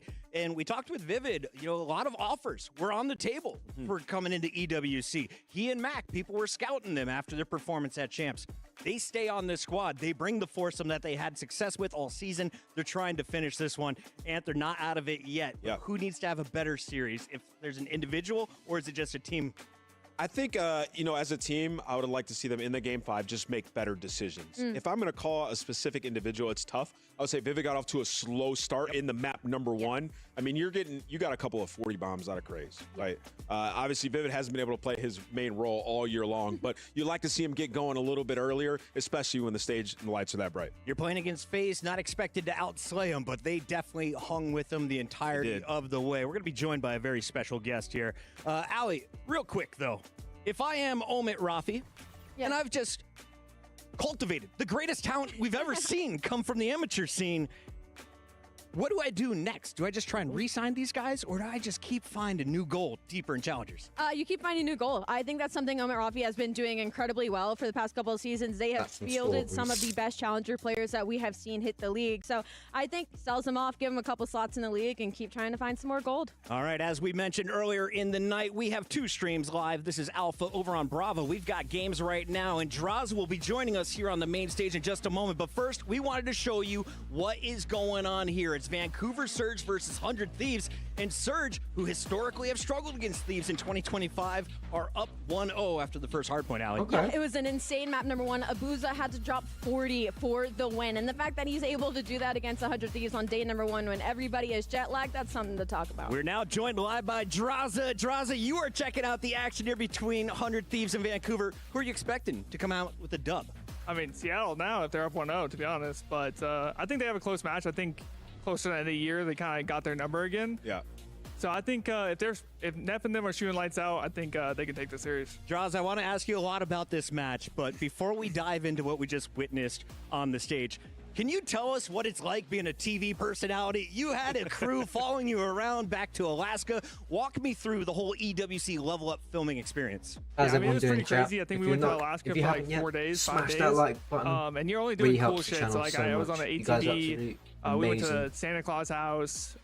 We made a bonfire. So it was super cool. But listen, I do a lot of interviews, but the interviews with their cameras and their setup in like my house, I was like, yo, I'm kind of nervous. Like, it's hard, bro. It's hard. So you killed it. It was good. Thank you. I appreciate it. But it was super cool. A great representative of the community and a fantastic competitor. Even though you didn't have one of your best statistical performances in this best of 5, you closed out game 1. You closed out round 11. You can't ask for a better finish. Yeah. I mean, we don't mind. I think map 2, they played pretty well, but I think we could have just started like running at them a little bit more. We're giving a little too much respect on those S&Ds. But once we did that, we just came back from 2-5 and called game. Absolutely. When put into those positions, who calls it out? Who makes the change when things aren't going y'all's way? Is it just everybody kind of gets on the same page? Somebody makes a call out? Who's kind of the first one to raise the flag? I think it was Chris who was saying, let's just run at these guys. But it's kind of just like who's kind of seeing how the game's going. Because like I wasn't getting much gunfights in the beginning. And like once you just look across stage and see who you're playing, you're like, yo, like why are we losing rounds? Like let's just go get gunfights so that we can, you know, if they're gunning you, they can have the round. But if we're not getting gunfights, then why give them a round? I want to talk about the elephant in the room a little bit. Obviously, congrats on the win, but Champs, it's been tough. What is happening at Champs, and how are you guys bouncing back afterwards? Because last year we saw you come to EWC, you won that, and likely kept you guys together. So what happens at Champs, and how do you guys bounce back? Well, I think last year, our first series, we kind of choked. I think we were up 2-1 against New York. We kind of choked that first series, which put us into losers early, and then we played a hard matchup against Toronto. And I feel like this year, like, hardpoint's been a big struggle for us, and I think it's very hard to build momentum when you're not winning that first map, which I think throughout the year, we didn't win the first map, and we still won those series/tournaments. But I think at a big stake match like Champs, you have to be able to close out matches. That's the thing I don't get, chap. To like kind of bring the confidence and like show that you're here. And you lose map 1. Losing map 1 every single time. I'm gonna be angry. It's tough. Yeah, you lost map 1. Talking about kind of differences. You still got 2 more to go. Crowder, he's going to be in comms. He has a headset on, and the rest of them to go to come back. How crazy y'all's comms can get. Obviously, it works for you, but how have you kind of these teams worked around slotting Crowder into that?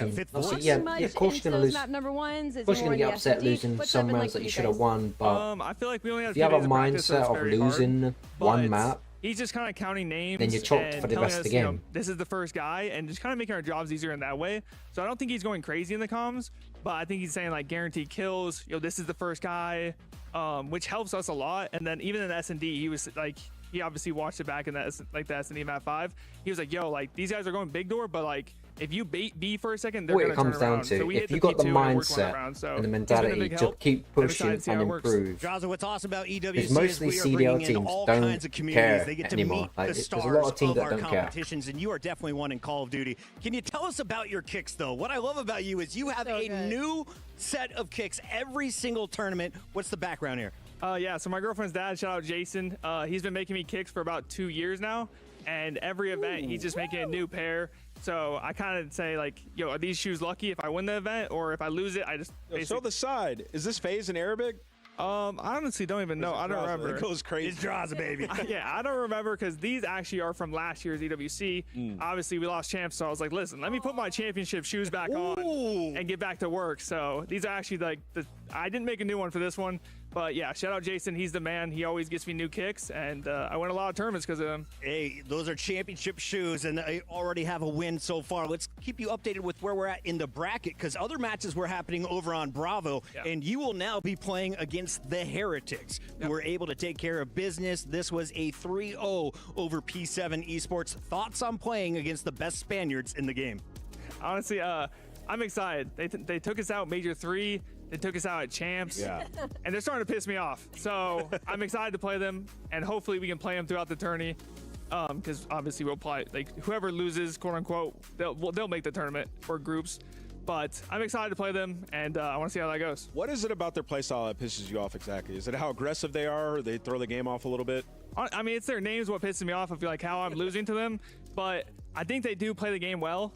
I just think they buy time. They take good space.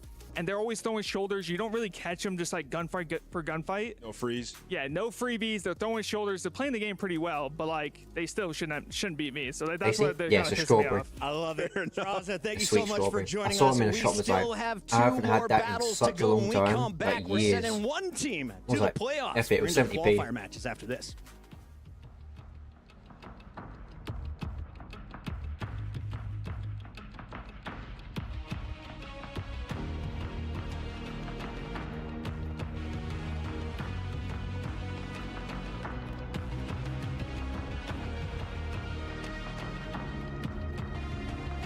How many P lucky?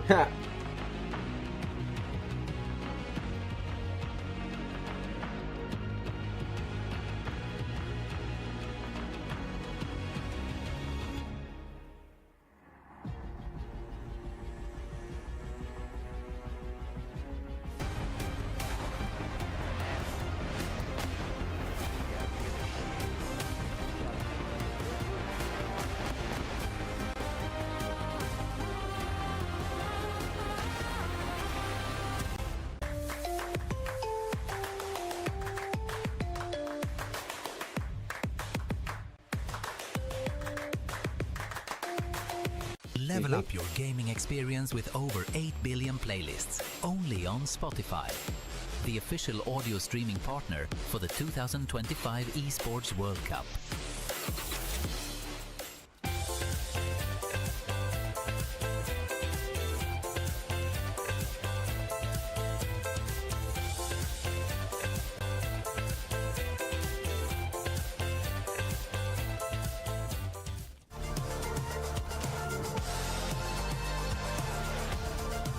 Yeah, we're just going to be bouncing back between streams. Because obviously we got 2 minutes until Optic play again.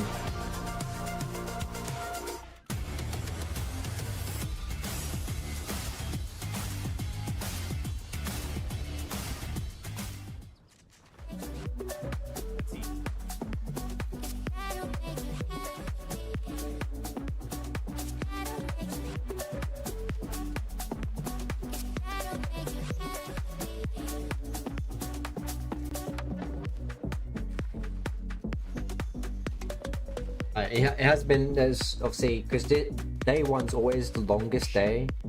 Normally it's day 3, but I think because obviously it's the World Cup, obviously World Cup esports, they're going to be long. Oh my god, bro. I'm on the concrete now. I think it's night, bro. I can feel it all around. A chronicle of people caving in. Under the pressure of the death temptress, I can see all of fumbling. I see the storm give out. This guy's good. Oh my god. That's bad. Umbrella with not a single cloud. I can see the storm give out. Why are you so tired? Oh, Mr. Death Counter. all the time. Can't see no more.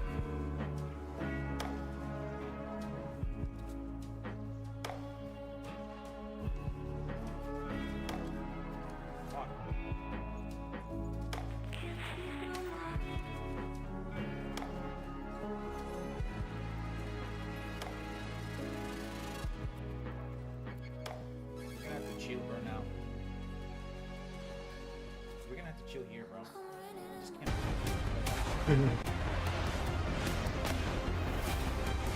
Are we back?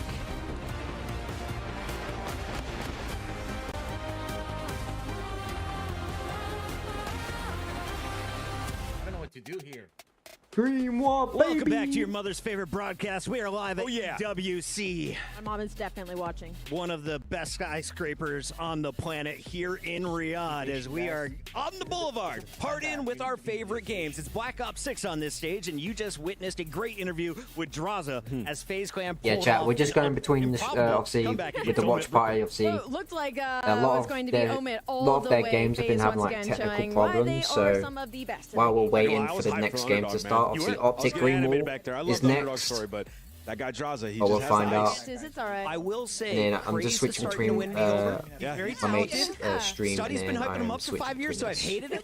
Like, he's really good. But we also know the players that are playing in our next match are really good because they've already won a series today to get to this qualifier position. Now, if you win one more best of 5, you're in the top 8. You're in that playoff bracket where you're guaranteed $80,000. Yeah. $80,000 for being top 8. And we should introduce the competitors here at the top of Group A, Alley-Cat. And each win, guys, is more money. A lot of money. Oh, we're talking Optic Cloud9. 100 Thieves is over on Bravo, by the way, if you guys want to check out that battle against Vancouver. But let's start here with Cloud9, the challenger, right? The squad that didn't make it to champs. They bring in Gwyn, one of the most spectacular stars in the league. Didn't find success with the Royal Ravens as a team, now looking to bring extra firepower.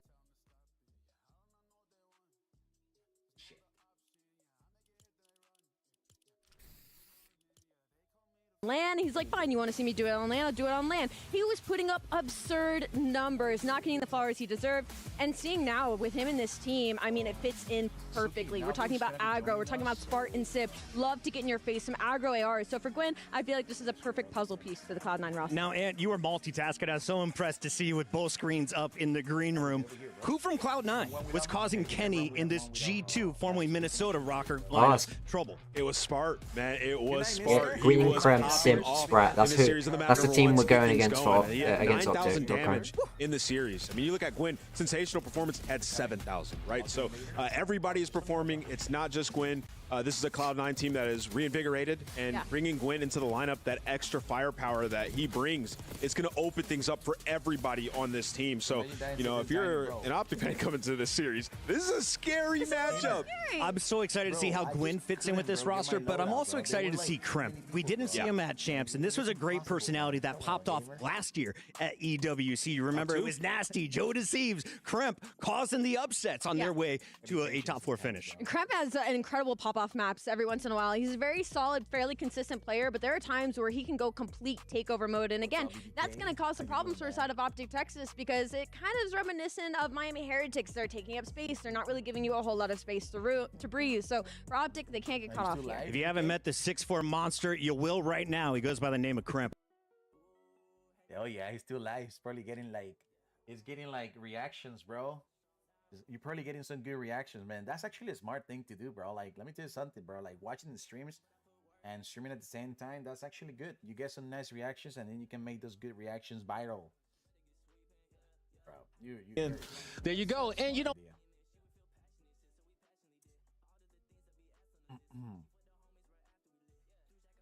matchup, do you guys feel like you maybe have an advantage because of that since they haven't played you that much, or because it's a new team, it really doesn't matter? I mean, Optic's a great team, but I'm definitely confident in the current roster we have right now. I feel like we're meshing pretty well. I've seen our last match a little bit. I mean, we won a match and I didn't even have to play the game, and like I haven't really fully felt that this year. Yeah. So like that felt great. It must be his hobby too. No, he's taking it serious. BBK he's a grinder, bro. Like he grinds, bro.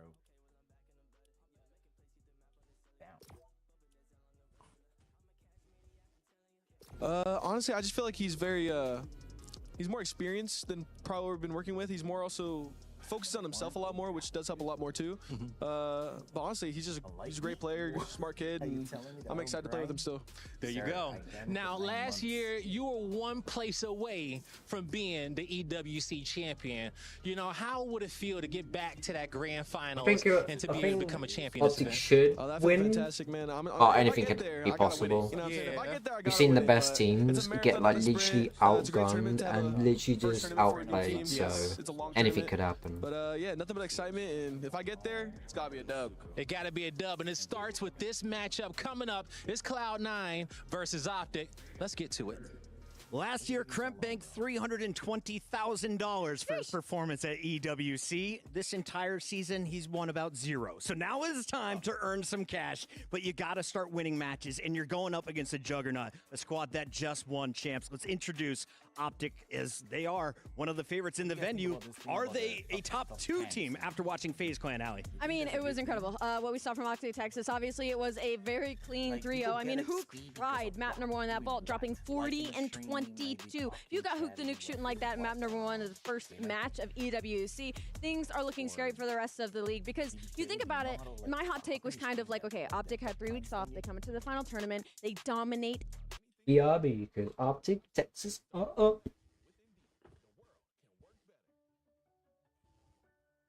Optic is up next. Ooh, they're good.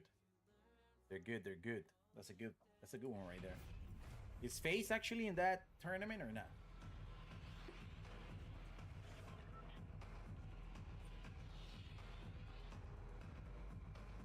I'm gonna mute my mic. I'm just gonna talk to you guys because the guys that I'm playing with, they don't communicate. They just play. So I guess no need for me to use the mic. Might as well just play. That way I can actually freely talk to you guys. Oh, they just won? Holy shit. Okay, wish me luck here. Hopefully I don't die multiples.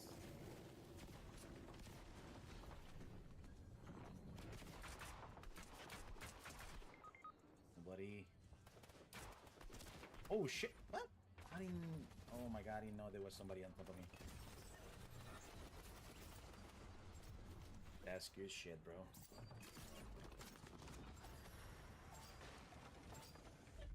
I'll be the count of my deaths. Okay, that was my first death, bro, sir.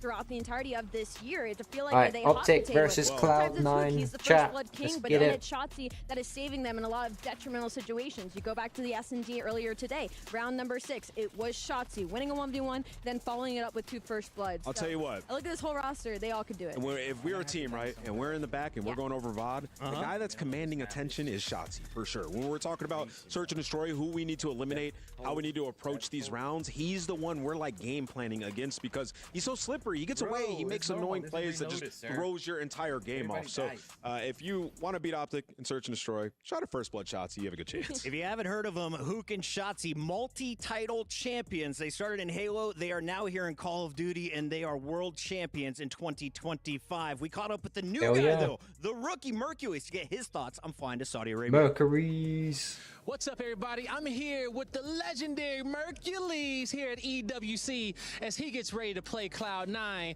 And Merc, I gotta ask you, man, how are you feeling? Okay, we watched you guys 3-0 earlier today. You're about to get ready for another matchup. You locked in? Yeah, we're definitely locked in. Kind of a long wait, but we're just trying to stay focused and not let it get to our head. There you go, okay? Now, you guys know how to spring into action when it matters, okay? You guys stay ready. Now, you know, you're coming off, this is like your 4th event, okay? You know, as a professional player, one of the best careers so far to start. What have you learned in your first 4 events that you could teach new players out there who want to make it to EWC? Honestly, 80% of it's mental and confidence. As long as you got that, because if you're not confident going into a match, you're probably not winning. So just be confident. There you go. Confidence is key here, okay? Take it from Merc. You ooze confidence on the main stage, all right? And if people can't see it right away, they definitely see it in your gameplay. You know, you're a champion, okay? You're a world champion. You know, has life changed? Is anything different? Do you feel different, you know, after you hoisted that trophy recently, or you want more? No, I don't feel any different, to be honest. This was my first ever win, so I still got a lot more to go. It's his first win. Just the first win. He got a lot more to go. You heard it here from Mercules. He's ready to play. Is he ready to play?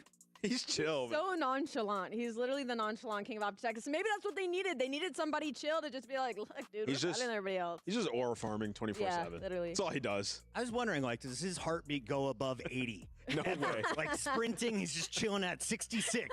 Mercules is a man who plays with ice in his veins. He has been a standout player since coming into the big leagues, and he's only, as you heard from Blaze, in his 4th event, Allie. This is an insane start to a career. I can't believe you just said that was my first win. Like, it was nothing, like it wasn't champs, like it wasn't MVP, like it wasn't putting up 1.4s like over the weekend. It's just unbelievable. Yo, he's had, what, 6 different teammates in 4 events, and he's never placed outside of the top 4. Like, the kid's ridiculous. We're gassing him because he deserves it, and he enables everybody around him. This is not the team that was in shambles before acquiring him. So, Optic looking to go back. I think he might be a cheater. Not really. Let's take a look at your maps and modes. We got 5 games coming your way, and if it's like the last match we saw, we're going to a second search and destroy. We got Protocol as the first. Dealership will be the second, but as we open up with a hard point, we're going to Rewind. Is this Optics map? Yes and no. I think Rewind's good for both sides here. I think for Cloud9, these first 2 maps are going to be extremely important because me personally, I'm not trying to go against Optic Texas and Mercules on Skyline. They're way too comfortable there. Yep. Skyline's a hard one to play on that Dealership map number 5. You're talking about Chati and Hook and a lot of control over on that B Street in the middle side of the map. So Cloud9 looking at that Rewind and Protocol. And Hacienda, does Cloud9 have the players to actually get behind Optic? Because when we watched 5 Fears, they did not let a single player shoot them in the back. Yeah, I mean, I would say, yeah. I think having Gwyn on this team just changes the dynamic entirely, right? It's a guy that's picking up more kills. He's going to be making impact plays. And when you have a sub that's doing that, then Kremp can get slippery, get loose behind, and also be annoying. So, yeah, this is a Cloud9 team that is extremely threatening to Optic in this matchup, and I'm excited to see this new look team. Chat, we're going to a quick break. When we come back, the players will be ready. It's EWC Day 1. Lock in for a good one.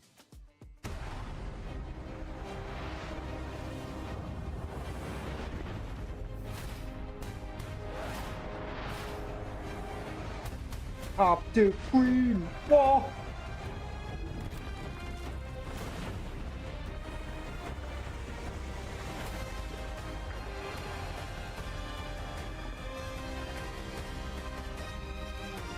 Green Wall.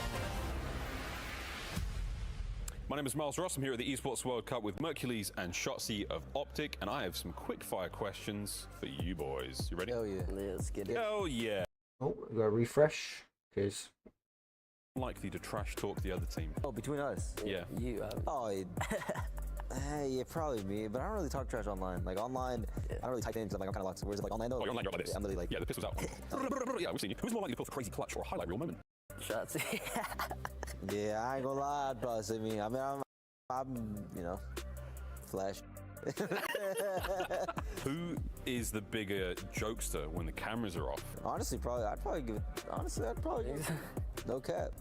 I feel like when the camera's off, like he's just saying funny nicknames and just he's a troll. He's a little troll. I'd give it to him. Who's more likely to oversleep and be late for practice? Honestly, I don't think the both of us, dude. I'm not gonna lie. That's surprising to say because I've had, you know, a few teammates. Nah, I'm trolling, Brandon. Who grinds the game harder? I'd probably say the both of us, low key. Because like he's always playing ranked, but I'm always like playing Chalice. Who's more likely to ignore a strat and go rogue in game? Me, definitely me. Remember the Protocol? Oh yeah, definitely him. Yeah. Who's got the best food recommendations? Honestly, I'd give it to this guy. Yeah? He put us on. There's a spot near our facility. I was like, damn, okay, Jay.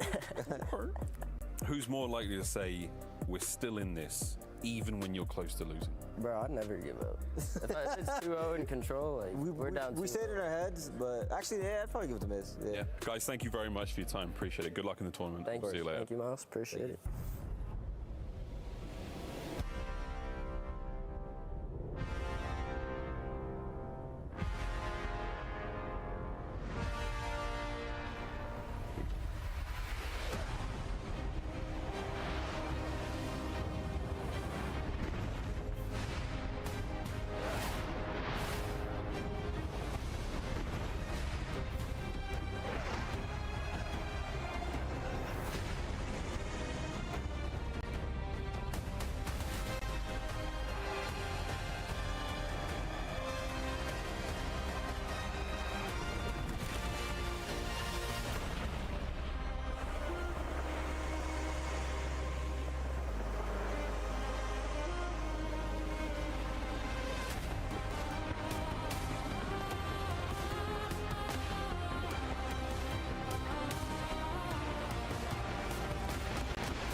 Now, as we move into the final two matchups of the day, we up the stakes. A win here locks in a spot in the quarterfinals of Call of Duty Black Ops 6 at the Esports World Cup. This is where you're rewarded for starting strong. A win sends you to the playoffs. A loss gets you into a decider match. Yeah, just to sprinkle a little extra something on top.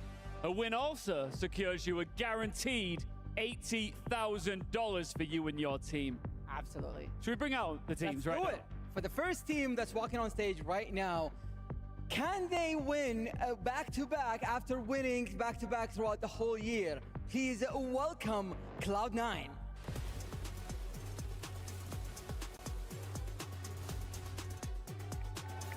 All right, Cloud9, here we go.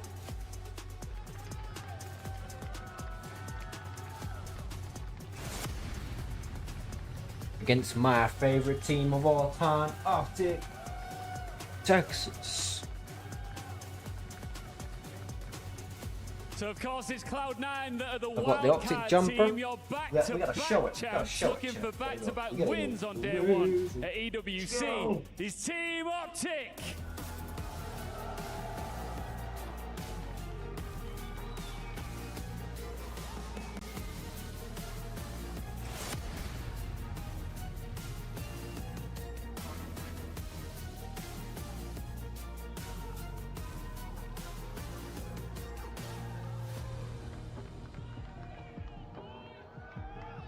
A quarterfinal spot hangs in the balance. Who will take it? Let's find out with our casters.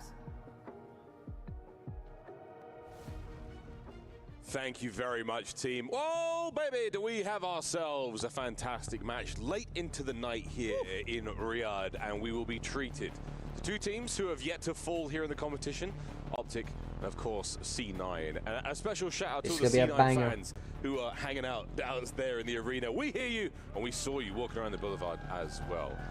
Jay, how is this one gonna go down? Oh man, in the beginning of the day I was thinking, okay, obviously Optic the last couple of weeks have been playing basically perfect Call of Duty, and I still didn't get the answer of what Gwyn being added to this Cloud9 lineup, what were they gonna look like. But obviously the way they were able to handle G2 this morning in a clean 3-0, basically 100 points clubbed them on the opening HP. This is a totally different team that I wasn't expecting to be here, ready to go. Yeah, Gwyn, what an impact he's already had very, very early on for this team. Coach Lamar looking exceptionally fresh, I must admit. Wow, I haven't seen that. I haven't actually said hello to him yet at this tournament. And the chemistry already for the boys. I don't know what was just thrown at Krem. With the squad ready to get into this one again. Battling for a place, a guaranteed spot there in our quarterfinals, and we're going to dive right into our first map. Quick like, be crazy. Rewind, Hardpoint, Protocol Search and Destroy, and Hacienda. Let me take this downstairs. You know what's going to be insane? Keep in mind that both of these squads on the stage were the initial teams to start off on EWC day number 1. It was a clean 3-0 for Optic, a clean 3-0 for C9. But it's been quite some time, man. Hopefully they were back in the player lounge, consistently trying to keep their guns warmed and absolutely trying to stay locked in, because this is going to be a battle from start to finish. Yeah, absolutely. Two of the stronger looking squads we've seen in the competition so far. Now we get to test their mettle, test their steel against one another. Young Mercules taking on a group of fierce players. And a quick draw. We'll get the lobby reset ASAP. Folks, you know the drill by now. Sib, Spark, what a turnaround they have had. C9 not making it to one of the larger tournaments of the Call of Duty season. But an opportunity to right the wrongs of a bad year here at EWC. Yeah, it gives you more of a fire underneath you to realize, okay, we are some of the best players in the world. We should have been at the tournament a couple weeks ago. But there's no need to talk about that anymore. We make a roster change to get more consistent in our slaying, more consistent in our ability versus some of these top teams with the addition of Gwyn. I was thinking in the beginning, all right, there's probably just too much slaying. Not many people focus on the objective play, but the way that Spark came out and played in his opening matchup, the same thing with Krem. You even heard in his interview. he felt like he didn't need to do anything, and that was the first time he felt that all season. So if you can have Sib, if you can have Gwen be the slayers that they are, with the other two filling the gaps, oh my God, we are having a show without question, ladies and gentlemen. This might be the perfect form that C9 really needed. Oh yeah. You keep adding firepower. These players are already so capable and confident, are able to just fill those roles. Kremp, for me, I mean, we've talked about this a lot of the time this year, Jay. One of the best search and destroy players we've seen at periods of time, the peak, the absolute zenith of what it means to be an S&D player. Now he's able to sort of play this more objectively minded role. Gwyn's out there finding kills. He kind of gut the Ravens. Tej flies off to the Falcons. Gwyn finds himself here on C9. We'll find out how this matchup goes. Almost ready to get back into Rewind, folks. And for Optic, what more needs to be said? An insane turnaround in their season. Can they keep it going? Yeah, already knew there's going to be technical difficulties. Because you're going up against potentially the best squad that we have here at EWC. Especially in the form that they have been looking as of recent. You know, the green wall is going to be roaring regardless of wherever they are in the world. It's providing them extra energy, and they are going to be able to thrive off of that, push through that, and hopefully come out firing on this map number 1, because Rewind is non-stop action. Yeah, Rewind's one of those maps. We first saw it enter the BO6 map pool, I mean, from day one. Surprised at the amount of engagements. It was a 100 Thieves game we saw, sorry, LA Thieves game we saw. It was Hydra putting up monster numbers early on, and we thought, okay, this is a sign of things to come with the way this map's going to play, and absolutely it was the case. I mean, again, we lost it for a period of time, it comes back, a fan favorite, very, very enjoyable to watch, and very enjoyable to play, to be honest. We'll see if the noise is going to be there. We saw a big yawn from Shotzi. Oh, it is getting late into the night here in Riyadh. But once the lights go on, once it's game time, oh yeah, it's strictly business. Yeah, once we're loading into that map number 1, we know it's whatever you are filling, throw it out the window. You have to be locked in, and you can already see Gwyn putting down the bots from long distance, not missing any shots. He is ready to right the wrongs on his season, because he started off great with Carolina. You get a top 4, then once you drop Vivid, everything just went to hell. Like, they did not win any series. I think they only managed to win 1 with Dylan Rex into the lineup. So that has to do a heavy toll on the mental of a player who feels like, I am doing everything that I possibly can. So good for Gwyn, the fact that he was able to get out of that situation, put himself on a lineup with a bunch more confident players, great leadership with Lamar, accuracy, right behind them in the comms. And that honeymoon stage right now for Cloud9 is low-key hitting. I mean, the right time for that to hit, without a doubt. Of course, we did see Kremp in the grand finals of last year's EWC back on Modern Warfare 3, playing for the 100 Thieves roster, which was, again, a surprise from all those players. And what a run. Of course, Ghosty remains on that team. Trader Thieves goes off to Toronto. And then you get Nasty over there by Vancouver, looking fantastic as well. That's insane how all 4 of those players put themselves in a great position just based off of the placing that they got at EWC. Because there were probably a bunch of eyes on that squad. You think about, like, just the names that were there originally. Ghosty, obviously he needed to go from Optic, get knocked down to a different team to show what he truly was about. He was a phenomenal, one of the best ARs that we had all of last season. Kremp really stepped up towards the ending half of the season and was one of those takeover players, especially in Search and Destroy. And then you see what Nasty's been able to do for Vancouver, man. 3 seconds on the entire year. Hey, man, the guy's nasty. Yeah, no, not a bad place to be for a lot of these players. We're almost ready to go, folks. We do see a full lobby now. We're going to get the final confirmation and load on into Rewind. Jay, you've already brought up Rewind. Fast map. Yeah. Real fast map. Big map. Rotations are essential. Getting the hard point as early as you possibly can. But at the same time, a good team gets good breaks. Yeah, it's going to be fun, man. When you talk about a map like Rewind, you know how impactful the powerful hills are going to be, the money hills in the P2s and the P4s. It was a difference maker in the series that we just saw here on the Alpha stream. With Atlanta obviously having the comeback that they did versus Omit. But if you are C9 with the slaying presence that you now have, we are going to put ourselves in the advantageous position. But even if you're not in that position, you need to find a break. You have the gun skill to find success. And the gun skill is absolutely in this lobby. We are looking at some of the best shooters in the league. And Gwyn, one of them, MW3 season, spectacular, playing for the Ravens there. Same thing. Coming into this season, we've seen him cause some serious damage. A fantastic player we like to see get lost, as we say on the map. Difficult to track down. His gun skill through the roof. A dangerous, dangerous player. And of course, Spark. of course, Mercules. I mean, there is not a single player in this lobby we're not going to cut to and go, yeah, he's gross, he's great, that's brilliant to watch, love his work, very, very good stuff out of all of them. But the real question is how well can they work together, and how well can they work together at this time? It's been a long day, and they've got to bring out the best. Toughest opponent they will have faced today, without a shadow of a doubt. Jay, honestly, can't wait.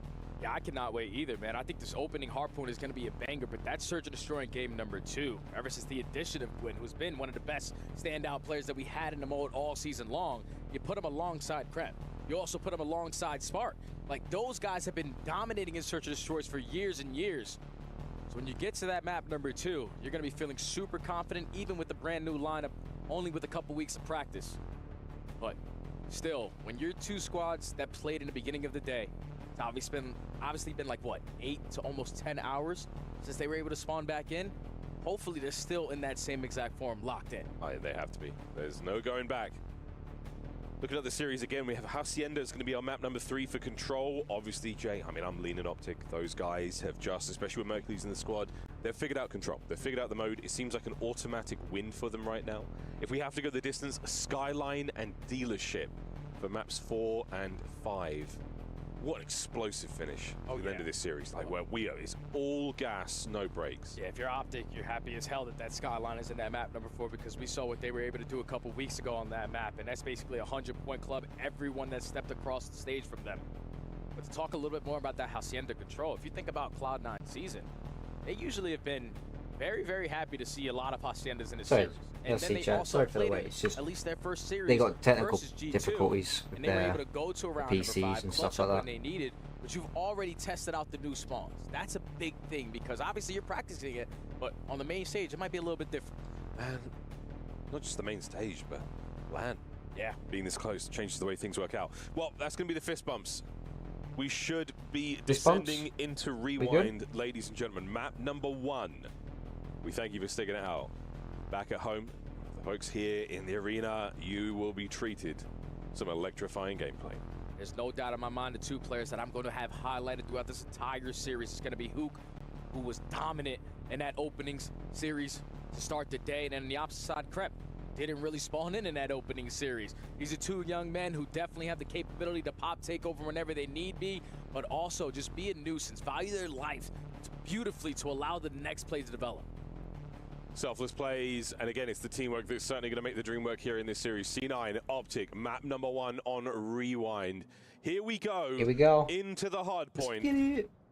Poles apart. They will descend on P1 on the inside of the fast-forward video store VHS, ladies and gentlemen. Nades are up and out. Not a whole lot of contact from that. But here comes the opening salvo, and Kremp, what a 2. It's a perfect start there for Krep. Already Gwyn? lines up 2. Might be Gwyn. No, it's actually Krep. Yeah, 3 and no start there. Still feed is a little bit messed up, but that's totally fine. Already the spawns are going to be flipped as well for C9, but if you are Shotzi on the opposite side, you have a free pinch. Now you just need to find the trade. Yeah, absolutely. Well, that P1 still anyone's map so far. C9 with the opening run. That's going to come to a close quickly. We're going to get ourselves in towards time if you are Optic. Of course, Optic, the blue-ish arrows on the minimap. C9, they will be in the orange. Nice. Now the Come on, Hugh. Thinking about that rotation Nice. over towards 2, already making big impactful plays. 2 kills off the Roto. Now he's the only player pushed out towards the back, so he just wants to wait for his teammates to get nearby before he decides to strike again, force them to look for him. Spark's gonna basically give him a high 5. And with Hook staying alive in that position, you get the close spawns, you win the rotation to B2. Great stuff. Well, hardpoint firmly in the hands of Optic for now. Hook, wrong gun for the fight. As those players work their way down the streak. It's a little bit of love in there. Shotzzy, 1, 2, 3. This is a massive opportunity on the flank. 1 to his name, lights up his teammate as pandemonium sets in. In the meantime, though, Dashy, cool and calm and very steady on the inside of time. Oh, this has been flawless so far on the hold. Try to attempt the back push if you are C9, but instantly gets shut down by the repinch from Shotzzy. Great heads-up play. Take all that space away, and now with 20 seconds left, you can start to get aggressive up through Gen's side. Mercury lines up a double. Look what it does to the spawns for C9. Everyone is at old, and Optic are in firm control of map 1 so far. 1 man left alive on the point, Gwyn. Oh, and it does. Oh, another crash. Ay, ay, ay. That is ay, ay, ay, indeed. That is incredibly unfortunate. Optic, a strong start, suffocated by a technical issue. A bit of frustration there on the face of Coach Karma. And with good reason. Your boys were starting to hit flow. They were starting to get going, but hey, it might be a blessing for C9. Oh yeah, definitely a blessing for C9 because it was basically a full 60 hold at the P2, and then at the right time you're able to flip them all behind you to chain it to the P3, P4. If that game would have continued, the score line would have got very, very ugly. But no need to sweat about it. You understood what you needed to do. Obviously, P1 was a mixed fest, but the money hill, you had it locked down. So nothing needs to change on the side of the green wall. If you're C9, we need to be a little bit more aggressive on some of these routes and cut them at least short. Yeah, it feels like C9 is a little back foot. Yeah. Like 1 or 2 steps. They're against the ropes. I'm just getting the gap. You've got that early aggression. Again, a far very, away. very short. Too many crashes right now. With there. Like we were just in the rewind game, and now they've crashed. Here. I'm not exactly sure whose PC has had an issue. Looks like it might be Gwyn. It could be Kremps. Hard to tell. But either way, try to get this resolved ASAP, ladies and gentlemen. Optic versus C9 continues after this. Wow. A 6-minute break? God damn! Super sweaty.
Nah. Nice.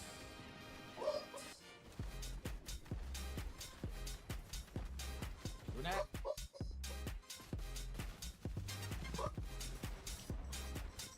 Luna. My dog, guys.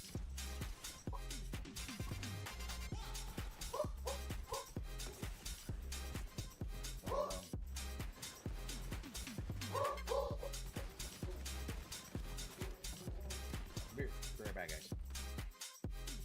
Una. Te voy a encerrar.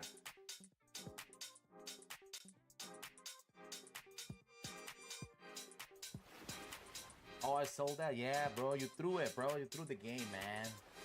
Fuck. Just kidding, Diablo. Bruh. Good. Back out? Yeah.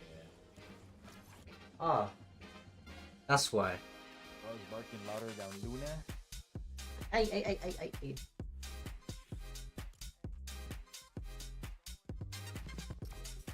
ladybug. A ladybug. Look. Ladybug.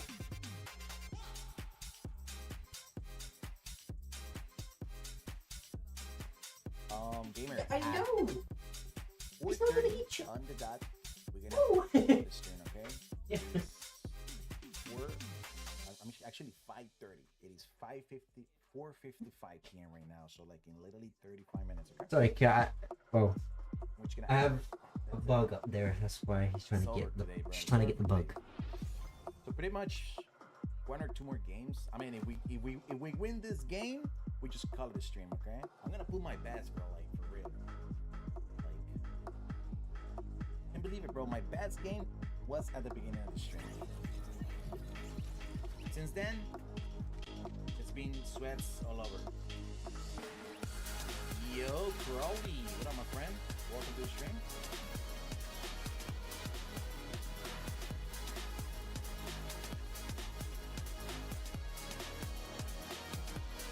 Banana, guys. Got it.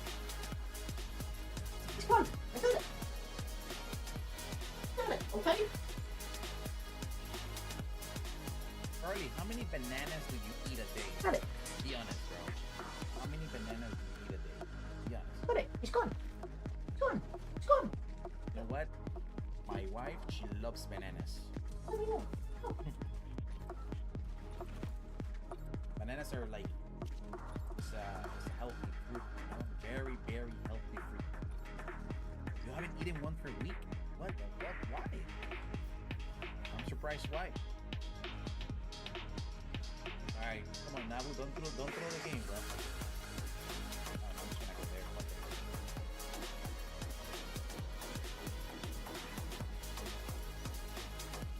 Gotta get it done, that's it, bro. That's what I'm shooting for. Oh, shit.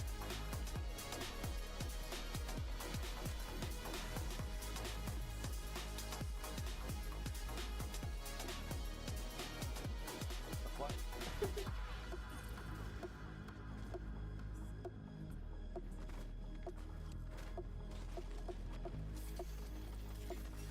Yeah, shit him.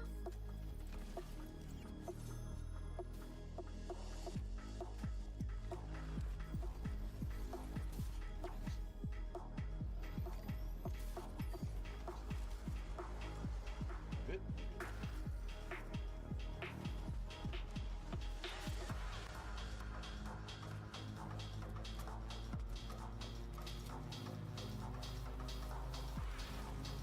Long way again, you.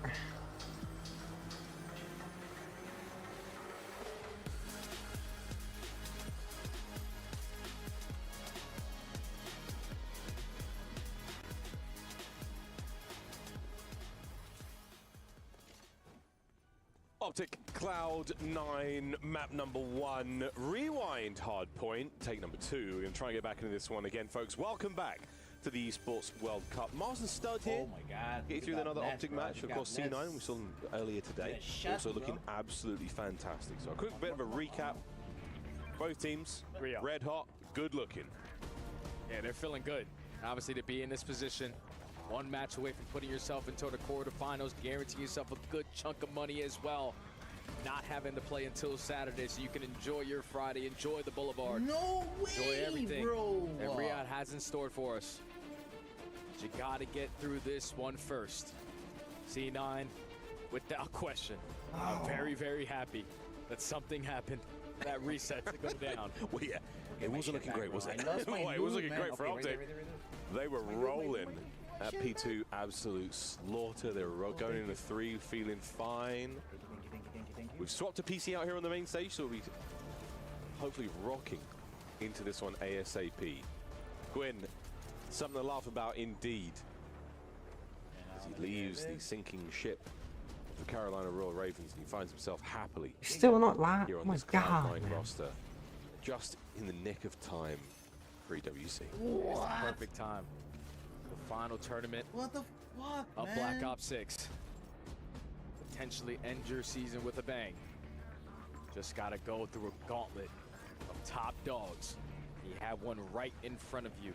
They're all rocking that beautiful green. They have been playing out of their minds. You can already see it even before the reset. Like, Hook again consistently is just making game-changing plays. If you allow him to do that, if you allow him to be as comfortable as he is, you are not going to stand a chance, because when he's on point, they're basically playing perfect COD. He's had the most wonderful turnaround, man. I mean, Hook has had such an exciting career, and in the last few months, complete composure. In the comms, whenever we go through listening, he is the leader of the team. He is calling the shots, he's calling the play, he's telling the boys where he wants them and when he wants it, and he's getting it, man. I mean, instrumental in that back-to-back championship win. It's just crazy how you Yeah, started chat, off this we're just season waiting with him for not even being on a the professional matches to team. start. We knew that we were going into Black Ops 6. We knew that it had Omni movement. And Hook back in the day was a player who invented all of the movement all throughout the jetpack in Call of Duties. So with this guy putting himself in a position now to not only level up in this game, because we were understanding this was going to be a hoop title, but now the consistency in his game, the way that he values his life, and the impactful plays that he makes is such a game-changing difference from him. And it's insane to watch. It's fantastic to watch. Well, folks, we've received a quick update. We're going to swap out 2 more PCs. Ay, Dios mío, but when we're back, it's time to get Optic and Cloud9 on the road again. We'll let the Wizards on stage get to work. We'll take a break. On the other side, more gameplay.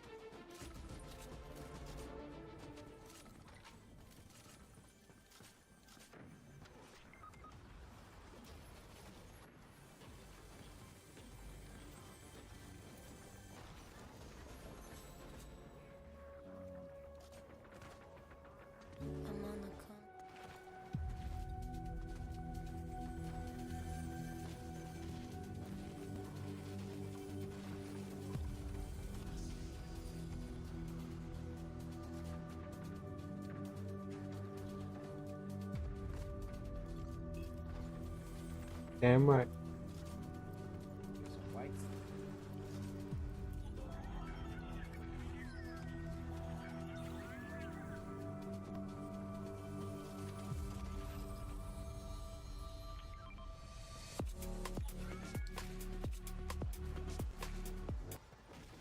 You don't need to search harder for something special. It's the longest waiting time ever. Check out what are they doing in there? I'm not gonna go that way.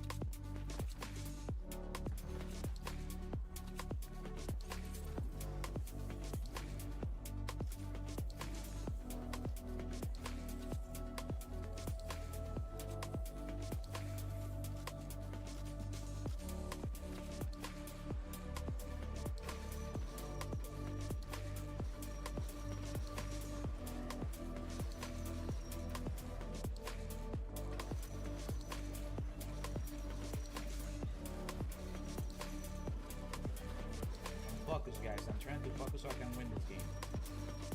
We can wrap it up, bro. Wrap it up.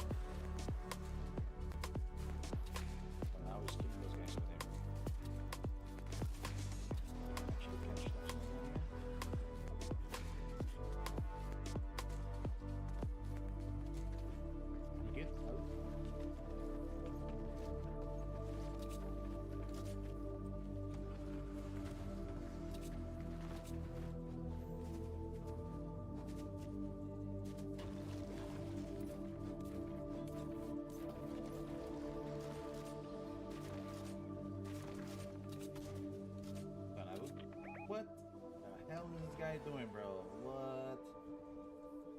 These dudes, man. Alright, cool. Yes.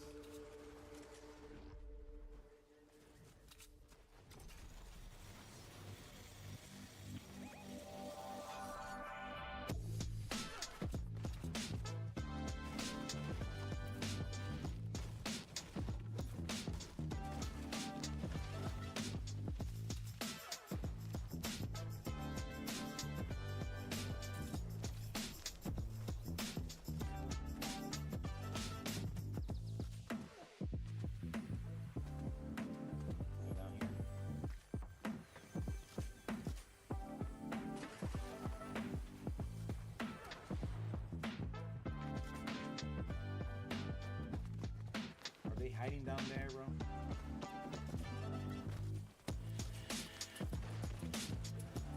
Down the bottom. See that?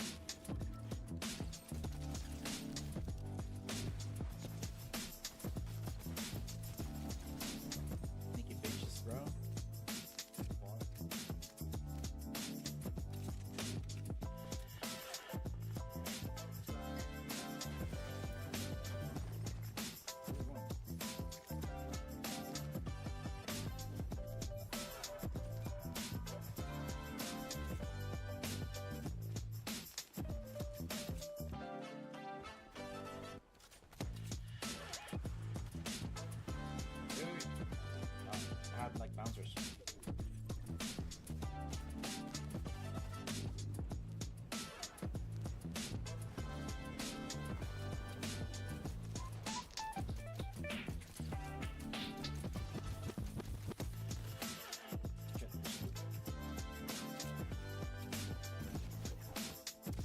Yeah, chat. So if you're wondering why we're still watching it, it's just they're having so many problems with their PCs. It's a long wait. So we've been waiting about 20 minutes for one game to start. So you can kind of understand why. I have my friend's stream. Well, I have this stream open just so we have something to watch while we're waiting for them to hurry up.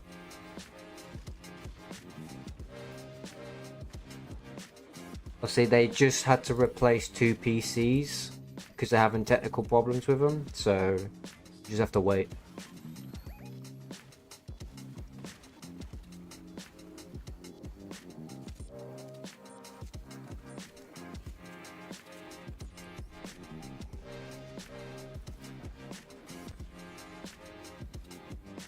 It's long, but what can you do? When you're hosting the biggest World Cup tournament with 70 million, obviously with the CD out it's 1.3 million dollars on the line, you're gonna have problems. Hey guys, I get a little toxic sometimes, bro, with these tournament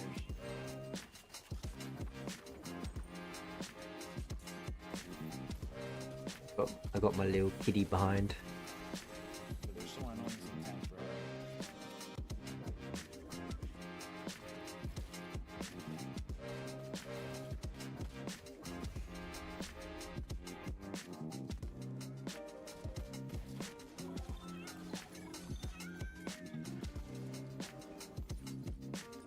Okay, Thor, everybody gets toxic here, homie. Shit up, bro. Like they pick me up sometimes, bro. Yeah, they get so annoying.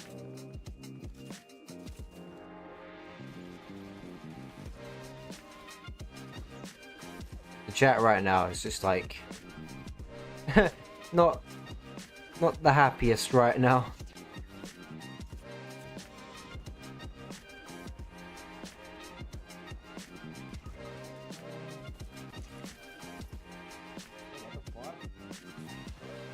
Where?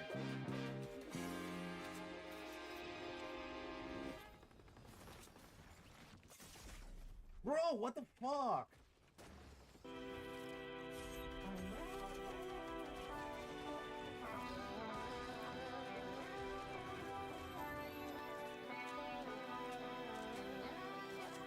Swear to God, bro, I've been getting shot from distance, bro. Like this guy all game, bro. Bam, bam, bam, bam, bam, bam, bam, bam, bam, bam. 70 million. That's it with all the tournaments and stuff. But obviously with CDL right now, obviously the Call of Duty League, it's like 1.2, 1.3 million on the line.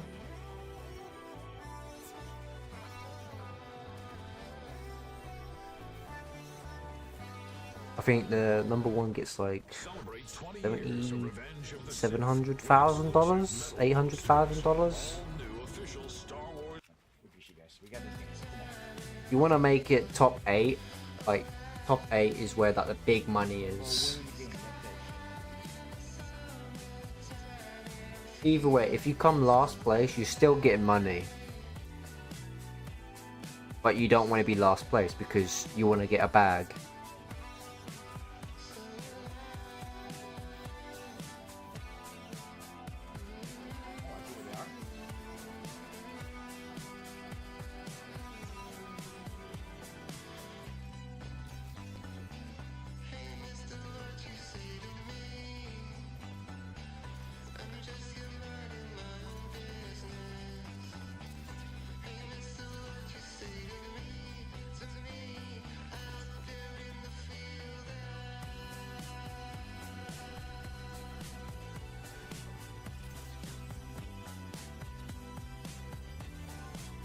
Yeah, if you've not yet liked the stream, be sure to like the stream. It helps so much on the channel. We've been live for about 10 hours. It's alright. 10 hours is pretty good. Let's go, bro. Let's go. Let's get out of here, guys. Thank you so much for coming, guys. Appreciate it. That's what I wanted. I just wanted to get the dub, bro. That's it, bro. Let's do a little bit of chat, bro. Like a 5-minute chat, okay? Before I leave. So that way, you know, I just don't leave like that, bro. Yeah, thank you so much for 6 likes in the stream, guys. I really appreciate it.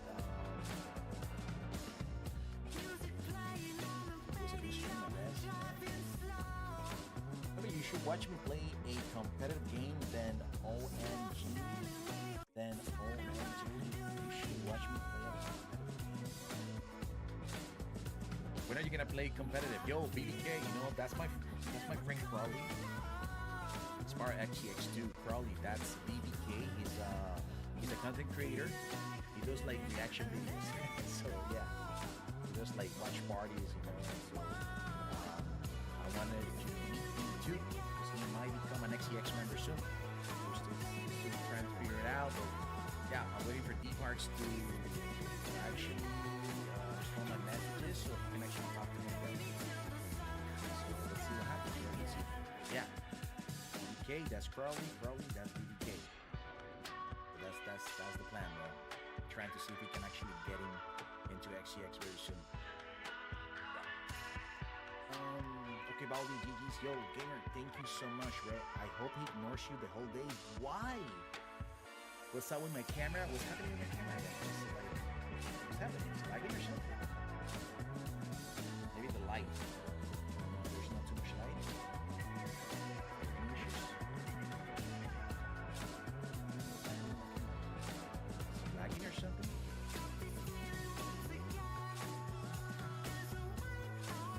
Looks good.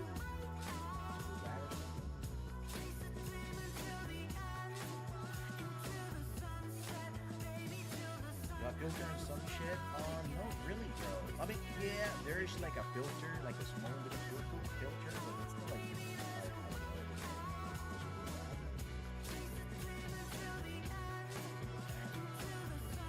isn't the color correction a little bit oversaturated? I don't know. Maybe yes. Let me check.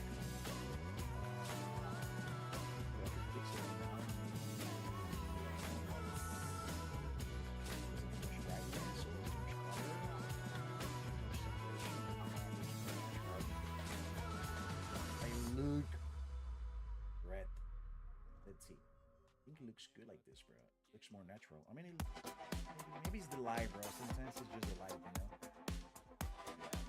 I need to be honest, like this. To be honest, this camera, like it's been giving me so many issues. Well, it doesn't give me any more issues like before, but since I got this camera, it's just giving me issues with the camera. But now I think I already repaired the camera. Finally.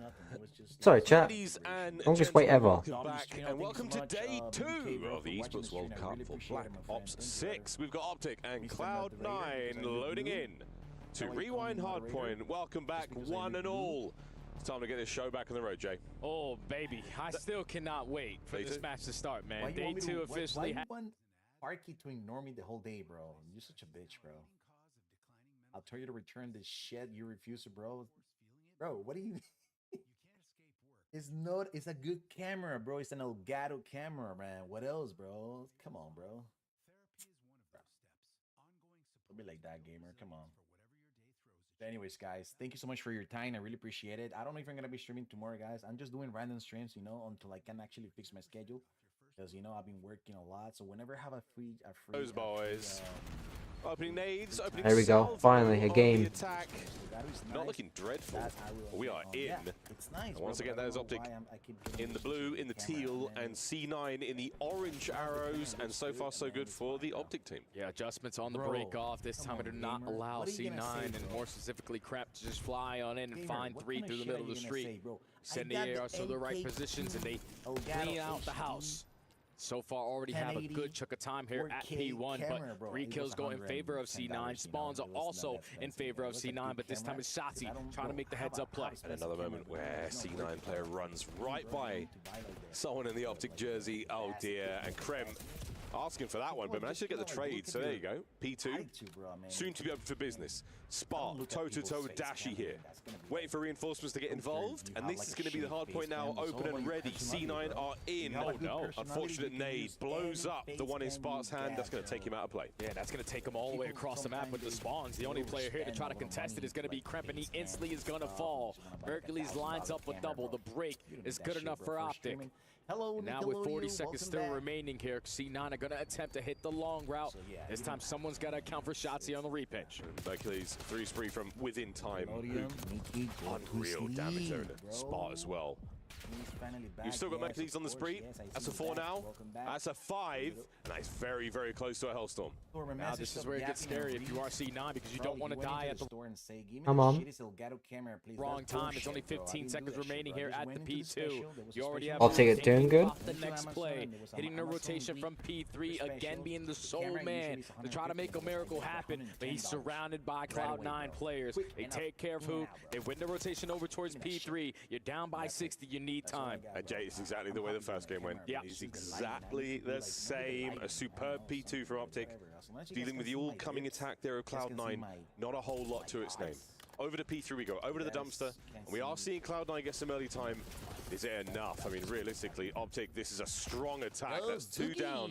If Krem can find another kill, it'd be massive. Yeah, but Shotzi won the most important 1v1 gunfight onto the player who was trying to secure the back spawn. So now Optic are able to find the break and flip it to potentially chain it over towards P4. The score line is only going to get worse if Cloud9 cannot make up for it in the sling and make up for it here at P3. You find 2, you find 3, and this is where you got to get aggressive to flip the map. They did a great job of getting time, just absolutely stacking the point. Bodies everywhere, shoulder to shoulder, but great range there from Hercules. Finding Sib himself in the kill feed right now, and that's a 4 spree. A single magazine, 2 spare rounds. What a life that one was. Shotzi catching him out on the transition towards Nu. So once again, from dumpsters, now on the inside of Beepers. Optic with a strong lead. Yeah, but the nuke with a massive repinch with the double kill as well. The zoning going to relieve a lot of that pressure through mid-street.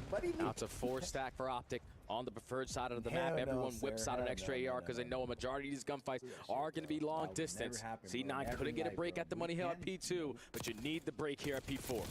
Whoa, Mercury's down, 3 dead, instant. Fluffy Dashi kitty. alone, anything he gets is a consolation, but that is a break and a half from C9. Rapid counterattack. Oh, and the nuke was trying to make another big time play. If he would have found that second kill, you spawn C9 all the way across the map, but thankfully the trade comes in at the right time.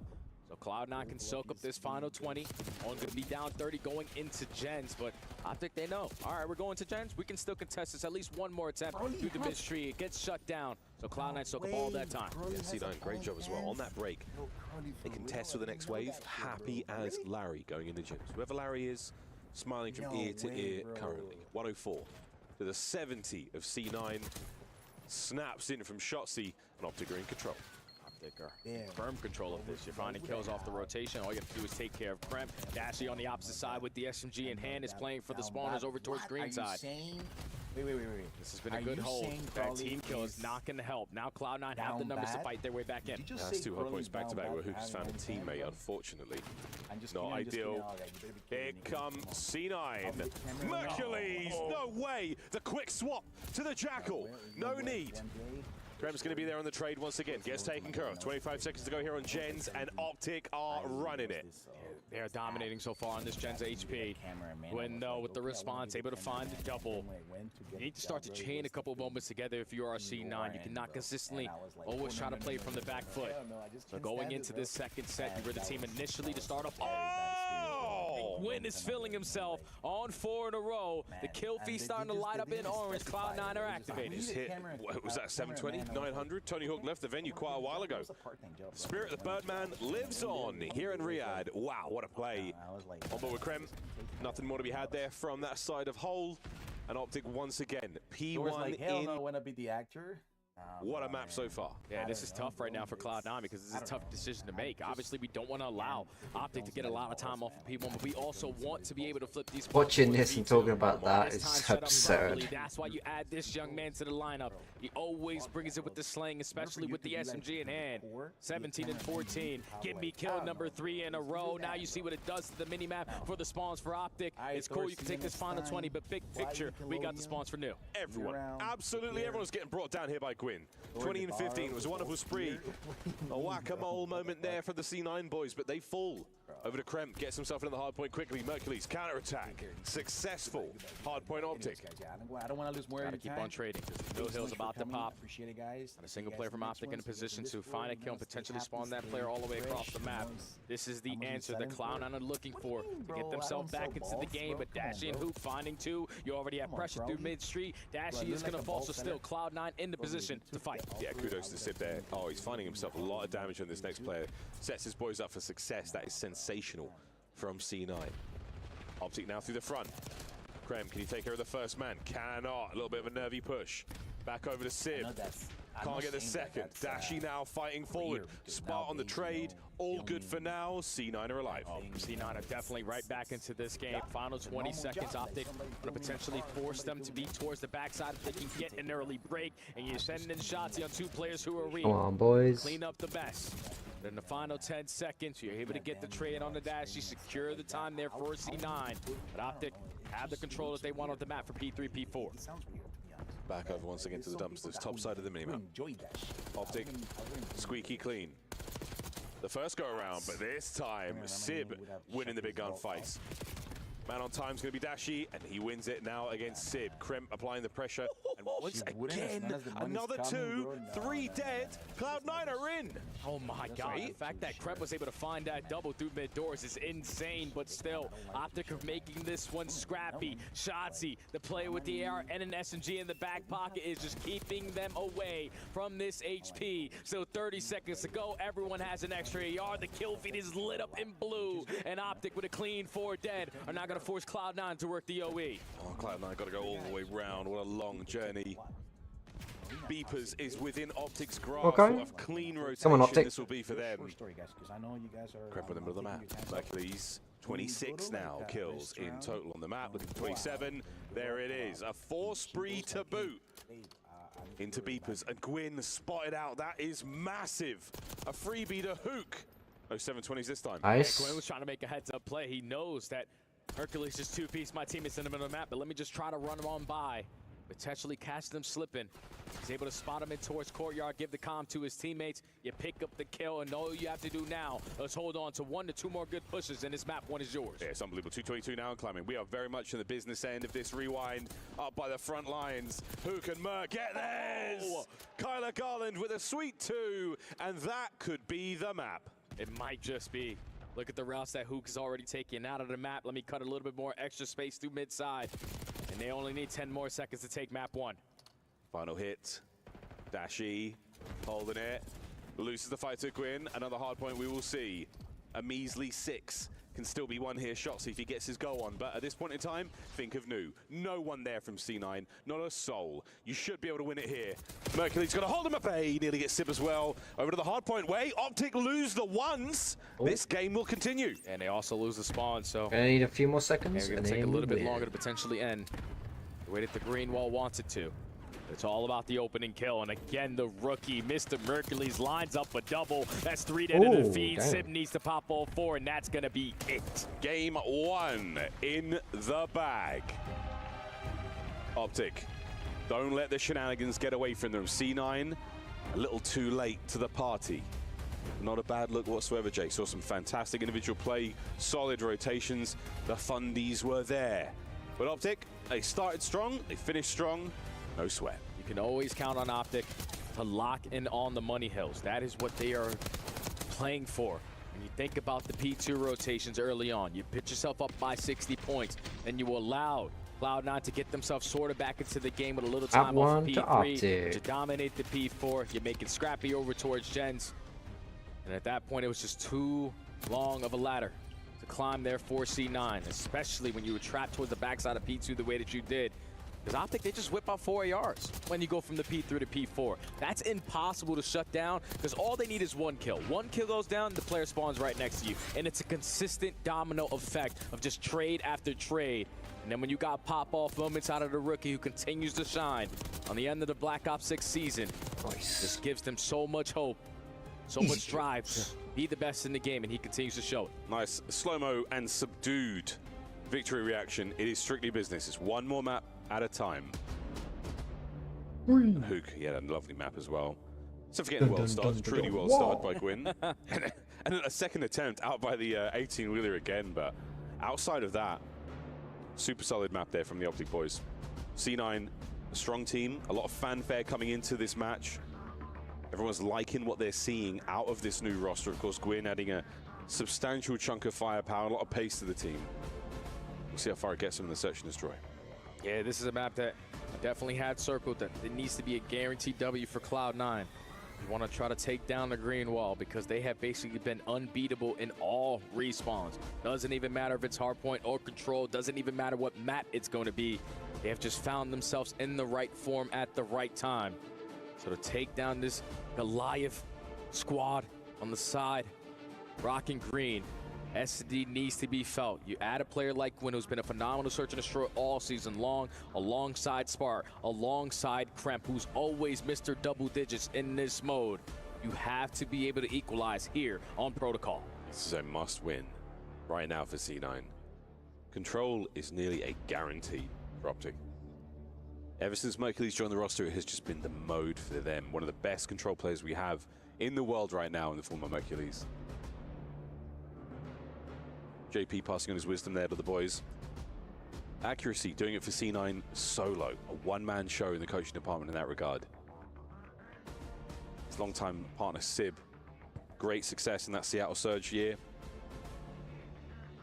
A wonderful time in Vanguard. It makes a lot of sense he would end up being the coach for that sort of squad, knowing those boys inside out, alongside Pred and Mac. Oh yeah. Crazy, crazy year from those guys. Into the Search and Destroy we go. The battle that I have highlighted is definitely going to be Kremp v Shotzzy. 2 players who love to dominate on Protocol in that island role, sneak behind enemy lines and just make big-time plays. They are impactful whenever they get stuff going.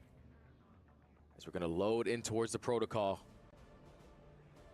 Everyone's making sure everything's in the pocket. Dashy wants to make sure nothing hit the ground. Kyler is always going to be on point, but into the Protocol Search and Destroy we go.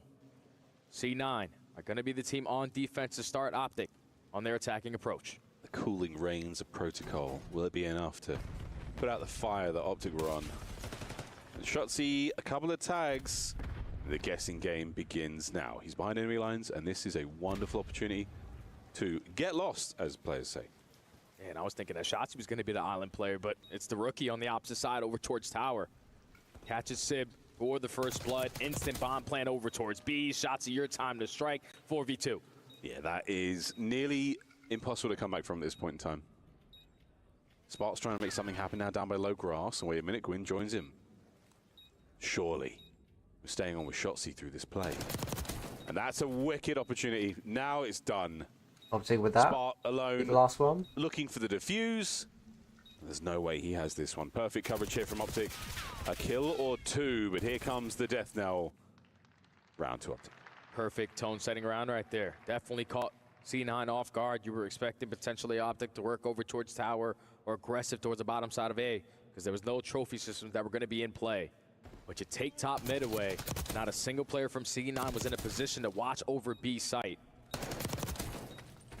When Mercules is able to find that first one all the way across the map, you're thinking, okay, he just got a kill there. The play is potentially going to be over towards A. That's what opens up an avenue for approach there for Shotzzy to strike for the second kill. As soon as that bomb gets down, it's a perfect play call there from Optic to start this one off. 2-2 here on the attack from C9. The bomb could be going down towards A, and it looks like it is. Yeah, Gwyn's going to lead the charge there. Kremp on the outside now. Is he going to spot the ankles of Shotzzy, or maybe the posterior? And that is an essential win for the first blood. Oh, you can't even do that. Kremp is going to be trapped. Oh. Top 3, doesn't want to get bad timing here. Stun to indicate that he's still in that position. Going to try to isolate him, but he's able to walk away with one before falling. Now it's a 1v2 for the young gun. And Merc is trying to go for it. Bomb plant. Just trying to put the OK meme. How quickly can he get into the fight? They think he's outside. No one is ready for this. 1v1. Spot, hold your nerve.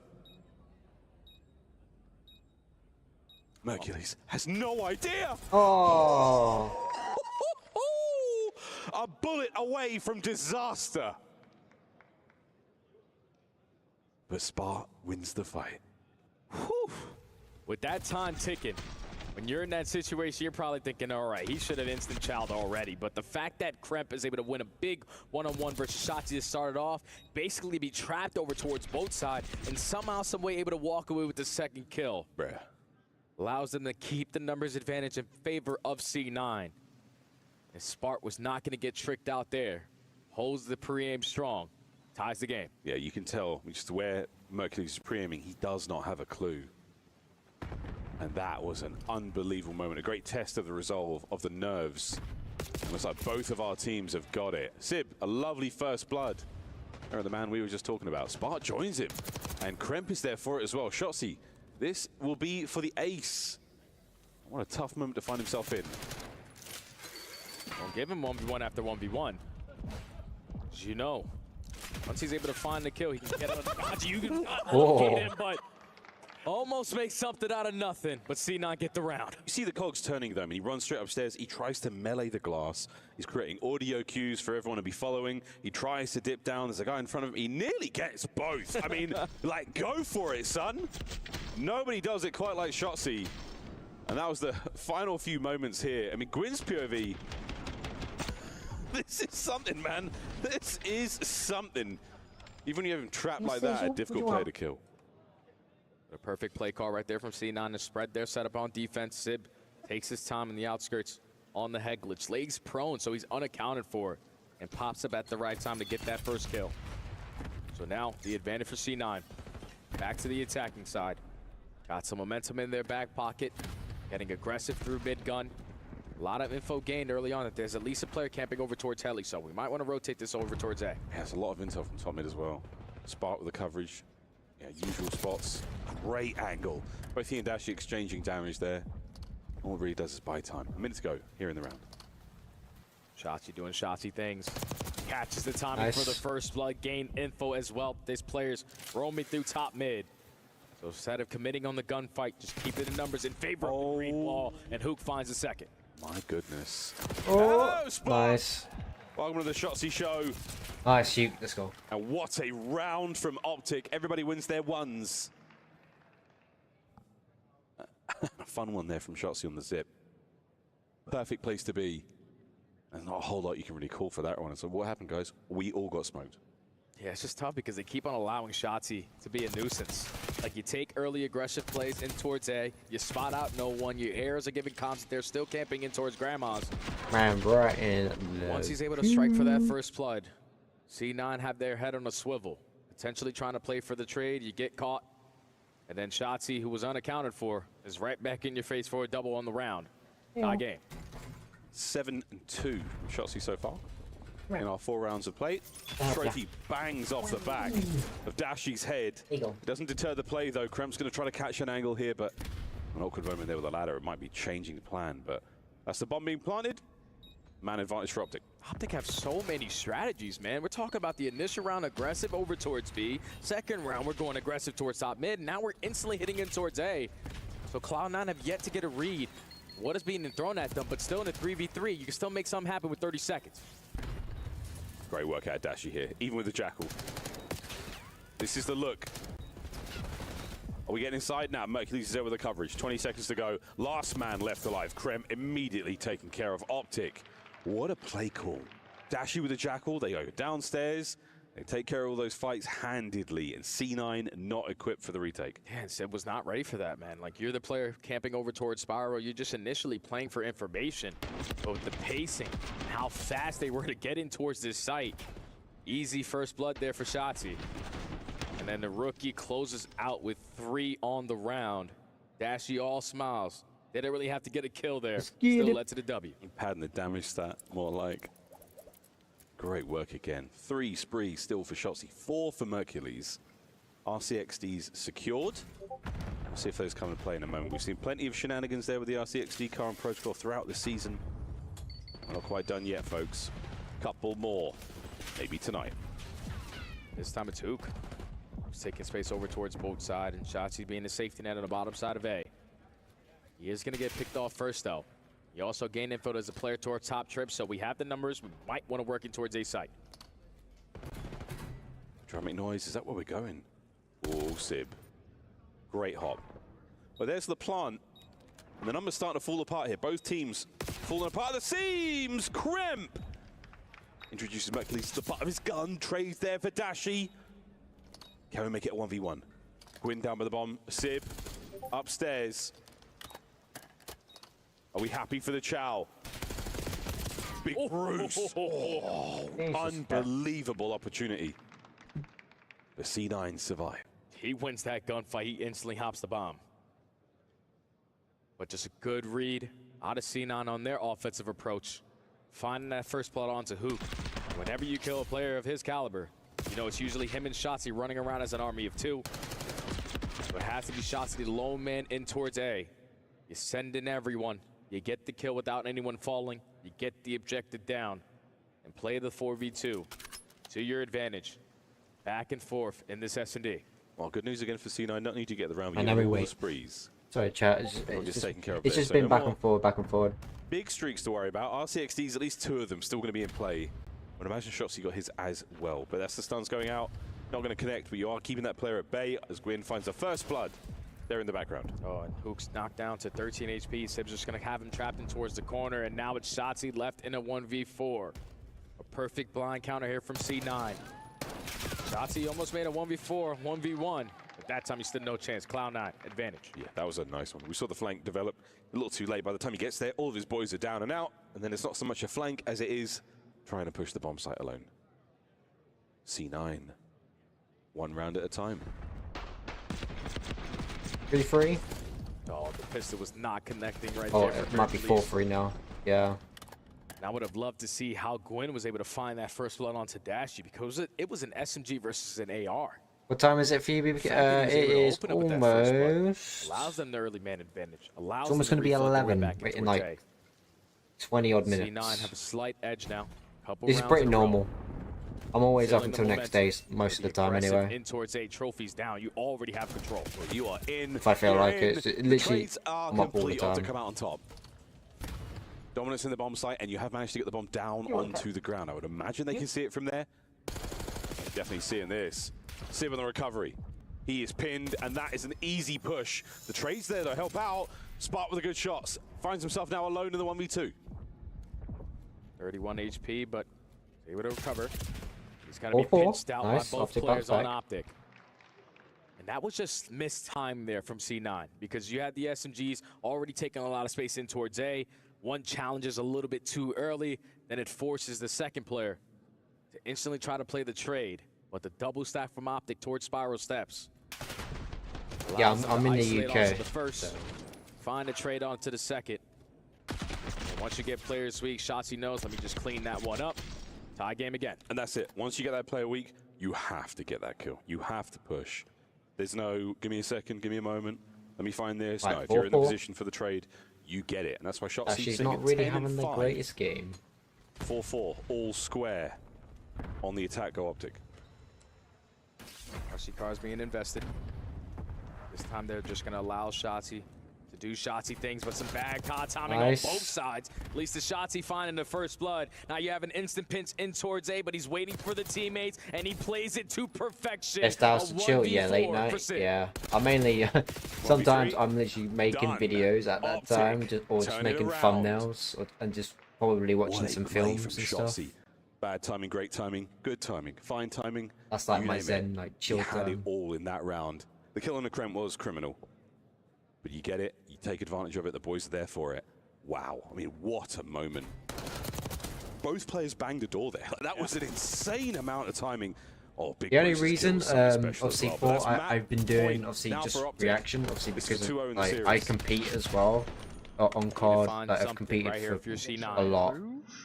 My my bio on my YouTube will basically say everything, but the last game I competed on was Extra Fine. If you've played that game, so far in this game too. That game was so good. No one wants to make that little mistake. It just wasn't getting love because it died so fast. Indeed. Because obviously you had Black Ops 6 come out and then you had Fortnite OG come out, so it was kind of doomed to fail. C9. I would have loved to compete in Black Ops 6, but they have isolated. I just didn't have a squad and I couldn't deal with the cheaters that I've been running into rank play. Still alive, Jay. So that's why I'm just waiting for Black Ops 7. That's when I'm gonna I'm gonna grind. Everyone's like I just always stacking do. on the bottom side of comms. I always grind every Not card. gonna force a It's one-on-one just gunfight, or not gonna Black commit Ops on 6 it. on board. Just want to keep the Well, numbers I on your literally side. have nothing to do on that game. He dealt so much damage to Dashi. How many more players I do you regret take to him? buying With the Black grave, Ops 6. nothing. That is it. I do as well. Keep it all together. Well, on Xbox it was basically 6 free, for the final score. No round 11. but obviously I paid for none the of that, Vault, which boys. was like an extra 30. They keep it all together. and Yeah, I did the think zombies, I did the two-piece. Warzone Start camo that round grind, out I for did the Shotzi. I mean, you multiplayer, should not be I grinded it winning those. out, and then when How rank did he came get out, that? it just, the That one cheating is was gonna haunt awful. C9. Right now, if you go on ranked, it Devastating is performance. so bad. Optic find themselves up 2-0 after I'm more search like and it to destroy mess. success. Yeah, Such prowess. I like War. We're I've been seeing getting late more tonight into here in Riyadh. When we come Warzone. back, Like we're playing Control. back when Warzone did come out, obviously during 2019, obviously COVID. That's when peak Warzone. That was amazing. But with obviously Modern Warfare 3, and then you got Modern Warfare 2, 3. Those were rough days for Warzone, really bad. But this right now for Black Ops 6, I think it has never been this bad. You know D Parks, he's in. Yeah, I subbed to him on YouTube like a day or two ago. He responded back. I was in one of his. I saw one of his streams, so I just tuned in. I just clicked the like and then. This land is calling.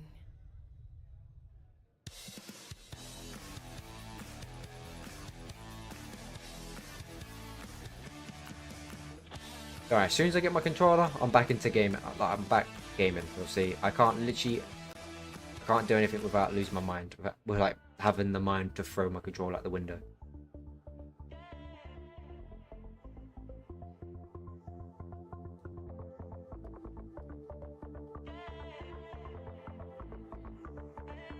It's currently, let's see, we're against Optic versus Cloud9. We're up 2-0. We need one more win, and we are solid. We're through to the winners bracket group, and it will secure a top placement from Big Cash.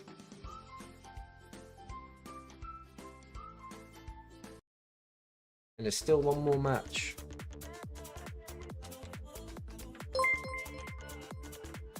There's even crazier. Hey, four with the donation. Hey, thank you very much. Mate, that is amazing. Thank you very much, man. You did not have to do that. Mate, I'm putting you on the shout out list again after this stream. I always do it for everyone.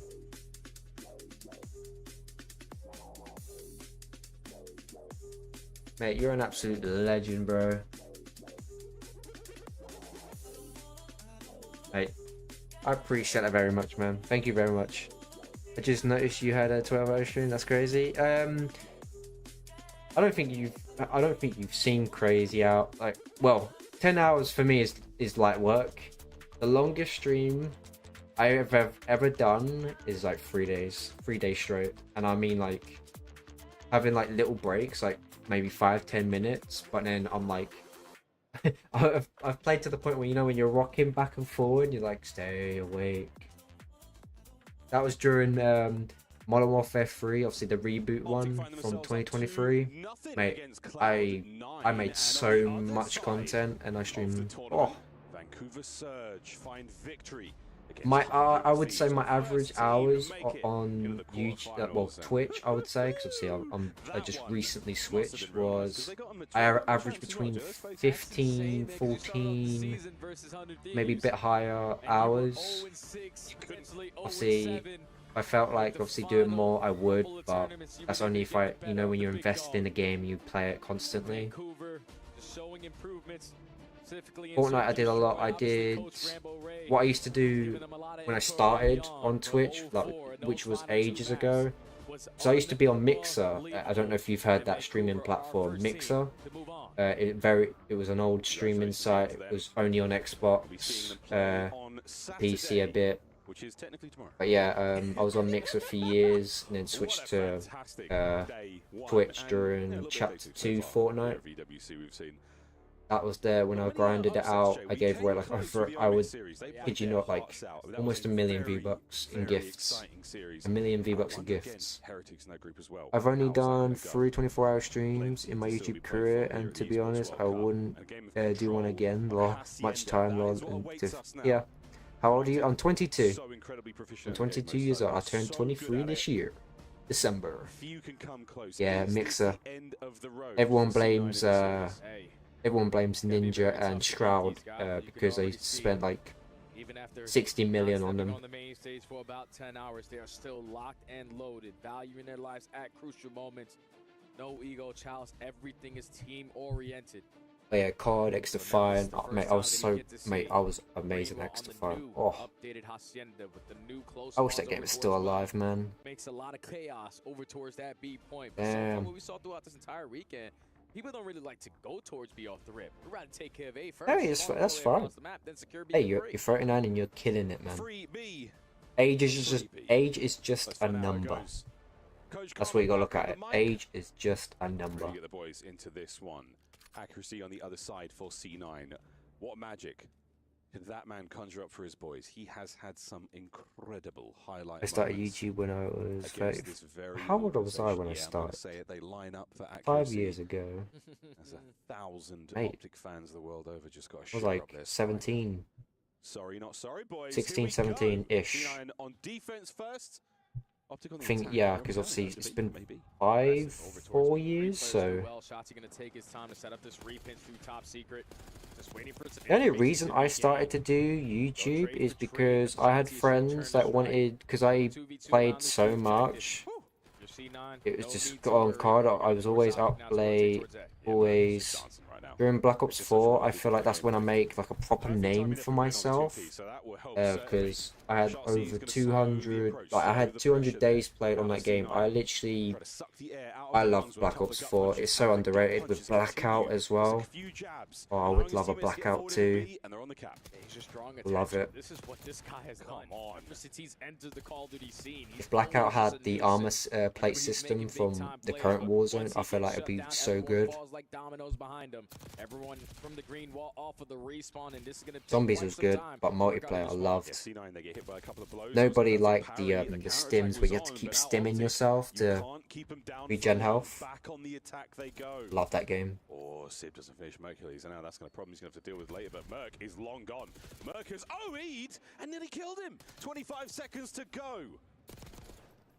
You need to try to stop the game clock if you're Optic. No one finding this moment. Do you also play during streams or just whenever you want? I feel you. Oh no, I play like if I let's say Black Ops 6. Let's say I wanted to stream Black Ops 6. I will stream all like obviously from 1 hour, obviously the beginning to 12 hours, just depending if let's say I get hacked on. I'm telling you now, if I was to play Black Ops 6 right now multiplayer, I would probably have the most miserable time. I will sweat every game, but I will guarantee I will run into cheaters so often. I probably have like a bunch of clips if I were to get them out, like and try to find them for you. Literally of me during the beginning of Black Ops 6 just getting hacked on. I feel like Black Ops 6 was probably the worst investment anyone paid for.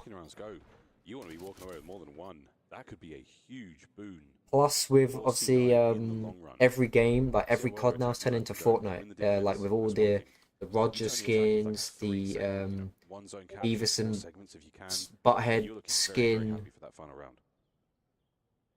Now, if you're seeing on, all you have to do is just make up for that one segment. It's just turned into Fortnite. We could definitely got to play some COD soon with the team. Hell yeah, I'll be sweating. Don't you worry, I'll be sweating. Oh yeah, he's in the Discord. For that first kill, but Mercules responds with instantly finding one. Still a 2v2. Here we are. Just being a nuisance. This is great out of Krem. Supreme aggression, and not a lot of work objectively just yet, but we're going to find a few kills there in the feed. Gwyn, the only man up for now for C9 on this side of the map. And again, not opting so much for that objective play. Love that. Mercules, he meets him in the ring, toe to toe. Someone just threw an iPad at Shotzi. He had him. And this setup is basically Optic currently Shotzi in the nuke. having a blender of a game. C9 in the back of their spawn. Nuke now finds himself on 5 in a row. Gonna wrap back to assist his teammates just in case someone slips on out. So one player unaccounted for in Gwyn who's holding down top plat. There's only 25 seconds. You don't have nothing on the round if you're C9. They've not touched this. We've got no ticks. 0 ticks. This is round. Sid with a kill now to make his way out. Mercury's over the top. This is an easy dagger in the back. A knife in the dark. As Mercules will find himself maybe another. The Sib, immense pressure. I love that. I love that meme. Sign the contract, big boy. Sign the contract. I just hated when Jake Paul did it. Oh, it was awful. Absolutely awful. Still alive, but for not much longer. Cloud9 unable to capitalize. He's such a copycat. He was. Not a single segment earned to their name. So even with Optic having a slow start on their attacking round, you still did better than seeing that there to give you the advantage just in case you do get to round number 5. But just the break-off was beautiful. The fact that they are going trade for trade, and both Luke and Shotzi realize my teammates off spawn are going to be able to take care of these guys in the back of my base. So let me just trap everybody else in their spawn and just allow that game clock to keep on ticking down. Cloud9 had no breathing room. Tie game. Yeah, nothing. Absolutely nothing. We're sitting here talking about how great it would be to get like 2 or 3 segments, man. No problem. They touched the zone for 3.5 seconds. 3.5 seconds. Optic dominant on the defense there. But tied up 1-1 now. We swap sides again. Optic on O. C9. Yeah, chat. If you haven't yet, I'm gonna have to put the Discord link for this channel here. Mate, great people. Gwyn is able to find an opening double, and now you have to slow down. I'm literally just going back forward, because obviously I'm trying to watch this as well, and then I go back in the Discord as well. He locates Dashy, Mercury's last man standing, but that's already been 30 seconds gone. Yeah, plenty of players now forward there for Optic. Pass Rock. Options now towards the A zone. Yeah, we're on it. We're now slowly getting the capture done. A single man for now. Mercules has been snuffed out, dealt with. The last hope now for Optic on the front line is going to be Hook, and he is going wild. A little bit random, caught out by Sib, and Sib puts Dashy in the dirt. That is an unbelievable kill. And a huge swing of momentum now for C9. 27v20. That was disgusting. Optic have no breathing room the same way that we're just getting spawn killed. Not a single segment earned to their name. Big gunfight win right there for Mercules, but it still does not we're getting matter. pieced. More players from Cloud9 in powerful positions. 3 players all on different Oh my god. And with only you can't do nothing. seconds to go, you're down by 10 lives. You can't leave the spawn. We don't have a segment. This is not looking good. Nothing. It is not looking good at all. Final 10. Mercules, don't worry guys, I'll get the zone. Here comes C9 right over the top. An absolute slammed. End that one quickly. And Gwyn, perfect little slide action there. And what do you know, folks? Cloud9 again on defense. And Jake, they've got the only segment captured in the map so far. They're guaranteed that round 5 defense. Who? C9. No, they got one. Got one. Oh, that's my beat. Yeah. What day is it, brother? My beat. I said that with so much confidence. It's okay, my friend. Big man. But C9 now have another opportunity to only make up for one segment. Obviously, slaying is heavily in their favor. You're able to find every single kill. You're dominating them in the back of their spawn. Sib is starting to beam. That is my kill of the tournament so far, and we've seen some goodies. That is the Sib of old. Oh, yeah. Deadly stuff. Sorry, yeah. So Optic are getting defense final round. So you know, when you see you get 2 segments here, otherwise you're in trouble. And it's all about the break-off.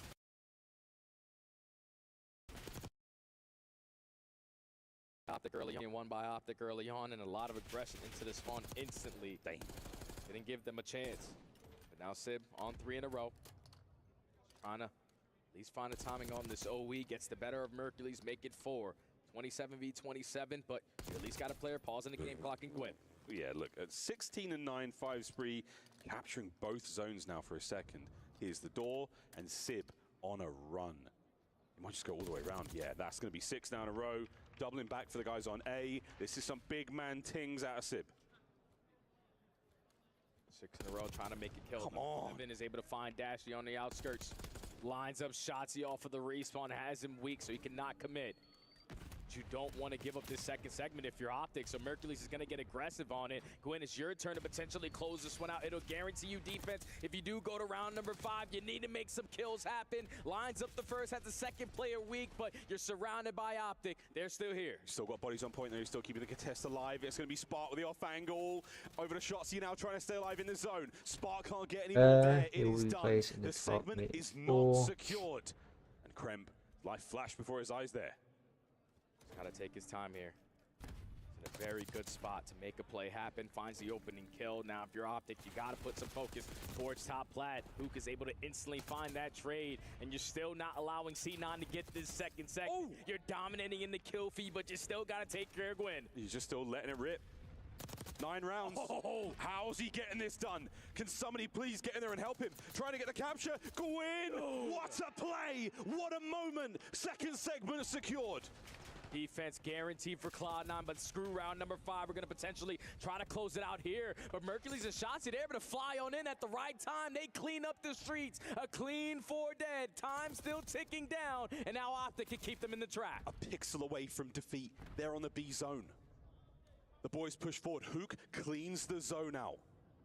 Optic have got themselves an amazing opportunity here to stay alive. Here comes C9 though. Wait, it's one big hit. Hook gets the objective work done, finds a kill. We get ourselves on towards A now. So C9 are keeping it spicy. And it's Shotzzy on the pinch. Shotzzy on the pinch again through top spot. We're just getting lost behind enemy lines. Wins a big one-on-one, locates the second, gives the comm to his teammates for the assistance. And that's another clean 4 dead. Ooh.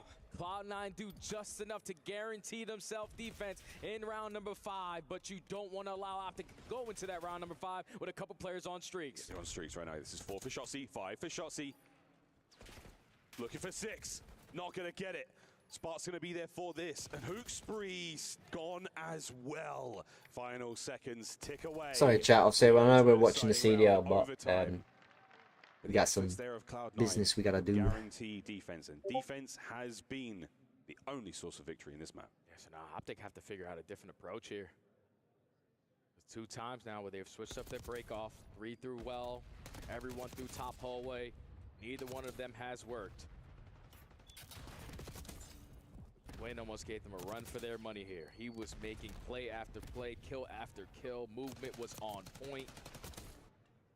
Great understanding of what everything is going to get thrown at them, but once Optic were able to capitalize their way back on in with Shotzzy and Merc finding 2 of their own, it was just an easy hold after that. But you got to figure it out on the attack. And that's a high pressure moment. Gwyn's on point. He's 1 shot. Means nothing. Where he's able to move like that, find those kills, both teams performing incredibly admirably at that point.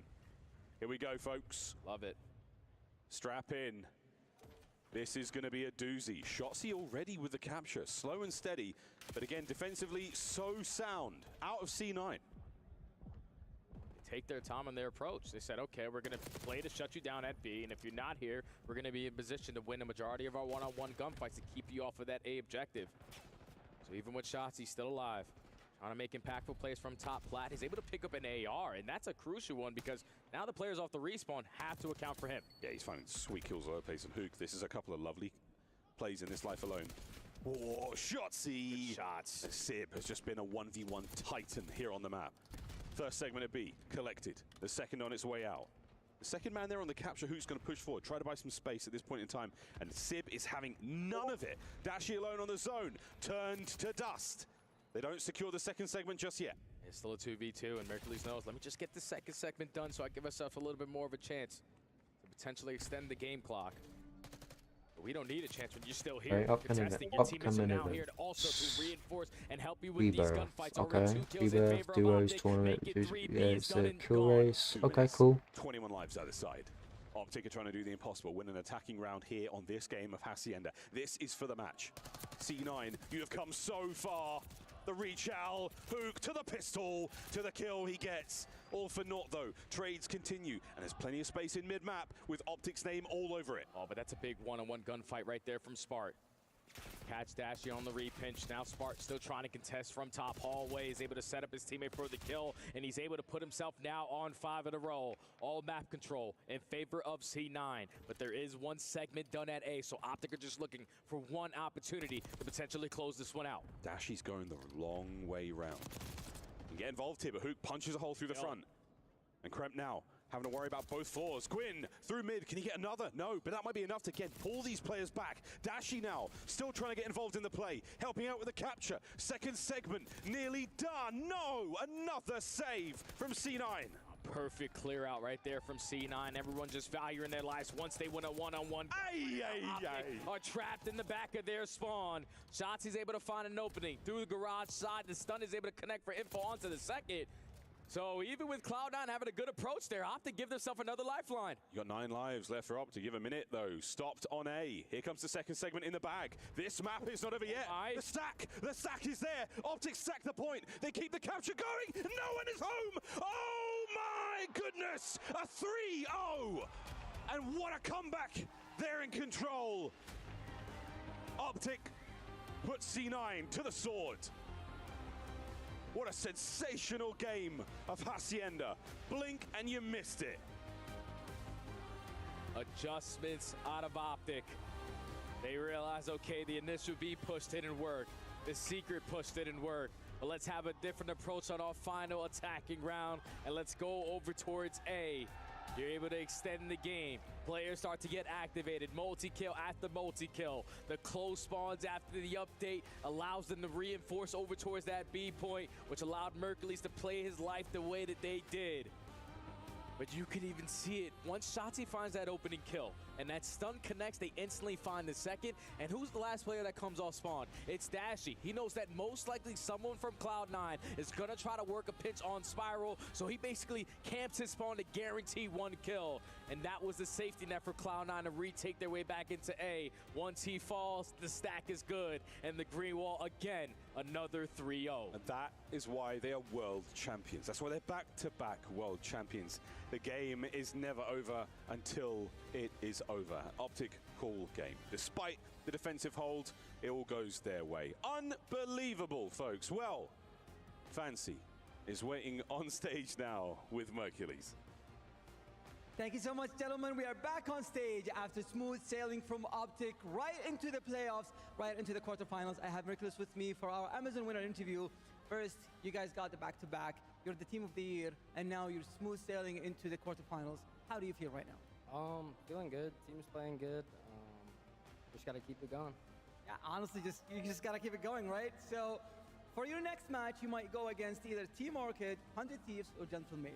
Is there anybody in particular that you would like to go against? Doesn't matter. Are you saying you're going to win either way? Yep, that's the plan. I mean, that's the plan. You just heard Mercules saying that they're aiming to win for the whole thing. But do you think that this is the roster where you guys just come together and actually win the Esports World Cup? Oh yeah, no, 100%. As long as we just keep playing our game and teamwork. I mean, we're obviously 4 of the most talented players in the league, so just got to do that. All right, well, best of luck to you. Back to you guys at the studio. Thank you, Fancy, and shout out to Fancy and Ian also coming in on the 11:30 a.m. bus. It is now 1 a.m. the following day as we continue here at EWC. Optic, they are going to be elated to be going to bed after just 3 because this game 3 was looking very messy with Cloud9 going up 2 rounds. Yeah, it was looking a little sketchy, especially when Cloud9 was able to solidify that final defense, and they were doing a really good job. And we talk about great teams versus the good. It's when they're able to take these controls in the way way they do. But for Optic Texas, thankfully, they have what we like to call Mercules, who is the best control player in the Yeah, Optic just has a plan every single time, right? Like, they're getting spawn blended right there on their side at well. You don't know if you're going to get a couple kills to get through well. So what do? You all OE through Lambo and then instantly hop the point and just stack. And there's just not enough time to make a decision there. If you're Cloud9, you're not able to clean them up, and then you're forced to take those gunfights where ultimately if you lose 2 of them, the game is just over flying out of those windows. So Optic, just unbelievably, like, they've gotten so much better at the fundamentals and making those quick decisions. You've seen it right there in that I wanted to congratulate Optic and say they are the first team to make it into the playoff bracket, but that's not true. Vancouver Surge beat 100 Thieves, I was told, and they should be there as well. Yep. So it is getting spicy already. 100 Thieves playing for their lives tomorrow. Optic, Vancouver have the day off. And I wanted to ask you, Ali, what is that like as a team to know that you have 24 hours to just watch and prepare for this championship bracket? It feels incredible. I mean, I think every team here obviously wants to be having that day off, not only because of the jet lag, but also getting to watch other teams, do some VOD review, get to maybe even watch some of the challenger teams that are still trying to fight for maybe a spot to make it into that bracket. So much pressure relieved off their shoulders to hit a little regain. Yeah, that's massive for Surge, and that's now back-to-back times they've played the Thieves and they're able to take them out. A team that has cooked them all year long. Surge looking absolutely phenomenal. We saw some great highlights from this series. Was there an MVP from Optic looking at this squad as they now are one of 8 moving into that playoff bracket? Yeah, I mean, we saw some huge plays. I'm going to go back to the Search and Destroy. Obviously, it was a very close game. And Shotzi had 4 first bloods with 15 kills. Is that good? That is ridiculous. On Protocol, just finding gaps, getting through, making impact plays. And, you know, when we talked about it before, like, who do you want to prepare for if you're going up against Optic? It's Shotzi, 7 days of the week. The kid is an absolute menace. Yeah, it was a really good shot from you, Ant, earlier on, talking about, like, Shotzi, if you want to get anybody early in that first blood, you've got to kill that guy. And they definitely felt it in this series if you're Cloud9. I mean, he was slipping the gun every time during that search and destroy, and it's tough because Cloud9 was able to hang in there, but unfortunately fell short.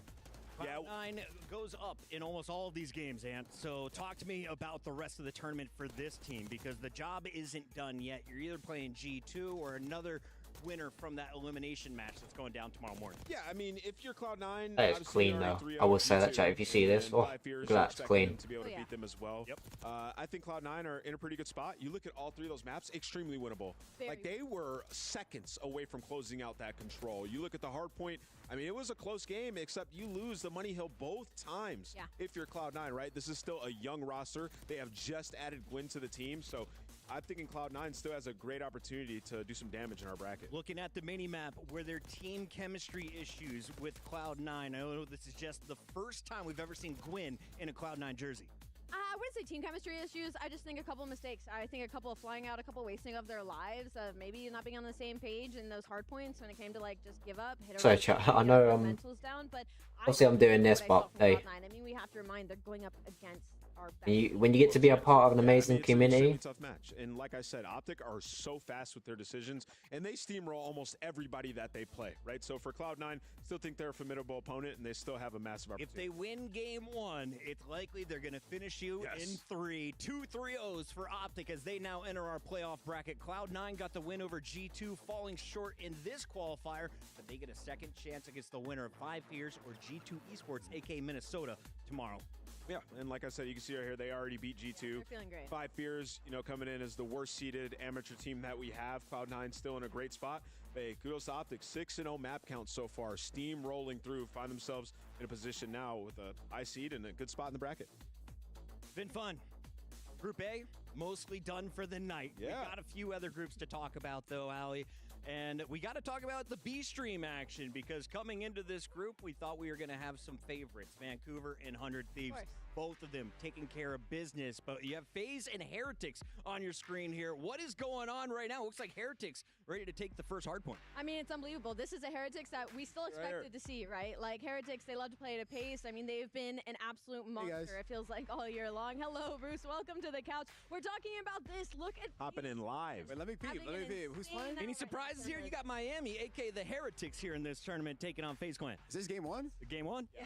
250. Miami might be, they might be the FaZe boogeyman, bro. Yeah, actually, might be. Bro. Like, reincarnated. Yes, IW. Okay. Listen, I mean, this is the Miami team. They just play hyper aggressive. It's tough to beat them.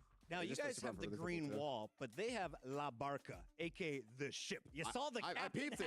Even in the Bravo stage, these guys are making history. Oh, did we win? Whatever they want. They got the flag going. Good for them, honestly. Heretics are going. Oh, we did win. Let's go. Optic win. Woohoo! The fans just embracing Optic with love. What is it's not regressive, but it's good to see we trying to pop into everyone's face for a few minutes, show support.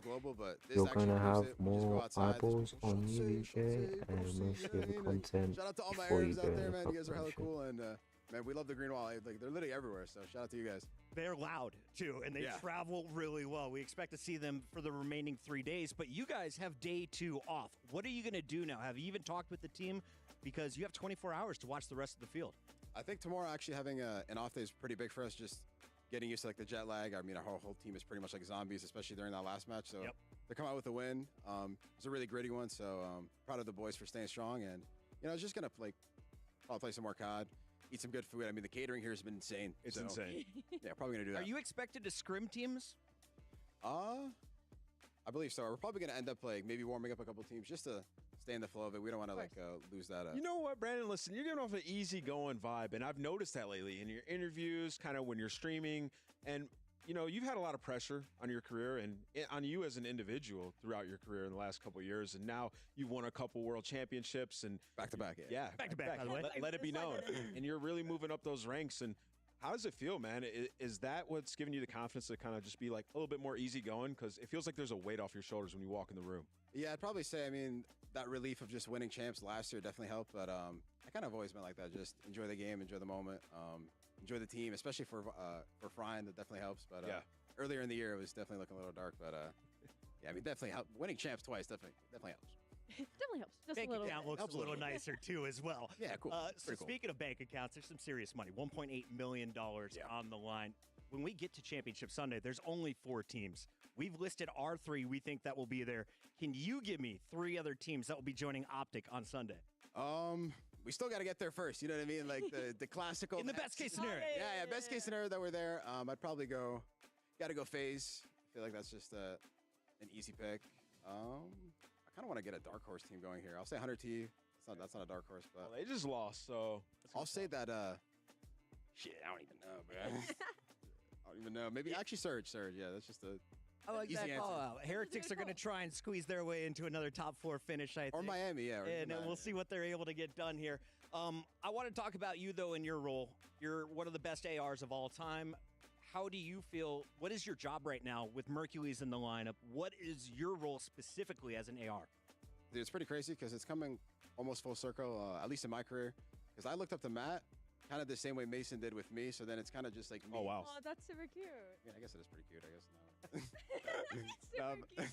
No, but it's pretty cool just to see it because, I mean, I never thought in my career that somebody would, I don't want to say looked up to me, but definitely admired my gameplay. So it's just trying to help them out in whatever way I can and just trying to be a good teammate, trying to show up on time before everybody tweaks out. You know what I mean? Everybody just assumes the kid's late. Bro, the kid's on time. You know what I mean? And I'm also shooting. So just pretty much just trying to be a good teammate. I love it, man. Well, you guys have found your form at the perfect time this season. Keep it up. I appreciate it, man. Thank you, guys. That is Dashy. We're going to let him go join the rest of Optic. We're taking a break. When we come back, it's the final fight of the night here on the A Stream. Don't go anywhere. It's Esports World Cup.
doing?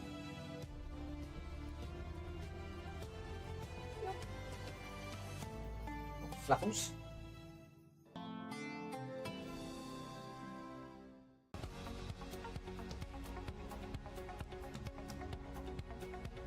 There we go.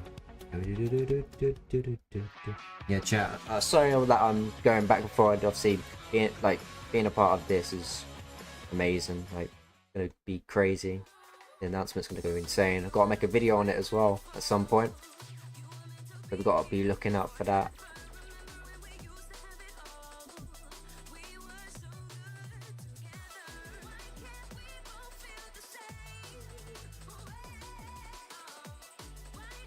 Right, is there one more match? There is one more match. Then we can relax. Well, when I say relax, I mean upload another video. we got a Five Nights at Freddy's or the Battlefield trailer to upload, so I got to pick between the two. I'm thinking the Five Nights at Freddy's because obviously the Five Nights at Freddy's is like a big film and it's got a big community as well. Wait for a lot of streamers. We usually have periods to find out new recruits. Yep, nice. Streamer showed up there for like first 5 minutes, so everyone was doing deals, and then what's happening? Okay, sounds perfect.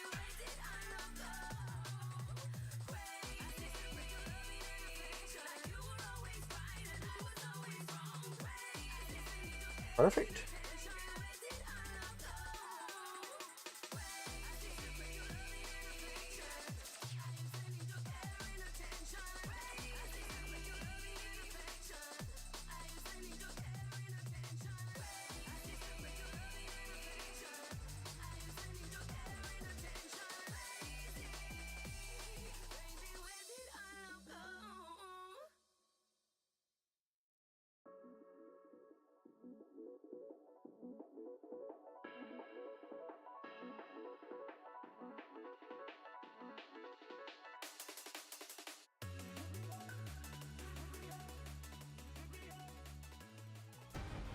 I think my cat's got the zoomies chat because I'm literally hearing the cat going back forward, back forward. What are you doing, Zazel? Oh, she's got the zoomies. The desert is cooling off as the sun sets here in Riyadh, but the games are still kicking in the STC Arena. We've gone through 5 matches. We are down to the 6th and final battle as we'll decide another team to move on into our playoff bracket. Alley Cat Nameless joining me here at the desk. I'm your host, Chris Puckett. And Alley, we're excited for this one because Boston let us down most of the year. We knew they were mediocre. They played mediocre. But in the final event, they stepped up their game. Something insane. A top 3 placing. Snoopy must have gotten a new haircut because that is not the one that I know. But he's looking good across the board. This is a roster not many people had high expectations for. Austin Breach versus... What's crazy about it is this is a team built for Respawn, right? But what was shocking is that they have been discussed. I don't even know the other team is. Even in their matchup earlier, they went down map 1 versus Team War. They head into that map 2. They were down 0-3. They go 6 in a row and absolutely start dominating the series. And it started off the back of the young rookie, of Snoopy, the youngest on this roster. Excuse me, not rookie, but it feels like it because he has been so new and causing so much chaos in this team. The star of Mexico, right? Is he the best player to ever come out of Mexico? He might be, actually. Yeah, let's run with that because he is sensational. He's got one of the best POVs to watch in game, and he could take over at any moment. And then also you combo that with a guy like Purge, who also individually is insane and has that mind for Call of Duty. You saw him in that series as well. Like when they needed him to get going, 1 on an 11 streak, just hit flow state. Yeah. So this is a boss team that's very dangerous, and as Ali mentioned, the search and destroy has been top notch. That's what got them that top 3. Boston retooled their roster for EWC 2024. Yeah, it's been a full year, and we talked to Purge about it.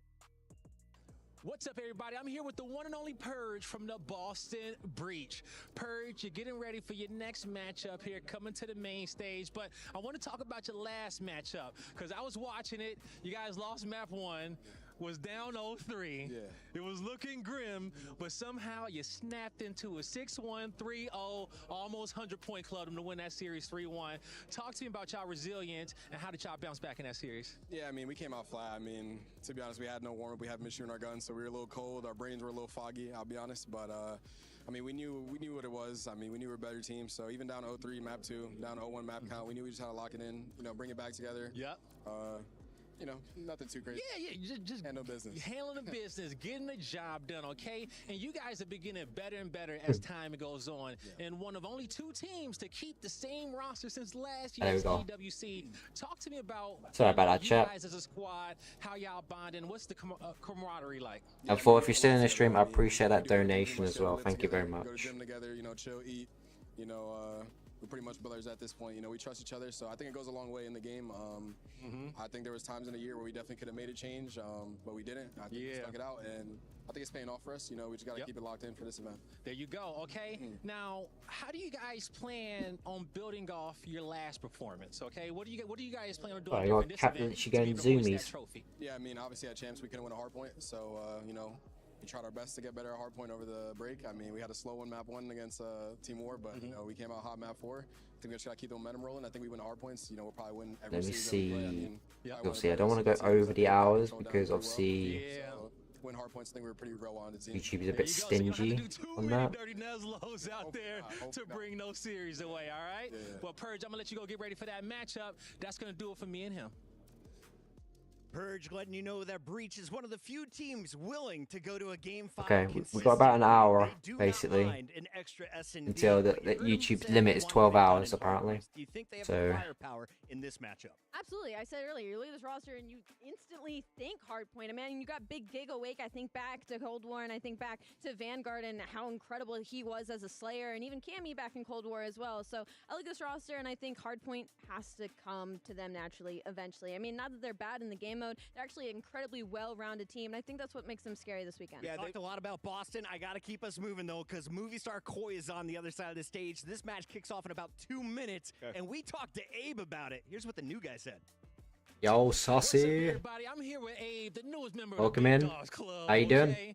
Abe, you know, you guys just came off the main stage. You got a big win. How are you? How's your night going? Feeling great. Morning, night, wherever you're from. Great teammates, so how's it going? I'm just excited to get back on the stage and play more.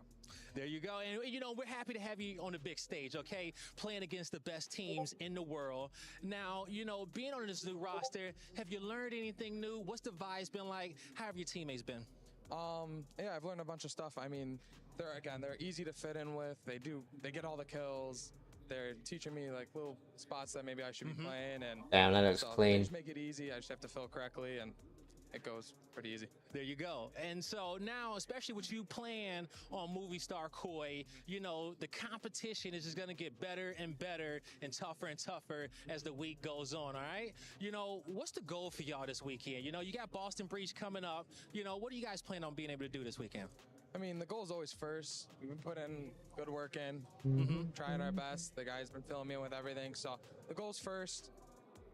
Yeah, I mean, trying to get that trophy. There you go. All right. Now, I want to ask you, man, you know, here at EWC, you know, I don't know if this is the longest you've ever had to fly to get anywhere, okay? What has your experience been like?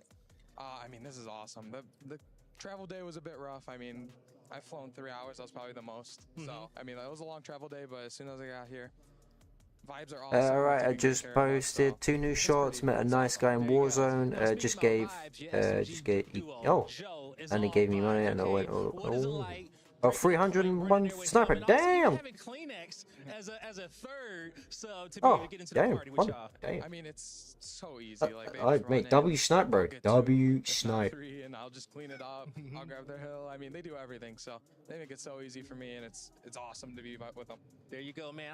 I wish you the best of luck on your next matchup coming up. And you popping off, W sniper. He about to give it everything he got on that main stage. And it's been a number of top 3 finishes on the year for Movie Star Koi under the brand Toronto Ultra. They're looking for another run with a new member. We'll see if they can get it done with a triple dose of Hacienda. Is this good news for Boston or Movie Star? I say Boston, just because the triple hacienda in the middle of this, but that vault, I'm looking at Movie Star Core for sure. That's a team that is fire at fundamentals, and that should be a good map one for might them. be this Ladies one, and gentlemen, so enough yapping from this studio. The final match of the day here in Riyadh is ready. Let's send it over to the stage. We push forward now into the final matchup of the day. We made it. Final This is matchup. it. And one more quarterfinal spot hangs in the balance to be decided here tonight. Absolutely. Optics and Vancouver are in. Who's going to be next in line to lock in a spot in that top 8 and claiming club championship points in the process? Let's find out, shall we? Solid, consistent, and looking to level up. It's Movie Star Koi!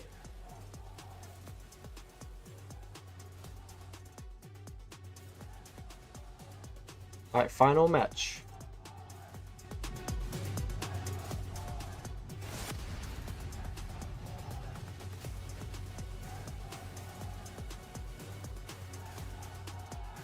And their opponents, they were quiet all year, then came third in Canada. Now here in Riyadh for more, it's Boston Breach.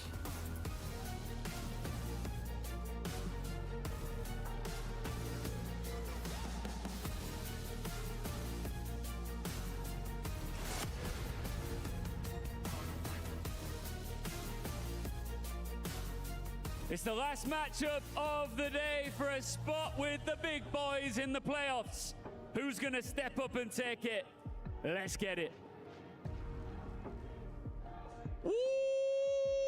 We've got ourselves a late one here in Riyadh. 1:20 in the morning. These players look primed and ready to go. And whether you're sitting under the lights here in Saudi Arabia, finding the comforts of your own couch in America, or finding yourself lounging out the poolside ready to go, we've got ourselves a banger. Boston and Movistar Koi. I'm Shift, with me Ton. And these are two teams that, again, in this group, you expect to be in this matchup, but there's a lot of question. Who's the better squad? It's going to be interesting, but these guys should be gassed up. If they've been listening to the playlist we just had on to get ourselves tell you. here, every one of these guys is dropping a 40 bomb. I don't even know if that's statistically possible, but it might happen. But realistically speaking, look, this is a crazy matchup. We really... It's hard to lean one way or the other. Yeah. I want to get him to close out day number one. It's been a crazy day number one of EWC.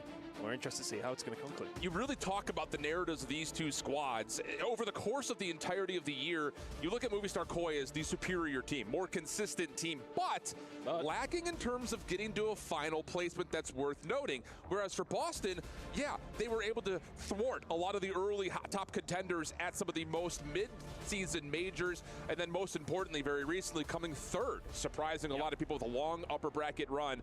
Maybe a little bit blessed with the bracket they had gotten, but also creating the opportunities themselves by beating Thieves most notably as we get ready for a square up in these two teams here. Yeah, I mean, realistically, you only have to beat who's in front of you, right? Correct.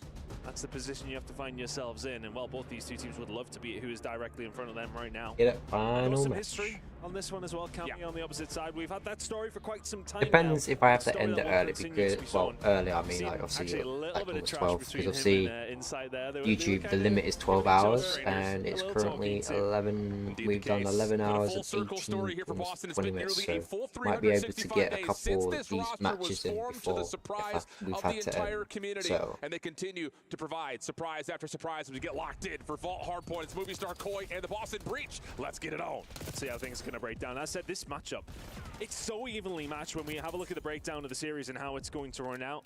There's some good maps for both these two teams. Something we'll talk about maybe when the S&D comes around. But recently, Movistar have not been hot at that, so they would love to start this with a nice one to kick things off here on Vault. And I'm curious to see how it is going to work out. Like Kleenex, as I said, we've seen him on that flex.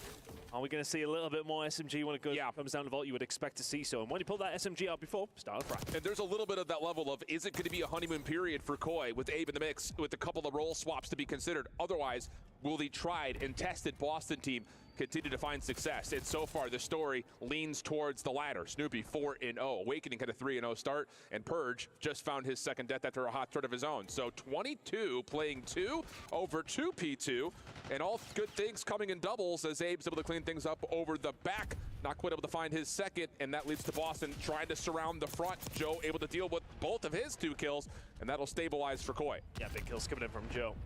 Makes everybody else's job just that little bit easier. trying to hold it down towards his backside. Big nice. push, big Boston. kill. And he gets taken down. This is a nice hold from Movistar. And realistically speaking, we see a nice start from Boston there, picking up some decent time over towards V1. But this transition, very, very strong from Movistar, now setting up some very good time. And this is, I was going to say, an interesting moment here for Kleenex. Again, talking about him picking up that extra AR when they need it. Is he familiar with the positionings and the timings to find the most success with that weapon? Right there, he gets a little bit caught.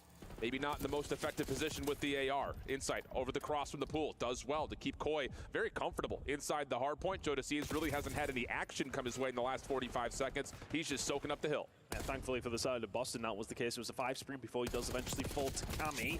Good shots coming in from Kleenex there, though. They are positioning and shot. Not under question in that specific gunfight whatsoever. They've had a decent debut, though. We've seen in the very first series that these guys played today. Very solid outing from Movistar Koi. I would say for Boston, you know, solid outing as well, but that map #1 loss against Team War, some questions to be raised there. Yeah, I think a little bit of like, it's getting the jitters out of touch. The next 3 maps were pretty convincing for them. The search was like a 6-4, and then it was pretty much a cleanup from there on out. As we head over towards one of the hotly contested hardpoints here in Black Ops 6, P3 on Vault. So far, Movistar Koi's done well to actually get the benefit of the majority of the first 30 seconds. Boston still being a little bit held over towards the middle of the map as Movistar will come back in, recontest, and find more time as they put pressure on the rotation as well. I should win these gunfights. 50-50 is fine, but Snoopy gonna even those odds back in the favor now of Boston. Can he find another as well? That's 3 big kills from Snoopy at the exact right time. Rotation should be hit for Boston, albeit it is a 20-point deficit. Default very much under lock and key. Big push going to come here from the side of Movistar Koi through the middle of the map, but Snoopy still firing. Yeah, big, straight as an arrow. Big shutdown. Also good assistance from Cammy on one side, and on top of that, Purge on the other. Insight. And, well, I think Purge, I don't know what that was, but his arrow was looking like he was hugging the wall. Hopefully there's not an issue on his side because, he is, there's something wrong with Purge right now. He's not moving, neither is Cammy. And after what was a really solid start for Movistar Koi, it looks like we might be heading to the direction of a reset. That's indeed the case. I shall pop myself down on this seat. And I'll join you. Yeah. Should we pop some more Sabrina Carpenter into our ears? Well, you know what? I was happy to leave it as a vibey little playlist, but we were vibing. If you want to out us, that's fine. I did. I have no shame. Zero. Absolutely. Sadly, I still do. Well, you gotta own it. If you're gonna drop it in the gym, you gotta own it. Oh, I was dropping it in the gym. It was a vibe. Do you like how I've just forced you to own it right there, right there? Yeah, well, I'm gonna have to now, aren't I? You're welcome. Welcome. Welcome to Casting with Shiv. This is what Jay gets the treatment of. I'll get secrets alive on that. Usually for me and Jay, it's just like I'll hit some movie reference from like the 1990s, and he's just like, "You do you, man." Like, I've got no idea. Yeah. No, we've had a few of those. I can imagine when jumping in with Miles this week, I'll get a couple. Those references, only chance understands. Correct. We'll get there with it. We'll get there.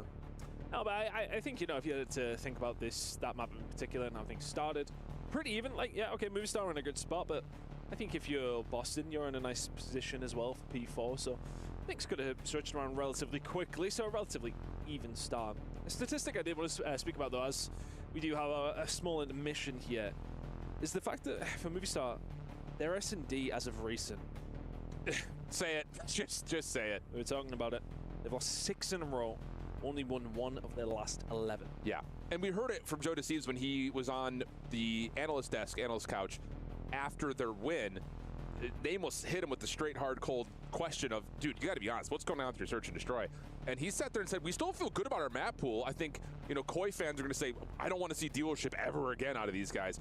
And to their fault, yes, 1 out of their last 11, but to their benefit, a number of those losses have been round 10s, round 11s, or maybe a round 9 here or there. And their 1 win did come in a map 5 when they needed it. So there is a level of that, but it's still not as good as it was at the beginning of the year when we were looking at this, you know, then Toronto Ultra, now Movistar Koi roster as one of the best in the league. Yeah, and look, I suppose, you know, not every single S&D is a map 5, but when they have gone to map 5s, they are the best map 5 team in the game. Right? Yeah. Still the first overall, even considering their S&D record over the last month or so. Has not been hot. It's been extremely cold, actually, Alan. It is the opposite of what it's been in Riyadh today. How long were you sitting on that wordplay? About 5 seconds. I love that. Good off the cuff out of you. Softball, but we take it. It's a softball. No, I mean, it is interesting because, again, a lot of those map 5 stats come from so long ago because they either get the job done or and I don't know, is that like we have to go back and check. I'm sure Brian Stats is listening. He might be able to give me the information on Twitter.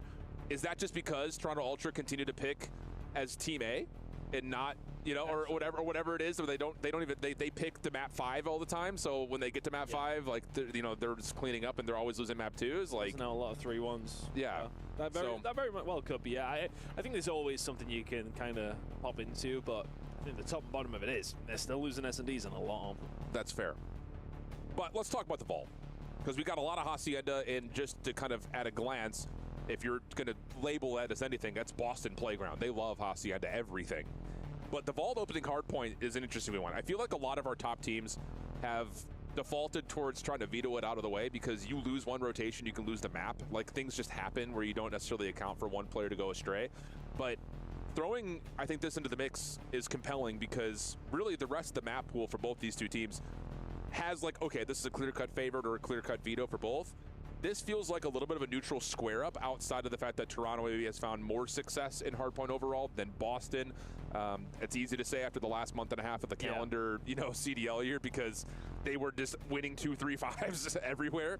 But is this a map that you look at for Boston, say, you win this one and this whole series just becomes yours? Because that's kind of what it feels like. It very well could. And I'm in the same breath of that, obviously, the specific stats on the S&D from the side of Movistar. You look at Boston, and yeah, okay, we'll talk about their hardpoint, but let's kind of wrap it up. They've only won 3 of their last 10 in hardpoint. Yeah, good point. Yep. That's not great either, of course. So that, you know, that kind of weighs up the series in a certain sense. Like, you're expecting certain modes to kind of go a specific way.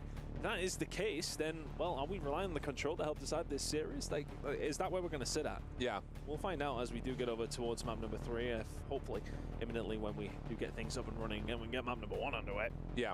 I think the other point, just to kind of piggyback a touch on that hardpoint Boston conversation, and I think, again, I'll be the first one to admit, and I'd kind of put my foot in my mouth a little bit, I was really kind of discrediting the Boston success that they were finding in the trail half of the regular season.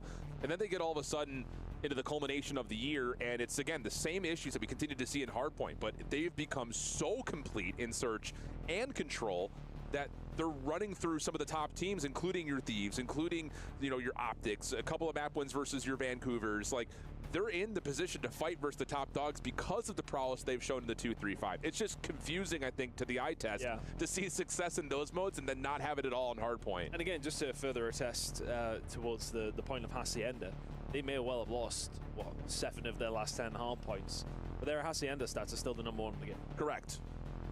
It's important. And the map set does have Hacienda in it. Map number 4, Hacienda hardpoint. Of course, we do have somewhat of a Hacienda sandwich for the series. A little vault to start things off. Kind of a reverse Hacienda sandwich. All the Hacienda goodies in the middle. No, because I would say, what do you call a sandwich? It's what's in the filling, right? Do you? Yeah. I think a lot of people classify call a sandwich a bread sandwich, right? Well, I think a lot of people would say they select and choose their sandwich by, like, you start with the bread option first. Like, the bread is arguably the most important part. Listen, in a lot of ways. Whatever bread you have, what the filling is what you would call the sandwich. I suppose. You wouldn't call it a hearty Italian sandwich. You would you not? Wait. No. Pause. No. I feel like every place you go to, you could go bread or turkey and ham. Unless it was an Italian sandwich, whereas pepperoni, salami, and yeah, I know, but then that's into linking the two together. Whereas these are different maps. Oh, fair. Okay. If it was a five map Hacienda, I won't win it. I want more to play it, but hey. This is what happens when. Don't you try and do this to me 1 a.m. I know it. I'm keeping you on your toes. I've got an Americano Express lane into my soul right now. It's just so funny because I know a lot of the Western audience is like, dude, it's 6 p.m. Like, yeah, they're chilling. And once again, Europe is still asleep. Are we good? Game's back on? Maybe waking up a little bit. I got to say that the Movistar Koi fan base traveled. Solid, yeah. Those boys that have always flexed the strength in the North flags are here, and they are getting boisterous, and we will match that same energy. Shall we try it again, friends? Why not? Let's get our toes dipped in the sand and get into the vault hard point for our second attempt, where Boston, coming off the opening breakoff, looks solid for the first hill, but it was Movistar Koi looking really good on P2, and now the script has flipped as all 4 will fall immediately as Movistar Koi will win the opening breakoff. Yeah, last time around, as you mentioned, kind of Boston come out flying. P1 wasn't too bad, but P2 did very quickly turn on its head. Joe Deceives now finding two to kick things off, and was it just a case for Movistar Koi to warm themselves up into this one? Nice stop. Yeah, second live's good though for Boston. That was nice. New boy up, making his way into the hard point, but not having the coordination with the team. Only sees him find one. Cammy, the last one left alive. Extends the play nicely to the front hallways, but Abe gets the shutdown and will at least keep the P2 side of the map safe for Koi. All right, similar setup. Joe Deceives now gonna set himself up a little bit more aggressive. He was the one caught in the point, and well, the reason you don't want him there, you can do this outside of it. Awakening on the cross, should be getting caught by the guy inside of the point, but no, Joe, once again, 7 and 2. He's got his ARs now to cover over the pool side. Purge will find something, but nothing is able to stop Joe Deceives right now. 8 and 2 to kick things off. Yeah, good look as well over to Awakening. Couple of shots, able to make that life very simple for Kleenex, and Joe Deceives is doing it all.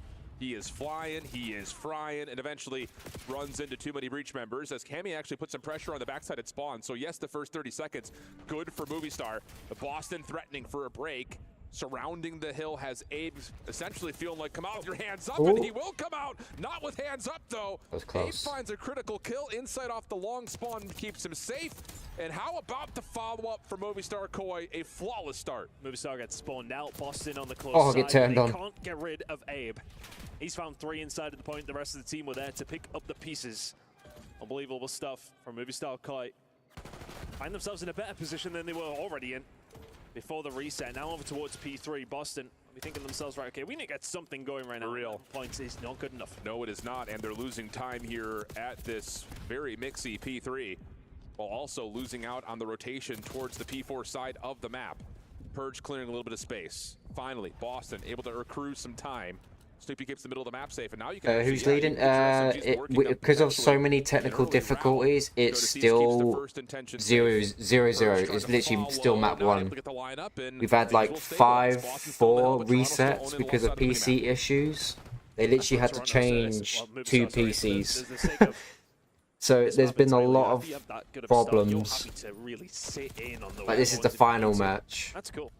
If Boston are going to get some time, albeit some really but it's currently 0-0. A little bit overzealous for sitting back as far as they did, especially if you can't contain Purge. It's a big gunfight win. P4 is looking pretty much under lock and key. I mean, you kind of take that, but at the same time, probably giving Boston a little much. Well, let's be honest, to the eyes of the critics, Movistar's like, currently moving quite a bit. They've actually been dominating on the other side, and their breach fans are looking at every time they've been playing, but we're now right back in this game and have a PCs keep crashing. To break P4.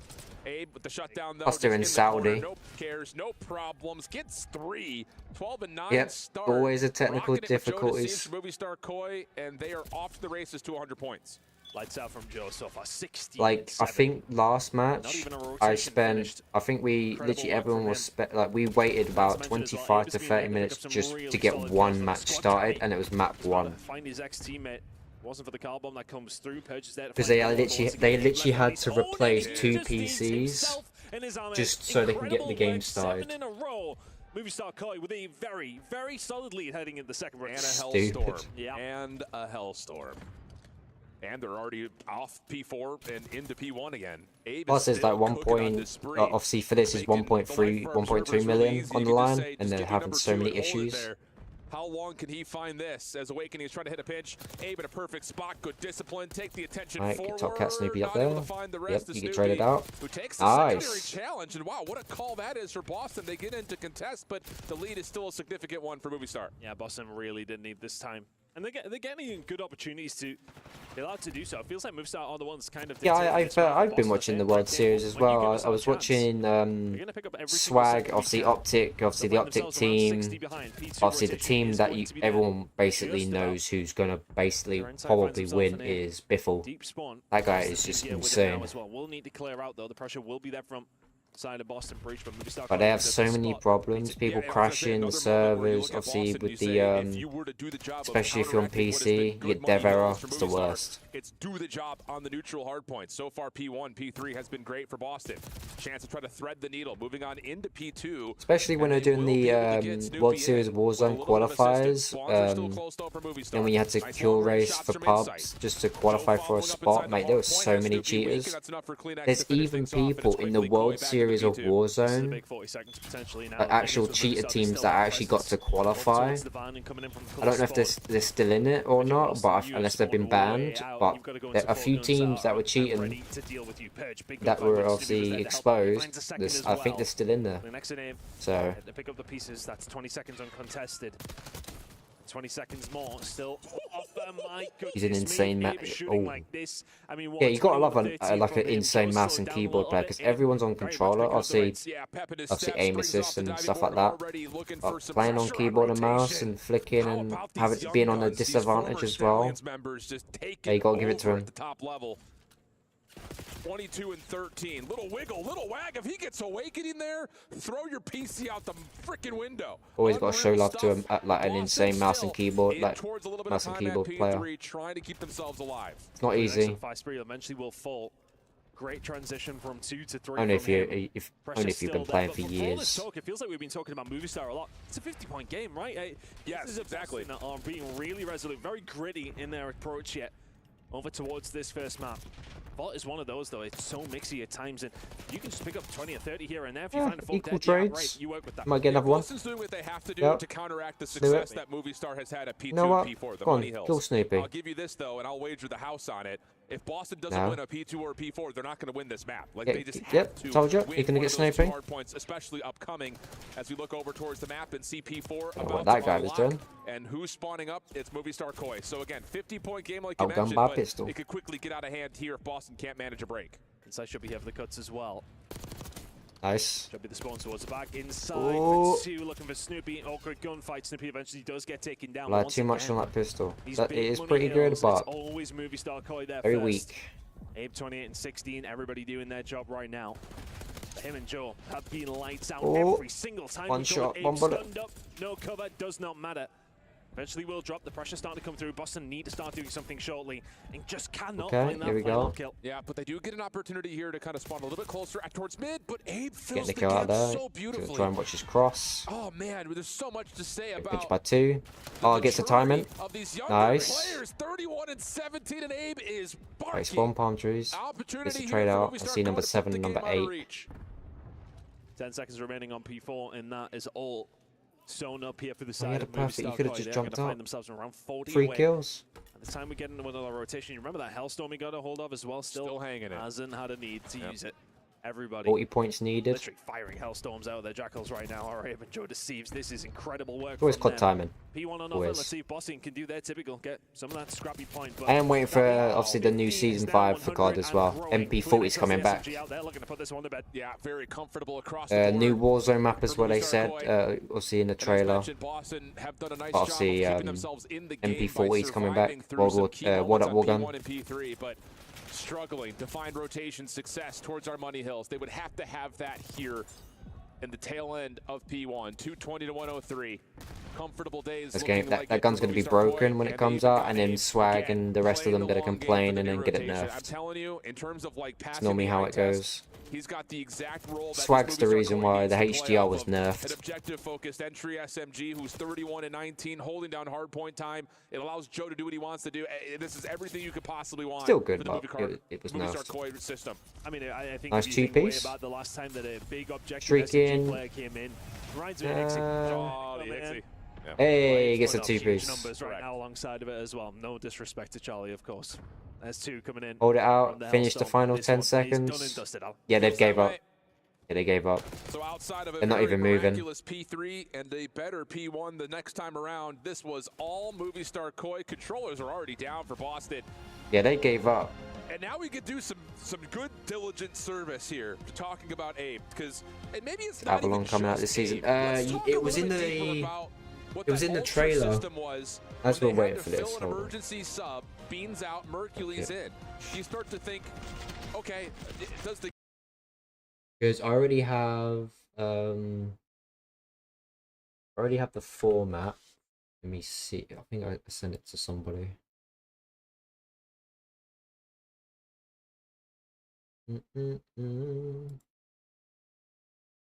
Yes, no, I didn't send it to you. Massive forehead. Aha. Oh, wait. Okay, I did not put it on there. Never mind. Oh yeah, let me go on COD G. Right, this keyboard. Alright, so like 2 days ago they came out with a teaser, but is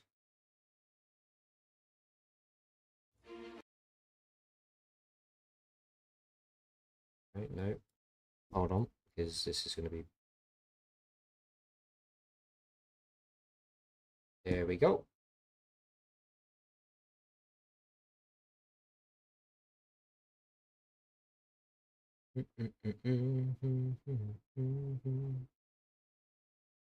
How far was it? God damn. Wasn't this? Reload the maps. Beavis and Butthead. That.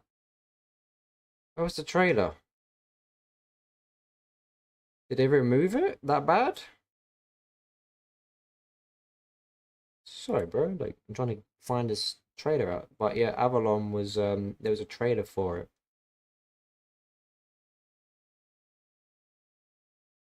So, I know Swag made a video on it, so.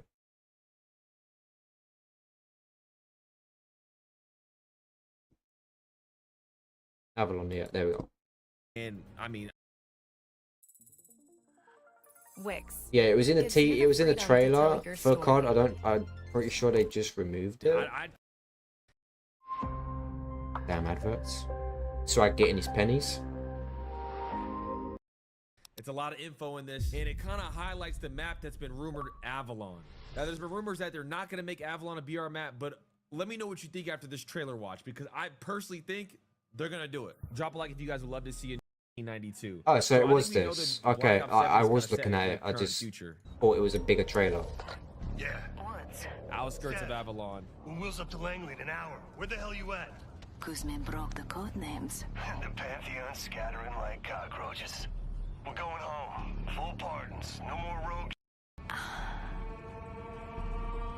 You know I was never going with you. Oh. But this is your chance to start over. No. My chance is right here. Thanks to you, Avalon's factions are vulnerable. But they could use someone to guide them into the future. Solid, yeah. Well, you see what she's saying? She's saying that the faction there was actually there was meant to be jetpacks. Black Ops 7 was meant to be a jetpack COD. It was meant to be jetpacks because if you look when you load up COD, you see a concept art of obviously BO6. I mean, on obviously BO7 with the gear and the guns that they got the car dive from Black Ops 4. But if you see on their backs, they got jetpacks. But because everyone bitched and complained, they said they removed jetpacks. So we would have had a jetpack card can be got into this year. So basically, what they're saying is they're gonna stay on Avalon. At the start of this trailer, he talked about how they were leaving Avalon, just the island or map, whatever you want to call it. But now she's talking about staying. That's why I truly so we're on Avalon. Even Charlie Intel a lot. Yeah, so this is Avalon. This is the map that we were meant to get, but they had to drop Danks to get the player base, but now it's pretty much dead. Oh my gosh. Let me just pause it. So just based off this image right here, like they're really highlighting that it's a brand new map. Now, some people on Twitter believe, or at least believe, that it's just for Black Ops 7 story missions. But let's really, I've been playing Call of Duty. That's what I feel. That's what I feel like Avalon's gonna be, just story missions. But yeah, don't really need any of that.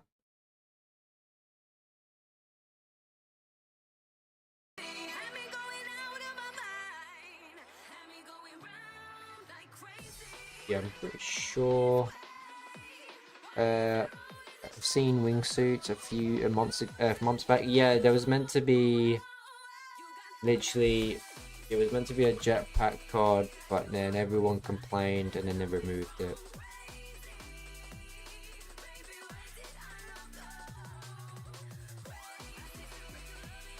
Normally you want to look out on Twitter because they have mainly more of the teasers.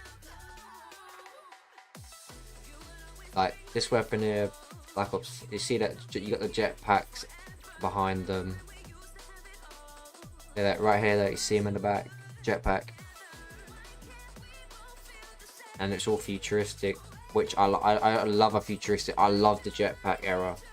People didn't like it because obviously the casual base are like absolute terrible. But what can you do? Not really much. But I've heard that I have heard from a source that Transit might be coming back as like obviously a 2.0, which back in the day Transit was good with friends, but the map was ass. But it was fun. But there's a leaker that is saying that it could come back. So we'll find out. And they said the Victus crew, the OGs from the zombies, might be coming back. So we hope they do, because the Black Ops 6 storyline for zombies, it's just... Nah, it doesn't beat the Black Ops 3 storyline, mate. The zombies on Black Ops 3, oh, beautiful. Absolute goated. The Easter eggs, the cutscenes, everything. The story. And then finish it off with Black Ops 4. That was good. Obviously, to finish it all off with the Ether story. I personally like jetpacks. Advanced Warfare was my favorite. Hey, mate, I loved what Advanced Warfare did, where you can customize the gear. I would love where you could customize helmets, the suits, obviously the pants, the shoes. I would love if they brought like where you can actually customize like certain stuff. I love that. Obviously, it was mainly pay to win. I didn't mind it, mate. I bought so many, had so many pay to win weapons. The best one that you wanted was it was that SMG or AR, mate. Get the most rarest one, mate. You were unstoppable. Advanced Warfare. There was literally talks. Black Ops 6 was not meant to happen. It was meant to be Sledgehammer's game, and they were going to make they were meant to make Advanced Warfare 2, but that got shut down twice. So we were meant to have Advanced Warfare, but it got shut down twice. Like we're due a jetpack game. We need a jetpack game. Or I wouldn't mind if they made Ghost 2, because they left that game off a cliffhanger. And that still drives me nuts. Like, I want to know what happens with Rock, because obviously he takes Logan and he's trying to brainwash him.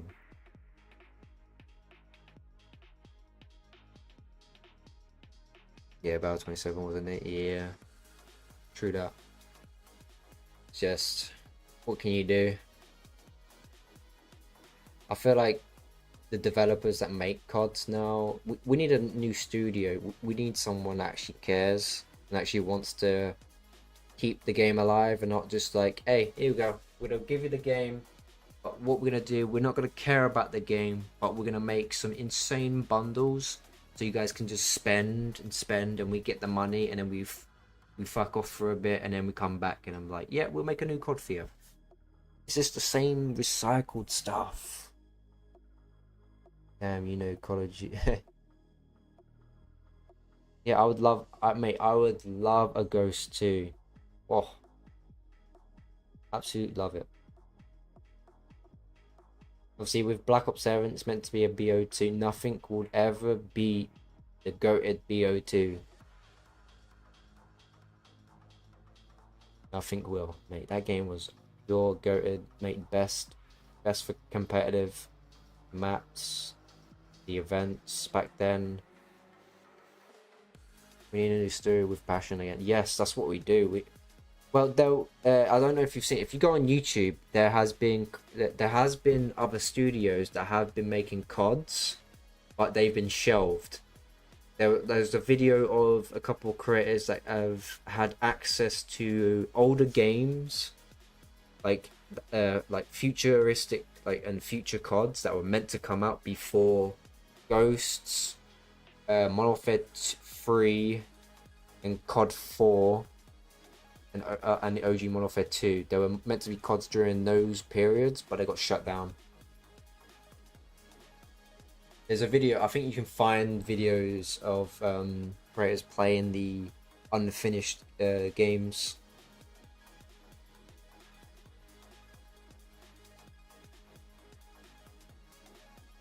This sucks, man.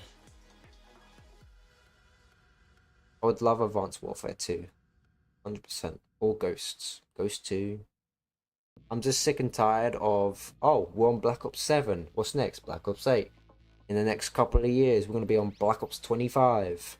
Modern Warfare 4, and then you got 5, and 6, and 7, and 8, and a 9. And like, come up with something new. Getting a bit. And then with Sledgehammer, I swear, if they make another World War II game, I'm going to lose my mind. I don't mind I didn't mind World War II. That game was fun. I'll give them that. That actually was a fun game.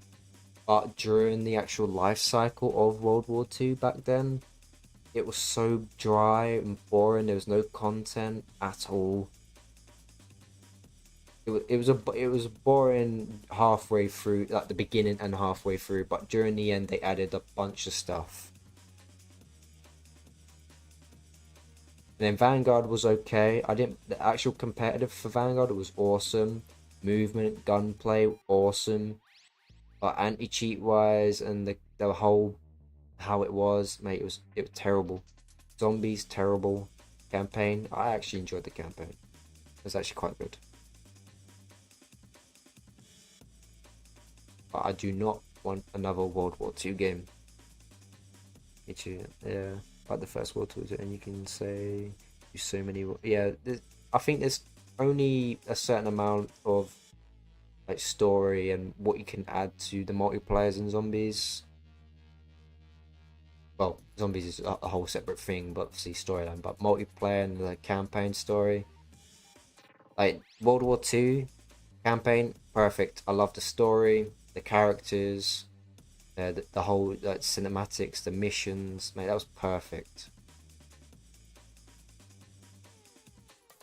I heard someone say on Twitter, on a YouTube video, it was so funny. They said, "Oh yeah, we can make a new Call of Duty and just make it World War 3 because people want World War 3 to happen, which we don't want, but they want another COD so they can title it World War 3." Mate, that clip went so viral on Twitter. It was, mate, I just had to laugh. We don't want war. We want peace. We don't want none of that. But on a real, we would. And then they'll have a brand new idea. World War 3. I'm a gunfighter player. Vanguard left a bad taste in my mouth. Yeah, I think it left a bad taste in everyone's mouths. Yeah, during the beta, gunfight. That would make sense though. Yeah. During the beta of Vanguard, we were playing gunfight in the entire 3-4 days. It was boring. They played a couple of games and like, yeah, I'm done.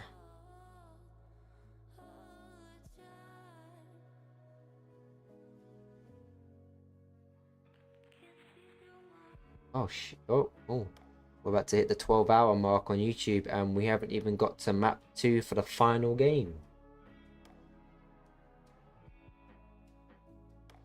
And the limit on YouTube is 12 hours, or the actual VOD won't show. So, sorry, we got like actually we got like 4 minutes, 5 minutes. Sucks. Hey, we're vibing. Well, we watched a lot of a lot of the ECW. Optic won both of their matches. 3-0 fashion. Easy. 100 Thieves won. But I don't know if they won their other game. I'll see. I think Obviously, I think Boston might come back maybe and win this, but yeah, 2019, yeah, COD 2019, great. I liked it. Obviously, I like implemented slide canceling, which obviously I think everyone's kind of sick and tired of, but I don't mind it. I love breaking people's camera angles and just frying. Yeah,